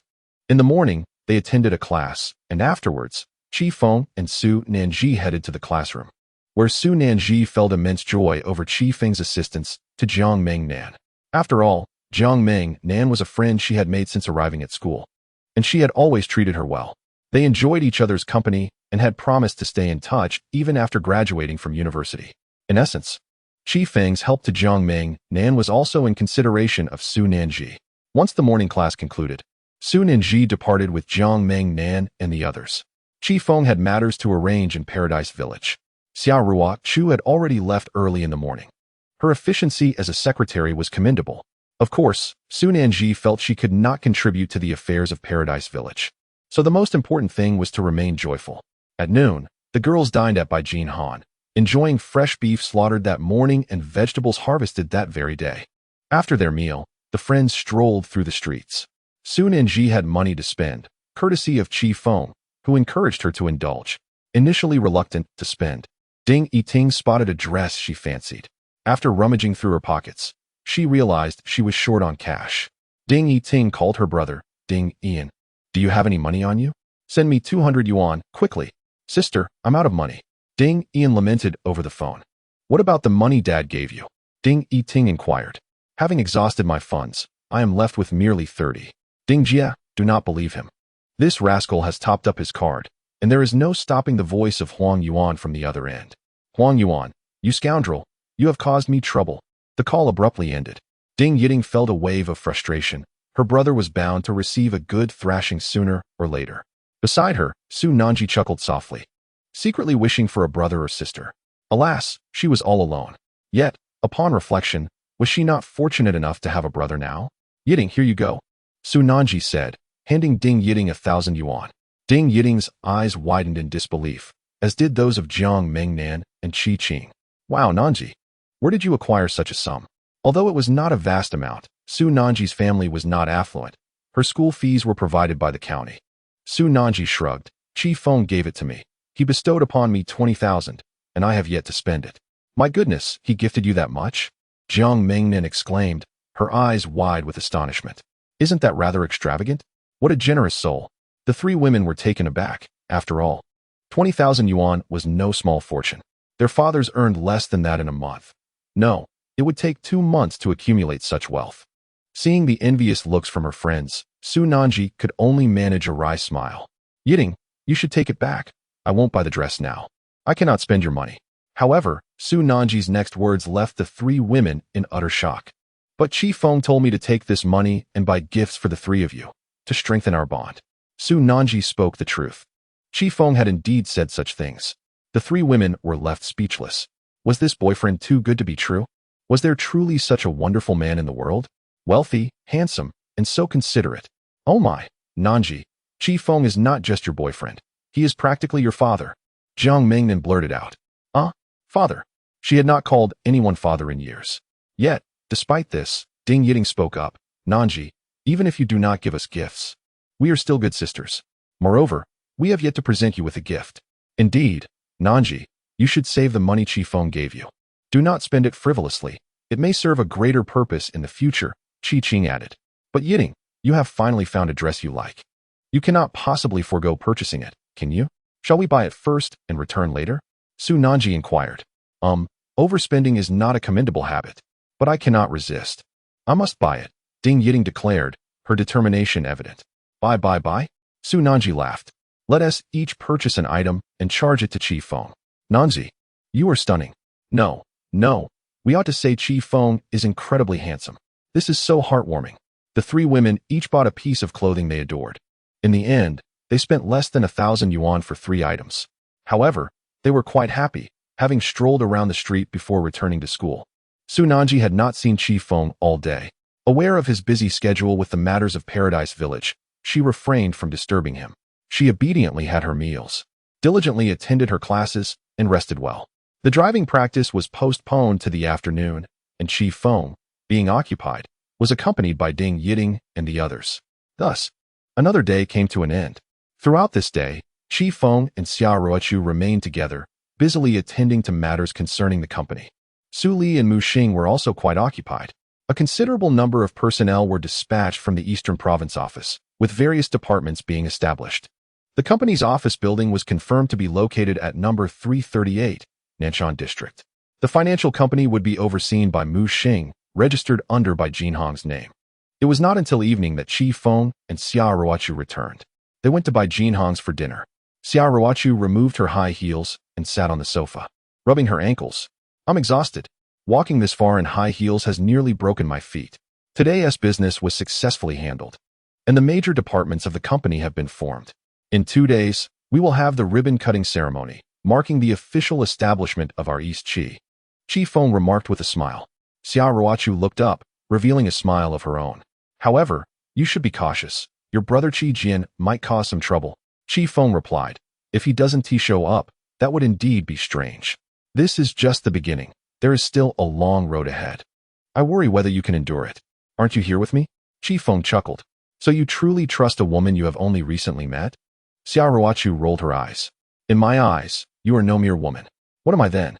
A goddess," Feng declared. "Get lost, you smooth talker." Just then, a woman entered carrying dinner from the kitchen, smiling gently. "Dinner is ready." Feng and Xiaoruochu greeted her. They sat down to eat, the dishes being rather light. Xiaoruochu was not particularly fond of meat, preferring vegetables and fruits, though she occasionally indulged in some. As they ate, they chatted. Feng asked, "How about you take me home to meet your father this weekend? Please refrain from talking while eating." She replied. Meanwhile, in the girls' dormitory, room 201, a lively conversation was taking place. Su Nanji sat on the upper bunk, wearing a nightgown and casually displaying her beautiful legs. Jiang Mingnan lay on the lower bunk, gazing up at Su Nanji. "So, Nanji, did you sleep with Feng last night?" The previous night, Su Nanji had not spent the night in the dormitory. Under the persistent questioning of her friends, she finally recounted the events of last night. Although a bit shy, she was not overly embarrassed. "We didn't sleep together. Feng was busy, and I merely slept on his bed," Su Nanji explained. "Oh my, stop right there. Your face is turning red. We want to laugh at you," Jiang Mingnan reassured her. "Exactly. Nanji, did you too, you know?" Ding Yiting inquired curiously. "What do you mean by that?" Su Nanji responded, her face full of confusion. "You know this." Ding Yiting gestured with her left hand, forming a circle, and poked her right index finger inside. "Yiting, how shameless." Su Nanji was taken aback. "Well, I have read some books on that topic," she confessed, fully aware. The other girls burst into laughter. "Nanji, what was it like? Exciting?" Ding Yiting eagerly inquired. Yes, Nanji, do share. I am utterly curious about how it feels." Qi Qing also pressed her for an answer. Such topics were indeed favored among them. Su Nanji, on the verge of inebriation, responded, "Do not let your imaginations run wild. There is nothing to it. I would be mortified." "You mustn't say that. Perhaps with a few words from Feng, you might find yourself in the right mood," Ding Yiting jested, refusing to be deterred. "Indeed, Nanji, I wonder how steadfast your resolve truly is," Qi Qing chimed in with a huff. The playful banter soon led Su Nanji to retreat to her bed, covering her head with a pillow. For 3 consecutive days, Su Nanji had not been in the company of Feng. Of course, he was busy, yet irrespective of his commitments, he made it a point to deliver her medication punctually. Even if he could not come himself, he would ensure that others brought it to her. Su Nanji had gleaned some understanding of Feng's business endeavors, albeit not in great depth, primarily from conversations with Yang Wei and the others. One morning, 2 individuals arrived at Nanshan University, Jiang Mingnan's parents, Jiang Ziyuan and Su Li. The couple had come to discuss the contract for the school cafeteria. Early that morning, they had called Jiang Mingnan to meet them at the school gate. Filled with anticipation, she eagerly pulled Su Nanji and the others along. "Dad, Mom." Jiang Mingnan waved enthusiastically from a distance, clearly illustrating the affection she received at home. The girls quickly approached the couple. Jiang Mingnan's father, Jiang Ziyuan, was a kind-hearted, slightly portly middle-aged man, dressed rather casually. exuding a scent of oil and smoke from his culinary endeavors. In contrast, her mother, Su Li, was quite attractive and made up, bearing a resemblance to Jiang Mingnan. Mingnan, Su Li smiled and affectionately ruffled her daughter's hair. Mom, Dad, allow me to introduce my sisters, Su Nanji, Ding Yiting, and Qi Qing, Jiang Mingnan announced. Hello, uncle and aunt. The three girls greeted simultaneously. Hello, girls. Mingnan, is that classmate Qi Feng you mentioned around? Your father wishes to meet him, Jiang Ziyuan inquired. Jiang Mingnan replied with an affirmative. Just a moment, I will give him a call. At that moment, Qi Feng was with Xiao Ruochu, Su Li, and Kong Yang at Tiantang village when he received Jiang Mingnan's call. Qi Feng, where are you? My parents are here and would like to invite you to dinner, she said over the phone. Qi Feng recalled the arrangement. Sure, you decide on a place. And send me the location. I will head over directly, he replied. All right, hurry. I will also summon Yang Wei and the others, Jiang Mingnan concluded, ending the call. Qi Feng did not linger on the matter, having already promised Jiang Mingnan. Xiao Ruochu glanced at him curiously. Jiang Mingnan's parents have something to discuss with me regarding the cafeteria. Would you care to accompany me? He proposed. Is Nanji there? Xiao Ruochu inquired. She should be. He responded. Then never mind. I am not sure how to face her, she admitted. Qi Feng did not press the issue. In the previous life, knowing Su Nanji was present had led Xiao Ruochu to avoid meeting her for an extended period. However, she gradually came to terms with it. The hotel reserved by Jiang Mingnan's parents was in close proximity to the school.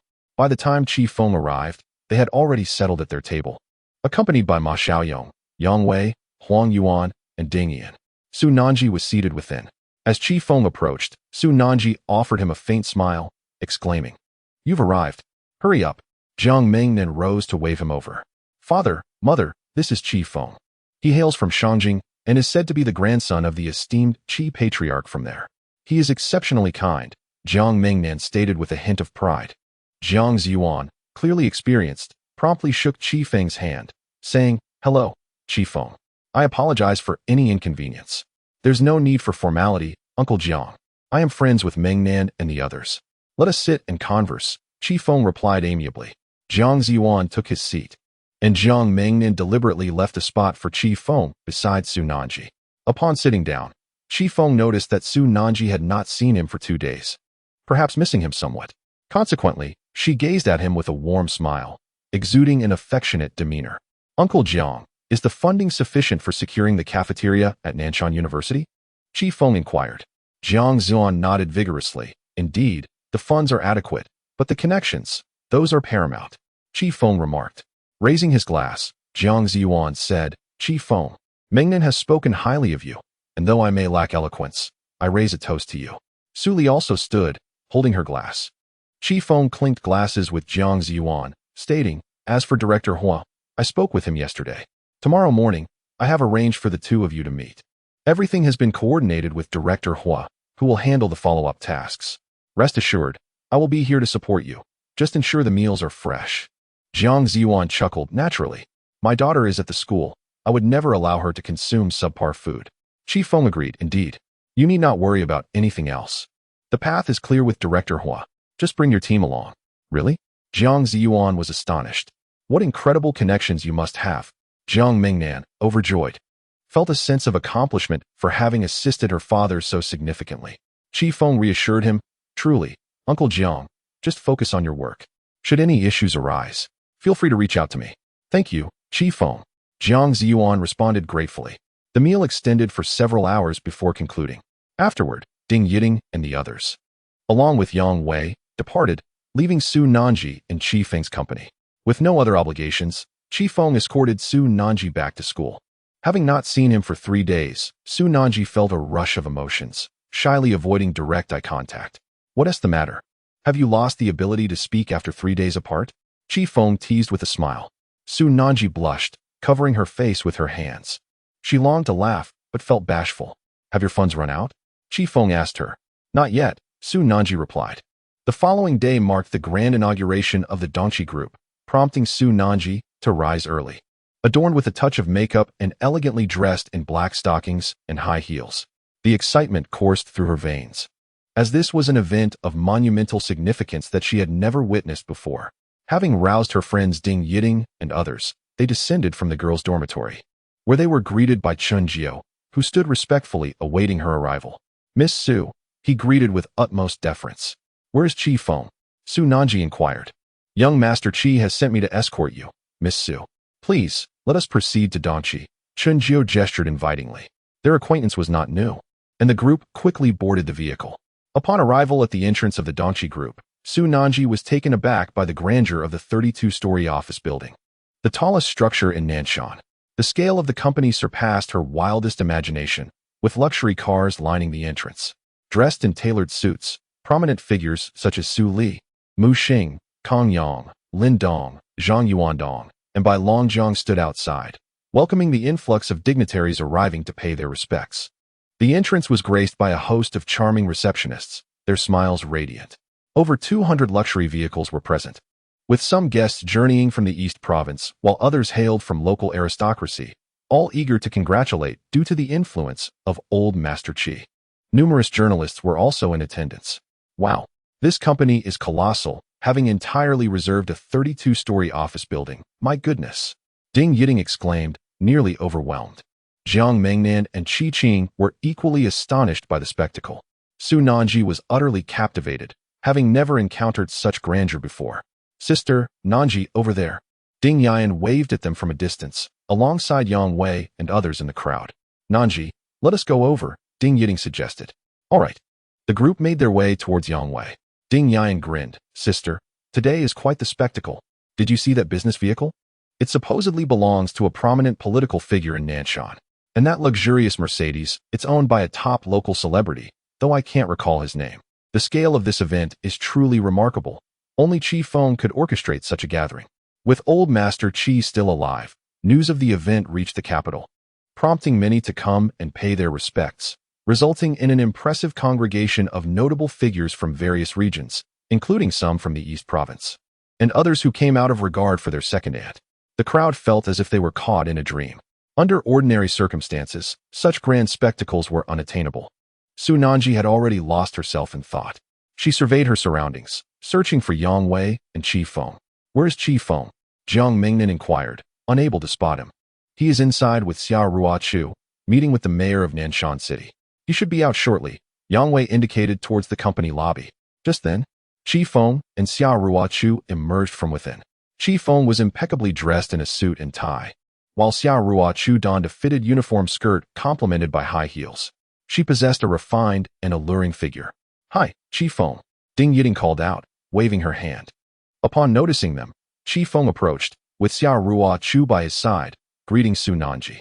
Su Nanji blinked her large eyes, thinking that Chi Feng looked exceptionally handsome today, akin to a male idol or a dazzling star.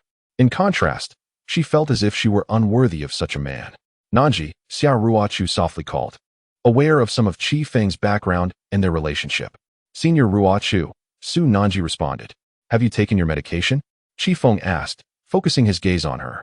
"Yes," Su Nanji replied with a nod. "You all should head inside. There's a buffet in the lobby," Chi Feng instructed the group. He gently brushed Su Nanji's hair and then walked towards the exit. Su Nanji glanced back at Chi Feng, somewhat dazed. Ding Yiding tugged at Su Nanji. "What are you staring at? Are you feeling uneasy seeing Senior and Chi Feng so close?" Su Nanji shook her head, uncertain of her own thoughts. "You're overthinking it. Chi Feng still cares about you. He even asked if you had taken your medicine." "Don't think too much," Jiang Mingnan advised. Su Nanji pouted, still perplexed by her own feelings. The grandeur of the event felt overwhelming, making her feel out of place. Although she had dressed beautifully for the occasion, it still felt inadequate. Su Nanji and the others entered the venue. Outside, a luxurious vehicle approached, a limited edition Maserati, custom-made to perfection. The car halted at the entrance, and as the door swung open, an elegantly dressed woman emerged, her delicate feet in high heels gracing the red carpet. "Aunt," Chi Feng called out, leading Xiao Ruochu toward her.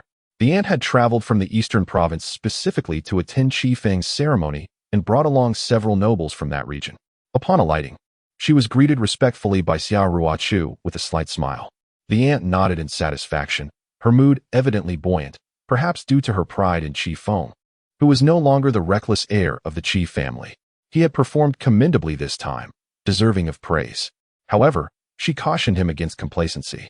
reminding him that his journey ahead was still long.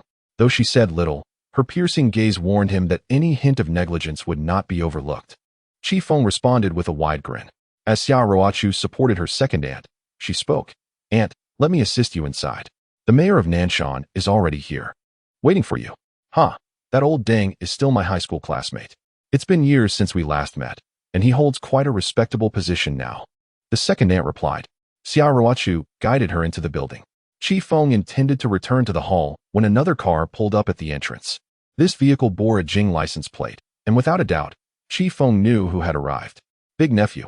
A middle-aged man emerged from the car, accompanied by several bodyguards. Feng felt a wave of delight. This was his second uncle, Qi Kanghua. Following Qi Kanghua was Qi Jian, who was a month younger than Feng and currently a freshman at Nanshan University. Although he had yet to officially take over the Qi family affairs, Qi Kanghua was already paving the way for him. "Hello, cousin," Qi Jian greeted Feng with a slight smile. The car door opened again, revealing a heavily made-up woman. This woman was none other than Feng. Chapter 65. Eliminate him. Feng had truly transformed. Strutting in high heels, clad in black stockings and a super short skirt, she epitomized the image of a successful woman, radiating confidence and beauty. Beside Feng was another individual, a young man surnamed Gua, the grandson of Gua Beijing. His name was Gua Hao. In a previous life, the troubles that befell Xiao Ruochu were the result of a conspiracy between Feng and Gua Hao, who had intentions towards Xiao Ruochu. Under Feng's orchestration, Xiao Ruochu's company had collaborated with the Gua family. That fateful night, Gua Hao hosted a banquet, and Feng had summoned Xiao Ruochu to attend. As Gua Hao toasted to her, Xiao Ruochu, having reached her limit, refused to drink further. Then Gua Hao began to make his advances. Reacting instinctively, Xiao Ruochu seized a wine bottle and struck Gua Hao on the head. Gua Hao died. Xiao Ruochu fled in her car, calling the police. The special forces launched a citywide manhunt. She then burned charcoal in her car to leave unnoticed. Feng had not forgotten any of this. "Uncle, you've arrived?" Feng briefly glanced at Feng and Gua Hao, offering a faint smile as he approached Qi Kanghua. He extended his hand to shake Qi Kanghua's. Qi Kanghua remarked, "Xiao Feng, your grandfather is unwell. I came on his behalf to see how you are doing as you establish your company in Nanshan today. On behalf of your grandfather." This statement from Qi Kanghua warranted contemplation. It was indeed improbable for the elder to attend, as he preferred to maintain neutrality. However, Qi Kanghua's words clearly signified that he represented the Qi family. What, then, was Feng? Merely an outsider, it seemed. "Cousin, quite impressive. You've secured Tianhe village, and it appears a number of prominent figures have gathered here today," Qi Jian remarked with a gentlemanly smile. Yet, within that smile lay a hint of intrigue. As if conquering Tianhe village was a trivial matter for him, Feng patted Qi Jian's shoulder and asked, "Little Jian, how have your studies been? It's been quite a while since you last contacted your cousin." Qi Jian chuckled. "Brother Feng, the academic workload is quite heavy.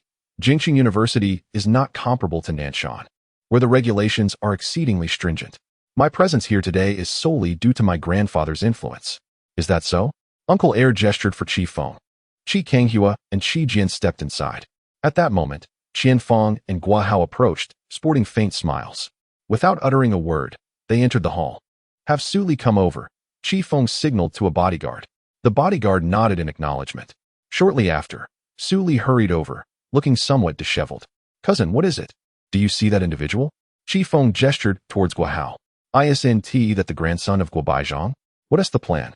Su Li, well versed in Nanshan's elite circles, was familiar with many prominent families. Feng made a slicing gesture across his throat. "Eliminate him," he declared succinctly. Su Li paused momentarily, taken aback, but soon nodded in agreement. "All right, I will make arrangements immediately." As Feng entered the hall, he spotted Xiao Ruochu conversing with his aunt, engaged in a discussion with the mayor of Nanshan while seated on a sofa. Qi Kanghua and Qi Jian made their entrance into the hall. From a distance, Qi Kanghua exclaimed, "Sister, it's been quite a while." This remark was clearly directed at his aunt. She turned, glanced at Qi Kanghua, and replied with a smile, "Oh, I thought it was someone else. It's indeed been a long time since I last saw you, Brother Kong." His aunt, the second eldest in her family, was merely a year younger than Qi Kanghua, hence he referred to her as sister. They had long been acquainted. "Hello, Aunt," Qi Jian greeted politely. "Well, look who is here."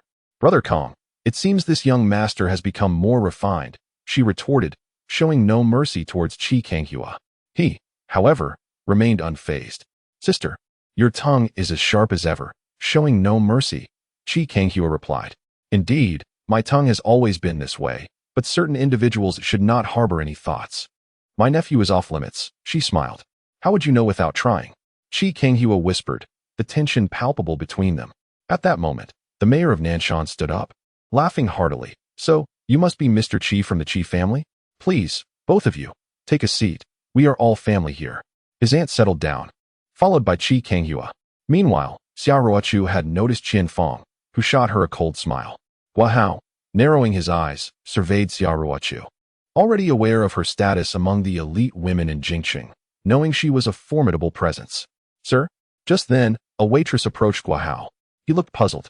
Qian Feng and Qi Jian turned to glance at the waitress. Are you calling for me? Guahao inquired. The waitress nodded, smiling. Sir, you are not on our guest list today. Please follow me for registration. Guest list.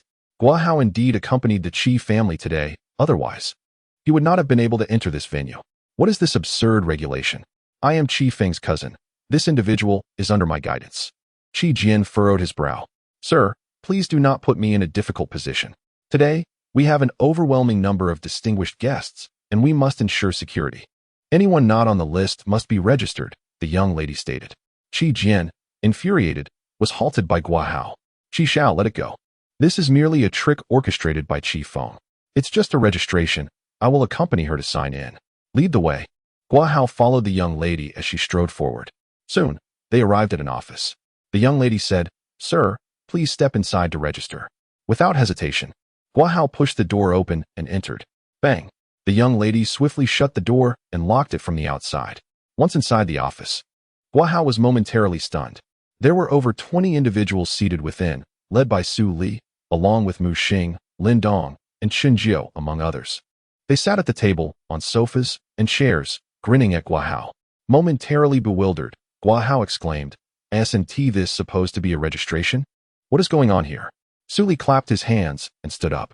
He approached Guahao, pressing down on his head, and said, "Brother, you're so young. It's truly a pity. In your next life, keep your eyes peeled, and choose a reliable master when the time comes." "What do you mean?" Guahao gasped, quickly retreating. A knife pierced through Guahao's heart. Su Li was splattered with blood, but showed no hesitation. Chapter 66. Are you sure you're all right?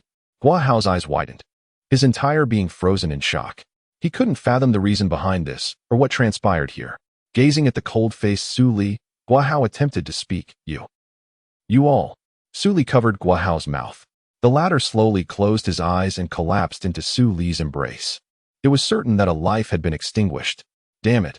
What a misfortune. Get rid of him. Su Li tossed Guahao to the ground, shaking the blood from his hands. This was Qi Feng's first gift to Qi Kanghua, and thus, it had to be prepared meticulously. Several individuals approached and dragged Guahao away. In the hall, the ceremony had commenced. A renowned host from Nanshan Television was presiding over the event. The establishment of Dongqi Group marked the pinnacle of Nanshan. Among all enterprises in Nanshan, none could rival it. On one hand, there was the prestige of the Qi family patriarch, and on the other, the influence of the second aunt. Consequently, numerous representatives from various cities attended the ceremony. Strange. Qi Xiao, Guahao has been gone for quite a while. Why hasn't he returned? Qian Feng glanced at the time on her wristwatch, feeling puzzled. It was through Guahao that Qian Feng had come to know Qi Jian, implying that in certain aspects, Guahao was the first to have been intimate with her. Qi Kanghua was seated with the second aunt. As the ceremony was underway, they exchanged few words. Seated in silence, Qi Jian felt a sense of unease. I'll make a call, he decided, but the line was unreachable. Qian Feng furrowed her brow, pondering how a living person could simply vanish. I'll go take a look, she declared, rising from her seat. She then stepped out of the ceremony hall, heading towards the place where Guahao had gone moments ago. As she traversed a corridor, the sound of her high heels echoed, revealing a woman who had been waiting there for some time. Xiao Ruochu, clad in a fitted uniform, her legs elegantly encased in stockings and her delicate feet adorned with high heels, caught Qian Feng's attention, prompting her to scowl. Mature, alluring, and undeniably captivating. Xiao had come specifically to meet Qian Feng, recalling their childhood bond. Both hailing from the same town, Their shared aspirations for wealth were understandable. Yet Xia Ruochu harbored reservations about Qian Feng's association with Qi Jian. "I've been waiting for you." Xia leaned against a pillar, her tone casual. "Is there something you need?" Qian Feng retorted. "I know you likely won't heed my words." "Qian Feng, we've been the best of friends. Just this once. Will you listen? Move away from Qi Jian. Don't aspire to climb the social ladder in the capital. If you promise me, I can assist you in starting a company in Nanshan." Xia Ruochu implored sincerely. She was confident that if she spoke to Qi Feng, he would acquiesce to her request. However, Qian Feng couldn't suppress a derisive laugh. "Xia Ruochu, do you truly believe you can influence me? Or is it because of Qi Feng? Don't be naive. The Qi family belongs to Qi Jian, not Qi Feng. The latter will inevitably face his own troubles. Although he has secured Tiantang village, it doesn't imply it is his for good. Qi Kanghua and his son have plenty of ways to deal with him," she asserted resolutely. "I understand what you mean," Xia Ruochu replied. "You're talking about altering the will, aren't you?" The question momentarily stunned Qian Feng. Xia chuckled lightly. "The only way Qi Kanghua can handle Qi Feng is by changing the will. Do you honestly think you are the only clever one? Do you believe Qi Feng is so easily dealt with?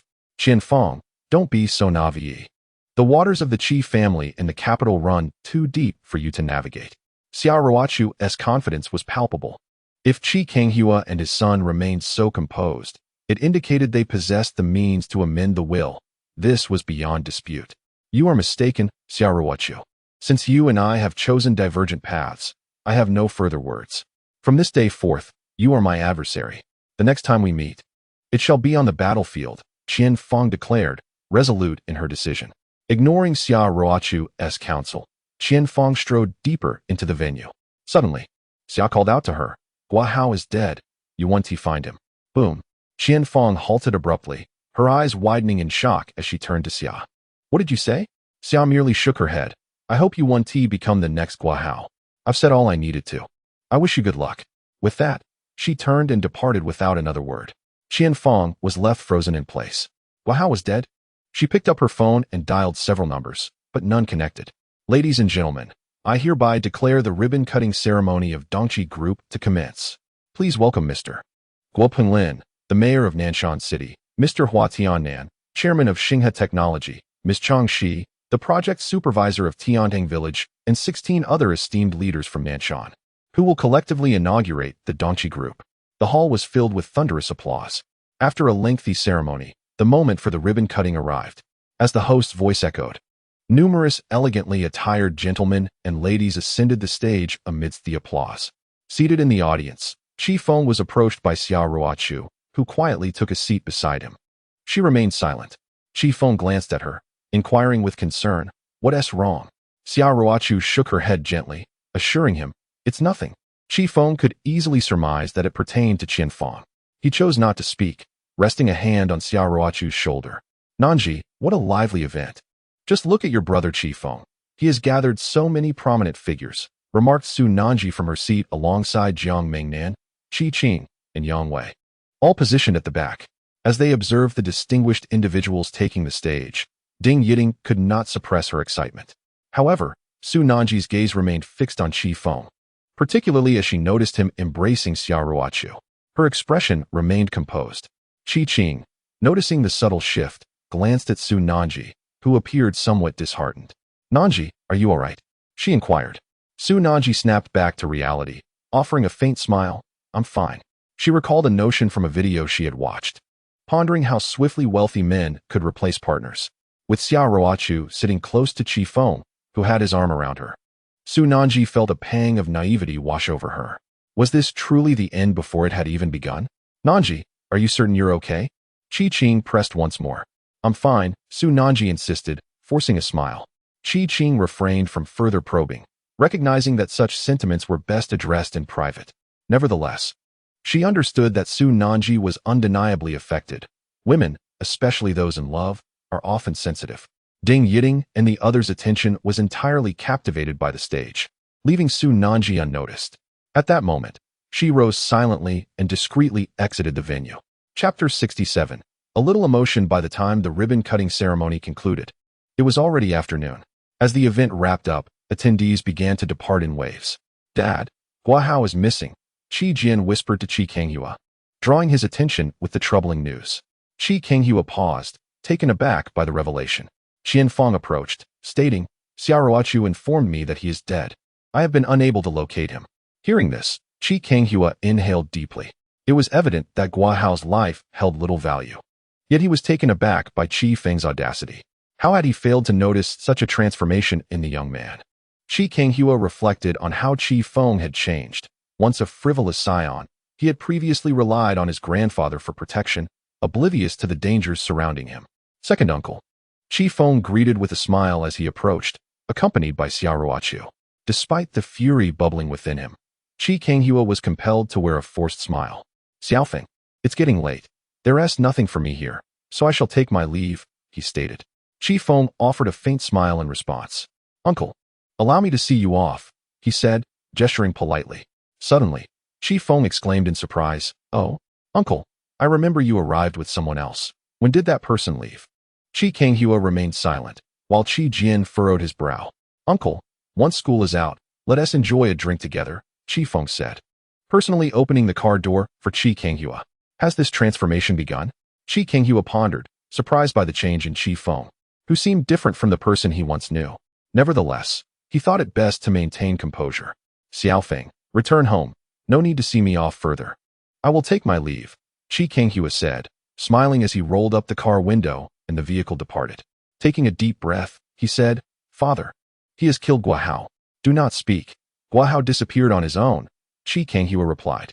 Father, our elders said Guahao disappeared on his own. Did you not hear? Qi Kanghua cast a stern glance at Qi Jian, who slammed his fist onto the center console. Are you not afraid of consequences? Murder? Who gave you the audacity? After Qi Kanghua left, Xiaoruochu glared at Qi Feng, her face ablaze with anger. Qi Feng turned to her, saying, I can never forget the moment you fell victim to Guahao. With that, he walked back inside. But that incident did not go unaddressed. What you are doing now is tantamount to declaring war on your uncle. Do you comprehend the tactics he may employ against you? Xiaoruochu pursued him. Qi Feng responded. Given the current circumstances, he has but two options. First, to eliminate my allies and sabotage me in Tiantang village. Second, to await grandfather's passing and alter the will. Until grandfather departs, he is unable to execute any other plans. The Qi family remains under grandfather's control. Xiaoruochu inhaled deeply, sensing Qi Feng's recklessness. However, Qi Feng could not afford to let Guahao live, for he had long been fixated on Xiaoruochu. Guahao kept Qian Feng close, solely to leverage her for his own gain with Xiaoruochu. Upon returning to the hall, Qi Feng found that everyone had departed, save for his second aunt, who remained seated on the sofa. She wished to impart a few words of wisdom to him. Xiaofeng, first, regardless of Qi Kanghua's future intentions, ensure that Tiantang village remains firmly in our grasp. Second, do not fear Qi Kanghua. He is not as formidable as you might think, yet do not underestimate him. Third, maintain good relations with all those who assist you, but remain vigilant against schemers. Do not allow them to exploit any weaknesses. That is all I wish to convey. Have you taken it to heart? His second aunt instructed. Qi Feng nodded in affirmation. Aunt, I will remember. Very well. It is getting late. I, too, shall return. She gently patted Qi Feng on the shoulder. Strangely, today she resembled a nurturing mother. In the past, she had either scolded or chastised him. After bidding farewell to his second aunt, Qi Feng settled back in the hall and began sipping tea with Su Li and a few others. At that moment, Ding Yiting hurried over, exclaiming that Qi Feng and Nanji were missing. What? This revelation startled Qi Feng. Xiaoruochu also exhibited confusion as she turned to Ding Yiting. Qi Feng inquired, wasn't she with you all along? How could she just vanish? Ding Yiting responded anxiously, she was with us, but in a moment of distraction, she disappeared. Yang Wei and the others have already searched for her, but to no avail. Mu Xing, check the surveillance footage, Qi Feng instructed promptly. Before long, the surveillance footage was retrieved, revealing that Su Nanji had left on her own, vanishing after exiting the company. Without hesitation, Qi Feng dispatched individuals to search for her. Qi Qing and the others had returned to school, assuming Su Nanji would be in the dormitory, only to find her absent. Qi Feng had a vague understanding of her situation. Since Su Nanji had left of her own accord, he did not feel overly anxious. They searched for over 2 hours. Qi Feng ordered the review of the surveillance along the way, ultimately determining her destination, the outskirts of Nan Mountain, specifically the hillside he had previously visited with Su Nanji. As night fell, Su Nanji sat atop the small hill, gazing quietly at the distant mountains. The hillside was relatively dark, yet illuminated by the moonlight.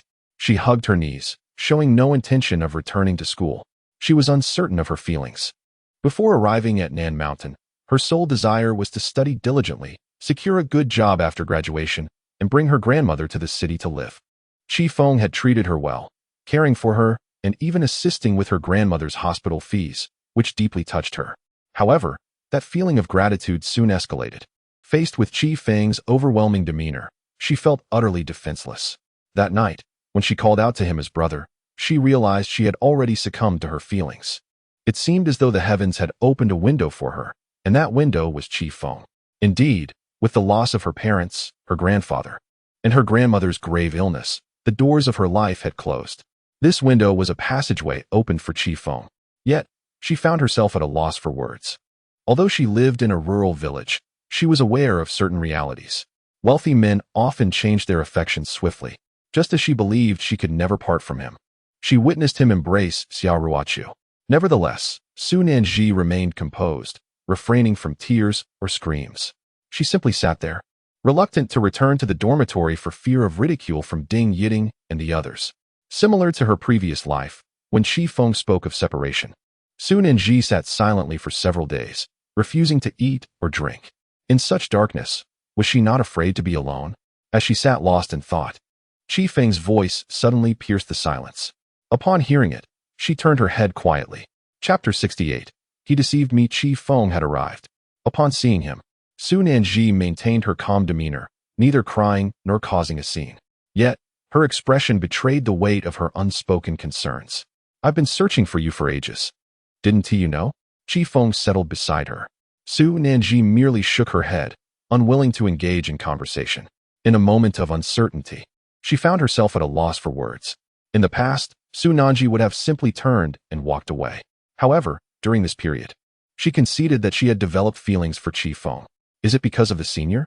Feng inquired. Su Nanji was taken aback by his question, as he seemed to already know the answer. Aren't you two quite close? He continued.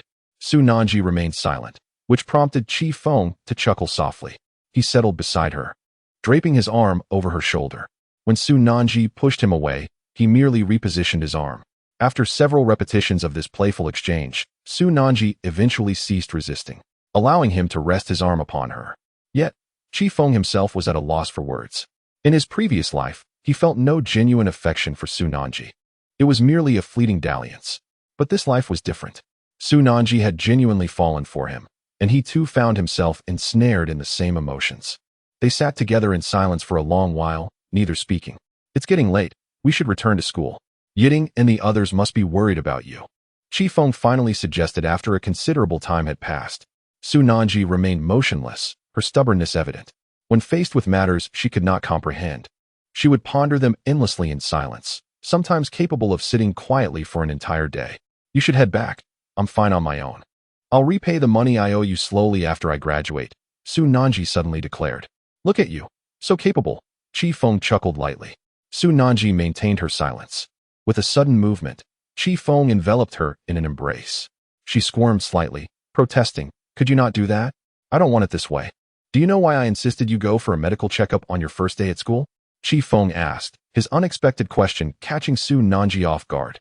She paused, having pondered this matter for quite some time, always believing it was Feng's way of caring for her well-being. After a moment of contemplation, Feng responded, Nanji, I come from a place that is both distant and yet close. The regrets I have missed are all embodied here. Su Nanji's bright eyes flickered with curiosity as she slowly raised her gaze to meet his. Feng continued, 10 years from now, you will succumb to stomach cancer. In your final moments, you will plead for my help, but I will be powerless to save you, forced only to watch you depart. Su Nanji's eyes widened in shock, tinged with skepticism.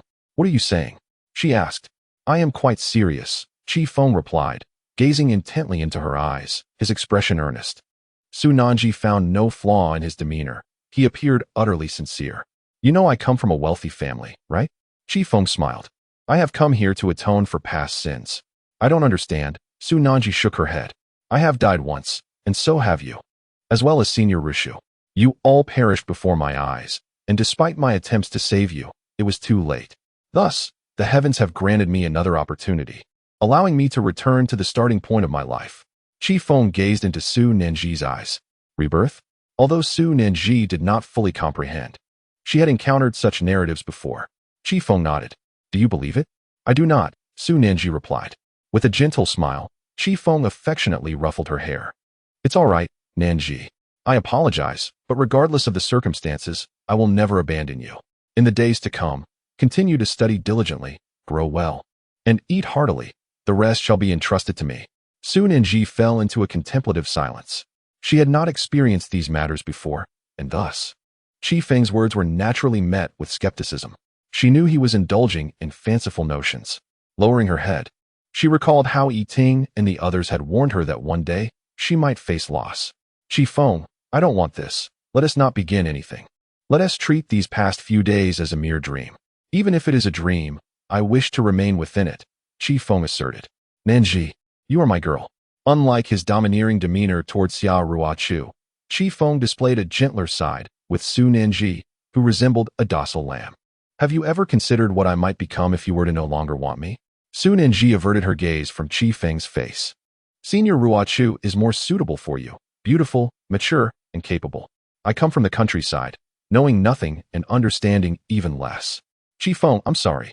Please, do not pursue me any longer. I must return to school now. Su Nanji abruptly stood, preparing to leave. Qi Feng grasped her hand firmly. She paused, turning to face him. I will never forsake you, he declared. But I no longer wish for you, Su Nanji countered. With that, she freed herself from his grasp and hurried away. Su Nanji hailed a taxi and returned to her school. Watching her retreating figure, Qi Feng sighed. This life was different from the last. In this lifetime, he was filled with love. Su Nanji arrived at her dormitory quite late. Ding Yi Ting and the others were still awake, anxiously awaiting her return, especially after learning of the day's events. Gathering her courage, Su Nanji pushed open the door to the dorm. Nanji, you're back. Where have you been? You frightened us to death. Ding Yi Ting was the first to speak. Su Nanji pressed her lips together, forcing a smile. I'm sorry for worrying everyone. I'm all right. Qi Qing inquired. What happened between you and Qi Feng? Did you break up just like that? Is there a misunderstanding? Indeed. Nanji, did you misinterpret Qi Feng's intentions? What did he say to you? Jiang Mingnan asked. Su Nanji shook her head. There was no misunderstanding. It is genuine. He is more suited for Senior Ruochu than for me. I told him to act as if these past few days had never occurred. I am tired and wish to sleep.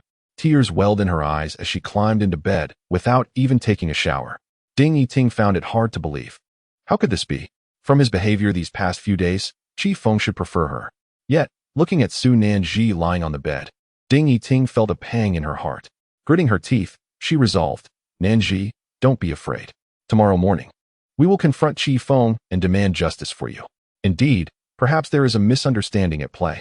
Qi Qing offered a word of solace. No need, responded Su Nanji, her voice already hoarse. She buried her face in the pillow, and amidst the silence, faint sobs began to escape her. The next day, Ding Yiting and her companions rose early, intending to seek out Qi Feng. However, Qi Feng was absent from school due to pressing matters at his company. Their efforts were in vain. In the days that followed, as the Dongqi group had just been established and required much attention, Qi Feng was seldom seen at school. Ding Yiting made several visits to Bai Jinhan, yet found him elusive as well. Initially, she contemplated going to Dongqi, but reconsidered. During this period, Su Nanji appeared somewhat disoriented. Her once cheerful demeanor had transformed, and she became less talkative. Although she maintained a semblance of normalcy in daily life and classes, a certain sparkle had faded from her eyes. The sight of Su Nanji distressed Ding Yiting and the others. The girls conspired to confront Qi Feng, making their way to the Dongqi group. Upon arrival, the receptionist informed them that Qi Xiao and General Manager Mu had departed for a business trip to the East Province 3 days prior and had yet to return. A business trip? Ding Yiting was taken aback. No wonder he had been absent for 3 days. Yet, even in his absence, one would expect a call to Su Nanji. Wouldn't one? Did all men behave this way? Once their amusement waned, they discarded the woman? Regardless of her thoughts, Ding Yiting found herself puzzled. How could Qi Feng have abandoned her before even having her in his grasp? Frustrated, Ding Yiting could not resist dialing Feng. The call connected swiftly. Feng, what is going on? Are you not going to offer an explanation for this situation? Ding Yiting spoke with indignation. I have urgent matters to attend to. We can discuss this later, Feng replied curtly. Oh, fine. The call ended abruptly. Jiang Mingnan scolded. Yiting, look at you. Were you not going to hold him accountable? How could you hang up after just a couple of exchanges? Ding Yiting was taken aback by Feng's claim of urgency. She recognized her momentary fear.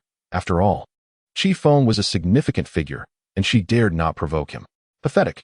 What could he possibly do to you? When he returns, let me handle it. I refuse to believe he can truly hurt Nanji, Jiang Mingnan huffed. Are you not concerned that Feng might be angered enough to have your father expelled from Nanshan University? After all, your father has just invested in the cafeteria there. Qing interjected. This left Jiang Mingnan momentarily speechless. But what about Nanji? Jiang Mingnan lamented. The three girls sighed heavily. Upon returning to school, they found Su Nanji seated on the playground. Approaching her, Ding Yiting offered reassurance. Nanji, we just visited Dongqi to find Feng. The staff there informed us that Feng left for a business trip to the East Province 3 days ago.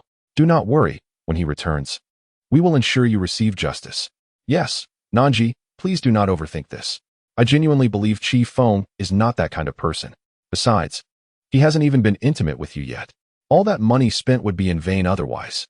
If it were me, I would wait until I grew tired of it before ending things, Jiang Mingnan added. Qing rolled her eyes and said, Mingnan, how can you speak like that? What nonsense are you talking about? Are you even reliable? Jiang Mingnan pouted. Qing reassured her, if it doesn't work out, we can ask Senior Ruochu for clarification about the situation. The group of sisters brainstormed various ideas. Su Nanji shook her head and said, I'm fine. Can you all just drop it? We can't afford to lose that person. That is not acceptable. We can't just stop halfway through. Who are we playing with? Ding Yiting huffed. Feng had not attended school for an entire week, and neither had Xiao Ruochu. There were indeed many matters at Dongqi Group. Su Nanji had not seen Feng in a week either. His number lay dormant in her phone's contact list. Several times she found herself on the verge of calling him, but she managed to resist the urge. During these days, aside from attending classes, Su Nanji spent most of her time in the dormitory. Ding Yiting and the others wanted to go to the gym to play volleyball, but Su Nanji did not join them. She felt that Feng would not come looking for her anymore. Perhaps time could help her forget everything that had transpired recently, dispersing those memories so they would no longer haunt her. That evening, in dormitory 201, Su Nanji sat on the upper bunk chatting with Ding Yiting and the others when her phone buzzed. Upon glancing at the screen, she was momentarily taken aback. It was a message from Feng. Downstairs, hurry up. The abruptness of the message caught her off guard. Su Nanji bit her lip and chose to ignore it. Moments later, another message arrived. Su Nanji, are you deliberately ignoring me? I'm downstairs. After a brief hesitation, Su Nanji picked up her phone and replied. I'm going to sleep. Let us talk tomorrow. I'm tired. Feng responded, I just returned from Dong Province. It's been hectic these days. Come down now. Su Nanji replied, I'm not coming down. I'm sleeping. Feng insisted, be obedient. Hurry up. Taking a deep breath, Su Nanji felt a shift within her. Ding Yiting noticed something was amiss and asked, is it from Feng? Su Nanji nodded. He says he is downstairs and wants me to come down. Hearing this, Ding Yiting, Jiang Mingnan, and Qing rushed out of the dormitory, peering down the corridor to catch a glimpse. Sure enough, Feng stood downstairs. Ding Yiting returned to the dormitory and urged, Nanji, why aren't you going? Just go see him and ask what he means. He has left us hanging for 7 days. He should clarify his intentions. If he doesn't want this, he should say so directly. Ding Yiting was visibly frustrated. Jiang Mingnan added, exactly. Nanji, go down and meet him. We need to sort this out. It can't just end like this. Qing encouraged, Nanji, go see him. It's better to speak face to face. You go first. If it doesn't clear up, we can come over tomorrow. Listening to her friends, Su Nanji hesitated for a moment. For some reason, she also wanted to go down and see him. After a brief pause, she walked toward the exit. Aren't you going to change your clothes? Ding Yiting asked. I'll be fine in my pajamas. I'm just going downstairs, not going far, Su Nanji replied. Several girls hurried outside, leaning over the balcony to gaze below. In the girls' dormitory, Feng waited for a moment, and before long, Su Nanji descended, clad in a nightgown. The hem of her gown rested just above her knees. revealing her fair legs that seemed to reflect the light itself. Upon noticing Feng, Su Nanji pursed her lips and approached him. Feng, is there something you need? She inquired calmly. What's the matter? Have you turned so aloof after just a few days apart? Feng replied with a smile. Su Nanji pressed her lips together, stating, if you have something to say, do so. I still need to return to sleep. Feng was momentarily at a loss for words. He reached out to grasp Su Nanji's small hand, but she instinctively took a step back. In an instant, she turned her back to him and executed a shoulder throw, sending Feng sprawling to the ground. Feng, I warn you, do not lay a hand on me again, or I will truly be upset, Su Nanji commanded. However, after this throw, Feng remained on the ground for an extended period. What are you doing? I barely used any force. Stop pretending, Su Nanji said, her annoyance evident. But the next moment, she noticed that Feng's shirt was stained, soaked in blood. Panic surged through her. Feng, what happened? I. Su Nanji feared she had inadvertently harmed him. After a brief moment, Feng finally stood up, one hand pressed against his wound. Jin sent someone to kill me. I was stabbed in the East Province, and the wound was just stitched a few days ago. Now, thanks to you, it's reopened. And I'll have to go to the hospital for another stitch, Feng explained. Chapter 70. Do you believe in fate? Su Nanji was momentarily stunned. Her gaze fixed on Feng's bloodied injury, confirming that the stitches had indeed torn. She was aware of Feng's conflict with the Kanghua family, but never imagined it would escalate to such peril. The notion that Jin would send someone to kill Feng was astonishing. I'm sorry, I didn't know you were injured. Su Nanji's voice was hoarse. Feng, however, chuckled lightly. It's all right. Will you accompany me to the hospital for another stitch? After a moment of silence, Su Nanji hesitated. She initially did not wish to go, yet her heart yearned to be there. Eventually, she nodded slightly and murmured, all right, let's go? Feng took her hand. But Su Nanji instinctively recoiled, refusing his touch. Feng did not press the matter further. As they walked away, one might wonder if this signified a reconciliation. From the girls' dormitory above, Ding Yiding and the others watched, their expressions filled with curiosity as they observed the pair retreating into the distance. Not necessarily, Qing remarked. Look. Feng tried to hold her hand, but Nanji pulled away. As far as I know, she still harbors some reservations. Where are they going? Jiang Mingnan inquired. Nanji through Feng, yet he didn't seem angered, indicating he still holds feelings for her. Qing analyzed. I believe this situation might actually lead to something. After all, Nanji is a soft-hearted girl, Jiang Mingnan added. The journey was silent as Feng and Su Nanji arrived at the hospital. It was already late at night when they entered the emergency room to have his wound stitched. Feng bore a knife wound, which revealed that he was not invincible. Despite his rebirth, he possessed no extraordinary abilities. The only support he could rely on was the training imparted to him by his grandfather, who taught him the art of martial combat. Su Nanji stood nearby, observing as Feng's wounds were meticulously stitched. With his bare back, blood flowed profusely, revealing his sun-kissed skin and well-defined 8-pack abs. Feng indeed possessed a commendable physique. As a young woman, Su Nanji found herself yearning to touch those sculpted muscles. After a considerable time, the stitching was completed. Take care on your way home. Avoid any vigorous activity. If the wound reopens, we may not find a suitable place to stitch it again, the doctor advised. The two emerged from the hospital, the clock already past 10 at night. Su Nanji trailed behind Feng in silence. Suddenly, Feng turned around to face her. Are you still angry with me? He inquired. Su Nanji shook her head. Yet it was evident that she was indeed upset. Su Nanji, I love you, Feng declared earnestly. Initially, Su Nanji showed no reaction, but upon hearing his confession, she turned her back to him, wiping away her tears with one hand. Feng approached her, gently taking her hand away from her face. I did not deceive you that night, he said, brushing her hair aside softly. Su Nanji turned her face toward him, tears still streaming down her cheeks. Long ago, I may have lied to you, but I shall not do so again. You and Ruochu are the most significant people in my life. I will not allow Ruochu to overshadow you. I will heal your wounds and make you the most radiant girl in the world. Having grown up without parents, Su Nanji had never heard such sweet words from a man.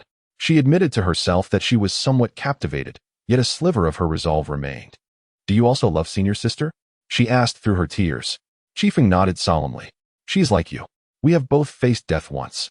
We cannot allow the same fate to befall us again. Nanji, Grant me a chance. Chi Feng gazed deeply into her eyes. Su Nanji wept. Before he could finish, she forcefully pushed him away and dashed outside. Nanji, Chi Feng called after her. She covered her ears and fled the hospital, her heart in turmoil. She wished to avoid such thoughts, yet they consumed her. This was different from the experiences that Chi Feng had endured in his past life. When one truly loves another, they would never resort to any underhanded means to strip away their dignity. Without such experiences, Chi Feng could remain oblivious to this truth. As night deepened, a vehicle halted at the hospital entrance. It was a business car belonging to Donchi Group. Just as Su Nanji exited the hospital, intending to hail a cab back to school, the car stopped directly in front of her. The window rolled down, revealing a mature and beautiful woman adorned in a fitted uniform, her alluring figure accentuated by long, flowing black hair. She was strikingly beautiful, almost to the point of evoking a smile. Senior sister? Seeing the woman in the car, Su Nanji was momentarily taken aback. Xiao Ruochu. She had not anticipated Xiao Ruochu's presence here. For a moment, Su Nanji found herself at a loss for what to do. Xiao Ruochu managed to force a faint smile. Nanji, come here. I have something to discuss with you. Su Nanji felt taken aback. Xiao Ruochu had specifically come to seek her out. The Donchi Group had been busy in recent days, which explained her absence from school. Xiao Ruochu was well aware of Su Nanji's circumstances, having accompanied Qi Feng on his business trip to the eastern province, and was even aware of the assassination attempt ordered by Qi Jian. Xiao Ruochu gestured slightly. Su Nanji opened the car door and took a seat, yet she dared not meet Xiao Ruochu's gaze, uncertain of how to face her. In contrast, Xiao Ruochu exuded a carefree demeanor. Unlike Su Nanji, who was still rather youthful and inexperienced, Xiao Ruochu embodied a maturity and composure that Su Nanji lacked. Su Nanji understood that Xiao Ruochu was likely going to address matters concerning Qi Feng. Indeed, if Xiao Ruochu were to suggest she distance herself from Qi Feng, Su Nanji would likely acquiesce without hesitation, for Qi Feng did not belong to her. Senior, you called for me. Is there something you wish to discuss? Su Nanji inquired softly. Xiao Ruochu brought Su Nanji to Paradise Village, stopping atop a hillside. This place was familiar to Su Nanji, having visited many times before. Unbeknownst to her, this hillside had become a cherished rendezvous spot for Qi Feng and herself. As they exited the vehicle, Xiao Ruochu settled onto the grass, while Su Nanji remained standing awkwardly nearby. Nanji, come sit beside me. I have something important to share, Xiao Ruochu said. Su Nanji complied, taking a seat next to her. The beauty of the two women was strikingly diverse. One radiated youthful innocence, while the other exuded a mature elegance. Xiao Ruochu tucked a strand of hair behind her ear and smiled at Su Nanji. Are you still upset with Qi Feng? Su Nanji remained silent, at a loss for words. Taking a deep breath, Xiao Ruochu continued. Nanji, Qi Feng mentioned that we were once the best of sisters. Su Nanji lifted her gaze to meet Xiao Ruochu's. He said we have both faced death once. Do you believe that? Xiao Ruochu asked, her tone inquisitive. Su Nanji shook her head, but Xiao Ruochu asserted, I do. Senior, you, Su Nanji began, but Xiao Ruochu interrupted, I do not believe in fate. Yet I believe in him. You passed away from stomach cancer, and upon his return, he took you to the hospital for a checkup. I heard he even brought you medication. Do you believe in fate? Xiao Ruochu pressed again. Su Nanji offered no response, gazing blankly at her beautiful senior. I do not believe in it. I once had a best friend named Qin Feng, with whom I grew up. However, Qi Feng told me she was harming me. It was only at that moment that I realized it was indeed true. Xiao Ruochu managed a faint smile. Chapter 71. Speak louder. Su Nanji lowered her head, enveloped in silence as she attentively listened to Xiao Ruochu's words. At that moment, Xiao Ruochu grasped Su Nanji's hand firmly. Nanji, whatever your heart desires, pursue it boldly, live joyfully, embrace what you wish to do, and love whom you wish to love. Xiao Ruochu's smile was enchanting, captivating even Su Nanji. How can there be such a beautiful woman in the world? Su Nanji murmured. The two of us may indeed be fated to be together. I have come to terms with this. Regardless of what the future holds, I shall not harbor any regrets. My heart tells me that he is the one, and the only one. Summer Ruochu has never experienced such profound feelings before, yet with Qi Feng, it is particularly intense. Therefore, she shall not overthink it. Whatever transpires will be her own choice. Sister, Su Nanji murmured once more. Summer Ruochu tenderly stroked Su Nanji's hair. Although she sported a short bob, she radiated her own unique charm. Summer Roachu said, "You and I are also destined. Do not ponder too much. This is a time of passionate fervor. Choices made may lead to future regret, but to abstain from choosing may result in a lifetime of remorse. So, dare to embrace life boldly, wherever fate may lead you. Do not allow regrets to linger in your life. Everyone may carry their share of regrets. Yet who among us can truly start anew? If one were given the chance to relive a life, would you reach for that girl's hand and boldly declare, 'I shall cherish you for eternity, until death do us part'?" Su Nanji lowered her head, contemplating Summer Roachu's words. Summer Roachu was encouraging her to pursue the one she loves without hesitation. She feared that Summer Roachu would advise her to distance herself from Feng. "Sister, are you not jealous?" Su Nanji inquired. "I believe in fate," Summer Roachu replied with a smile. "Moreover, you are my sister, and I trust that you will love your sister dearly, unlike Feng." Su Nanji gave a soft hum in response. Summer Roachu took Su Nanji's hand, helping her to stand. "All right, stop overthinking. Move forward with confidence, and do not leave behind any regrets. Even if death were to come, it should not be a departure filled with remorse. If one chooses poorly, one can only blame one's own blindness. However, if you lack the courage to choose, your future will surely be riddled with regrets." In contrast, Summer Roachu viewed life with great openness. "Let us return to school," she suggested. As they reached the dormitory of Nanshan University, Summer Roachu escorted Su Nanji to the entrance. "Wave goodbye, go rest well, and do not dwell on it too much." "Good night, Roachu sister," Su Nanji waved back. Summer Roachu nodded in acknowledgement. As Su Nanji walked towards her dormitory, she glanced back at Summer Roachu. The words exchanged that night would likely linger in her memory for a lifetime.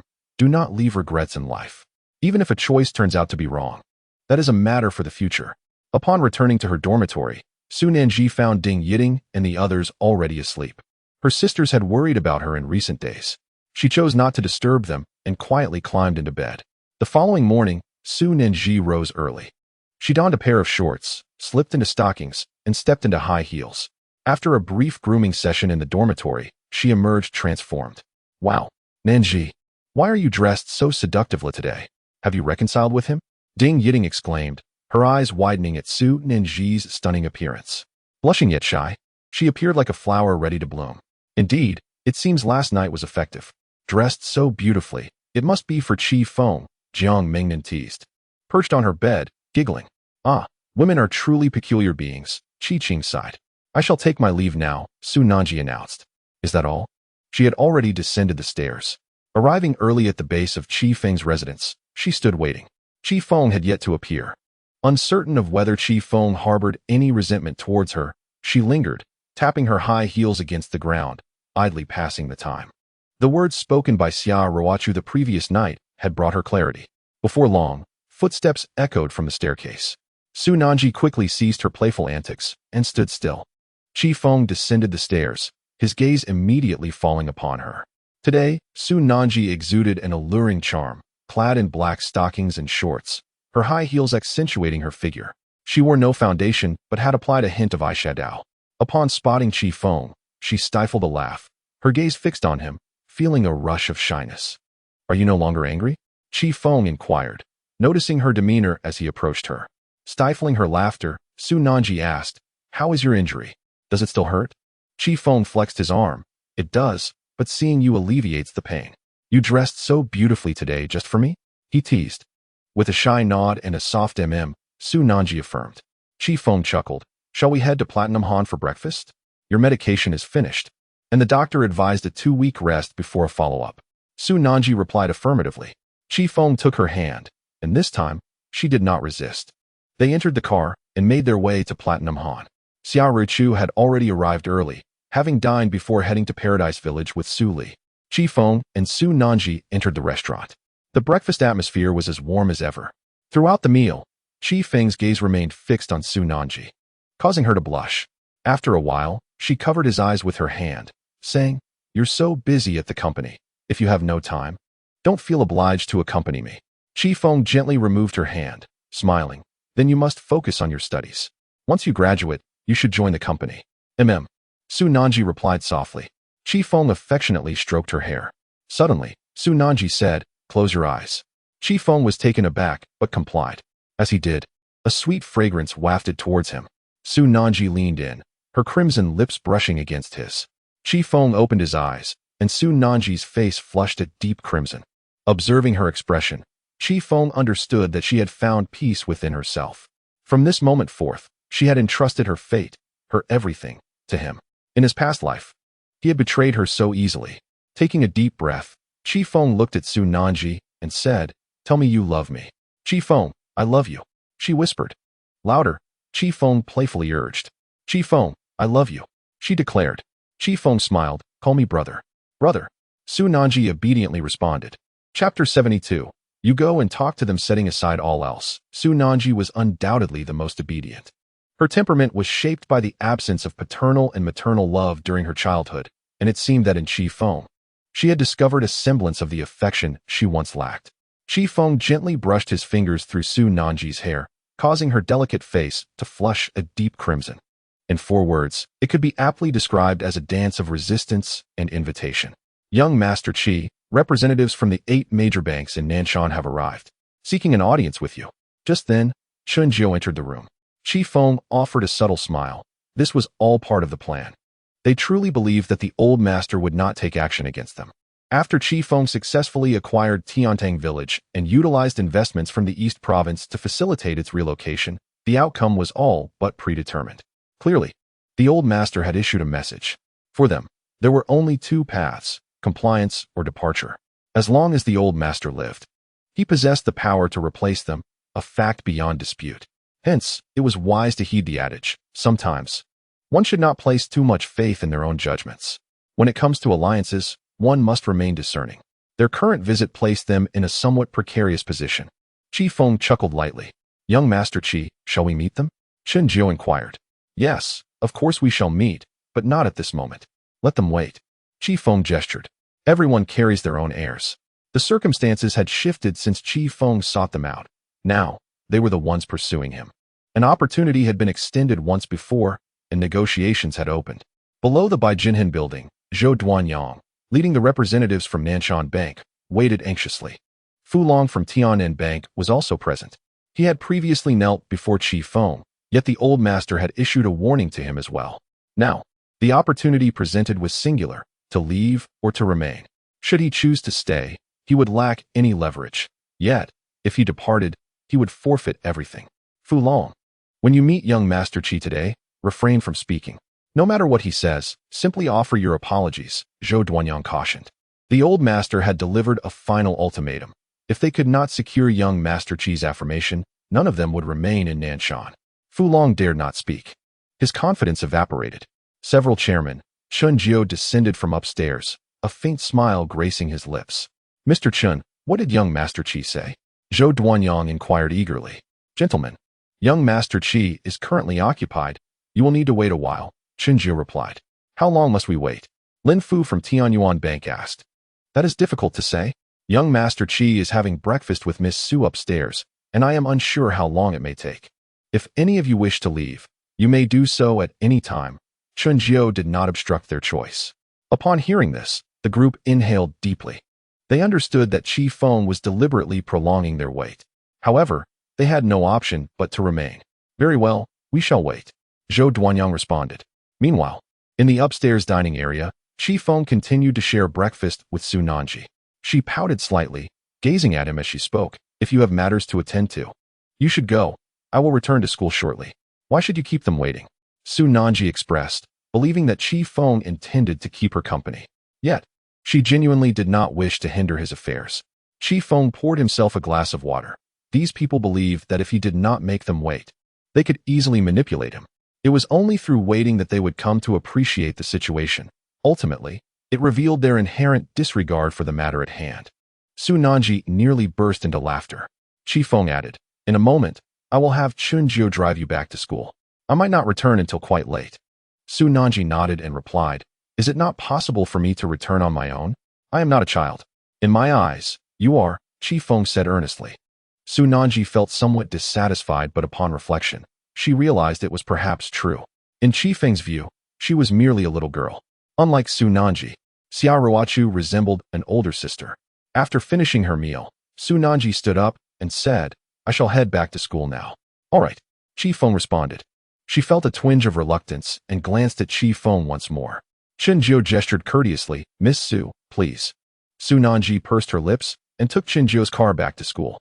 However, Chi Feng did not descend to meet Zhou Duanyang and the others. He received a call from Xia Ruochu, urging him to hurry to Paradise Village. Chi Feng drove there promptly. At Paradise Village, numerous individuals donned safety helmets, gathered on the surrounding hills. The relocation of Paradise Village had been completed, and a large group of engineers was busy planning the area. Drones soared overhead, capturing the terrain and landscape of Paradise Village. Xia Ruochu, clad in uniform, stood alongside Su Li, Lin Dong, and Mu Xing. The company had sent over 1,000 personnel. Chi Feng arrived just in time. Su Li spoke, Cousin, we currently have 2 companies bidding for the engineering project at Paradise Village, both of which I find quite suitable.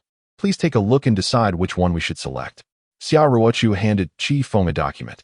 She tucked her hair behind her ear. One company was Jinfa Group, specifically the Nanshan Jinfa 3rd Bureau, while the other was Zhongfa Group, which represented the Nanshan Zhongfa 2nd Bureau. Both firms were renowned in the country. Chi Feng examined the document, which detailed all the relevant information. He had already made his decision on the matter. Returning the document to Xia Ruochu, he stated, Choose Zhongfa 2nd Bureau. My grandfather collaborated with them on several projects in the past. Yang Zijian from the 2nd Bureau is like a half-brother to me. Ruochu, you handle the negotiations with them. Understood, Xia Ruochu nodded. Mu Xing, is the funding from your side in place now? When can we commence the work? Chi Feng inquired. Looking towards Mu Xing replied, the first batch of funds has been fully secured. Once the project planning is finalized and the necessary registrations are completed, we can begin. Additionally, I met with the mayor of Nanshan City today. Local departments will also send personnel to supervise the Paradise Village project, and Lin Dong will coordinate with them. For the project planning, Ruochu, you and Yang Zijian from the 2nd Bureau will handle the discussions. Mu Xing, provide my aunt with a list. By the latest, I will obtain support for Paradise Village from the old patriarch by the afternoon after tomorrow. The amount is not substantial. Around 5 billion. My second uncle may take action during this period. Beilongjiang, you are responsible for this matter, Chi Feng directed, turning to Beilongjiang. Understood, Beilongjiang replied. Chi Feng refrained from further comments. He turned to Xia Ruochu and said, Ruochu, there is one more task I need you to undertake. The representatives of the 8 major banks in Nanshan were present at Platinum Han, where you and Mu Xing approached with the contract to engage in discussions. All right, replied Xia Ruochu, let's go. Mu Xing entered the vehicle. As for those 8 elderly gentlemen, Chi Feng had already devised a plan. The sentiment remained the same. If they stayed, they would obediently play the role of dogs. Chi Feng returned to Donchi Group, while Xia Ruochu and Mu Xing proceeded to Platinum Han. Chapter 73. 1 minute in the Grand Hall of Platinum Han, Zhou Duanyang and his companions awaited anxiously. Outside, a business car came to a gradual halt. At that moment, Xia Ruochu, adorned in a tailored uniform skirt, descended from the vehicle, her figure captivating and gracefulness enchanting. Accompanied by Mu Xing, the two made their way inside. Good day, gentlemen, Xia Ruochu greeted, brushing her hair aside as Zhou Duanyang and the others turned their gazes upon her. It must be said that this woman, despite her striking beauty, possessed little else of merit. Had it not been for Chi Feng, she would scarcely have had the standing to confront them. Zhou Duanyang inhaled deeply. Though he regarded Xia Ruochu with disdain, he could not help but display a measure of respect. Miss Xia, Zhou Duanyang extended his hand. Such a beauty. Yet merely a pawn in the presence of men, he mused inwardly, regrettably noting that Xia Ruochu did not reciprocate his gesture.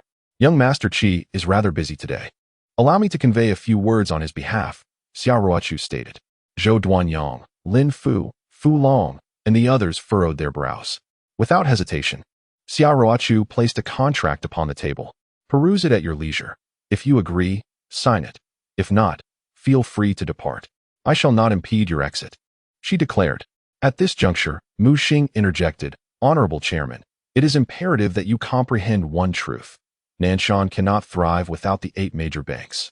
Yet it can certainly flourish without the likes of you. I shall refrain from reiterating the words of the Qi Patriarch. The opportunity has been presented by young Master Qi. Mu Xing articulated with deliberate emphasis. Xia Ruochu settled onto the sofa, legs elegantly intertwined. Pouring herself a cup of tea, she remarked, as young Master Qi stated, "The path one chooses must be traversed, even if on one's knees. If you are to act like dogs, then do so with diligence. Here, no one will coddle you." Of course, should certain individuals maintain ties with Qi Kanghua, our young Master Qi may not look favorably upon it, she added with a smile. "I trust you are all aware of Guo Baizhang's current predicament. The Guo family, once prosperous, is now in disarray, reportedly with the grandson missing. As long as the Qi patriarch draws breath, the Qi family remains under the dominion of Qi Kanghua." Today, Xia Ruochu had spoken more than usual. With her legs elegantly crossed, she appeared as a goddess, lofty and untouchable. Zhou Duanyang and his associates seethed with anger. Should the opportunity arise, they would undoubtedly strip this woman of her dignity, relishing in her humiliation. Alas, with Qi Feng present, such fantasies would remain just that, fantasies. "Miss Xia, while we agree to the cooperation between the 8 banks and Dongqi Group, is this contract not somewhat excessive?" Zhou Duanyang inquired, fully aware that banks seldom suffer losses. Xia Ruochu's crimson lips parted slightly as she replied, "Young Master Qi has stated that whether or not you sign is entirely your decision. Also, this is your final opportunity. Squander it, and it shall not return." Zhou Duanyang inhaled deeply. "Miss Xia, regarding the previous matters, we acknowledge our missteps and have extended our apologies to Mr. Qi on several occasions. Now that we are here, we are fully aware of the gravity of the situation. We shall certainly sign this contract and hope that Mr. Qi can exercise leniency." Zhou Duanyang remarked. "That will depend on your performance." A captivating glimmer appeared in Xia Ruochu's eyes. At this moment, Zhou Duanyang, without hesitation, was the first to sign the contract, affixing the bank's official seal to it. Observing this, the others followed suit. Once everyone had signed, Xia Ruochu stood up, a radiant smile gracing her face. "From this day forth, we are all allies. Mr. Zhou, may our collaboration be fruitful." Xia Ruochu extended her hand toward Zhou Duanyang. They shook hands. "Miss Xia, I hope for your continued support, and I would appreciate it if you could speak kindly of us to Mr. Qi," Zhou Duanyang added. "You are too kind," Xia Ruochu replied with a smile. Zhou Duanyang and his associates departed one after another. Acknowledging that the situation could not be altered, they refrained from expressing any further grievances. Having embarked on this journey, they had no intention of turning back. At the Dongqi Group office, Qi Feng sat within. When Xia Ruochu entered, upon seeing Qi Feng, she rolled her eyes. "What is it?" Qi Feng inquired, looking up. "The old gentlemen have signed the contract, and from now on, Mu Xing can liaise with them regarding the subsequent matters," Xia Ruochu responded. Having said that, she settled onto the sofa, removed her high heels, and began to massage her ankles. "My feet feel like they might break after these past few days," Xia Ruochu complained. Since the establishment of the company, she had scarcely had a moment's rest, even accompanying Qi Feng to the eastern province. Indeed, this period had been quite taxing. Qi Feng chuckled softly, crouching down to hold Xia Ruochu's foot. After a day's walking, you don't mind the dirt?" Xia Ruochu instinctively attempted to withdraw her foot. However, Qi Feng did not relent, gently kneading her foot. "It tickles," exclaimed Xia Ruochu. "This is the office. Please do not act inappropriately," she hastily cautioned him, sensing his intentions. Qi Feng, however, was not jesting. "There is another matter of great importance to attend to," he stated. "What is it?" Xia Ruochu inquired. "The inheritance notarization." Upon hearing Qi Feng's words, Xia Ruochu raised her eyebrows. She understood his implication. The old gentleman's estate had long been notarized, with a will securely stored at the inheritance notary office. Moreover, to avert any mishaps, several firms had been consulted. Xia Ruochu asked, "Qi Feng, how much longer does your grandfather have?" Qi Feng replied, 2 years, 56 days, 3 hours, 43 minutes, and 27 seconds. Now, there are 26 seconds remaining. 25 seconds. What do you intend to do?" Xia Ruochu asked. "We must act proactively. This matter cannot wait until the old gentleman passes." Qi Kanghua's side should have already contacted the personnel at the inheritance notary office. "We need to devise a strategy." Xia Ruochu recognized the gravity of the situation. The only option left for Qi Kanghua may be to tamper with the will. There is no need to dwell on this. There is still time. Xia Ruochu offered a comforting remark. After all, there were still 2 years ahead. Qi Feng was not overly anxious. The two of them spent the entire day at the company. During this time, Xia Ruochu reached out to a contact. Yang Zijian from the 2nd Bureau of the Central Development. As night fell, Xia Ruochu received a call from Yang Zijian, and they arranged to meet the next day at Donchi Group. Xia Ruochu made the necessary arrangements and was busy for a short while. At 8 o'clock in the evening, Qi Feng and Xia Ruochu finally left the company. Qi Feng first took her to have dinner at the Platinum Han, and by the time they returned to the school, it was already 9 o'clock at night. They exited the restaurant and chose to walk back to the school instead of driving. The nightlife in Nanshan was vibrant. As they strolled along the streets, surrounded by the dazzling lights and revelry, Xia Ruochu felt a wave of emotion wash over her. For some reason, she sensed that her destiny had shifted. Walking beside Qi Feng, her thoughts wandered, filled with anticipation and a hint of helplessness. Suddenly, Qi Feng grasped Xia Ruochu's hand, prompting her to pause in confusion and turn to face him. Qi Feng stepped closer, gently pulling her into his embrace with one hand around her waist.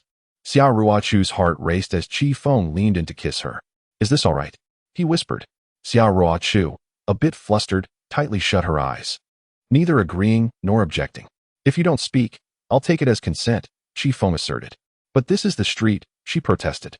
"Are you suggesting we find another place?" he inquired. "1 minute," Xia Ruochu replied, raising a finger to block his lips. "1 minute? That's far too brief," Qi Feng exclaimed, momentarily impatient. 5 minutes.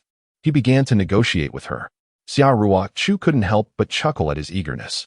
Glancing at her delicate, rosy face, Qi Feng felt a rush of excitement. "Not here.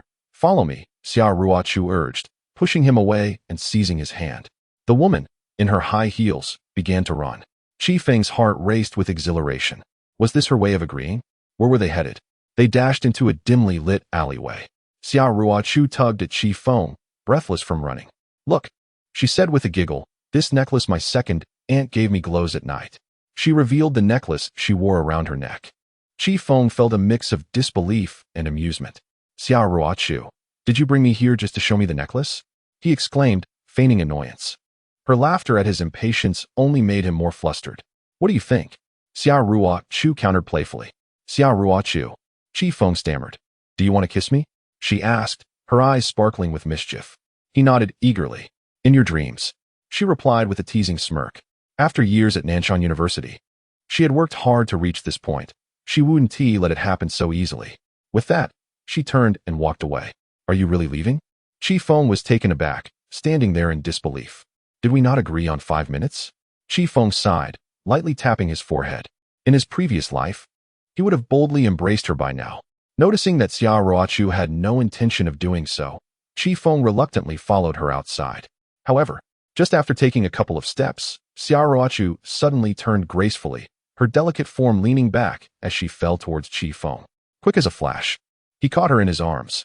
With her lips slightly parted and eyes closed, Xia Ruochu murmured, "We agreed on 5 minutes." With that, she surrendered completely to Qi Feng. He chuckled, no touching the ears. Xia Ruochu was taken aback. "What are you two doing out here at this late hour?" A flashlight suddenly illuminated them. An elderly woman happened to pass by the alley. Upon hearing the voice, Qi Feng quickly grasped Xia Ruochu's hand, and they fled the scene. What a disgraceful display at this hour. Today's youth are becoming increasingly brazen. The woman shook her head. "It's all your fault for being caught." Xia Ruochu pinched Qi Feng's waist fiercely as they emerged from the alley. "You brought me here. Care to say more?" She glared at him. All right. I won't say anything. Let's continue." Qi Feng wrapped his arms around her once more. "Get lost, you shameless fool. We agreed on 5 minutes. It's only been 3 minutes and 24 seconds. You're really counting?" "I want to come again," Qi Feng laughed. "Then shall we head to Platinum Han?" "Don't make me slap you." Xia Ruochu rolled her eyes. Qi Feng shrugged, and they walked towards Nanshan University. As they strolled, Xia Ruochu spoke. "Qi Feng." He replied. "I want to curse you." "Go ahead, I'm listening." "You're a fool." "Noted. Turtle bastard." "You are correct." "Lecher. You've hit the mark." "What else?" Xia Ruochu pondered. "Beast," Qi Feng suggested. "What else besides beast?" she inquired. "Call me Dad, and I'll tell you," Qi Feng replied as they walked. Xia Ruochu kicked him playfully. "Get lost. You're my son, call me Mom. That's merely a matter of time." Qi Feng smirked. Xia Ruochu grasped his neck. "Are you trying to get yourself killed?" Suddenly, Xia Ruochu's phone rang. She glanced at it. It was her father calling. Adjusting her hair, she answered, "Dad." "Oh, are you still awake at this late hour?" Chi Feng casually responded, unaware that Xia Ruochu was on the phone. Xia Ruochu kicked him away, and he finally realized she was talking. On the other end, her father, Xia Gangchuan, asked, Ruochu, why are you still up so late? Oh, I was just about to sleep when your call woke me. Dad, is there something you need? Xia Ruochu asked. Tomorrow, your elder brother will return from Yangqing, passing through Nanshan. He mentioned that he would like to visit your school and should arrive by tomorrow morning, said Xia Gangchuan. Oh, Xia Ruochu exclaimed softly. Her brother was coming. In truth, Xia Ruochu was not particularly eager to see him. Her elder brother operated a farm in their village, cultivating numerous fruit trees, and had also established a ranch and a farmhouse. He had always looked down upon Xia Ruochu's chosen field of study, urging her to graduate swiftly and return to assist on the farm. His visit, ostensibly to see her, was likely to be yet another attempt to influence her decisions. Why would he come to see me? Xia Ruochu remarked. He is merely passing by to check in on you. Your mother asked him to bring along some of your favorite items, which he will deliver tomorrow, Xia Gangchuan explained. Oh, I understand, Dad, Xia Ruochu responded. All right. It's getting late. You should rest early and avoid staying up too late, Xia Gangchuan advised. Ruochu, I've asked your brother to bring you 3,000 yuan. Don't deprive yourself while at school, and remember to call your mother if anything arises. Her mother's voice echoed through the phone before it was disconnected. Xia Ruochu sighed. Chi Feng leaned closer. Your brother is coming? Who is your brother? Xia Ruochu shot Chi Feng a glare. Chapter 75. Chi Feng, you're so disgusting with that. Xia Ruochu entered the school. Chi Feng was well aware of Xia Ruochu's elder brother and had met him before. Xia Ruochu's brother was quite successful, earning nearly 1,000,000 yuan in pure profit from the farm each year. However, he held a dismissive view of Xia Ruochu, believing that his own capabilities should lead her to follow in his footsteps. Nevertheless, he was not devoid of good intentions as a brother. When Xia Ruochu initially ventured into business and struggled to repay her loans, it was her brother who provided her with approximately 3,000,000 yuan, albeit secretly from his wife. Yet, there was one significant flaw in Xia Ruochu's brother. His sharp tongue concealed a tender heart. If he were to criticize Xia Ruochu, he could easily leave her feeling utterly humiliated. When my brother comes to see me tomorrow, please do not seek me out, Xia Ruochu warned Chi Feng. And do not let him know even a hint of our relationship. Not a word. He has a big mouth and will certainly mention it to my mother. If she discovers I am in a relationship while at school, she would be furious. Xia Ruochu's mother held conservative views, believing that young women should not be so frivolous. Even if one were to date, it should be after graduation, returning home to partake in arranged meetings. Xia Ruochu's mother did not wish for her daughter to marry far away, as those she might meet at school would likely be from distant places. Xia Ruochu intended to find a partner within their town. Do you understand? Xia Ruochu reiterated. Yes, I won't seek you out or say anything. Chi Feng nodded repeatedly. Anyway, I've conveyed my thoughts. If my mother finds out, we are finished. Xia Ruochu spoke with a sense of gravity. Understood.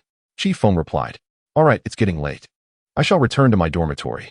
You should head back as well. Sister, it's not that romantic. Can't you walk back 3 steps on your own? Quickly, return. She noticed Chi Feng staring at her intently and had no choice but to relent. All right, you can escort me. Chi Feng accompanied Xia Ruochu down to the ground floor.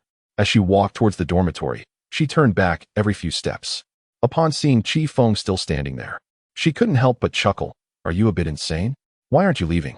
Chi Feng replied, I'll leave once you get inside. Xia Ruochu felt a rush of emotions. Is this what love feels like? She sighed, then hurried back to Chi Feng and planted a gentle kiss on the corner of his mouth. Now can you go? She asked. Good night. I owe you for my past life. Good night. Call me husband. Don't push your luck. Watching Xia Ruochu ascend the stairs, Chi Feng shook his head and smiled. It was getting late, so he returned to his own dormitory. After shaving and taking a shower, Chi Feng lay down on his bed in just a pair of shorts. Just as he was about to drift off, he received a WeChat message from Su Nanji. A sticker. Su Nanji, knock knock. Noticing this, Chi Feng replied with a few words. It was 11 at night, and all the girls in the dormitory had already fallen asleep. Su Nanji lay in bed, unable to find rest. Initially, she had no intention of messaging Chi Feng, fearing she might disturb him. Yet, no matter how much she tossed and turned, thoughts of Chi Feng filled her mind every time she closed her eyes. Her message received a swift response. Chi Feng, still awake? Upon reading his reply, Su Nanji curled up in her blanket, not even daring to show her face. Quickly, she typed, "Have you returned? Feng, I just got to the dorm. Do you want to come over?" Upon reading his words, Su Nanji felt a rush of warmth, her cheeks flushing. She hastily replied, "No." When a girl says no, it often implies she has something else in mind. Feng responded, "Do you have class tomorrow?" Su Nanji, self-study. Feng, "Perfect. Come over, and tomorrow morning, I'll take you to do something." Su Nanji, "What is it?" Feng, "Just come over first." Su Nanji, "You must be trying to trick me. I won't fall for it." Feng rested his forehead on his hand, realizing he couldn't deceive her. However, he understood Su Nanji too well. Though she claimed disinterest, it was evident she was merely shy or concerned about her pride. Previously, Su Nanji had already spent a night at Feng's place. Once it happens once, it is likely to happen again. Feng replied, "Tomorrow morning, you can enjoy a lazy sleep at my place. Your dorm is too noisy." Feng, "After you wake up, I'll take you to do something." Su Nanji, at this moment, was beginning to be swayed by Feng's words, "But I have plans to play badminton with a senior from the 3rd year." Feng, "You can schedule it for the afternoon. Are you coming?" Su Nanji pondered for a moment, then replied from her cozy cocoon, "All right. But you mustn't bully me." Feng, "Deal." Su Nanji set her phone down and hurriedly dressed before descending from the upper bunk. The noise startled Ding Yiding from her slumber. Still in a haze of sleep, she murmured, "Nanji, why aren't you sleeping at this hour? Where are you off to?" Su Nanji hurriedly replied, Feng is looking for me, but I'm not sure why. You should get some rest, Yiding." Ding Yiding, feeling exasperated, thought, "Goodness. Nanji, are you truly bewitched? Is love's power so overwhelming that it compels you to venture out in the storm?" Chi Ching leaned over from the upper bunk and chimed in, "Yiding, you don't understand. A girl in love is often quite foolish. Her mind is consumed by thoughts of her beloved. Nothing, not even a hailstorm, could deter her." Jiang Mingnan added, "Exactly. And considering it's Feng, if I had a boyfriend like him, I would call him daddy every day." Su Nanji wrinkled her nose in disdain. "Wow, Mingnan, how shameless." After saying this, Su Nanji left the dormitory and descended the stairs, making her way to Feng's place with practiced ease. In Feng's single dormitory, he lay on his bed when a knock echoed through the room. He quickly got up to answer the door. Outside stood Su Nanji, her cheeks flushed, clad in a pink nightgown adorned with a cartoon Mickey Mouse. Upon seeing Feng in his shorts, she quickly covered her eyes. Feng, didn't you promise not to tease me? I knew you were lying," she exclaimed. Feng pulled her inside, peeking through her fingers. Su Nanji beheld Feng's sculpted physique, his 8-pack abs and sun-kissed skin, an impressive sight indeed. This was her first glimpse of his body. Bare arms showcasing the manly attributes he possessed. "Isn't this just clothing?" Feng remarked. Su Nanji pouted but eventually lowered her hands. "You're so disgusting," she retorted, her gaze fixated on Feng's impressive friend, even spitting in jest. Feng settled onto the bed, teasingly asking, "Disgusting, huh?" Su Nanji gently nodded, though her eyes occasionally darted toward him. "Well, it's getting late. Time to sleep. Would you like to share the bed?" he inquired. Su Nanji had anticipated this, knowing there was only one bed. "Yes," she replied hesitantly. She bit her lip, hesitatingly adding, "You mustn't touch me." Feng agreed. As she approached the bed, her face burned with embarrassment. Swiftly, she dove under the covers, curling up with her back to him. Feng chuckled softly, and suddenly, he wrapped his arms around her from behind, pressing a significant portion of his body against hers. The embrace enveloped Su Nanji in warmth, leaving her frozen in place, her teeth clenching tightly. This was the first time she had been held so intimately by a man. With her eyes closed, she heard Feng whisper her name in her ear. She responded, her voice barely above a whisper. Feng murmured, "You're burning up. Are you feverish?" Su Nanji grasped his hand, feeling a flutter of affection. Feng smiled, understanding her thoughts. She was not a frivolous girl, wanting to leave a good impression on him. Such intimate matters were not something she could easily engage in. This version of Feng would never dream of tarnishing her pristine image. Wanting to avoid causing psychological pressure on Su Nanji, he decided to take his time. He gently stroked her hair a few times and said, "All right, it's getting late. Let's go to sleep." Su Nanji had a night filled with dreams that were fervent and passionate. In her dreams, she indulged in activities she was too shy to act upon in reality. Perhaps it was the liberation of both body and mind. Su Nanji slept soundly until 10 o'clock the next morning. Buzz, buzz, buzz. Her phone vibrated incessantly. Nanji, didn't we agree to play badminton this morning? Where are you? Nanji, I'm at the gym. Nanji, I waited for you for ages. I've headed to the fitness room. There were several messages on her phone.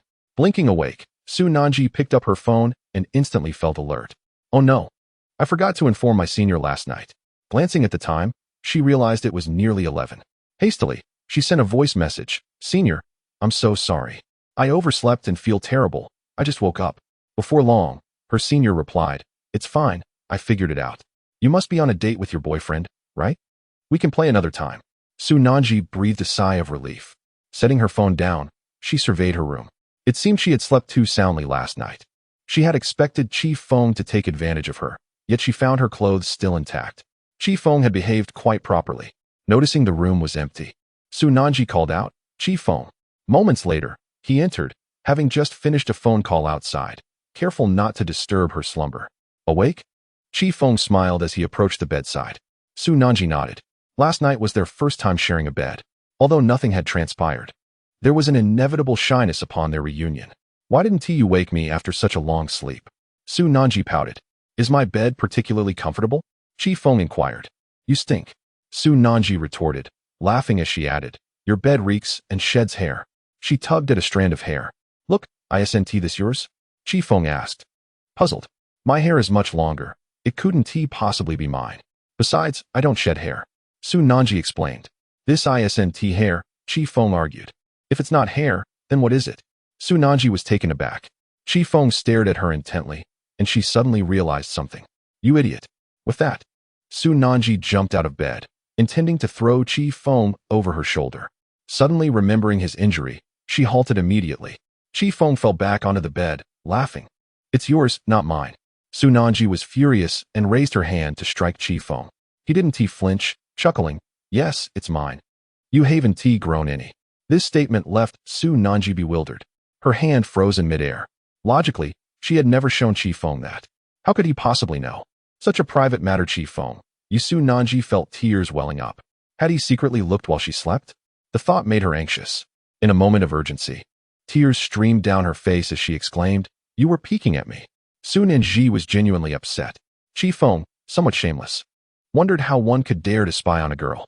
As her sobs threatened to become uncontrollable, Chi Feng hurriedly intervened, enveloping Su Nanji in his embrace. I was just teasing you. Did you really cry? I'll bite you. Su Nanji retorted, attempting to nip at Chi Feng. Ouch! Her bite landed on Chi Feng's shoulder, causing him to gasp in pain. After biting him, Su Nanji sobbed a few more times. Chi Feng quickly began to soothe her. All right, I was wrong. I was just guessing. How could I possibly spy on you? Did you really not peek? Su Nanji inquired, her tears still cascading down. Chi Feng promptly swore. I swear, if I did, let me. Before he could finish, Su Nanji covered his mouth. You naughty dog, I forgive you, She huffed. Now, let's get up quickly. You have a very important task today. Chi Feng pulled Su Nanji to her feet. What task? You'll find out when we get there, Chi Feng replied. Su Nanji tidied herself up and, after breakfast, descended the stairs with Chi Feng. They drove away from the school, and Su Nanji remained unaware of Chi Feng's intentions. He was always so enigmatic, yet she felt a subtle anticipation. Whenever Chi Feng mentioned surprises, something delightful awaited. What could this surprise be? Meanwhile, in Xia Ruochu's dormitory, she had just returned from the gym. Clad in athletic wear that accentuated her graceful figure. Beads of sweat adorned her neck, embodying the beauty of sport. She was a woman who aspired to maintain her physique, having dedicated herself to fitness over the years without overindulgence, achieving a well-proportioned figure complete with defined abs. After taking a shower, she received a phone call from her brother. Xia Gaochang. Hello, brother. She answered. On the other end, Xia Gaochang's voice resonated. I'll be at your school shortly. Got it, I'm on my way. She replied, exhaling softly after hanging up. Hastily changing into a pair of jeans and a short-sleeved top, she left the dorm in her athletic attire. Xia Ruochu waited at the entrance of Nanshan University for a while. Before long, a Mercedes-Benz 300 glided to a stop at the roadside parking spot. Upon seeing the car, she rushed over. The window rolled down to reveal a young man, around 30, appearing rather unpretentious. Xia Ruochu pursed her lips and called out, Brother. Xia Gaochang glanced at her, taking in her appearance from head to toe. Frowning, he remarked, Have you become foolish in college? Don't you know your shoelace is undone? Chapter 77. She has developed feelings for a wealthy heir. Looking down, Xiao Ruochu realized, in her haste to leave, she had overlooked her untied shoelaces. She chuckled softly. Xiao Gaochang exited the car and knelt down to tie them for her. Mom asked me to bring you some things. She bought you a few outfits. There are still some provisions. One should refrain from indulging in unwholesome junk food and purchasing excessive snacks. Xiao Gaoqiang was aware of Xiao Ruochu's fondness for snacks. As he spoke, he handed a large bag of items to her. Although Xiao Gaoqiang's tone was somewhat brusque, Xiao Ruochu had grown accustomed to it. He was her only brother, and their relationship was generally quite cordial. Thank you, brother, she smiled. Xiao Gaoqiang waved his hand dismissively, saying, enough with the pleasantries. Let's take these to your dorm first. And later I'll take you out for a meal. As graduation approaches, you ought to seriously contemplate what I've mentioned. Otherwise, according to the customs of our hometown, once you graduate, you'll be expected to marry. Are you truly planning to rely on a man to support you? As a young woman, it's ill-advised to entertain dreams of marrying into wealth without the means to do so. Xiao Gaoqiang continued his admonitions. Xiao Ruochu chuckled softly as they entered Nanshan University together. After registering, they explored the campus. Xiao Gaoqiang surveyed the surroundings, noting the atmosphere was decent. Although Nanshan University's reputation was not particularly stellar, I truly wonder what you were thinking. If you had listened to me and gone to Huayan Agricultural University, you could have graduated and assisted me on the farm. It seems now we cannot rely on you, he lamented, shaking his head. Xiao Ruochu felt a pang of helplessness. Brother, could you please refrain from belittling me? So, are you implying that I am utterly inept? One must possess self-awareness. As my sister, I am sure you are aware of your own capabilities. Regardless of your potential, without opportunities in this world, tell me how you expect to succeed? We are from humble beginnings, and it is inherently challenging for those in our position to rise. Are you hoping to conquer some chairman with your charm, expecting them to elevate you? He warned her, Xiao Ruochu, I advise you to abandon that notion. Xiao Ruochu was renowned as a beauty in the surrounding villages, and Xiao Gaoqiang was certainly cognizant of this. His greatest concern was that she might become a mere plaything for a wealthy individual. Thus, he was resolute in persuading her to return home to assist with the farm, ensuring she remained close and out of others' clutches. A woman's dignity must be preserved. At the very least. Yes, you are entirely correct. Regardless of what I say, you will never regard me with respect, Xiao Ruochu retorted. You must demonstrate some ability that warrants my respect, Xiao Gaoqiang replied as they arrived at the dormitory building. He intended to accompany her upstairs, but Xiao Ruochu hastily interjected. Brother, there are still girls in the dormitory who have not yet woken up. Please wait for me downstairs. It would be awkward if you ran into them. All right. Hurry up. I need to get back this afternoon, Xiao Gaoqiang responded. Okay, Xiao Ruochu replied, returning to her dorm to stow her belongings. Before long, she emerged and, upon exiting the university, climbed into Xiao Gaoqiang's car. He sought out a hotel, intending to treat her to a meal. They arrived at the Nanshan Hotel, where Xiao Gaoqiang endeavored to ensure his sister enjoyed a delightful dining experience. All right, choose whatever you like, he encouraged. Xiao Gaoqiang handed the menu to Xiao Ruochu. Thank you, brother, Xiao Ruochu replied. As she perused the menu, Xiao Gaoqiang retrieved 3,000 yuan from his pocket. Why are you giving me money? Xiao Ruochu exclaimed, her eyes widening. Keep your voice down. Don't let your sister-in-law know. You know she isn't particularly fond of you. Take this money. If it's insufficient, let me know. Remember my words. No matter how handsome or charming the men at school may seem, they are of little value. Do not be deceived by appearances. You are beautiful, and there will be those who take an interest in you. However, you must keep your wits about you. Your brother understands men better than you do, Xiao Gaoqiang advised. I understand. Xiao Ruochu accepted the money. By the way, what about Feng? Isn't she supposed to be at Nanshan recently? Why don't you give her a call and invite her to dinner? Xiao Gaoqiang inquired, naturally familiar with Feng as they hailed from the same village. Mentioning Feng, Xiao Ruochu replied, She's busy. She probably doesn't have the time. Let us not bother her. Regardless, she is still your close friend and also from the Qin family. Whether she comes or not is one thing, but you should at least call her out of courtesy. Xiao Gaoqiang insisted. Really, it's unnecessary. She should be on a business trip. She visited me a few days ago, Xiao Ruochu deflected. Very well. If she isn't around, that's that. However, you should maintain a good relationship with Feng. You are both from the same circle. So be sure to look out for each other at Nanshan, Xia Gaoqiang reiterated. Understood. They enjoyed a meal together, though Xia Ruochu found the atmosphere rather uncomfortable. Xia Gaoqiang, several years her senior, spoke to her in a tone reminiscent of a father's, treating her like a delicate flower and feeling the need to impart numerous admonitions. The meal lasted over an hour, and when the time seemed right, Xia Gaoqiang decided not to linger any longer and drove Xia Ruochu back to school. All right, Ruochu. It's getting late. I'm heading back now. If you run out of money, call me. Just don't resort to loans. If you need anything, just say, he instructed. Xia Ruochu nodded, touched by his concern. Though her brother often spoke brusquely, it was usually for her benefit. I understand, brother. Please give my regards to sister-in-law. And drive safely. She waved goodbye. Okay, I'm off, Xia Gaoqiang replied. Xia Ruochu watched as her brother's car departed, finally exhaling a sigh of relief. She was genuinely anxious about Xia Gaoqiang discovering anything. The thought of him knowing about her relationship with Feng was too daunting to contemplate. Upon returning to her dormitory, Xia Gaoqiang's vehicle was halted not far from Nanshan University by a woman. Standing by the roadside was a woman clad in a short skirt. Xia Gaoqiang recognized her instantly, Feng, the daughter of Uncle Qian. Surprised, he promptly stopped the car and stepped out. Xiao Feng, didn't Ruochu say you were on a business trip? What brings you here? He approached her. Feng also stepped forward and called out, brother. Xia Gaoqiang nodded.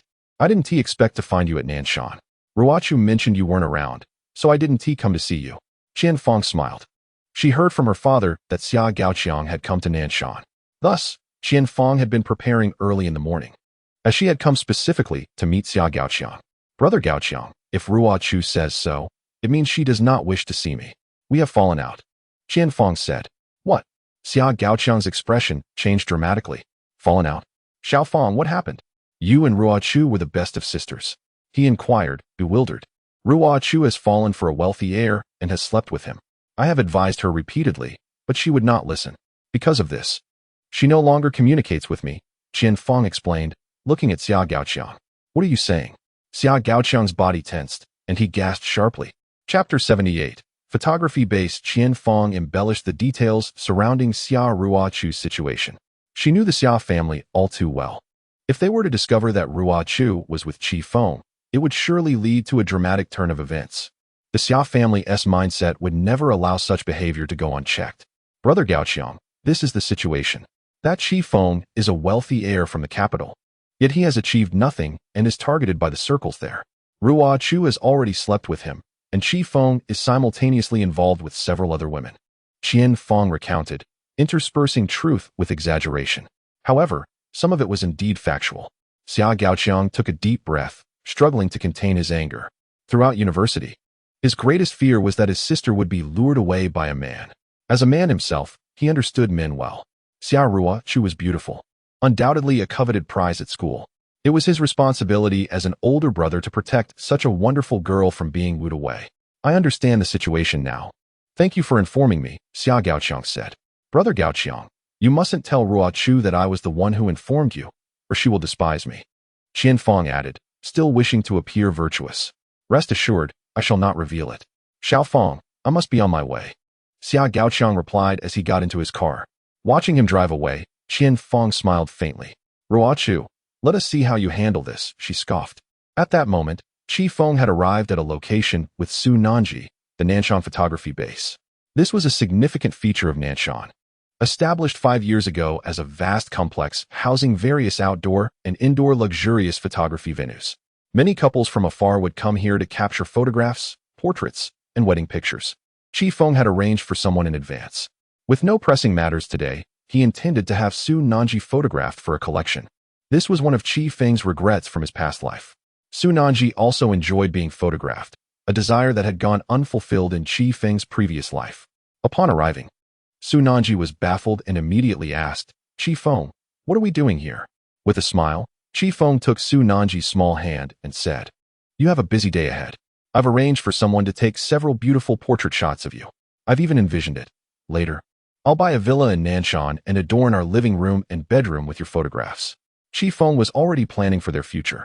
The statement left Su Nanji momentarily stunned. A photo shoot, adorning the villa. Perhaps this was the life many young girls dream of. The former Su Nanji had never contemplated such notions. She was perplexed as to why Feng had suddenly brought this up. Regarding photography, she felt no aversion whatsoever. In fact, when encountering picturesque scenery, she often captured it with her phone, and she frequently indulged in selfies. Perhaps she possessed a hint of vanity. Su Nanji considered herself quite beautiful, with an admirable figure. Not that this was particularly rare. The innate desire for beauty resides within everyone, and Su Nanji was no exception. Feng, is this the task you wanted me to assist you with? She inquired with an inquisitive pout. Indeed, with such beauty, one must document life, Feng replied, playfully pinching Su Nanji's cheek. That hurts, she protested, pushing his hand away. At that moment, her spirits were somewhat dampened. Noticing her demeanor, Feng asked, "What's wrong? Are you feeling down?" Su Nanji shook her head and replied, "You've given me so many gifts, yet I have not reciprocated, and it weighs on me." Feng chuckled, "You are my greatest gift." Upon hearing this, Su Nanji unexpectedly rose on her toes and planted a kiss on Feng's lips. After all, it was not their first kiss. "This is all I have. I possess nothing else," Su Nanji stated. Indeed, she had nothing, no money, no gifts. To her, the only precious thing she could offer was perhaps a kiss. Feng leaned closer to her ear and whispered, "Next time, give me a kiss there." "Get lost," she retorted, playfully grabbing Feng's arm, positioning herself for another shoulder throw. "Ouch! Ouch! The wound!" Feng exclaimed, alarmed. Su Nanji quickly realized her mistake and released him. "Feng, are you all right?" I forgot," she stammered, feeling flustered. Feng grimaced in pain and said, "Oh no, my wound has reopened. Without a kiss. I fear it won't heal." "No way," Su Nanji firmly declined. Just then, a car approached and halted at the entrance of the photography studio. 6 women disembarked. None particularly striking in appearance, rather ordinary. Among them were 2 of shorter stature.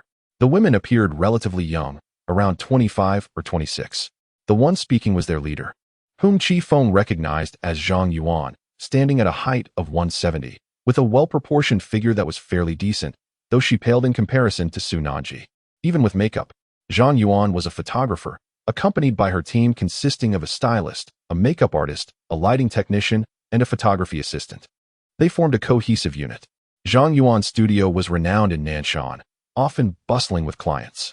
It was said that bookings for wedding and portrait shoots had already been scheduled until the following autumn. Feng had managed to secure Zhang Yuan's services through connections. She was the cousin of a friend of his sister. "Zhang Yuan, you've arrived. Allow me to introduce you. This is my girlfriend, Su Nanji." "Nanji. This is Zhang Yuan, a friend of my sister and a celebrated photographer in Nanshan. The others are her team members," Feng introduced. "Hello, Sister Zhang." Su Nanji sweetly greeted. "Xiao, your girlfriend is truly stunning. Just look at her face. She doesn't even need makeup. A touch of lipstick and some eyeshadow would suffice. She seems to possess a natural filter," Zhang Yuan remarked with a hint of admiration. Su Nanji's physique and appearance left her astounded. "I have photographed numerous beautiful models, yet someone like Nanji is indeed a rarity." Zhang Yuan lavished praises upon Su Nanji, though it was somewhat tinged with the customary flattery of camaraderie. "Are we all set?" Feng inquired. Zhang Yuan nodded. "My team is fully prepared. We will commence with the first set. Given Nanji's beauty, we shall start with a modern fashion theme. The second set will feature traditional Chinese aesthetics. Please follow me." As they entered the photography studio, Feng led Su Nanji alongside Zhang Yuan. Su Nanji clutched Feng's hand, expressing her nervousness. "Feng, I feel a bit anxious." Feng reassured her with a smile. "Do not be nervous. Embrace your confidence. Remember, you are no longer the same person you once were, for now you have me." His casual remark seemed to plunge Su Nanji into a moment of contemplation. She was a girl with nothing to her name, no parents, no grandparents, and her only grandmother was ill. Feng's assertion that she now had him resonated deeply within her. Wiping away a tear, she struggled to find a response. "What's the matter?" Feng noticed her distress and took a step back. Su Nanji fought to hold back her tears. Feng understood her sentiments. Unlike Xiao Ruochu, who exuded confidence, Su Nanji was more easily moved, her self-doubt stemming from her familial circumstances. With a gentle touch, Feng patted Su Nanji's head. "Be mindful of your emotions. We have much to accomplish today. Let us see if we can complete the shoot before nightfall." Su Nanji nodded, biting her lip, and called out, "Feng." Yes, he replied. You remind me of my father. When he was alive, he cared for me just like that, she said. Then I shall be your father from now on. Feng jested, causing Su Nanji to laugh. You silly boy, she playfully scolded. They arrived at the photography studio, an opulent venue resembling a luxurious banquet hall. The polished floor reflected their shadows, and grand chandeliers adorned the ceiling. The space featured a bar, plush carpets, and floor-to-ceiling windows through which sunlight streamed in, illuminating tables laden with exquisite red wine. Feng had spared no expense in securing this venue, which was exclusively reserved for their use. As Zhang Yuan prepared the equipment with her team, a woman guided Su Nanji away to change outfits. Feng settled on the sofa, waiting patiently. Zhang Yuan, while adjusting the devices, turned to Feng and said, Xiao, your sister called me today. She learned about your new girlfriend and asked me to discreetly capture a few photos to send her. I hope you don't mind. That girl, even from abroad, continues to concern herself with my affairs, Feng chuckled, though a hint of nostalgia washed over him at the thought of his sister. Upon returning from her rebirth, he had only engaged in a few video calls with her. In her previous life, his sister had been stranded at a space station, ultimately meeting her untimely demise in the vastness of outer space. Although he could not alter her aspiration to become an astronaut, Feng was determined to change the course of the unfortunate incident that transpired at the space station. Muwansi, had she not gone abroad, she would undoubtedly have emerged as an exceptional aerospace engineer, designing a spacecraft that would have been an unprecedented model. Zhangjia, come look. She is simply stunning, breathtakingly beautiful. A voice interrupted Feng's reverie. Coming to his senses, he beheld Su Nanji emerging. Dressed in a striking red bodycon dress that perfectly accentuated her figure, the hem barely concealing her thighs, revealing her long, elegant legs. On her feet were a pair of bold red high-heeled sandals, exuding an irresistible allure. This was Su Nanji's first time donning such an outfit, though she felt slightly awkward. She undeniably radiated beauty. The attire was brand new and quite expensive, as Zhang Yuan had naturally spent Feng's money according to market value, while also securing a favor in the process. Absolutely gorgeous. Such a quintessential model figure. Several women were left in awe. Su Nanji approached Feng with a smile, leaving him momentarily speechless. Have you put on the leggings? He inquired. Su Nanji shook her head, indicating she had not. Quickly, go put them on. Feng urged with a frown. Su Nanji chuckled, teasingly declaring, I won't wear them, just to annoy you. In truth, she had already donned them. No, you must wear them. On matters such as this, Feng would never yield, even in the absence of other men, for he would feel a pang of jealousy. Su Nanji laughed heartily at Feng's anxious demeanor, leaning closer to whisper, I'm just teasing you. I am wearing them. Let me check. He insisted. No. Su Nanji turned away, evading him. Nanji, it's time. We can begin now, Zhang Yuan called. Xiao AI, please show Nanji how to pose and move. With the equipment ready, Zhang Yuan commenced organizing the shoot. A woman approached, instructing, Nanji, mimic me and lie down on the ground. Let's take a test shot. The woman sprawled on the ground, striking a pose. Su Nanji nodded, following suit. The pose was alluring, with her skirt slightly parted, revealing the leggings underneath. The woman adjusted Su Nanji's skirt to ensure the leggings were concealed. All right, maintain this position, we are starting. Yes, very sensual. After a day of bustling activity, Su Nanji had participated in 7 sets of photos, showcasing modern minimalism, Chinese traditional styles, Cheongsams, and Hanfu. Photography proved to be a physically demanding task, with the various poses becoming quite exhausting.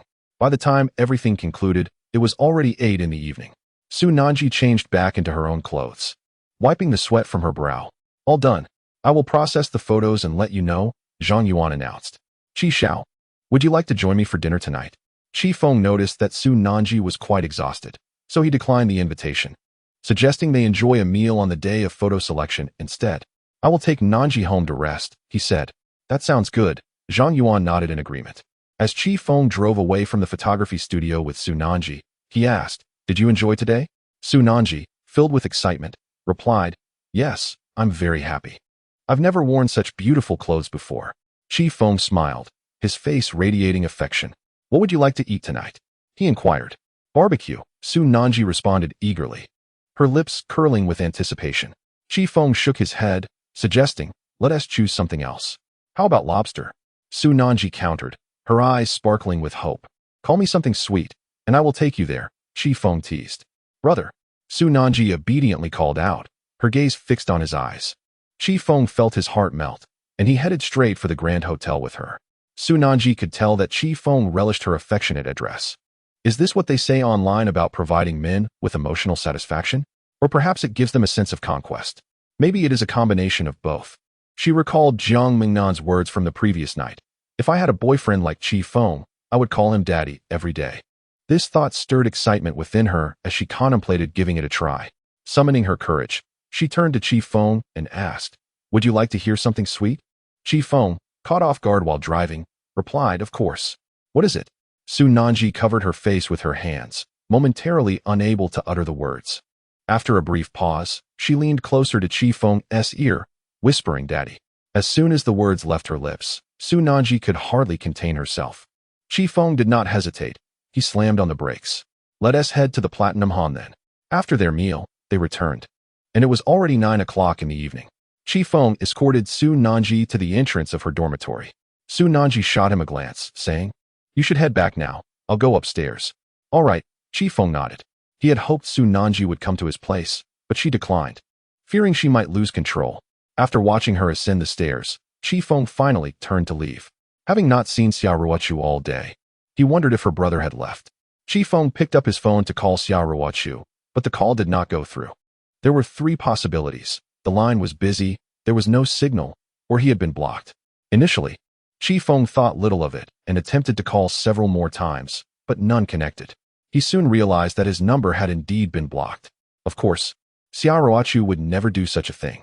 Had something happened to her, Feng dialed for Yang Wei and Ding Yan, hoping they might have some information. As they had been at school, when they arrived, Yang Wei exclaimed, what did you say, Feng? Ruochu blocked you? That's impossible. You two are so close. Ding Yan squinted, sensing something was amiss. Huang Yuan chimed in. Could it be that something has happened to her? Feng, was it your cousin's doing? Ma Xiaoliang, don't speak carelessly. No matter how formidable Qi Jin may be, he wouldn't dare lay a hand on Xia Ruochu, would he? Who doesn't know that Xia Ruochu is under Feng Gu's protection? Did you not witness the events unfold? Feng inquired. No. We were playing basketball at the gym today and didn't pay attention, Yang Wei replied. But Feng, don't worry. I'll ask some seniors from Ruochu's dormitory. Yang Wei, well connected within the school, quickly made a phone call. Before long, 3 senior girls approached from a distance. Yang Wei cleared his throat and asked, Shanshan, have you seen Ruochu today? Where has she gone? Shanshan replied, I was just wondering about that too. She hasn't been answering her phone. Her brother came today and took her out for a meal, and after that, we haven't seen her. Damn, Yang Wei cursed. Feng took a deep breath and directly headed to the parking lot. He needed to search for her. Yang Wei, losing interest in playing games, urged, all right, let us not dawdle. We need to find her quickly. And call your sister and have her help us look. Let us mobilize everyone. Yang Wei and the others called Su Nanji, Ding Yiding, and the others, informing them that Xia Ruochu was missing. Upon hearing this news, the girls could no longer sit still. Meanwhile, Feng drove to a certain location, Nanshan, Xingming Grand Hotel. This was the most luxurious hotel in Nanshan, where Qi Jian was currently residing, having booked an entire floor. Naturally, Feng had been aware of this since the first day Qi Jian arrived in Nanshan. Inside the hotel suite, Qi Jian lounged on the sofa, surrounded by a group of men and women, his brothers, and some young heirs siding with Qi Kanghua. Among them was Feng. Ah Jian, you're returning to the capital tomorrow. Are we really going to let that Feng brat handle the situation in Nanshan? One young man remarked. Qi Jian smiled slightly. Such matters will certainly not be neglected by my father. We simply require time. Is Feng even a contender? The Qi family ultimately belongs to you, Ah Jian. Indeed, Feng is merely a trivial figure, several voices chimed in coldly. Feng, now having mingled with the elite circle, wore a look of disdain. Suddenly, a scream echoed from outside, resembling the sounds of a brawl. Qi Jian was momentarily taken aback. What is that noise? What is happening outside? Qi Xiao, the young master of the Qi family, has barged in. A woman rushed in, calling out. No sooner had she spoken than she was kicked, crashing to the ground. Feng strode in with purpose. Upon seeing Feng, Qi Jian's anger flared. Feng, what the hell do you mean? Who dares to strike me here? Feng cast a glance at Qi Jian, his gaze landing on Qianfeng. Qianfeng felt a shiver run down her spine, her body tensing. Without uttering a word, Qifeng advanced directly towards Qianfeng. What do you intend to do? Qifeng. Qi shall help bang. Qifeng's knee collided with Qianfeng's abdomen, causing her to collapse to the ground, gasping for breath. Qifeng seized Qianfeng's hair, forcefully dragging her to the ground. As this scene unfolded, Qi Jian's entourage surged forward. More than 20 young masters of prominent families brandished their wine bottles, glaring at Qifeng. Qifeng, don't you dare disrespect us. Indeed, Qifeng. Do you think we are inconsequential? The crowd wore expressions of displeasure. Qifeng signaled subtly, asserting his status as the heir of the Qi family, warning them to think twice before making a move. A smile spread across his face, leaving everyone astonished. Regardless of the conflict between Qi Jian and Qifeng, the elder would never harm either of them. However, the same could not be said for them. Should they dare to touch Qifeng, the elder would certainly retaliate. Thus, the affairs between these two brothers were beyond their jurisdiction. No one dared to act. Qianfeng is mine. Even if you go to grandfather, you cannot justify this. Qi Jian bellowed. Qi Shao, save me. Qianfeng cried. Don't worry, I will return her to you later, Qifeng replied. Qi Jian was powerless to rescue Qianfeng. As Qifeng continued to grip her hair, dragging her outside, Qianfeng struggled on the ground, unable to rise. Qifeng led her out of the hotel and onto the streets of Nanshan. Qianfeng was already in tears, repeatedly screaming for help. Bystanders pointed, but none dared to intervene. Soon, however, a young man stepped forward. Hey, you coward! Bullying a woman in broad daylight. What kind of man are you? Let her go? Scram. Fine. The youth quickly fled. Qianfeng was left in shock. The Qi family's notoriety was well known, and Nanshan was not far from the capital. What do you truly want, Qifeng? Qianfeng sobbed. Where's Ruochu? Qifeng inquired. I don't know, she replied. Qifeng lifted his foot, pressing it against the top of Qianfeng's thigh. Pain surged through her, and tears streamed down her face. Speak up, or I will ensure you lose your femininity. He threatened. She was taken away by her brother. They returned to their hometown. Qianfeng hastily revealed. Chapter 81. Ruochu's hometown. Qifeng had anticipated this, hence his pursuit of Qianfeng. He was aware of Xia Ruochu's parents and elder brother, who were heavily involved in her life for two reasons: their rigid mindset, believing their daughter was unsafe away from home, and their concern for her beauty, fearing she might be deceived. Moreover, Xia Ruochu's elder brother had plans for her future. In his eyes, his sister should remain close, assisting him in managing the farm. Is that so? Qifeng asked coolly, fixing his gaze on the trembling Qianfeng. She was genuinely terrified, realizing Qifeng was capable of killing her. I didn't mean to. I thought Ruochu had already informed her brother. Who knew she was keeping it from them? In a fit of anger, her brother took her away. Qifeng, I truly didn't intend for this. Please let me go. Qianfeng pleaded, her expression one of deep distress, tears streaming down her cheeks.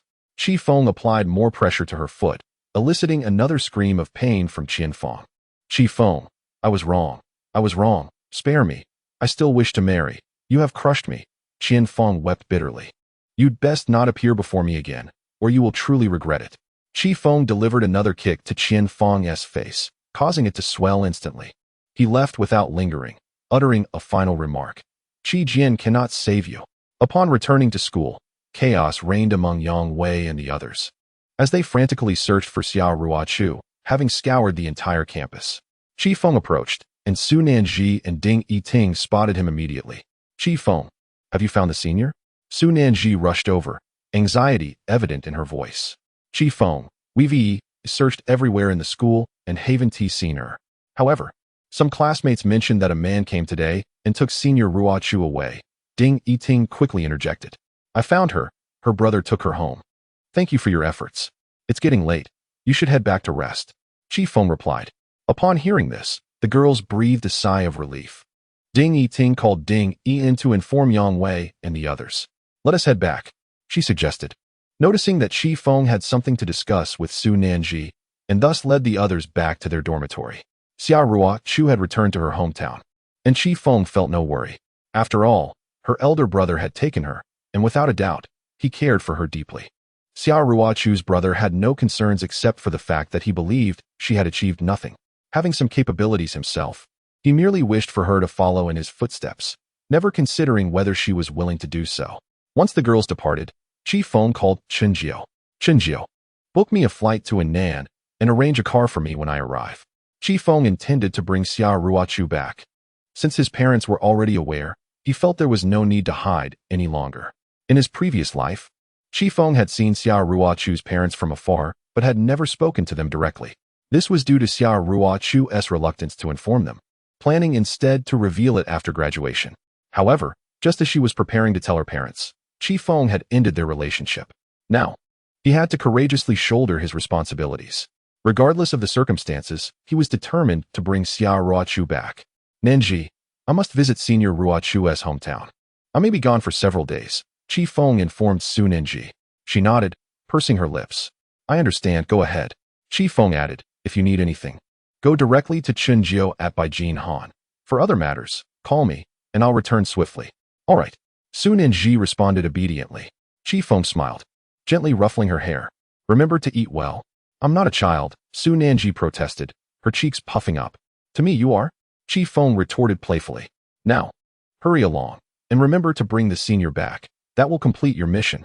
With a huff, Su Nanji acknowledged, understanding that Feng could not let go of Xia Ruochu, just as he could not let go of her. Feng then produced a bank card and handed it to Su Nanji.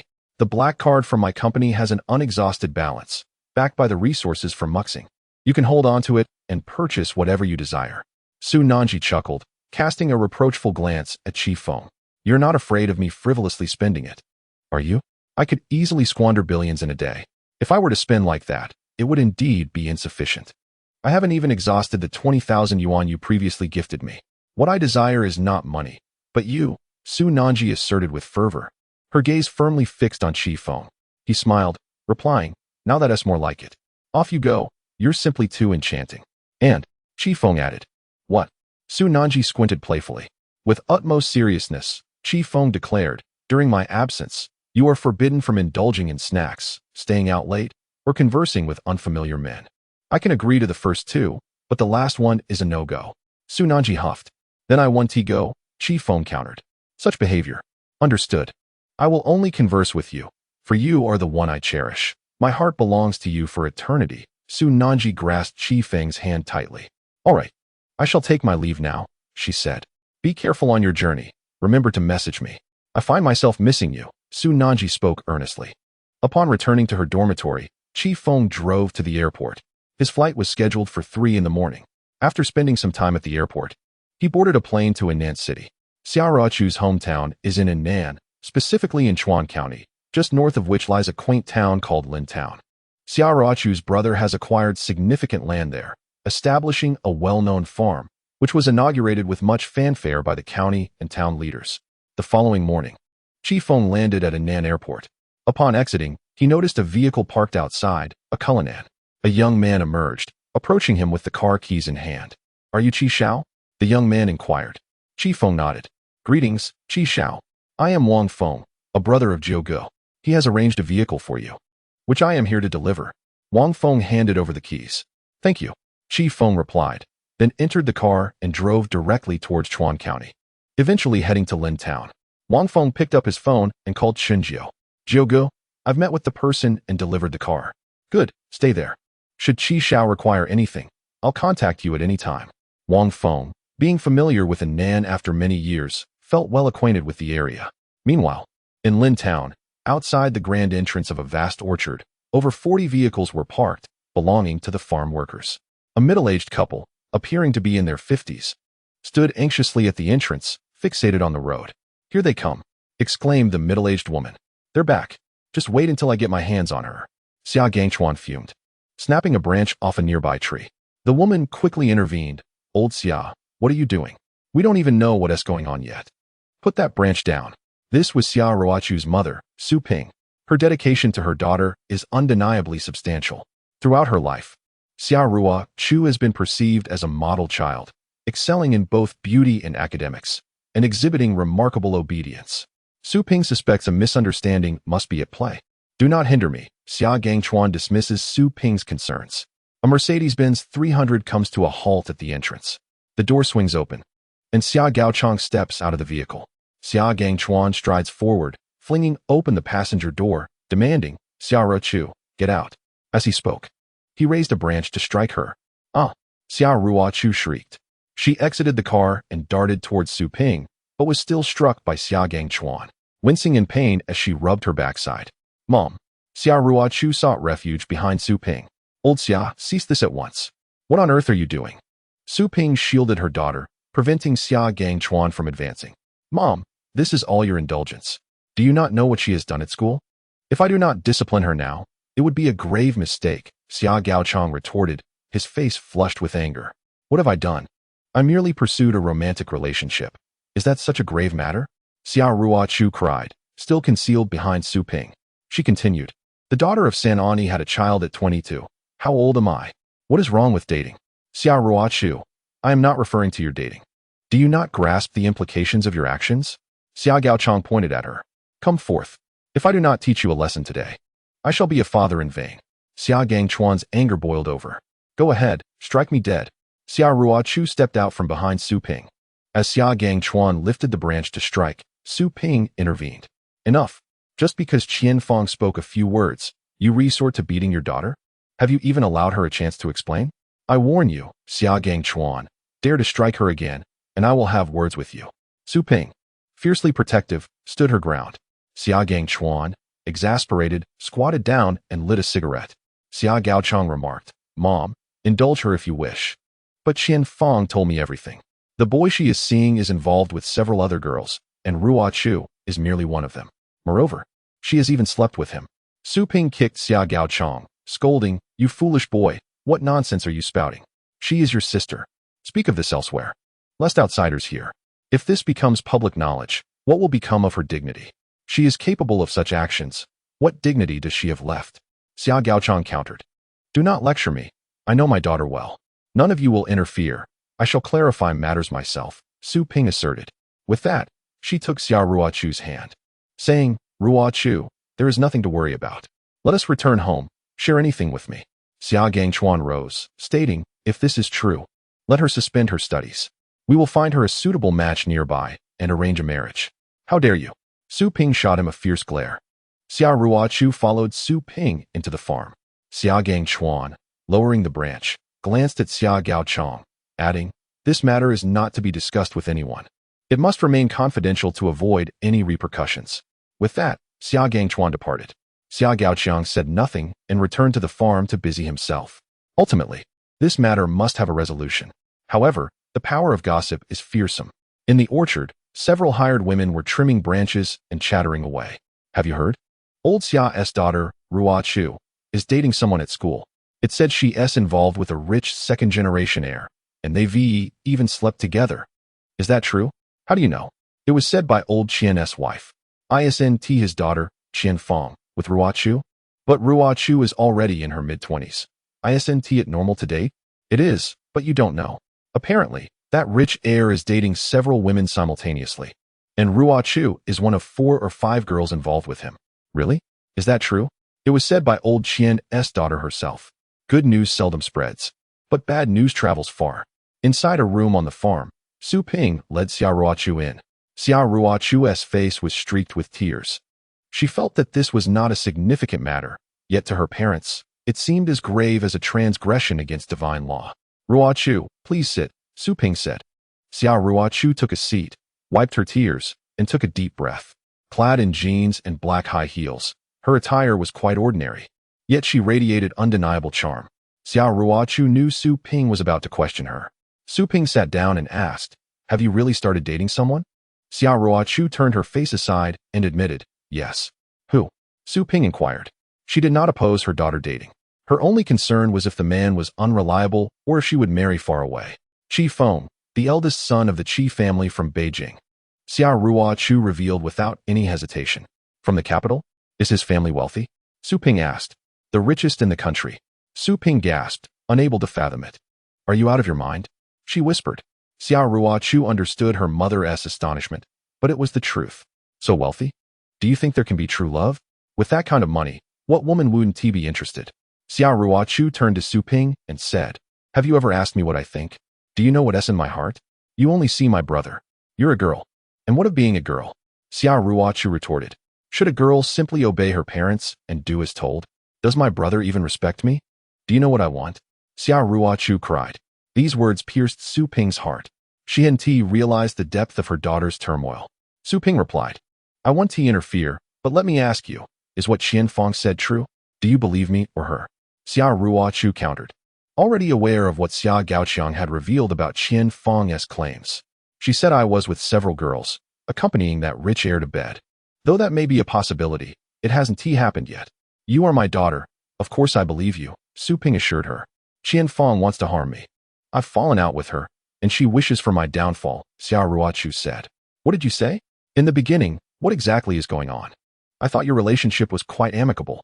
Su Ping expressed her disbelief. Xia Ruochu sobbed. There's a family, the Guos, in Nanshan. Feng has been seen with the young master of the Guo family. He promised her wealth and splendor, but in return, she was to deceive me and lead me to him for his amusement. This plan was thwarted by Feng. Su Ping was taken aback. Turning against each other? Feng does not seem like the type. Could she truly harm you? The faces of villains do not bear the mark of their wickedness. The more cunning a person is, the more amiable they appear in public. Feng approached my brother for this very reason, and now I am her adversary. Xia Ruochu gazed at Su Ping, wiping her tears. Mother, if you believe me, I will share everything. If not, there's little I can do. Su Ping nodded. Of course, you are my child. How could I doubt you over her? That wretched woman. Indeed, there's not a single decent person in the Qian family. At this juncture, Su Ping inquired, and what about you and Feng? What is the nature of your relationship? Xia Ruochu did not withhold the truth and recounted the events surrounding her acquaintance with Feng. From the establishment of the Dongqi group to the conflicts involving Feng, Kanghua, and Jian. Naturally, she omitted some of Feng's ulterior motives. Upon hearing this, Su Ping remarked, So, you are now a prominent figure within the Dongqi group? Feng has bestowed everything upon you. Xia Ruochu removed a necklace from around her neck, presenting it to Su Ping. This is a gift from my second aunt. It is worth more than 50 of my brother's farms. Are you certain he loves you and is not merely interested in your body? Ruochu, I have no qualms about your romantic endeavors, but have you considered what would happen if he were to abandon you? Su Ping probed. Xia Ruochu suddenly lowered her head. Indeed, she could not assert with full confidence the sincerity of Feng's affections. This was her choice. She was uncertain of his. Su Ping continued, the young prince of the capital, affluent and powerful, does true love exist? Is money truly that significant? I believe love is paramount. Even if you possess immense wealth, losing your love cannot alter your state of mind. Can you assure me that you and he can traverse life together, unwavering and steadfast? Can you guarantee that, after indulging in you, he will not grow weary and lose interest, leaving you to solitude each night? Even if you marry, can you be certain he won't develop feelings for another? I don't know, Xia Ruochu murmured, tears streaming down her face, her shoulders trembling. Her mother's words pierced her heart like needles. Do you love him? Su Ping pressed further. Or do you love his wealth? Xia Ruochu shook her head vigorously. Mother, please stop asking. I don't know. Her anguish was palpable. Su Ping did not cease her discourse, for this was her daughter, and she felt compelled to impart these lessons. Su Ping gently caressed Xia Ruo's hair, saying, My dear, life is a series of choices, whether right or wrong. They accompany us for a lifetime. You've returned from school. Has Feng tried to contact you? My brother took my phone away and turned it off, Xia Ruo replied. Do you think he might come looking for you at home if he can't find you? Su Ping inquired, her gaze fixed on her. I don't know. Xia Ruo was uncertain. Would Feng truly travel a great distance to seek her out? Even if he did, she was oblivious to her own address. Su Ping chuckled softly. You do not even know these things, yet you claim to love him? You say he loves you? You both are strangers to each other. Xia Ruo began to doubt the authenticity of her feelings for Feng. Was their connection merely a financial bond? Or was it based on desire? She loved money, while Feng was drawn to allure. They merely filled each other's voids, exchanging superficial affections. Dare you make a wager with me? Su Ping proposed. What kind of wager? First, bet whether he will come looking for you. If he genuinely loves you and knows you have returned, he would not allow you to face your family's wrath alone. He would bravely step forward and shoulder it all. Like a true man, protecting you, Su Ping asserted with conviction. And the second? Xia Ruo probed.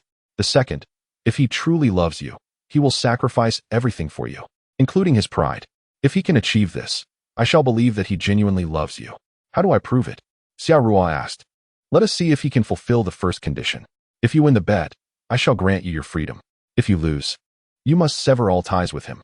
Rua, what I desire is neither wealth nor your affluence, but rather that you lead a life filled with joy and happiness, and that in your moments of vulnerability, there exists a man to protect you. Do you dare to wager? Su Ping pronounced each word deliberately. Xiao Rua hesitated. Your hesitation indicates uncertainty regarding whether he will come to find you, does it not? Su Ping inquired. Think carefully. I will speak with your father. You are my daughter. And even if you choose incorrectly in the future, I shall stand by you. With that, Su Ping rose and exited the room, closing the door behind her, leaving Xiao Rua alone to weep upon her bed. Life is indeed a series of choices. Does he love you? Do you love him? Are you motivated by money? Is he driven by desire? You find yourself in doubt. Do you dare to wager? Su Ping's words seemed to pierce through the veil of Xiao Rua's heart. Yes, she was indecisive. She was uncertain whether Feng would come. Even more so, she questioned whether his intentions were purely based on desire. Now she even doubted whether her attraction to him was rooted in monetary considerations. Do you truly love each other? These thoughts relentlessly flashed through Xiao Rua's mind, overwhelming her with emotion and leaving her at a loss for what actions to take next. Their love could not withstand scrutiny. It scarcely qualified as love at all. How should she choose on this path of life?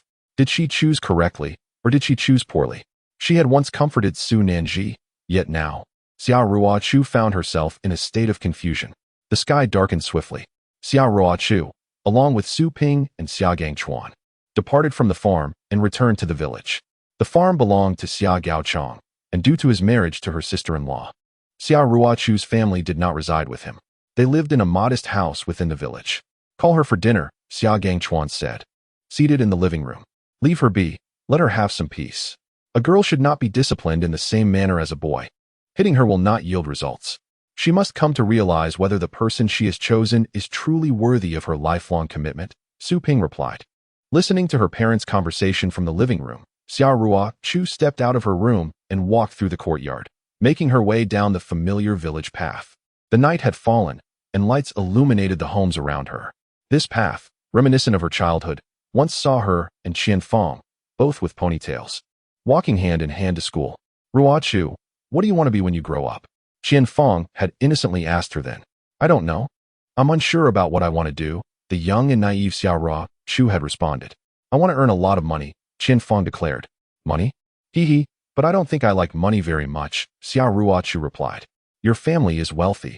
Your elder brother is quite impressive. In the blink of an eye, they had grown up. Qian Feng had moved away, drifting further from her.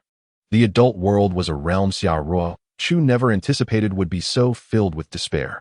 Her dearest friend, who had shared her formative years, was now but a memory. Su Ping's words echoed in her mind. You are hesitating. You are motivated by money. He is driven by lust. It is so difficult. Why is life so challenging? What should she choose? Perhaps listening to her mother was wise, though doubts lingered. What if her mother was mistaken? Yet, surely her mother wished for her well-being. But what if her mother was indeed right? Look, it's the daughter of the Lao Xia family, Rua Chu. I heard she was brought back by Gaochong today, causing a stir at school with men. The entire village is abuzz. This child, so beautiful, yet strays from the righteous path. Indeed, you say the Lao Xia family has good genes? How could Rua Chu be so promiscuous? She has been seen with multiple women and men. In the dark corners of the village, words, though blunt and cutting, could inflict deep wounds. Finally, unable to hold back any longer, she crouched down and wept, cradling her head in her hands. Amid her sobs, a faint sound of footsteps approached, and a man gradually appeared before her. Chapter 84. Don't make a scene, stop crying. Suddenly, a voice broke the silence, deep, gentle, and profoundly familiar. Xiao Rua Chu trembled slightly and raised her head abruptly, thinking she had misseen. She rubbed her eyes. Feng stood before her, gazing at her quietly. It was hard to believe, unfathomable. Her mother had inquired whether Feng would come looking for her, and she had been uncertain. Yet, less than a day had passed, and here he was. What are you doing here? Xiao Rua Chu stammered, stepping back in astonishment. I went to school to see you, but when I found you absent, I sought out Qian Feng and learned that your brother had brought you back, Feng replied. Xiao Rua Chu bravely stifled her tears. Feng approached and reached out for her hand. Xiao Ruochu looked at Qi Feng and took 2 steps back. Qi Feng, she cried, her heart in turmoil, unwilling to let him touch her. What is wrong? Qi Feng inquired. Xiao Ruochu sobbed. My mother told me that I love your wealth, and you love my beauty. This cannot last. Qi Feng, my heart is so chaotic, I don't know what to do or how to choose. So is it for money? Qi Feng asked. I don't know. Xiao Ruochu replied through her tears. I truly don't know. Qi Feng, can we just take a moment of silence? Let us both go back and think. Tears streamed down Xiao Ruochu's face as she gazed at Qi Feng. He understood that her mother, Su Ping, was no ordinary person. Her reasoning was remarkably clear. Qi Feng had learned about her in his previous life. Su Ping's words could significantly influence Xiao Ruochu, for she was, after all, her mother. Thus, there lay a cloud of uncertainty. We do not need to think about it now. Tomorrow, I will prove them wrong, Qi Feng declared, reaching out to caress Xiao Ruochu's face. This time, she did not evade him, but stared at him in a daze. Qi Feng, what do you intend to do? It's not worth it for me, Xiao Ruochu murmured, lost in thought. Qi Feng lifted her chin, her crimson lips slightly parted. He leaned down and kissed her gently. Xiao Ruochu was momentarily stunned. Qi Feng reassured her, no matter what happens, I will always stand by you. Get a good night's sleep, and tomorrow, I will personally speak with your mother. Qi Feng, don't, Xiao Ruochu urged. Qi Feng had already entered his car and driven away. Qi Feng, Xiao Ruochu called out, hastily chasing after him, but he did not stop. He picked up his phone and called Chunjiu, instructing him to contact Wang Feng to gather some people. He had matters to arrange. Understood. Watching him disappear into the distance, Xiao Ruochu halted, uncertain of Qi Feng's intentions. She returned home and locked herself in her room, not emerging again. The next morning, a knock sounded at her door, and Su Ping's voice called, Ruochu, come out for breakfast. Afterward, we're going to your brother's farm. Xiao Ruochu washed up and stepped outside. Throughout breakfast, Xia Gangchuan maintained a cold demeanor, ignoring her. Su Ping had spoken to him the previous night as well. Breakfast concluded swiftly, and Xiao Ruochu was to accompany Su Ping to the farm. Both parents were there helping out. Their family revolved around Xia Gaoqiang. He has arrived, Xiao Ruochu stated flatly as she got into the car. She had tea-bathed the night before and still wore the same clothes from yesterday, perhaps the dirtiest she had ever been. This revelation caused Su Ping to pause, asking, he really came? Xiao Ruochu nodded. He arrived last night. Su Ping took a deep breath. First point. You win. Let us go. Without further ado, she took Xiao Ruochu to the farm. The farm was monotonous, with few people around. Most were in the orchard. In the farm, several rows of houses adorned the landscape. Housing a villa, Xiao Ruochu felt a sense of trepidation within her. She was acutely aware that Qi Feng's arrival would herald some form of action. Burdened by her thoughts, she finally arrived at the farm, stepping out of the car and preparing to enter. Just then, the distant roar of automobile engines echoed through the air. A Cullinan, accompanied by more than 30 luxury vehicles, approached. Upon seeing these cars, Xiao Ruochu instinctively covered her mouth, tears streaming down her cheeks. It was Qi Feng. Could it be him? Su Ping and Xia Gangchuan also observed the spectacle, with Su Ping inquiring. Xiao Ruochu affirmed with a soft yes. Old Xia, summon Gao Chong and his crew. We must prepare to receive guests, Su Ping commanded. Xia Gangchuan remained still, his curiosity piqued at the man who had captivated his daughter. Go, Su Ping chided. With a huff, Xia Gangchuan retreated inside. The vehicles came to a halt outside the farm, their arrival marked by a flurry of dust. The Cullinan's door swung open, and Qi Feng stepped out, followed closely by Wang Feng and a cadre of over 50 young men and women. Su Ping scrutinized Qi Feng, convinced of her daughter's discerning taste. Tall and handsome, he was indeed striking. What brings you here? Xiao Ruochu rushed over, whispering to Qi Feng. He gently pushed her aside and walked towards Su Ping. Hello, Auntie, I am Qi Feng, here to see Ruochu, he announced. You are Qi Feng? Su Ping queried. Indeed. He replied. You come empty-handed? She retorted. Qi Feng stepped aside, and Wang Feng signaled for a group to unload numerous gifts from the vehicles. Items Su Ping had never seen before. Auntie, just a small token, Qi Feng stated. Yet, Su Ping scoffed. Our family does not partake in such gestures. However, since you've traveled so far, I cannot send you away. Please come in. Leave the gifts outside, Su Ping interjected as Wang Feng attempted to carry them in. He halted, and Qi Feng instructed his entourage to set the gifts down before following Su Ping inside. Why, Qi Xiao? Have you brought so many people to ensure we do not let her go? Planning to seize her, are you? Su Ping teased. Qi Feng shook his head. Auntie, that would never happen. You are all Ruochu's family. I could never act in such a manner. That's a relief. Otherwise, my heart condition might truly be triggered. Su Ping replied. Qi Feng, what are your intentions? Xiao Ruochu grasped Qi Feng's arm, her voice low. He exchanged a glance with her, reassuringly stating, everything is fine. Today, without fail, I shall take you back with me. And if you cannot? She challenged. With this many people, I could easily take you away, Qi Feng asserted. You dare? Xiao Ruochu bit her lip. I was merely jesting. Are you so easily provoked? However, your mother seems to have prepared quite the trial for me. For our happiness, I am prepared to endure any hardship. Just wait and see how I perform. He winked at her. Qi Feng, do not escalate matters, Xiao Ruochu warned.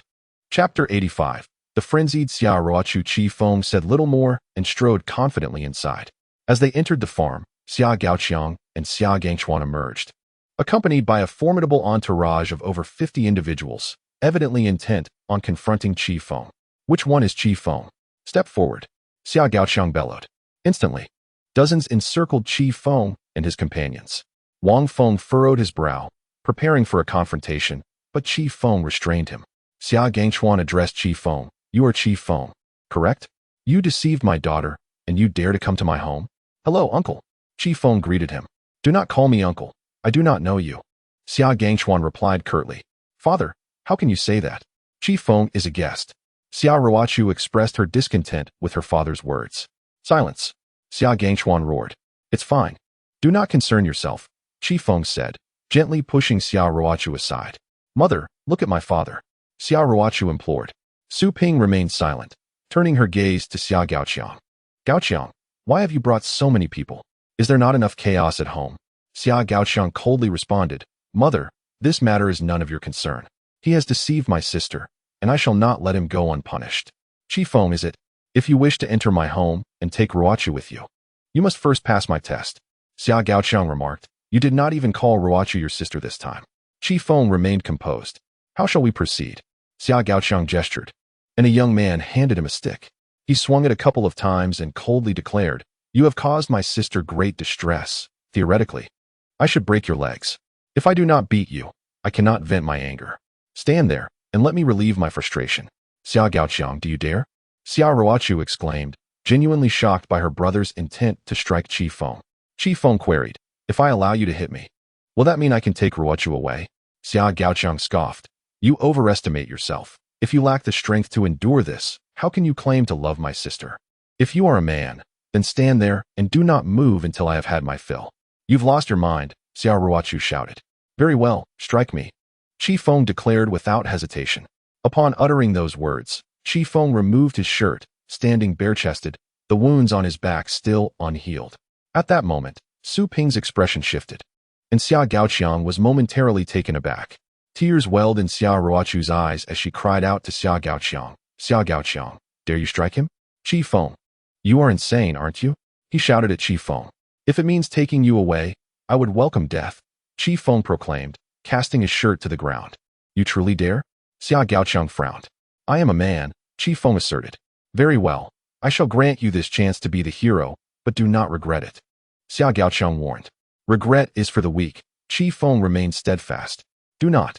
Xiao Ruochu cried in urgency. Hold her back, Xia Gaoqiang commanded. Several women stepped forward, swiftly restraining Xiao Ruochu. Without hesitation, Xia Gaoqiang approached Qi Feng, stick in hand. Witnessing this scene, Xiao Ruochu stood frozen, her scalp prickling with dread. In the next moment, Xiao Ruochu seemed to have lost her mind, struggling while screaming at Xia Gaoqiang, Don't hit him.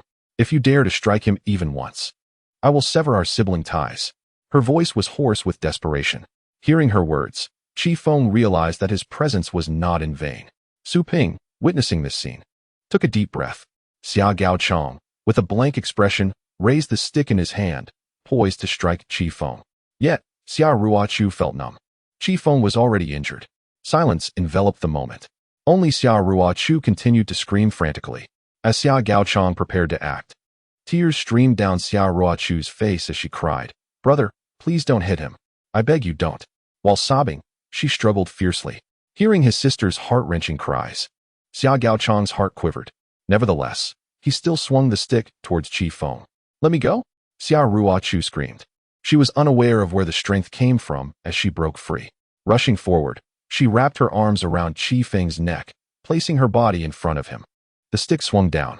Su Ping turned pale with fear, realizing that it would strike Xia Ruochu. But at that moment, Feng suddenly turned, enveloping Xia Ruochu in his embrace, presenting his back to Xia Gaochang. A loud thud echoed as the stick made contact. Xia Gaochang did not exert great force, yet Feng's wound reopened, blood cascading down his back. The impact left Xia Gaochang, Su Ping, and Xia Gangchuan in stunned silence. None of them expected him to actually stand in the way of the blow. Feng held on to Xia Ruochu, who remained nestled in his arms. Upon hearing the commotion, Xia Ruochu was momentarily dazed. When she emerged from his embrace and saw the blood flowing from Feng's back, everything became clear to her in that instant. All the answers unraveled before her. Was it for lust? No. Was it for money? Also no. They simply cherished one another, relishing the feeling of being together and loving the person at their side. The question Su Ping posed to Xia Ruochu found resolution in that moment. She no longer had doubts. She understood what she truly desired. When Xia Gaochang attempted to strike him, her heart shattered. To love someone is to be unable to bear seeing them bullied by anyone, even if that person is one's own brother. Xia Ruochu grasped everything. She no longer hesitated and certainly should not doubt any longer. She knew she had made her choice. Right or wrong, she would bear it alone. Brother, I will remember this for a lifetime. You have struck my man. Xia Ruochu shouted at Xia Gaochang, her face streaked with tears, heart aching. Suddenly, she turned to Su Ping and said, Mom, I believe I can provide you with an answer to your question now. This path, I chose for myself. If it is the wrong choice, I do not blame any of you. Xia Ruochu wiped away her tears and pointed at Xia Gaochang, shouting once more, You hit my man. You hit my man. From now on, I am no longer your sister. With that, she grasped Feng's hand firmly. Feng, let us leave. Without a moment's hesitation, she strode towards the exit. Xia Gaochang stood in stunned silence, while Xia Gangchuan was utterly lost in thought. Su Ping called out Ruochu. Yet, Xia Ruochu's gaze was solely fixed on Feng. He was injured. He needed to go to the hospital. As Xia Ruochu climbed into the car, Wang Feng and the others drove away from the farm, leaving Su Ping and the others gazing after their departing daughter. Chapter 86. Bravely face it, Su Ping realized that her daughter had never acted in such a manner before. For the sake of a man, she had severed ties with her entire family. She was a woman, destined one day to marry, establish her own household, find her own love, and raise her own children. In her childhood, Xia Ruochu may not have contemplated these matters.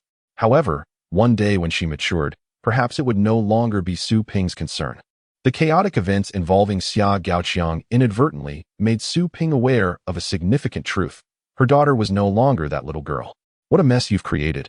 Xia Gaochang, who told you to lay hands on her? Su Ping turned and glared fiercely at Xia Gaochang. Though Xia Gangchuan was also seething with anger, he understood that resorting to violence was wrong, considering that it was ultimately his daughter's choice. Gaochang, have you lost your mind?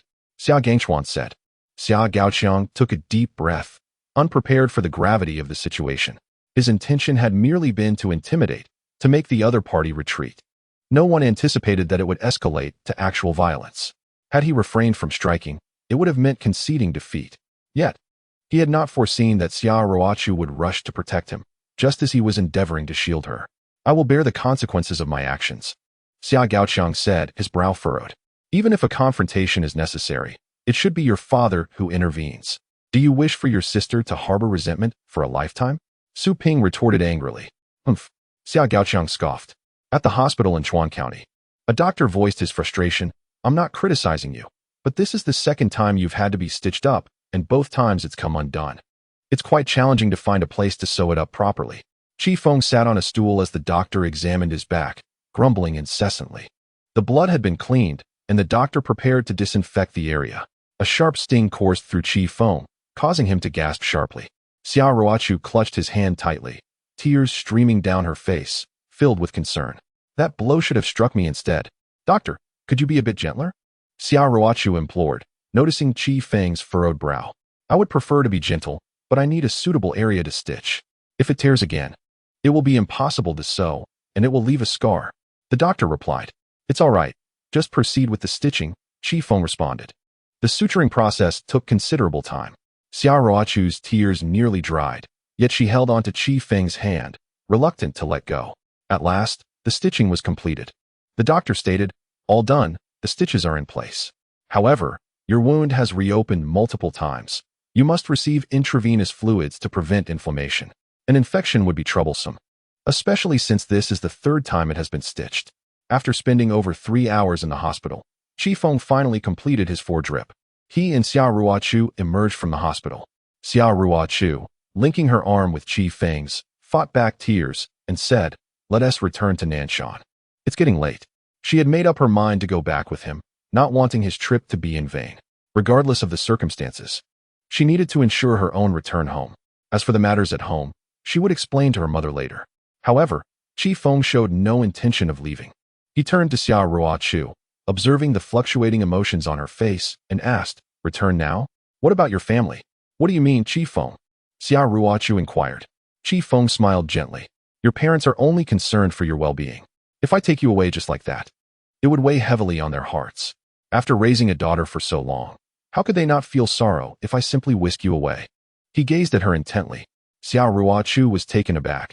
She hadn't anticipated such a response from him. But my brother hurt you, she protested. I too have a younger sister and can empathize with that sentiment, Feng replied. Perhaps they have made mistakes. Yet one thing remains unchanged. No man can be indifferent to his sister's suffering. Xiao Ruochu stood still, believing Feng would be furious.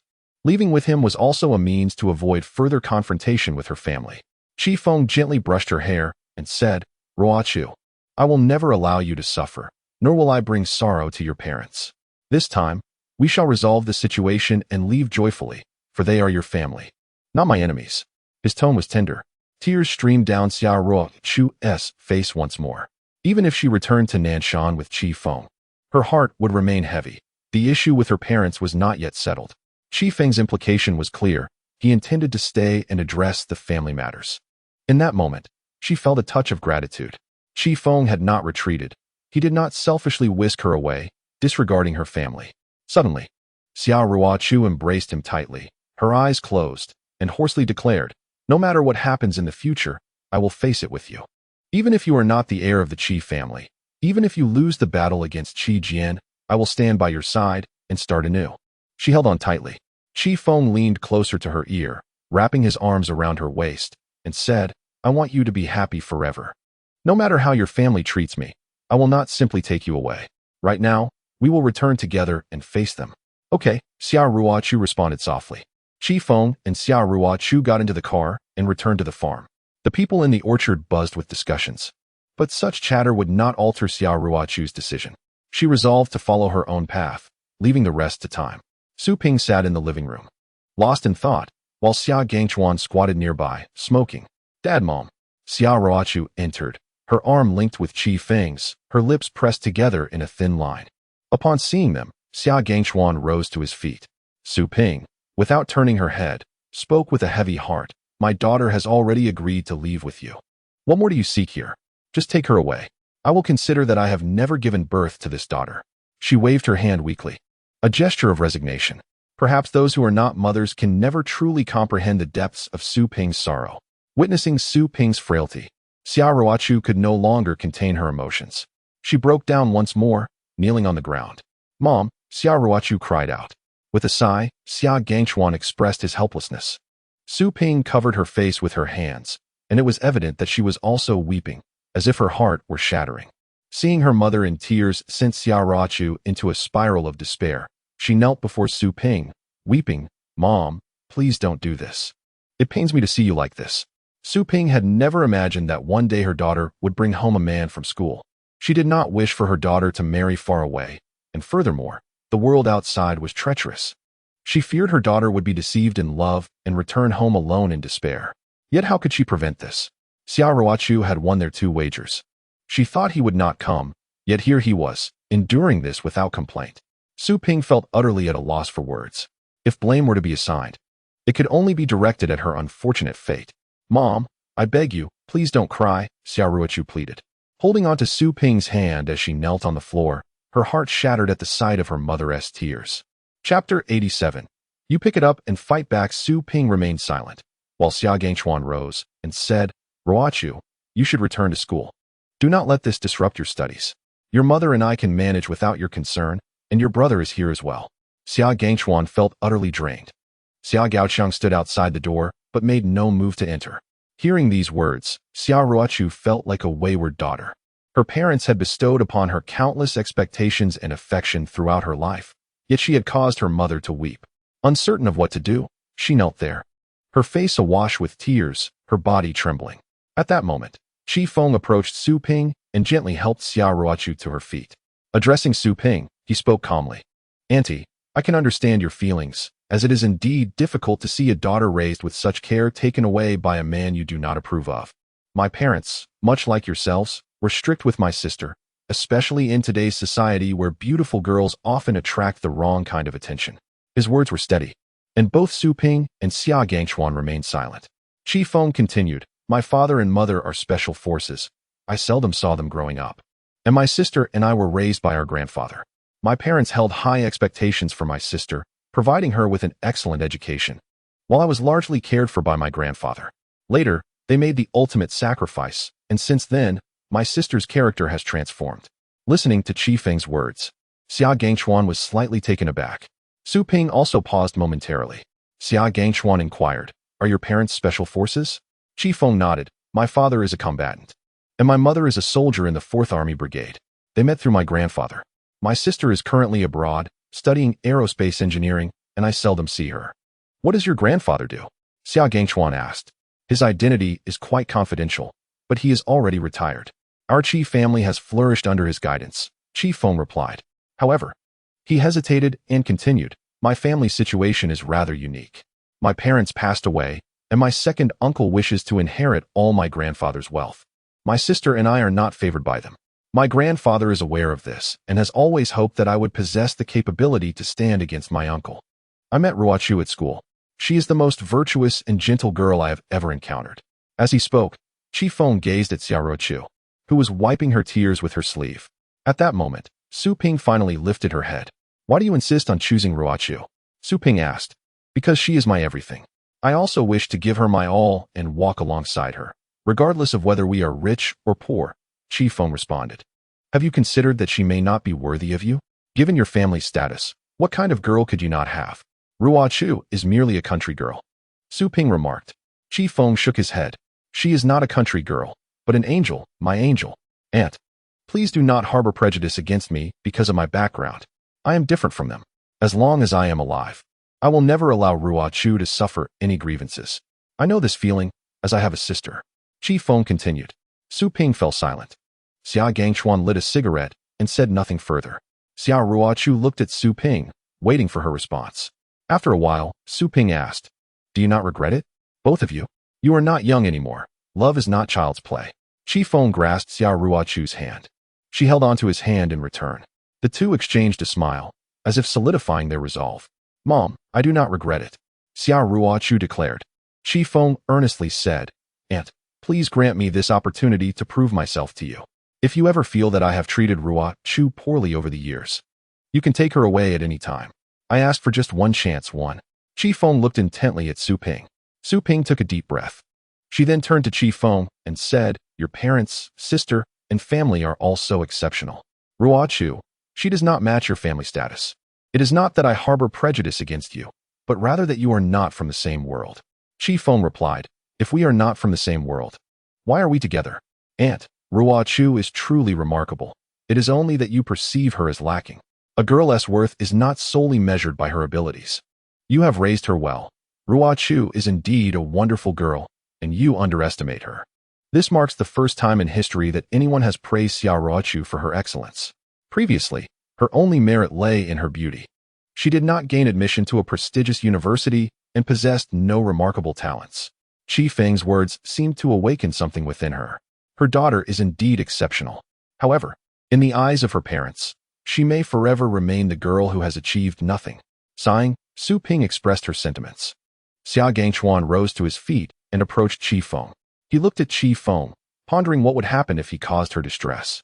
Feng replied, Uncle, if you mistreat me, I shall endure it without retaliation.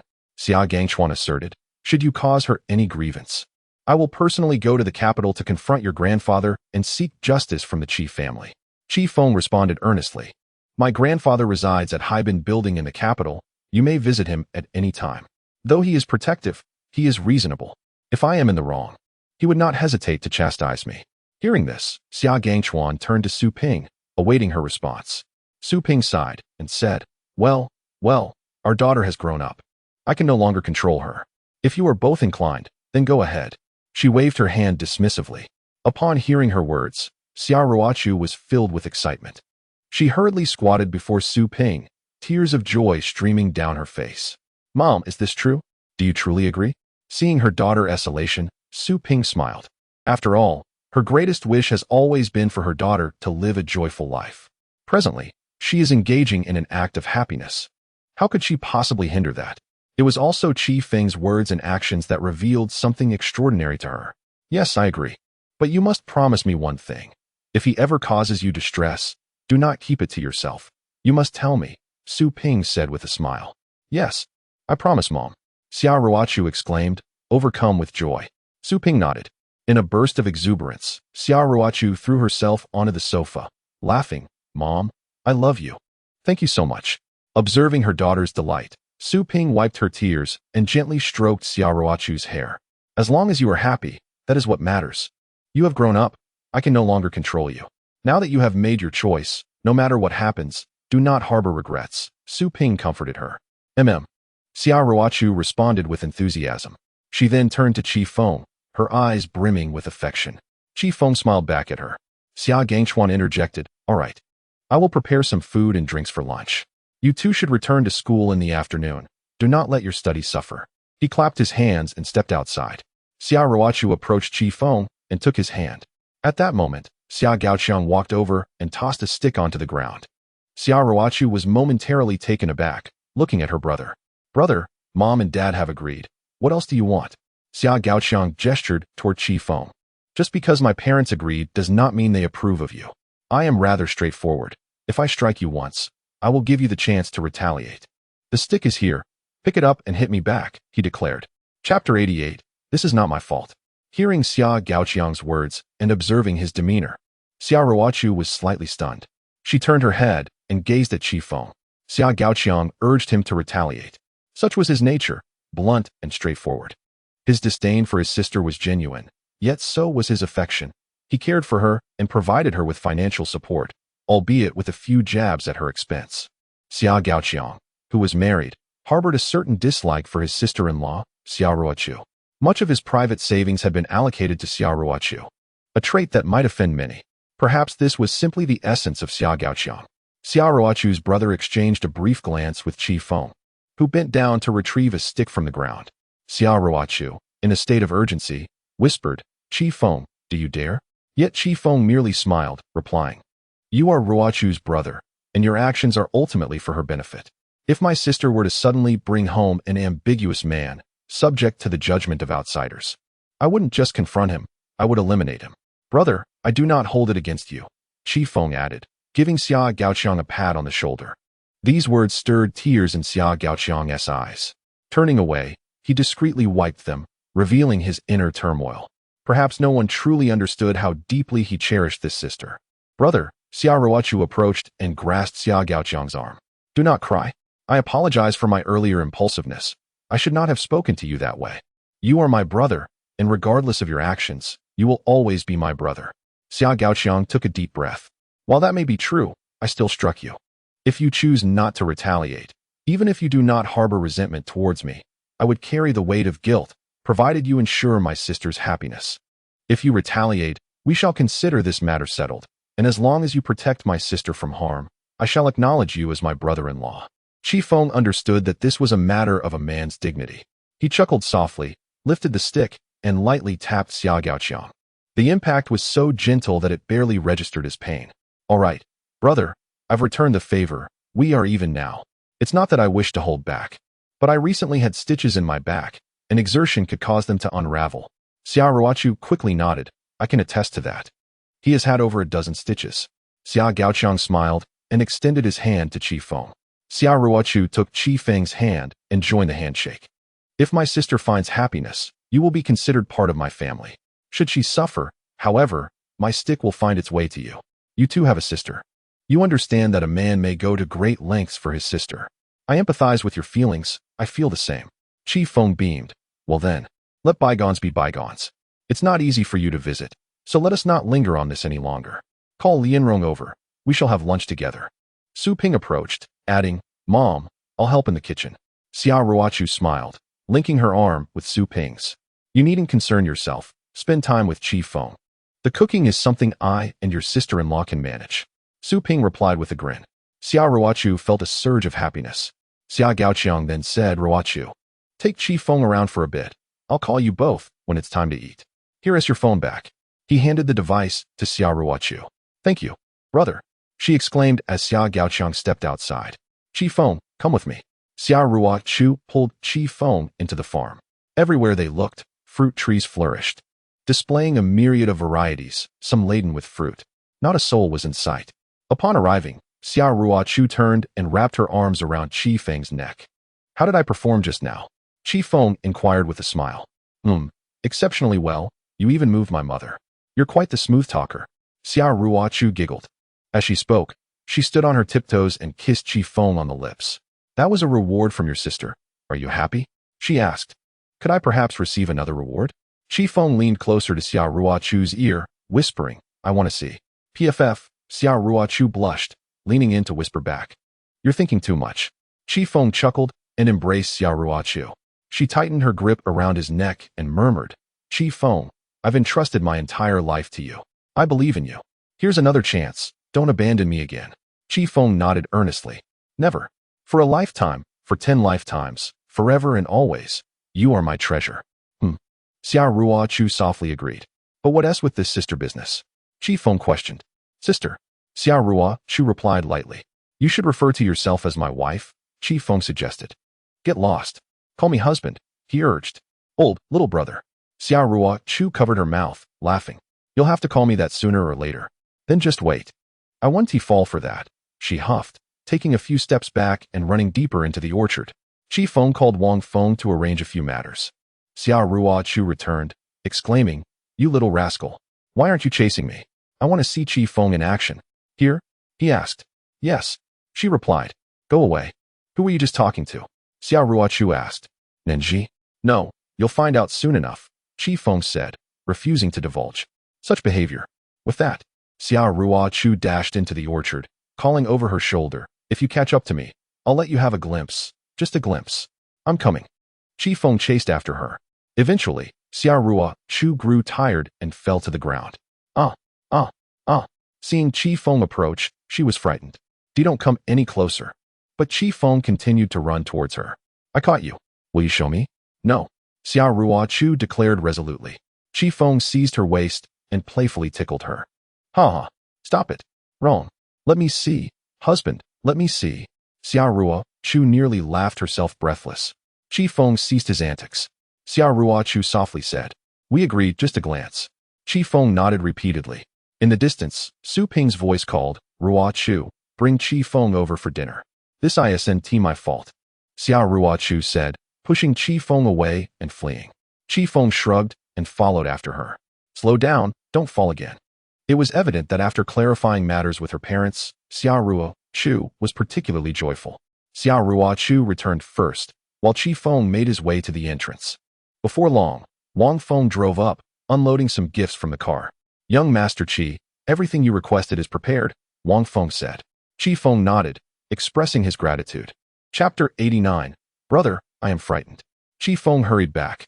The living room of the farm was adorned with a sumptuous array of dishes. Xia Gangchuan, Su Ping, and Xia Gaoqiang were all present.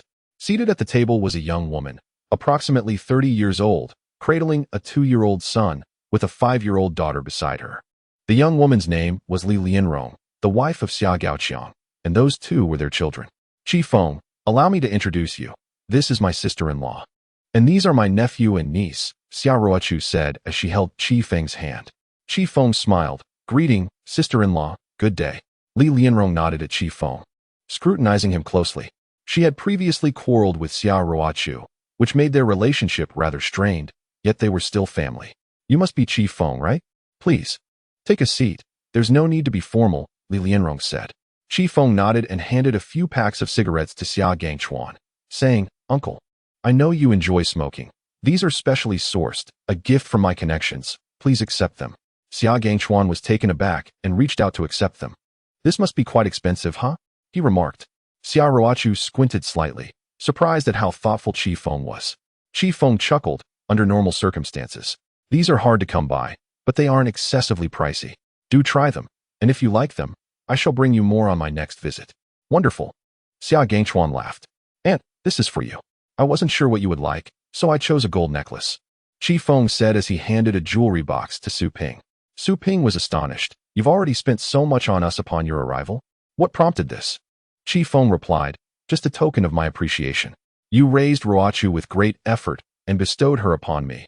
I must show my filial piety. Su Ping chuckled softly. Xia Ruochu was also thrilled, opening the box. Mom, haven't you always wanted one? Let me help you wear it.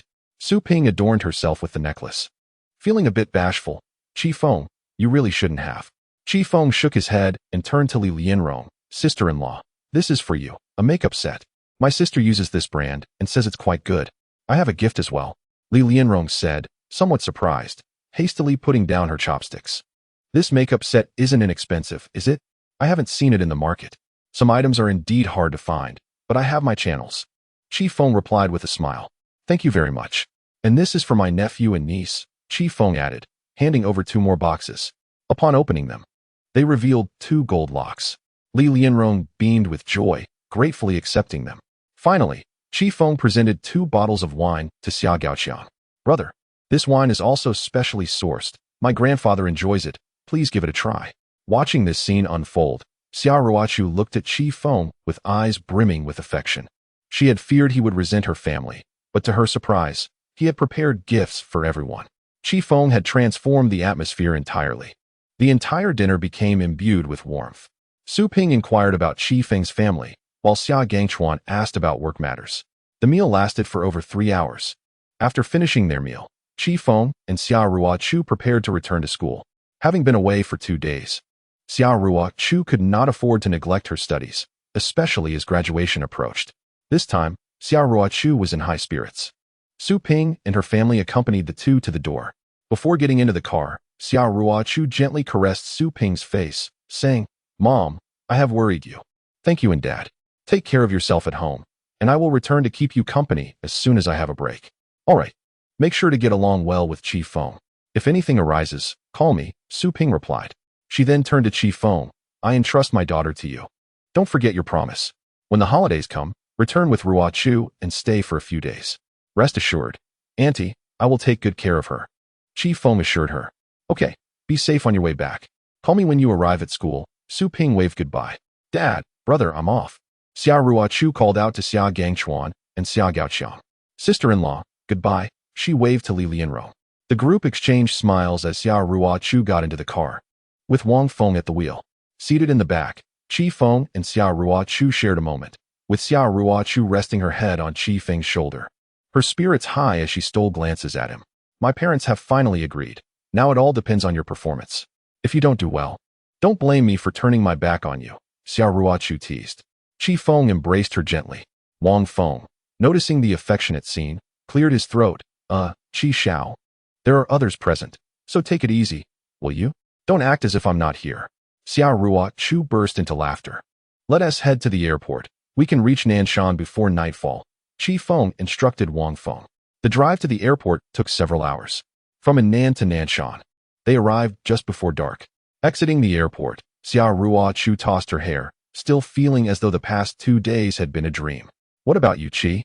She asked, tilting her head to look at him. Bringing you back is my greatest achievement. The company has been quite busy these past 2 days. You will have to work hard once we return, Chief Feng replied, holding her hand as they walked out of the airport. Eager and full of energy, Xia Ruochu was ready to dive into her work. Shinjo was already waiting for them outside, and as they got into the car, he mentioned, Chi Xiao. The houses in Tiantang village have been demolished over the past 2 days, and the workers are gradually arriving. Miss Xia needs to return soon, or many tasks will be delayed. Mu Xing is waiting for her to discuss matters. Well, I am back now, Xia Ruochu chimed in. How has Nanji been these past 2 days? Chi Feng inquired. Quite well. She has been dining at Platinum Han 3 times a day with a few classmates. Shinjiu responded. Chi Feng nodded as they arrived at Nanshan University. It was already 8 o'clock in the evening. Having not bathed for 2 days, Xia Ruochu felt a bit unclean and quickly excused herself to return to her dormitory. Chi Feng, eager to see Su Nanji after 2 days apart, hurried towards the girls' dormitory. However, just as he reached the entrance, he spotted Su Nanji rushing down the stairs. Tears streamed down her face as she frantically dashed outside, wiping them away in vain. Upon witnessing this, Chi Feng promptly called out, "Nanji." Su Nanji paused, her gaze locking onto Chi Feng. In that instant, she could no longer hold back her emotions and threw herself into his arms, weeping uncontrollably.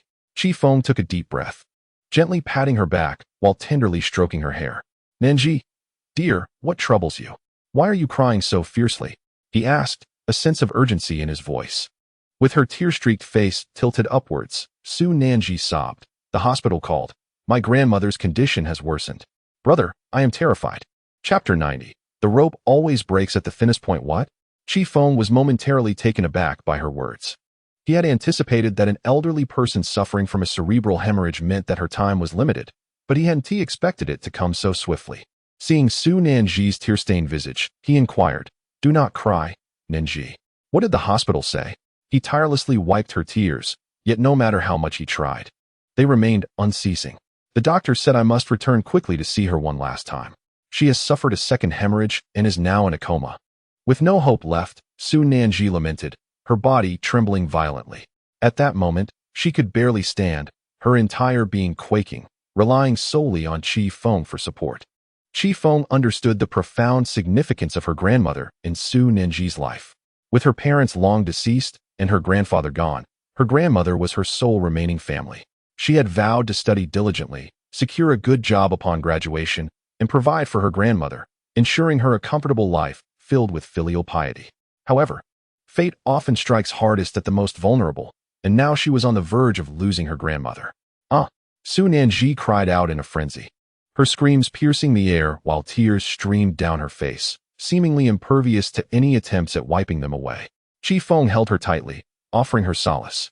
"Do not cry, Nanji, I am here. I will take care of everything." While comforting her, he fished out his phone. Yet, regarding her illness, he felt utterly helpless. He was no deity, nor did he possess any miraculous powers. He could not cure his grandfather's liver cancer, nor could he heal Su Nanji's grandmother's cerebral hemorrhage. The danger of cerebral hemorrhage was substantial even for the young. How much more perilous it was for an elderly woman, especially after a second incident. It seemed as though fate had decreed her departure.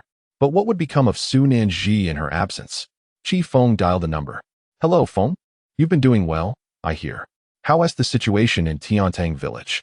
I heard your second aunt has also gone there. How are you getting along? That girl hasn't given you a hard time, has she?" Came his grandfather's voice from the other end. "Grandfather, please arrange a private jet for me at Nanshan. I need to fly to Yinchuan City," Chi Feng replied urgently. "What do you need a private jet for?" his grandfather inquired. "Nanji's grandmother is on the brink of passing. I must bring her back to see her one last time. Please, I need your help," Chi Feng implored. In matters such as these, he could only turn to his grandfather. Although Chi Feng possessed the capability to arrange a charter flight himself, his grandfather wielded considerable influence, requiring little time to mobilize resources. Naturally, everything related to Chi Feng and Nanshan lay under his grandfather's control, including Su Nanji and Xia Ruochu. It was likely that the family genealogy had been meticulously examined by his grandfather. "All right, I will make the arrangements. You should head to the airport now," his grandfather instructed. To him, both Chi Feng and Chi Jian were equally cherished grandchildren, though the elder had his share of grievances. "Understood." After ending the call, Chi Feng wrapped his arms around Su Nanji, who was now unable to walk, trembling violently. He entered the car and drove straight to Nanshan Airport. En route, he received another call from his grandfather. "All set. The charter flight has been arranged for you. Once you arrive, you can take off. However, Xiao Feng, you must understand what is expected of you as a man. My time with you is limited. After my passing, you need to have a plan for what you will do. Do you understand my meaning?" his grandfather inquired. "I understand," Chi Feng replied. "Regardless of who among you or Xiao Jian prevails, allow the other a path to live. We are of the same root. Why should we hasten to destroy one another? His grandfather had said the same in a previous life. Qi Jian had triumphed, while Qi Feng had perished. He had returned to alter this fate, ensuring his grandfather could rest peacefully in the afterlife. His grandfather imparted the wisdom of life, implying that if one truly loved a girl, he must never act in a manner that could harm her in the future. Perhaps this was his essence, one who sat in the capital, capable of wielding dominion over the world. Time seemed to stretch interminably. During their journey to the airport, Su Nanji was in a state of frenzy, while Qi Feng's tires nearly smoked from the speed.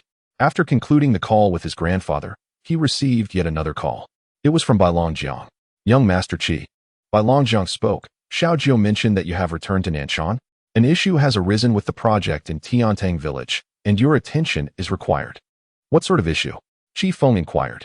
Your second uncle, Qi Kanghua, has allied with the largest construction materials group in the country, spearheaded by those in Jiangbei.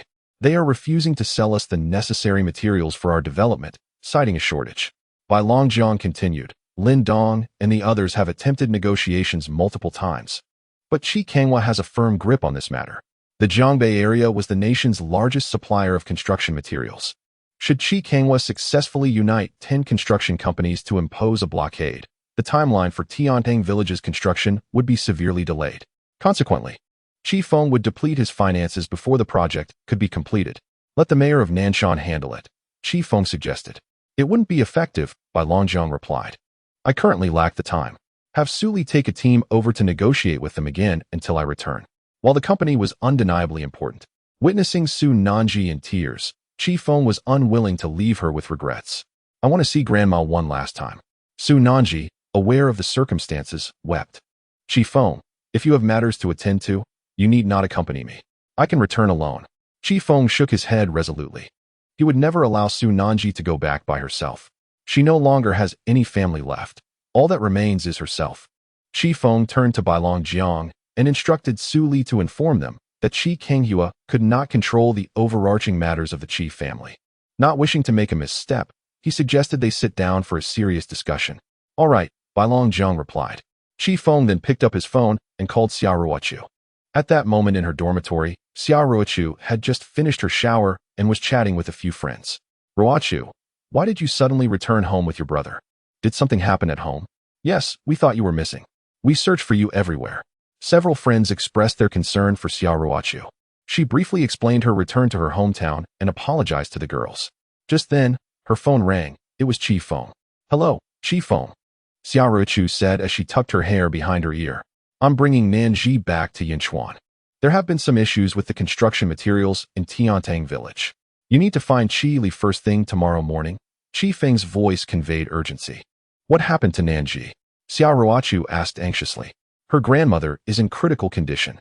Understood, I will call Qi Li shortly. Please take care of Nanji until you return, Xia Ruochu replied. Chapter 91. You still have me at Nanshan Airport. Qi Feng rushed with Su Nanji. As soon as they entered the airport, a staff member approached them. Young Master Qi, the plane is ready for takeoff at any time. Later that night, the plane landed in Yinchuan City. Qi Feng hired a car and swiftly took Su Nanji to Yun County. On the way, she fainted twice. As dawn broke, the cherry blossoms began to bloom, heralding the arrival of a new day. Yet for some, it marked a moment of profound despair. The car pulled into the first hospital of Yun County. Before it had even come to a complete stop, Su Nanji awoke and dashed out. Nanji, Qi Feng called after her, parking the car and quickly following. They rushed into the hospital elevator. Su Nanji trembled uncontrollably. Upon reaching the department, the gravity of the situation overwhelmed her. Dr. Ma, Su Nanji is back, a nurse announced as Dr. Ma emerged from his office. Dr. Ma, how is my grandmother? Su Nanji cried out. You should go see her. Perhaps she can still awaken. Her life hangs by a thread, Dr. Ma said helplessly. Those words left Su Nanji's mind blank. Without any hesitation, she sprinted towards the hospital room. Pushing open the door, she found two caregivers, Wang Lan and Qin Xiaojun, tending to her grandmother, who lay unconscious in bed. The elderly woman was frail, a tube inserted into her head to drain blood. It was evident that the hospital had acted swiftly, yet such emergencies are inherently unpredictable. Trembling, Su Nanji approached the bedside and called gently, Grandma. There was no response. Her grandmother was lost in a world of oblivion. Wang Lan and Chen Xiaowan discreetly exited the room. You have worked hard, Qi Feng said to them. As the door closed behind them, Qi Feng stood in the hospital room, gazing at the trembling Su Nanji. Grandma, please wake up. It's me, Nanji. I'm back. Su Nanji cried out, her voice thick with desperation. Yet, her grandmother remained unresponsive. Qi Feng glanced at the monitor displaying the heartbeat. It was erratic and chaotic. At that moment, Su Nanji could no longer hold herself together. She collapsed onto her grandmother, weeping, Grandma, please don't scare me. What'll I do if you leave me? I beg you, open your eyes and look at me. Didn't you say you wanted to see me get married? The anguish in Su Nanji's voice was palpable as she clung to her grandmother, just as she had done in her childhood. No, please, I cannot be without you. Just look at me, please. She continued to sob. Suddenly, her grandmother's finger twitched. Seeing this, Qi Feng quickly pulled Su Nanji up. Is it you, Nanji? Her grandmother's voice was faint and barely audible. Upon hearing the voice, Su Nanji wiped her tears with fervor. Grandma, it's me, Nanji, she replied. Please, get better quickly. I cannot bear to lose you. Her grandmother attempted to lift her hand to touch Su Nanji, but it remained immobile, her body stiff and paralyzed. Su Nanji pressed her grandmother's hand against her cheek, her tears nearly exhausted. Grandma, if you leave, you must promise me to grow up well, to take care of yourself. Beeping sounds from the medical equipment intensified, flashing erratically. In an instant, the heartbeat monitor flattened into a straight line. The hand that had touched Su Nanji's face fell limply onto the bed. At that moment, Su Nanji felt as if her heart had ceased to beat. Grandma, she whispered softly. Grandma, she called out with increasing urgency. She realized she was now without her grandmother. Grandma, Su Nanji screamed in a fit of despair. Ah! She clawed at her hair, her entire being spiraling into madness. Standing helplessly, she stared at her grandmother on the bed, her mouth agape yet unable to produce any sound. She was gone. Her only family had departed. No one would love her anymore. Ah! Su Nanji continued to scream, unable to accept this harsh reality. Lost and unsure of what to do next. Suddenly, in a frenzy, she leaped onto the bed, desperate to revive her grandmother by performing cardiac compressions. Qi Feng swiftly seized her, holding her tightly in his embrace. Nanji, she has left us. No, my grandmother is still alive. Su Nanji cried out, struggling against Qi Feng's hold. Her voice was hoarse and raw. Time seemed to freeze for her, suspended in that agonizing moment. At that instant, Dr. Ma, accompanied by all the doctors and nurses from the ward, entered. They confirmed the patient's passing and gently covered the elderly woman's face with a sheet. Su Nanji could no longer comprehend the sounds escaping her lips. Qi Feng held her close as she stared in disbelief at the scene before her. Her head throbbed painfully, and she felt utterly desolate. In this dire moment, Su Nanji found herself choking, leading her to lose consciousness. This time, it felt as if she had slipped into a long, vivid dream. Within this dream, her father, mother, and grandfather all appeared, as if to welcome her grandmother. The four of them stood together, gazing at Su Nanji. Father, mother, she cried out frantically, reaching out to grasp them. Her parents smiled warmly at her while her grandfather waved. Her grandmother walked towards them. Please do not leave me. Su Nanji screamed in desperation. Suddenly, everything blurred and faded. Upon waking, she realized it had all been a dream. Opening her eyes, she found herself lying on a hospital bed, with Qi Feng quietly sitting beside her. This awakening felt different. Perhaps a brief respite had allowed her taut nerves to relax slightly, or perhaps the depths of her sorrow had rendered her numb. Brother, she murmured softly. Qi Feng managed a faint smile and gently stroked her hair. Where's Grandma? Su Nanji asked in a whisper. I arranged for someone to take her back to your village. She has departed to find peace, Nanji. Everyone must face death, Qi Feng replied softly. Overcome with emotion, Su Nanji could no longer contain her grief and tightly embraced Qi Feng, wrapping her arms around his neck. Qi Feng, I have no family left. They have all left me. I have no home anymore, she sobbed, her heart aching with despair. Qi Feng held her closely, whispering in her ear, You do have family. Nanji, you still have me. Chapter 92. Dare to try. Qi Feng's words sent a tremor through Su Nanji. She nestled deeper into his arms, unwilling to let go, as if this was where she truly belonged. As he continued to caress her hair, he gently urged, You need to be strong. Let us not raise our voices any longer. We must return and lay your grandmother to rest. Then, will you come back to school with me? With tears streaming down her face, Su Nanji asked, "Will you abandon me?" Feng shook his head, assuring her, "Never. I will stand by you for a lifetime, taking care of you always. You must also strive to be a happy little princess. Wherever I am, that shall be your home." She nodded gently. "All right. Let us go now. I will take you to eat something before we head to the village," Feng said as he helped her off the bed. After a light meal, he drove her back to the village. Her grandmother's body had already been returned during Su Nanji's unconsciousness, arranged by Feng's contacts. Upon learning of the elderly lady's passing, the village was abuzz with gossip. The lineage of the old Su family has now extinguished. "What will become of that girl, Nanji?" they whispered. "I heard she returned with that man from before. It was him who arranged for the old lady's body to be brought back. Who is that man? Is he Nanji's boyfriend?" The young girl, though still in her university years, had succumbed to the distractions of romance, neglecting her studies. Upon her return, Su Nanji was met with a flurry of whispers and discussions. She found herself devoid of any particular thoughts. With Feng by her side, a sense of comfort enveloped her. At the entrance of her home, a gathering of villagers had assembled, drawn by the news of the elder's passing, eager to offer their assistance. "Nanji, you're back? Stay strong, Nanji. You must arrange your grandmother's funeral. You need to pull yourself together." Numerous voices, both male and female, reached her ears. "Thank you, Uncle Zhao. Thank you, Aunt San." Su Nanji expressed her gratitude to each. The house was filled with visitors, and her grandmother's remains lay in the main hall. Turning her gaze towards Feng, she found solace in his affectionate smile. "No matter what happens, I will always be by your side," he assured her. This declaration fortified Su Nanji's resolve. Over the next 2 days, with the villagers' support, Su Nanji organized the funeral in accordance with local customs. Feng remained steadfastly by her side throughout the proceedings. The funeral was unremarkable, adhering closely to village traditions. The following day, her grandmother was laid to rest beside her grandfather and parents. Afterward, a meal was prepared for the assisting villagers, marking the conclusion of the funeral rites.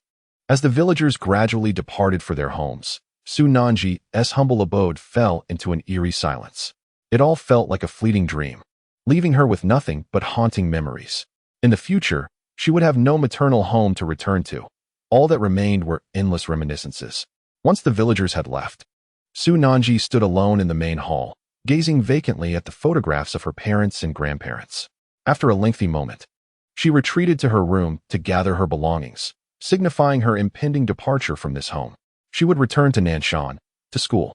While she felt unfortunate, perhaps there was an element of fortune as well. Turning around, she looked at Feng, who had been quietly supporting her. She managed a faint smile for him, understanding that she was fortunate to have met him. "We will return here during the holidays. We can renovate this place together," Feng said with a gentle smile. Su Nanji set down her belongings and, turning on her tiptoes, wrapped her arms around Feng's neck, burying her face in his shoulder. "Thank you, brother," she whispered. Feng embraced her waist, and Su Nanji planted a soft kiss on his lips before resuming her task of tidying up. Once she had finished, they stepped out of the room and into the yard. Taking in the familiar sights of the garden, Su Nanji inhaled deeply. It was time to leave. There was no one left to cherish in this home. Summoning her courage, she grasped Feng's hand and walked out of the yard. After locking the door, she lingered for a moment, staring at it with a vacant expression. "Let us go, brother," Su Nanji called to Feng. "All right," he nodded in agreement. The two prepared to depart. At that moment, a middle-aged man approached, standing before Su Nanji. "Uncle Su," she called out. The man cast a glance at her and spoke. "Nanji, your grandmother has passed, and your family line has come to an end. I shall reclaim your house and land. They now belong to me." His tone was indifferent. Taken aback, Su Nanji inquired, "Uncle Su, what do you mean? The house and land belong to you?" The man chuckled dismissively. "Of course. Your family has no heirs. As a girl, you will eventually marry and leave. Hence, the property must naturally revert to me. However, should you wish to return during festivals, I will graciously accept you." His demeanor exuded arrogance. Anxiously, Su Nanji felt a surge of urgency. Feng, observing the man, retorted, "By what right do your family's lands and property belong to you?" This remark made the man furrow his brow, anger flashing across his face. "You, an outsider, understand nothing of our village's customs. The fertile lands and homes of the Su family are meant to be passed to the next generation. Nanji is but a girl, destined to marry into another family. How could the Su estate possibly be hers to take? Who decreed this? What law states that a girl cannot inherit property? Feng countered. I care not for your laws. This is an ancestral tenet of the Su family. Do not waste my time with your arguments. Let me make it clear. Su Nanji shall not receive a single piece of this land or property. It is all mine, he declared with conviction. Su Nanji was incensed. Her grandmother had only just passed, and already there were those seeking to claim her property. Meanwhile, Feng remained composed, gazing at the man with a sly smile. All yours. I will give it to you, but do you dare take it? You, an outsider, have no say here. Do not meddle in our affairs. The man shouted, dismissively waving his hand. I stand firm. The house remains here. If you dare make a move, try me, Feng challenged, gesturing boldly. How dare you? An outsider acting so brazenly? What if I do take the house? The man yelled defiantly. With that, he strode forward and aimed a kick at the door of Su Nanji's home, causing a loud crash. What of it? I will do as I please. However, before his words could fully escape his lips, Feng swiftly pressed Su Nanji's face against his chest. In the next instant, he drew a knife, severing the man's entire right leg just above the knee. Chapter 93. You must find happiness, a piercing scream erupted. The man collapsed into a pool of blood. And in that moment, he reflected on the choices he had made throughout his life, including his audacious claim to Su Nanji's home. His arrogance evaporated, his bravado vanished. The blood flowing from his thigh brought a stark clarity, and he began to comprehend many truths. He was notorious as the local bully in Su Nanji's village. Accustomed to arrogance, this time, however, he was undeniably at fault. Throughout the ordeal, Su Nanji remained oblivious. Feng, unwilling to harm the girl's eyes, even covered her ears.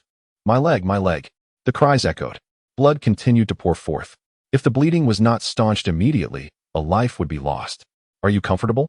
Feng inquired. My leg, my leg. The man continued to wail. His trousers were drenched. His face was streaked with tears, his body trembling. Feng raised his foot and pressed it firmly on the man's wound, stating, I shall grant you another chance. The house and land are right here. Take them if you dare. This time it is your leg. Next time, it will be your head. I am watching you. Feng added ominously. The man wept uncontrollably. Having never encountered such a person before, this was not how the script was supposed to unfold. Su Nanji had lost everything. She ought to be terrified of herself. The conclusion should have been that she reclaimed the house and land, all of it hers. The man felt his strength fading, his mind clouding, and in despair. He succumbed to unconsciousness, blood still flowing. Feng did not inquire further, nor did he reveal anything to Su Nanji. She sensed something was amiss, but Feng shielded her eyes with his body and covered her ears with his hand. She could not see, only vaguely heard Uncle Su weeping. Let us go. Feng urged as he guided Su Nanji directly to the car. The vehicle soon departed, leaving behind the man's agonizing cries, which quickly drew the attention of several villagers. What the hell, old Su, what happened? Where's your leg? The entire village buzzed with gossip. Uncle Su had attempted to seize Su Nanji's land and home, only to have his legs severed by her boyfriend. In the capital, at the splendid Heibin mansion, an elderly gentleman clad in traditional attire sat on a sofa. A stunningly attractive secretary approached him.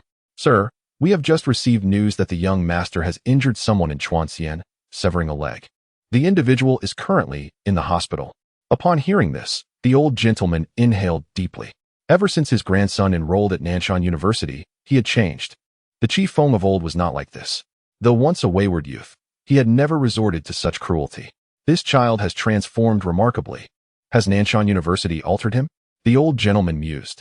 His lustful nature remained unchanged. However, in matters of action, he was decisively more resolute than before attending Nanshan. Go ahead. Provide that man and his family with 8,000 yuan monthly until he graduates from university, the old gentleman ordered. Sir, do you mean to have him killed? The alluring secretary inquired. Here is his dossier. The old gentleman gestured towards a file resting on the table, which contained the pertinent information about Uncle Su. All his details have been uncovered. Su Dahua, age 50, a villager from Ling'an village, cousin to Su Nanji's father, Su Dafeng. 15 years ago, he poisoned Su Dafeng during the latter's farming to seize his fertile land. The alluring secretary perused the documents before her. Master, is it true that Su Nanji's father has passed away as reported by the hospital? The enchanting secretary expressed her surprise. Su Dafeng has a brother-in-law who is a local leader in Chuan County, wielding considerable power. The circumstances of his death are as he stated. I have already made arrangements in Chuan County. Let it be done. The elder Qi waved his hand dismissively. As the alluring secretary departed, Elder Qi gazed at a photograph in the hall, lost in thought for a prolonged moment.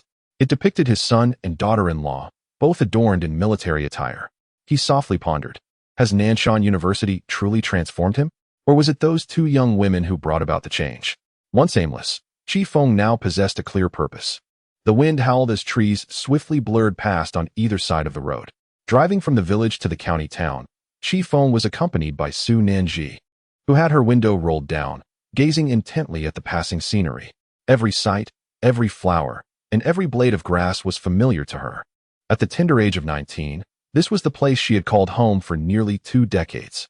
Yet now, she was leaving, uncertain if she would ever return, or if Feng would bring her back. Even if she did return, what would it matter? This was her hometown. Farewell, she thought. As her hair clung to her face in the wind, tears had long since dried up. Feng, she suddenly exclaimed, rolling up the window and turning to him.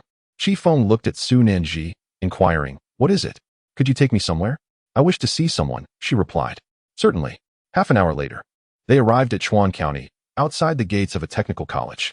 Su Nanji stood quietly at the entrance, awaiting a person, having just made a phone call.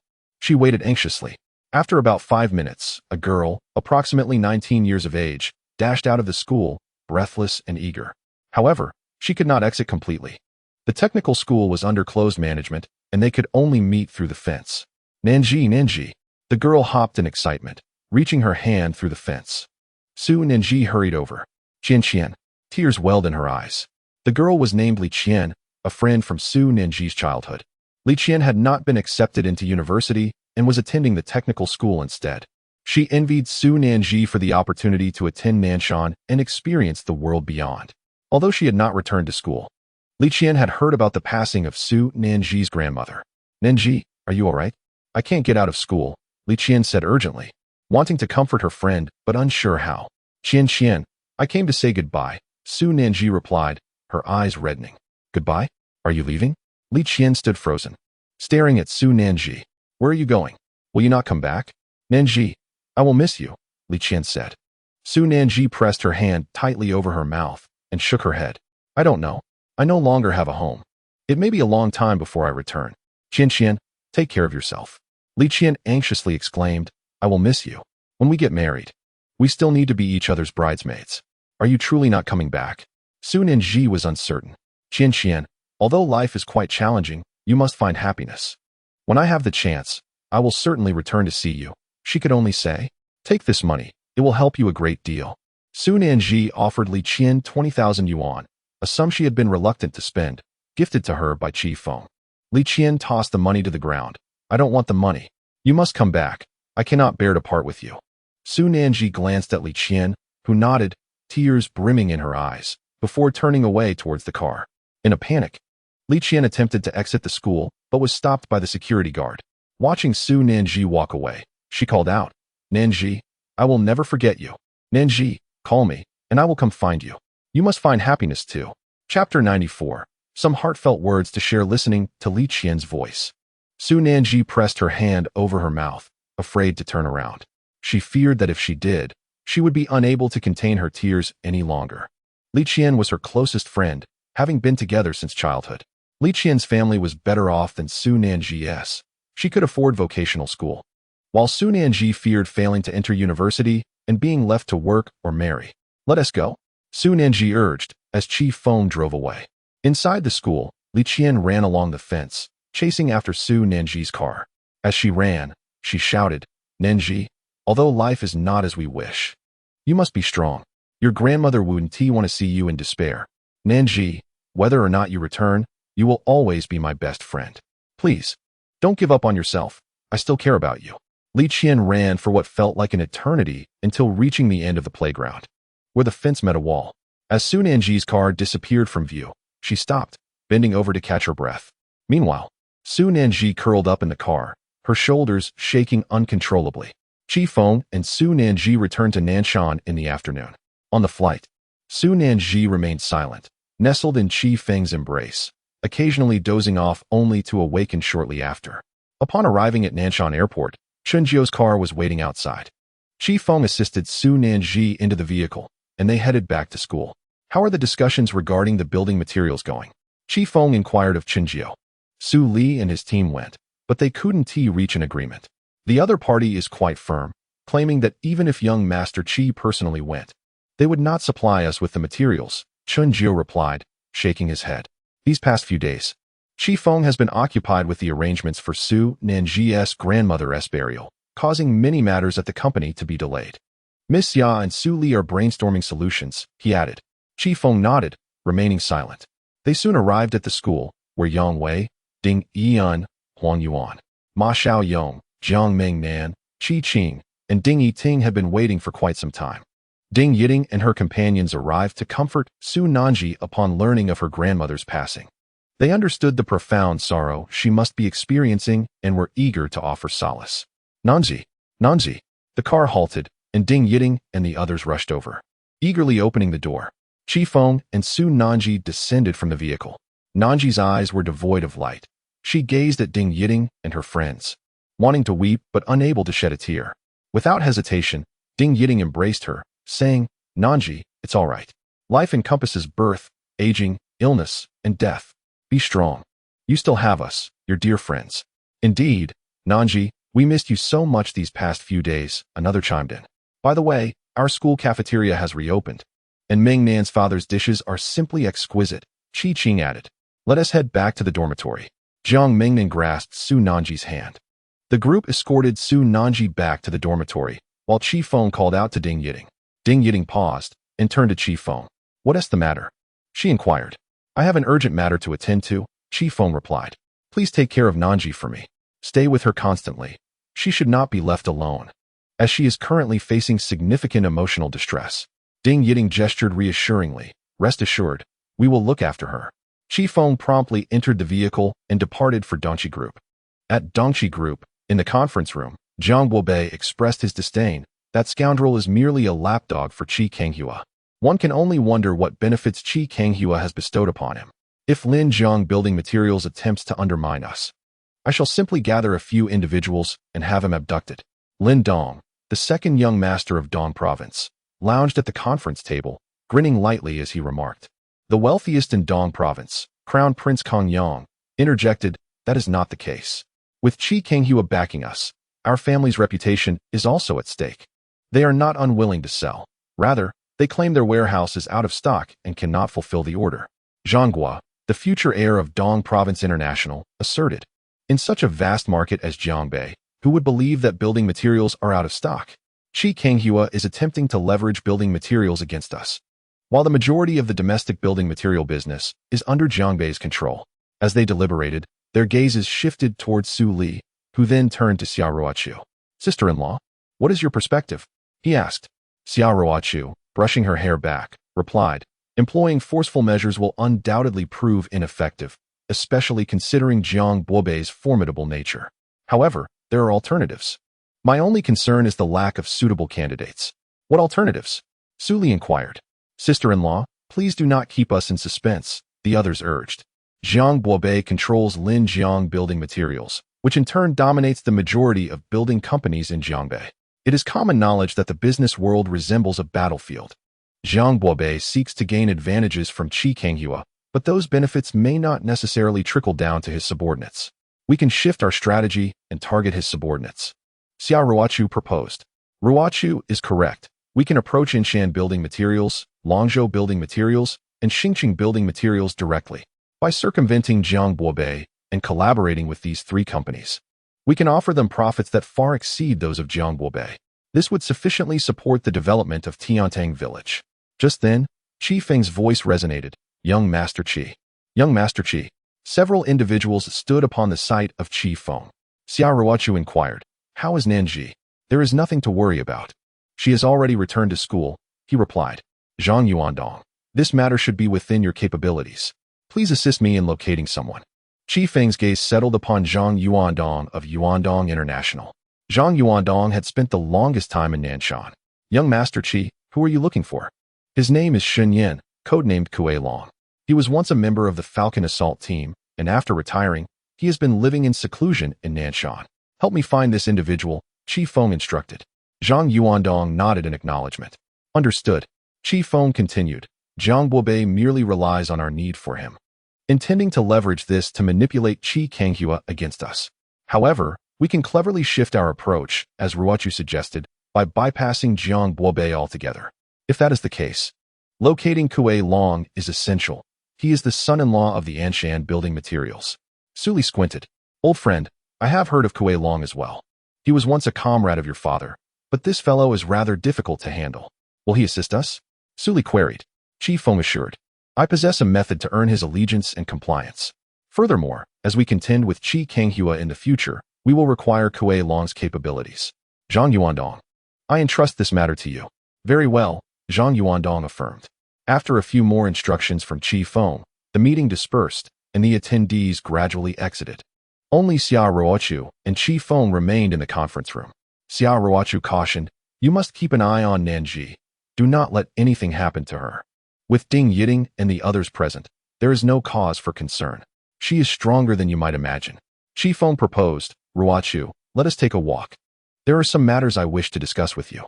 Chapter 95. That her Qi Feng and Xia Ruochu arrived at a park in Nanshan. This marked the first time since his rebirth that he had a heart-to-heart conversation with Xia Ruochu. They strolled through the park, and Xia Ruochu sensed that Qi Feng had something significant to share. Let me guess. You are contemplating how to navigate your brotherly relationship with Qi Jian, correct? She remarked, her eyes narrowing with insight. She always possessed such sharp wit. You mentioned that in the last life, Qi Jian triumphed, obtaining Tiantang village and the entirety of the Qi family. To prevent you from retaliating, he exploited familial connections to suppress you repeatedly.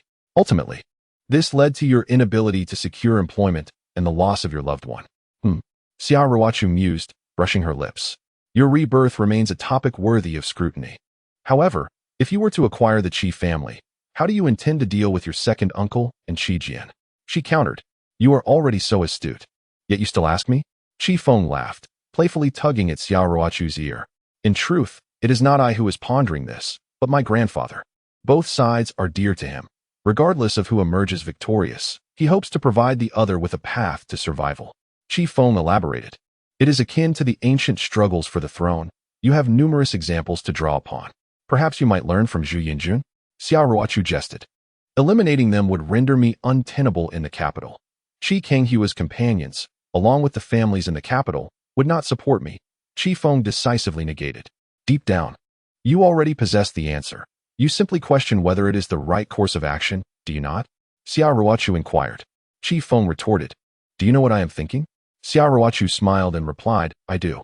Just as Qi Feng was about to speak, Xia Ruochu suddenly covered his mouth, saying, but do not speak of it, and certainly do not tell anyone. At this moment, this is the only path you may tread. Qi Feng shrugged, choosing silence in response. Indeed, Xia Ruochu was truly formidable. Her sole flaw lay in her excessive kindness towards Qian Feng, repeatedly placing her trust in her words. The two fell into silence, strolling leisurely through the park. Pow pow, do not run about recklessly, come back. Where are you going? At that moment, a woman's voice echoed through the park, exceedingly melodious and captivating. Just hearing her voice suggested she must be an extraordinary woman. A Siberian husky dashed about the park, having slipped its leash, with the woman in pursuit. She stood at a height of 1.7 meters, clad in black three-quarter pants and a simple black t-shirt. Her feet adorned with elegant black high heels. Her hair, slightly tinged with red and gently curled, cascaded over her shoulders. As she chased after the dog, the husky named Pow Pow sprinted toward Qi Feng and Xia Ruochu. Xia Ruochu, frightened of dogs, squealed and hid behind Qi Feng. Teacher he. At that moment, Qi Feng suddenly whispered to himself, an overwhelming tide of memories flooding his mind. Teacher he? Xia Ruochu inquired, puzzled, glancing at Qi Feng. Qi Feng, are you dazed? Qi Feng remained silent, intently observing the woman pursuing the dog. An abundance of memories surged forth, too many regrets to articulate. Enough to fill 3 days and nights of conversation. It was the same woman, albeit from many years ago, before everything had transpired. He Liyun. Her name floated like clouds descending from the sky. And perhaps, she truly was the teacher he spoken of. Xia Ruochu was utterly astonished. Qi Feng had shared with her tales from his previous life, involving 4 individuals: she, Su Nanji, Mu Wansi, and teacher He. She had already encountered Mu Wansi. This was the 4th. Pow pow, come back. The husky continued to run, with her trailing behind. Her high heels hindered her speed, causing her bosom to sway with each hurried step. He Liyun had graduated from Tiannan University and came to teach at Nanshan University. Her family background was not particularly favorable. Her father struggled with alcoholism and gambling, which led to her mother's depression. He Liyun had come to Nanshan University, hoping to bring her mother for treatment, having heard of an expert at Nanshan Hospital renowned for treating depression. Escaping from her alcoholic father, He Liyun sought a new life at Nanshan. Just as her life with her mother began to improve, she met Feng at the university. Initially, he assisted her in finding specialists to treat her mother, and gradually, she developed feelings for him, not really believing she had found love. However, their relationship faced turmoil, leading to arguments and ultimately a breakup after 3 years together. Later, He Liyun's father found Nanshan and assaulted her mother. Her mother's depression worsened, leading her to jump into the river. He Luoyun vanished. It was during a summer year. "Hello, is this Mr. Feng?" He received a call. It was from his uncle. "It's me. Dongjiang has recovered a female corpse. In her pocket was a mobile phone containing only your number. Please, come to the local precinct immediately. We need to interrogate you. Is this corpse related to you? What is her name?" He Luoyun. "How did she die?" Preliminary assessments indicate suicide, but the possibility of homicide cannot be ruled out. Therefore, your presence is required for investigation. He weakly rose from the hospital ward and called Yang Wei. Yang Wei took a taxi and accompanied him to the scene of the incident. At the moment the white cloth was lifted, he knew that his regrets had multiplied once more. The sound of bubbles echoed again, pulling Feng back to reality. A Siberian husky raced towards him, while Xiaoruochu peeked out from behind Feng. Observing Feng's expression, she recognized without doubt that this woman was indeed teacher He. Could there truly be an afterlife? Yet, why did she feel nothing? The husky approached, and Feng suddenly reached out to press down on the dog's head. Woof, woof, woof. The dog barked several times. He Luoyun ran over, breathless, and quickly squatted to grasp the dog leash, exhaling in relief. This dog had been purchased in Nanshan as a companion for her mother, with the hope of alleviating her mother's dark existence. Earlier, due to a misstep, the dog had escaped from its leash. Now, having secured the dog once more, He Luoyun patted her chest and glanced up at Feng with a smile, saying, "Thanks. Handsome." Feng returned her smile, saying it was no trouble at all. He Luoyun also offered a reassuring smile. "Pow pow, you must not run off again, otherwise I will send you to the dog meat restaurant." He Luoyun led the husky toward the bench where her mother sat. At that moment, Feng suddenly called out, "He Luoyun." He Luoyun exclaimed in surprise, swiftly turning her head, her puzzled gaze landing on Feng. Chapter 96. We could purchase a villa with just that one glance. He Luoyun hesitated slightly. With the second glance, her expression changed subtly. By the third glance, her eyes revealed a peculiar glimmer. Moments later, she turned and gracefully departed, not lingering for another moment. "Mom, let's go." He Luoyun called out to the middle-aged woman on the bench. "Luoyun, was that your friend?" Her mother inquired. "No, I do not know him," He Luoyun quickly replied, disappearing into the park. "It seems like she knows you," Xiaoruochu observed, slightly astonished as she watched He Luoyun walk away. She directed her gaze at Feng, sensing something amiss in his demeanor. Her eyes, they seemed to carry resentment towards you. Feng responded, "That's impossible. He Luoyun only met me after arriving in Nanshan. How could she possibly know me?" Yet her gaze appeared to harbor some grievance, Xiaoruochu remarked, blinking in disbelief. "Let us depart, sister," Feng remarked. In his recollection, He Luoyun had only recently arrived at Nanshan. There remained a considerable interval before her enrollment at Nanshan University, and Feng had not sought her out. Upon returning to school with Xiaoruochu, he received a phone call from Zhang Yuan of the photography studio. "Young Master Qi," she stated, "the photo collection featuring Su Nanji has been completed. Perhaps you could visit my studio sometime?" The photographs of Su Nanji had been ready for several days, and Zhang Yuan's efficiency was commendable. "Very well, I shall come by shortly," Feng replied before ending the call. Xiaoruochu stretched lazily and said, "All right. I am heading back to the dormitory. I have classes tomorrow, so please refrain from calling me unless it is urgent." As she stretched, Feng playfully poked her chest. Reacting instinctively, Xiaoruochu shielded herself and scolded him. "Get lost. You shameless one. After uttering those words, she returned to her dormitory. Feng then made his way to the dormitory of Su Nanji, arriving at building 201. It was already evening. Ding Yiting and her friends were seated on the bed, keeping Su Nanji company. Lying sideways on the bed with her back turned to them, Su Nanji was enveloped in silence. The girls offered various words of comfort, perhaps believing that time would heal all wounds. It was not that Su Nanji disregarded their presence. She merely wished for tranquility. She felt utterly desolate. And without Feng by her side, enduring this somber period would have been an arduous task. Yet, a thought nagged at her. What would she do if one day Feng decided to abandon her? Buzz. Su Nanji's phone vibrated. It was a message from Feng. I'm downstairs. She bit her lip and quickly typed back. I'm a bit tired. Feng responded. I'll take you to select the photos. Tomorrow, I'll take you somewhere special. Su Nanji inquired, where to? Feng replied, as per our usual arrangement, you'll know when we arrive. We need to select the photos first. Have you forgotten about the ones we took last time? With a slight hesitance, Su Nanji rose from her bed. She was reluctant to decline Feng's invitation. Is that Feng? Ding Yiting asked upon noticing Su Nanji getting up. Yes. He wants me to select the photos from our last shoot. Su Nanji nodded. She had already informed her friends about the photo shoot. Jiang Mengnan chimed in with a smile. Then you should hurry, Nanji. Don't forget to bring the photos back for us to see. All right, Su Nanji replied. Wait. Chi Qing called out to her. Nanji, are you really going out like that? You haven't even washed your face, changed your clothes, or taken a shower.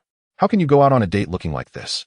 Su Nanji realized she had not showered in several days, consumed by thoughts of her grandmother, leaving her with little inclination to care for her appearance. Her hair was slightly tousled, appearing disheveled. Jiang Mingnan advised, at the very least, wash up, change your clothes, and put on some stockings to dazzle Feng. After a moment of hesitation, Su Nanji nodded and took her change of clothes to the bathroom. Downstairs, Feng waited for over half an hour. Finally, Su Nanji emerged. Though she had taken a shower, she had not bothered to dress up. Clad in a pair of jeans and sports shoes, she wore a casual short-sleeved top. Upon encountering Feng, Su Nanji approached, her face devoid of a smile. Let us first dine at Beijing Han, and then we shall peruse the photographs, suggested Feng as he gently brushed Su Nanji's hair. She responded with a soft as Feng took her hand, leading her behind him. Her mood was somber, and she was reluctant to engage in conversation. Naturally, Su Nanji needed time to process her emotions. After all, such experiences inevitably leave a profound impact. Upon their arrival at Beijing Han, Su Nanji's appetite appeared diminished, and she consumed little. After their meal, Feng guided Su Nanji to Zhang Yuan's studio. Although the studio was not particularly large, it housed several dozen employees. As Feng and Su Nanji arrived, Zhang Yuan was seated at her computer, examining photographs. Xiao, you're here? She exclaimed, looking up to see them. Please, have a seat. Zhang Yuan gestured for them to sit as she rose. On the sofa, a woman prepared 2 cups of tea. Zhang Yuan approached with a notebook in hand. Su Nanji's photographs require minimal touch-up. Each one is stunning, she remarked. Take a look and decide how you wish to present them. Feng accepted the notebook and opened the album, both he and Su Nanji gazing at the images. The first picture featured a sultry pose of Su Nanji in a fitted skirt, her graceful figure accentuated beautifully. Isn't it captivating? Feng remarked, rubbing his eyes in disbelief. He turned to Su Nanji, who remained silent, playfully covering his eyes. They continued to view the subsequent images, each one offering a feast for the eyes. As Zhang Yuan noted, they were all inherently beautiful, exuding a natural charm. Upon reaching the 6th photograph, Su Nanji swiftly deleted it, catching Feng off guard. Why did you delete it? I hadn't even seen it yet, he protested. Once more? She covered his eyes, feeling a bit embarrassed by its provocative nature. While the exposure was not excessive during the shoot, upon reviewing the images, she found certain poses and expressions to be rather suggestive, prompting her hasty deletion. They examined the images meticulously, each sensual photograph compelling Su Nanji to consider deletion. Under Feng's insistence, they retained a selection. As Feng admired the images, he embraced Su Nanji, declaring, when we return, let Zhang Yuan prepare these photographs for display throughout our home, filling every space with your beauty. Su Nanji responded, you're quite generous. Are you not concerned about others seeing? To which Feng replied, we can purchase a villa, with the upper floors serving as our private sanctuary, inaccessible to anyone else. Chapter 97. Take me back to school. Purchase a villa? Our own home. Su Nanji gazed at the photographs, her thoughts a mystery. Perhaps she was contemplating her future. Feng continued to peruse the images, and at that moment, the next photograph appeared. It depicted Su Nanji clad in a short black skirt, barely concealing her dairy.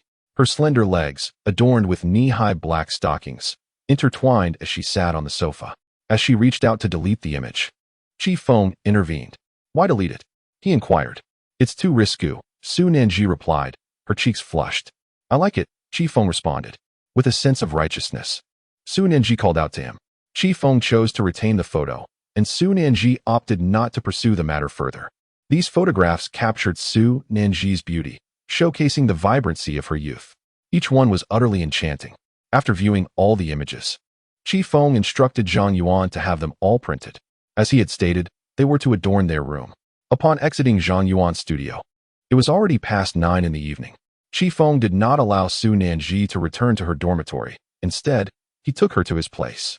Initially reluctant, she felt a slight pull of curiosity and eventually followed him. This marked the second time Su Nanji shared a bed with Feng. Just as before, she wore a nightgown, facing away from him. Feng embraced her from behind, and she could feel his strength, even warmth. This time, she kept her eyes open. Feng leaned closer, inhaling the fragrance that emanated from her.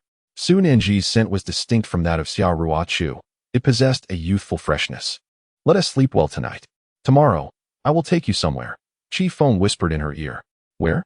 Su Nanji inquired. Guess, Feng replied with a smile. I can't guess. She shook her head, truly unable to fathom what Feng was hinting at. He held her tighter, assuring her that she would find out tomorrow. You haven't slept well these past few days. Rest well tonight, and we'll set off after you wake. All right. The following morning, Su Nanji awoke at 10 o'clock. Perhaps it was the safety she felt at Feng's place that allowed her to sleep so soundly. Breakfast was ready, having been purchased from the cafeteria. You're awake? It's already 10. Hurry up. Dream Nen had asked her father to prepare breakfast specially for her. Su Nanji blinked awake and saw Feng. She checked her phone for the time, then got up from the bed and headed to the bathroom. Lifting her skirt, she sat on the toilet. After finishing, the sound of the flushing toilet echoed as she brushed her teeth and washed her face. She then joined Feng for breakfast. Dream Nan told her father that you have a weak stomach, so he specifically made you a nutritionally balanced meal to help, Feng said, smiling. See how many people care about you? Your cooking is quite good, Su Nanji remarked. Indeed, Feng nodded. Where are you taking me? Su Nanji asked. Right after breakfast. We'll head out immediately, he replied. It's always like this, she said, a hint of displeasure in her voice. After breakfast, they prepared to leave. Feng tidied up the dishes and urged Su Nanji to change into a beautiful outfit and adorn herself with jewelry, insisting she should dress elegantly. Where exactly are we going? Su Nanji pouted. Feng smiled in response. Su Nanji drew the curtains and rummaged through her wardrobe for a few pieces of clothing. Don't peek. All right, I won't look. Feng shut his eyes. The soft rustle of fabric filled the air. Su Nanji slipped into a pair of shorts, her delicate feet stepping into high-heeled sandals, revealing her smooth legs. Her voluptuous figure was accentuated, exuding a hint of sensuality. She wore a fitted crop top, the neckline slightly open, showcasing her exquisite collarbone and the hint of fullness beneath. Only after Su Nanji had finished dressing did Feng open his eyes. She playfully covered his eyes for a brief moment, leaning half her body against him. Why must you always have me dressed like this? Su Nanji pouted. Let us go. The two joined hands and descended the stairs. Shinjiu was already waiting at the school gate. They got into the car and headed straight for Nanshan Airport. It was only upon arriving at the airport that Su Nanji discovered their destination, Beijing. Feng, we're heading to Beijing. Su Nanji turned to him in surprise as they boarded the plane, realizing it was bound for the capital. In all her years, she had never visited this place, the most bustling city in the country. Nanshan City was not far from Beijing, and they would arrive shortly. Rest for a bit. I'll wake you when we land, Feng said. Su Nanji hesitated, words unspoken. In the afternoon, the plane touched down at Beijing Airport. As they navigated through the throngs of people, Feng held Su Nanji's hand, guiding her outside. Upon stepping out of the airport, Su Nanji halted, turning to gaze at the towering skyscrapers of Beijing. The clouds rolled by, and she felt like a country bumpkin, utterly awestruck by her surroundings. The impact was profound, as she had never envisioned arriving in this city in such a manner. It was beautiful, vibrant, and bustling with life, more dazzling than Nanshan. The skyscrapers reached towards the heavens. Taxi. Feng hailed a cab, and they climbed in together. Su Nanji peered out the window, taking in the scenery. Nanji, do you see that skyscraper over there? That belongs to the Qi family, Feng pointed out. Su Nanji found herself at a loss for words. She had never dreamt of such opulence. The wealth of Feng's family surpassed her wildest imagination, and now this very person held her in his embrace. Su Nanji was puzzled as to why Feng had brought her here. That's the best kindergarten in the country. I attended preschool there. Feng continued his tour. Su Nanji glanced over but remained silent, utterly overwhelmed by the spectacle before her. It felt like a dream. Had she truly become involved with one of the wealthiest individuals in the nation? It seemed too surreal. An hour and a half later, the taxi stopped in front of a luxurious villa. Su Nanji struggled to articulate the grandeur of this estate. It was an expansive manor, featuring 14 villas within its grounds. Each building exudes unparalleled luxury and opulence. The courtyard is filled with an array of extravagant vehicles, and a steady stream of guests continues to arrive and depart. A plaque hangs above the entrance, inscribed with the characters Qi family. We have arrived. Feng smiled faintly. The Qi family, an esteemed name in the capital. Feng reached out to take Su Nanji's hand, yet she stepped back, gazing at him. What's wrong? Feng inquired. I don't want to go. Su Nanji shook her head vigorously and retreated several steps. Why not? Feng asked, puzzled. Su Nanji was at a loss. She merely felt that this place was ill-suited for her. As a girl hailing from a rural village, she questioned the nature of this environment. It was not fear that held her back. Rather, it was uncertainty about what role she was to assume upon entering Feng's family home. What if they did not accept her? Feng, please take me back to school. I want to go back, Su Nanji pleaded, her eyes glistening with unshed tears. Laced with urgency. Chapter 98. 3 gifts. Su Nanji's anxiety intensified. She felt a wave of fear wash over her. The thought of being turned away upon entering, or of Feng's family not welcoming her, plagued her mind. She had never anticipated that Feng would bring her to his home. In that moment, tears streamed down her face once more. She shook her head, unable to summon the courage to step inside. Feng, I won't go. Can we please return to school? Her voice carried a note of desperation. This was truly not a place meant for her. She felt like a sparrow, incapable of transforming into a phoenix. Feng stepped forward, grasping Su Nanji's hand firmly. Silly girl, you are my Feng's girl. Once you enter, you shall be the young mistress of the Qi family. Everyone will respectfully address you as Madam Qi. With tear-filled eyes, Su Nanji looked at Feng. He smiled at her encouragingly. Let us go. He gently pulled her inside. Reluctantly, Su Nanji followed, her small hand tightly held in his. She was exceedingly nervous. Is the young master back? The guards at the entrance called out as Feng stepped inside. Several gazes fell upon Su Nanji, causing her delicate form to tremble. Feng wrapped her in his embrace. Young master, you have returned. A tall, elegant secretary approached with a slight smile. She was strikingly beautiful, dressed in a tailored uniform and sheer stockings. Her name was Chunling, the secretary of the elder master and also his adopted granddaughter. At 29, she possessed an air of sophistication. Where's grandfather? Feng asked. The elder master is aware of your arrival and has been waiting for you in the living room since early this morning.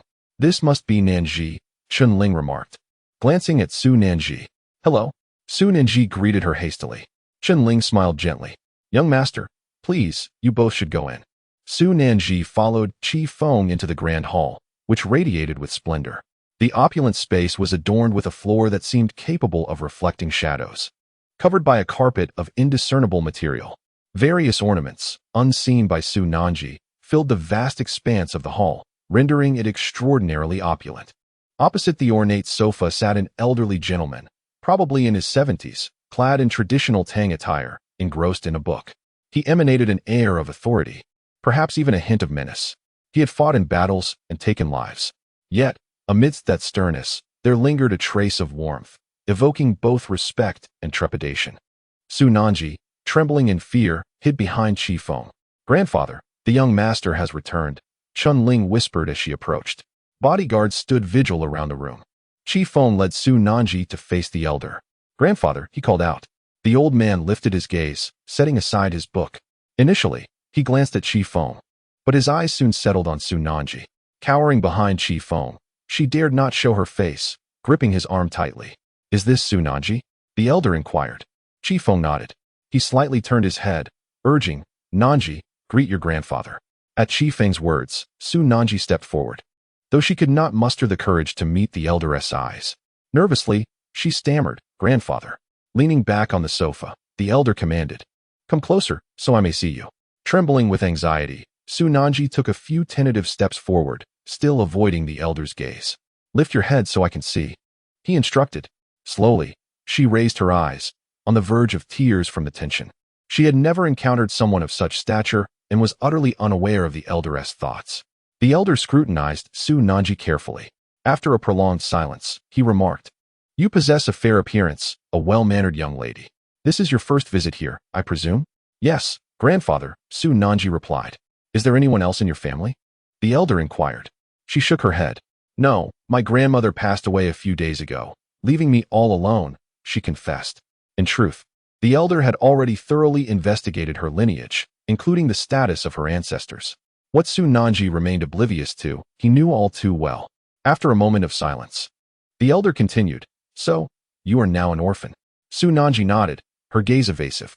"Little girl, do you understand that the doors of the Qi family are not easily breached?" the elder added. This statement sent a shiver down Su Nanji's spine. She was unaware of the elder's intentions. Feng stepped closer to Su Nanji, grasping her hand. "Grandfather, Nanji is timid. Please do not frighten her." "Timid? I see otherwise. She dares to approach the gates of the Qi family, which is quite audacious," the elder retorted. Su Nanji felt tears welling up. "I said I wouldn't come." "I'm sorry, grandfather." She bowed her head in apology. "Do you possess any academic credentials?" the elder asked again.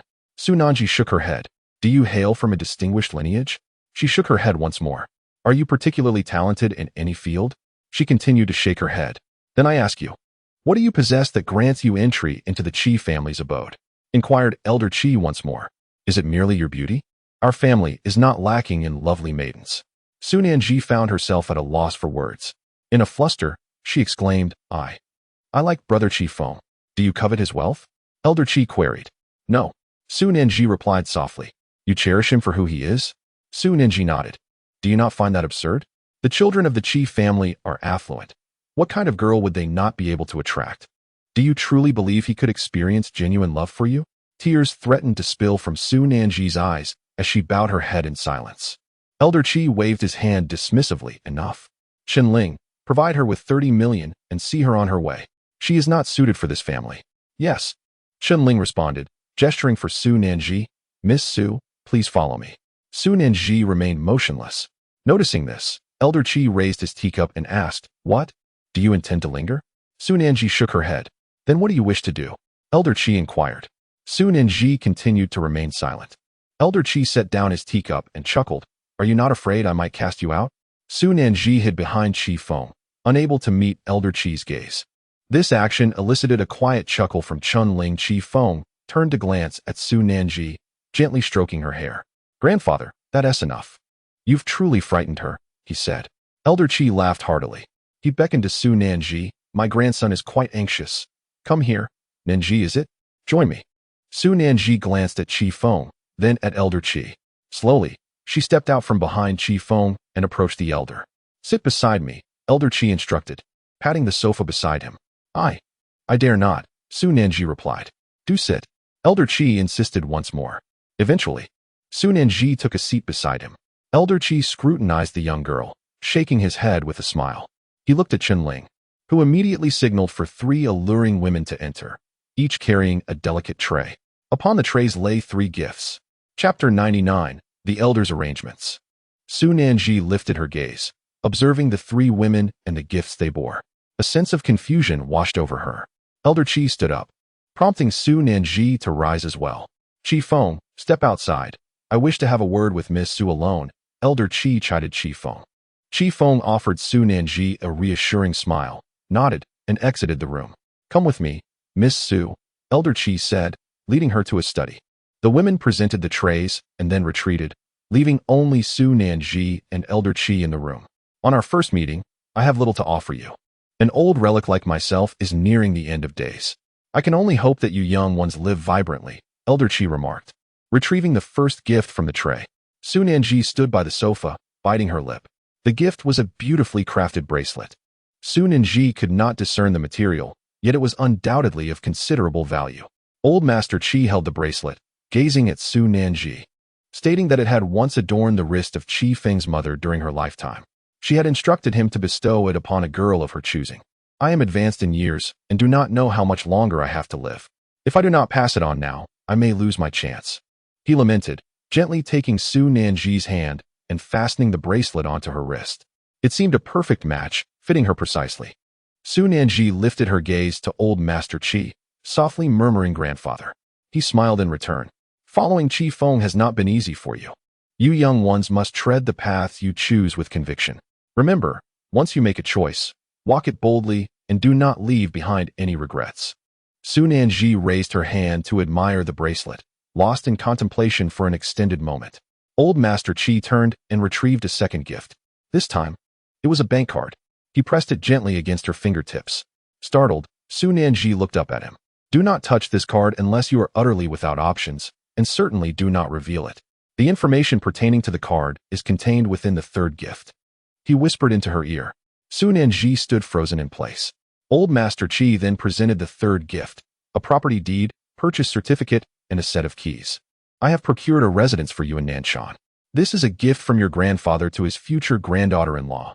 Protected by law, he declared. Su Nanji was bewildered by his words, accepting the property deed in a daze. It bore no mention of Qi Feng, only her name, Su Nanji. Grandfather, she murmured, astonished. Keep the documents safe. Should anyone attempt to reclaim this property, take the documents and consult Wang Meng at the Eastern Province law firm. The card's password and information have already been delivered to the residence, Old Master Qi advised, squeezing her shoulder gently. She observed the property deed and related documents in disbelief. The property was located in Ilan Yunting of Nanshan, the largest villa complex in the area, valued at over 40 million. Grandfather, why are you giving me these? Su Nanji whispered, seeking answers. Sit down, my dear, he replied, gesturing for her to take a seat. As she complied, Old Master Qi suddenly coughed, clutching his chest. Concerned, Su Nanji exclaimed, Are you all right, grandfather? He patted his shoulder, requesting, Please, help me massage my shoulders. She set down the items and moved behind him, offering her assistance. You should be aware of the situation between Qi Feng and his second uncle, Old Master Qi stated. Yes, I know a bit. Su Nanji replied as she continued to massage. That card and the property are your final refuge. If Qi Feng fails, withdraw the money from the card. Sell the house and relocate to a different city with the funds. Do you understand my meaning? He inquired. I understand. Su Nanji responded affirmatively. With a heavy sigh, Old Master Qi continued. On the contrary, if Qi Feng were to abandon you, this house and this sum of money would provide you with a means of retreat. This child I cannot let go. I have contemplated this repeatedly, countless times, and the odds of him defeating his uncle are less than even 1%. Although Tiantang village is thriving, the waters of the capital are deeper than he realizes. Su Nanji understood that this was the only thing Old Master Qi could do for him, to reserve a sum of money solely for him. However, this money could not be under Qi Feng's name. Hence, the house was registered under Su Nanji's name, and the card was also given to her. He was acutely aware of Qi Feng's character, his proclivity for indulgence. Thus, this money would also ensure that Su Nanji had a fallback should she be forsaken. If one day he were to discard you and lose to his uncle, my dear girl, do not harbor resentment. Withdraw the house and the money, give him a portion, and the remainder will be sufficient to secure your lifelong comfort. I am nearing the end of my days, Old Master Qi lamented, shaking his head. With reddened eyes, Su Nanji inquired, Grandfather, why not leave it directly to him? Old Master Qi shook his head. He must not possess a single cent in his name. Otherwise, should he lose, it will all be taken by his uncle. Thus, it can only be channeled through you. Grandfather, you will live a long life, Su Nanji asserted. That is not for certain. All mortals must eventually face death. I have heard about your grandmother's passing. The elderly have departed, and you young ones still have your own paths to tread. Remember my words. As long as you persevere, no matter how arduous the journey, there remains hope. Once you are gone, everything is lost. The greatest dream of us elders is for our children to live joyfully and happily. There was a pause before old Master Qi continued. Su Nanji, there is one more matter I must entrust to you. It is imperative that you remember this. Speak, grandfather. I am listening, she replied. If, should Qi Feng win, and he intends to harm his uncle and brother, you must do everything in your power to stop him. Old Master Qi urged. Su Nanji hesitated for a moment. But what if they intend to kill Qi Feng? Old Master Qi took a deep breath. I will arrange for others to handle that. My capabilities extend only to this. You must keep my words close to your heart. Grandfather, I will remember, Su Nanji affirmed. Old Master Qi nodded, falling silent thereafter. He sat there, relishing Su Nanji's gentle massage. After a long while, Old Master Qi drifted into slumber. Chunling entered and said to Su Nanji, Nanji, you may step out now. The old master is asleep, and I will have someone assist him back to his room. All right, Su Nanji nodded. She exited the study and made her way to the hall. Su Nanji glanced around, searching for Qi Feng. At that moment, Qi Feng peeked down from the second-floor staircase and beckoned. Nanji, come up, let me show you my room. Taking a deep breath, Su Nanji stowed the bank card and the property deed into her bag. Having prepared herself, she ascended the stairs. Chapter 100. The first day at the Qi residence. 1. Upon reaching the upper floor, Qi Feng stood at the doorway, awaiting her arrival. Su Nanji approached him. What did my grandfather say to you? Qi Feng inquired. Su Nanji smiled, a mischievous glint in her eyes. I won't tell you, she replied. Qi Feng tapped his forehead, but soon noticed Su Nanji's bracelet. He took her hand, admiring the beautiful adornment. This piece was a gift from my father to my mother. She treasured it dearly. I searched high and low for it, yet it ended up in your possession? Su Nanji gently caressed the bracelet, acknowledging its significance and value. She had not anticipated that the esteemed Qi patriarch would present it to her. Your grandfather gifted it to me, Su Nanji said, meeting Qi Feng's gaze.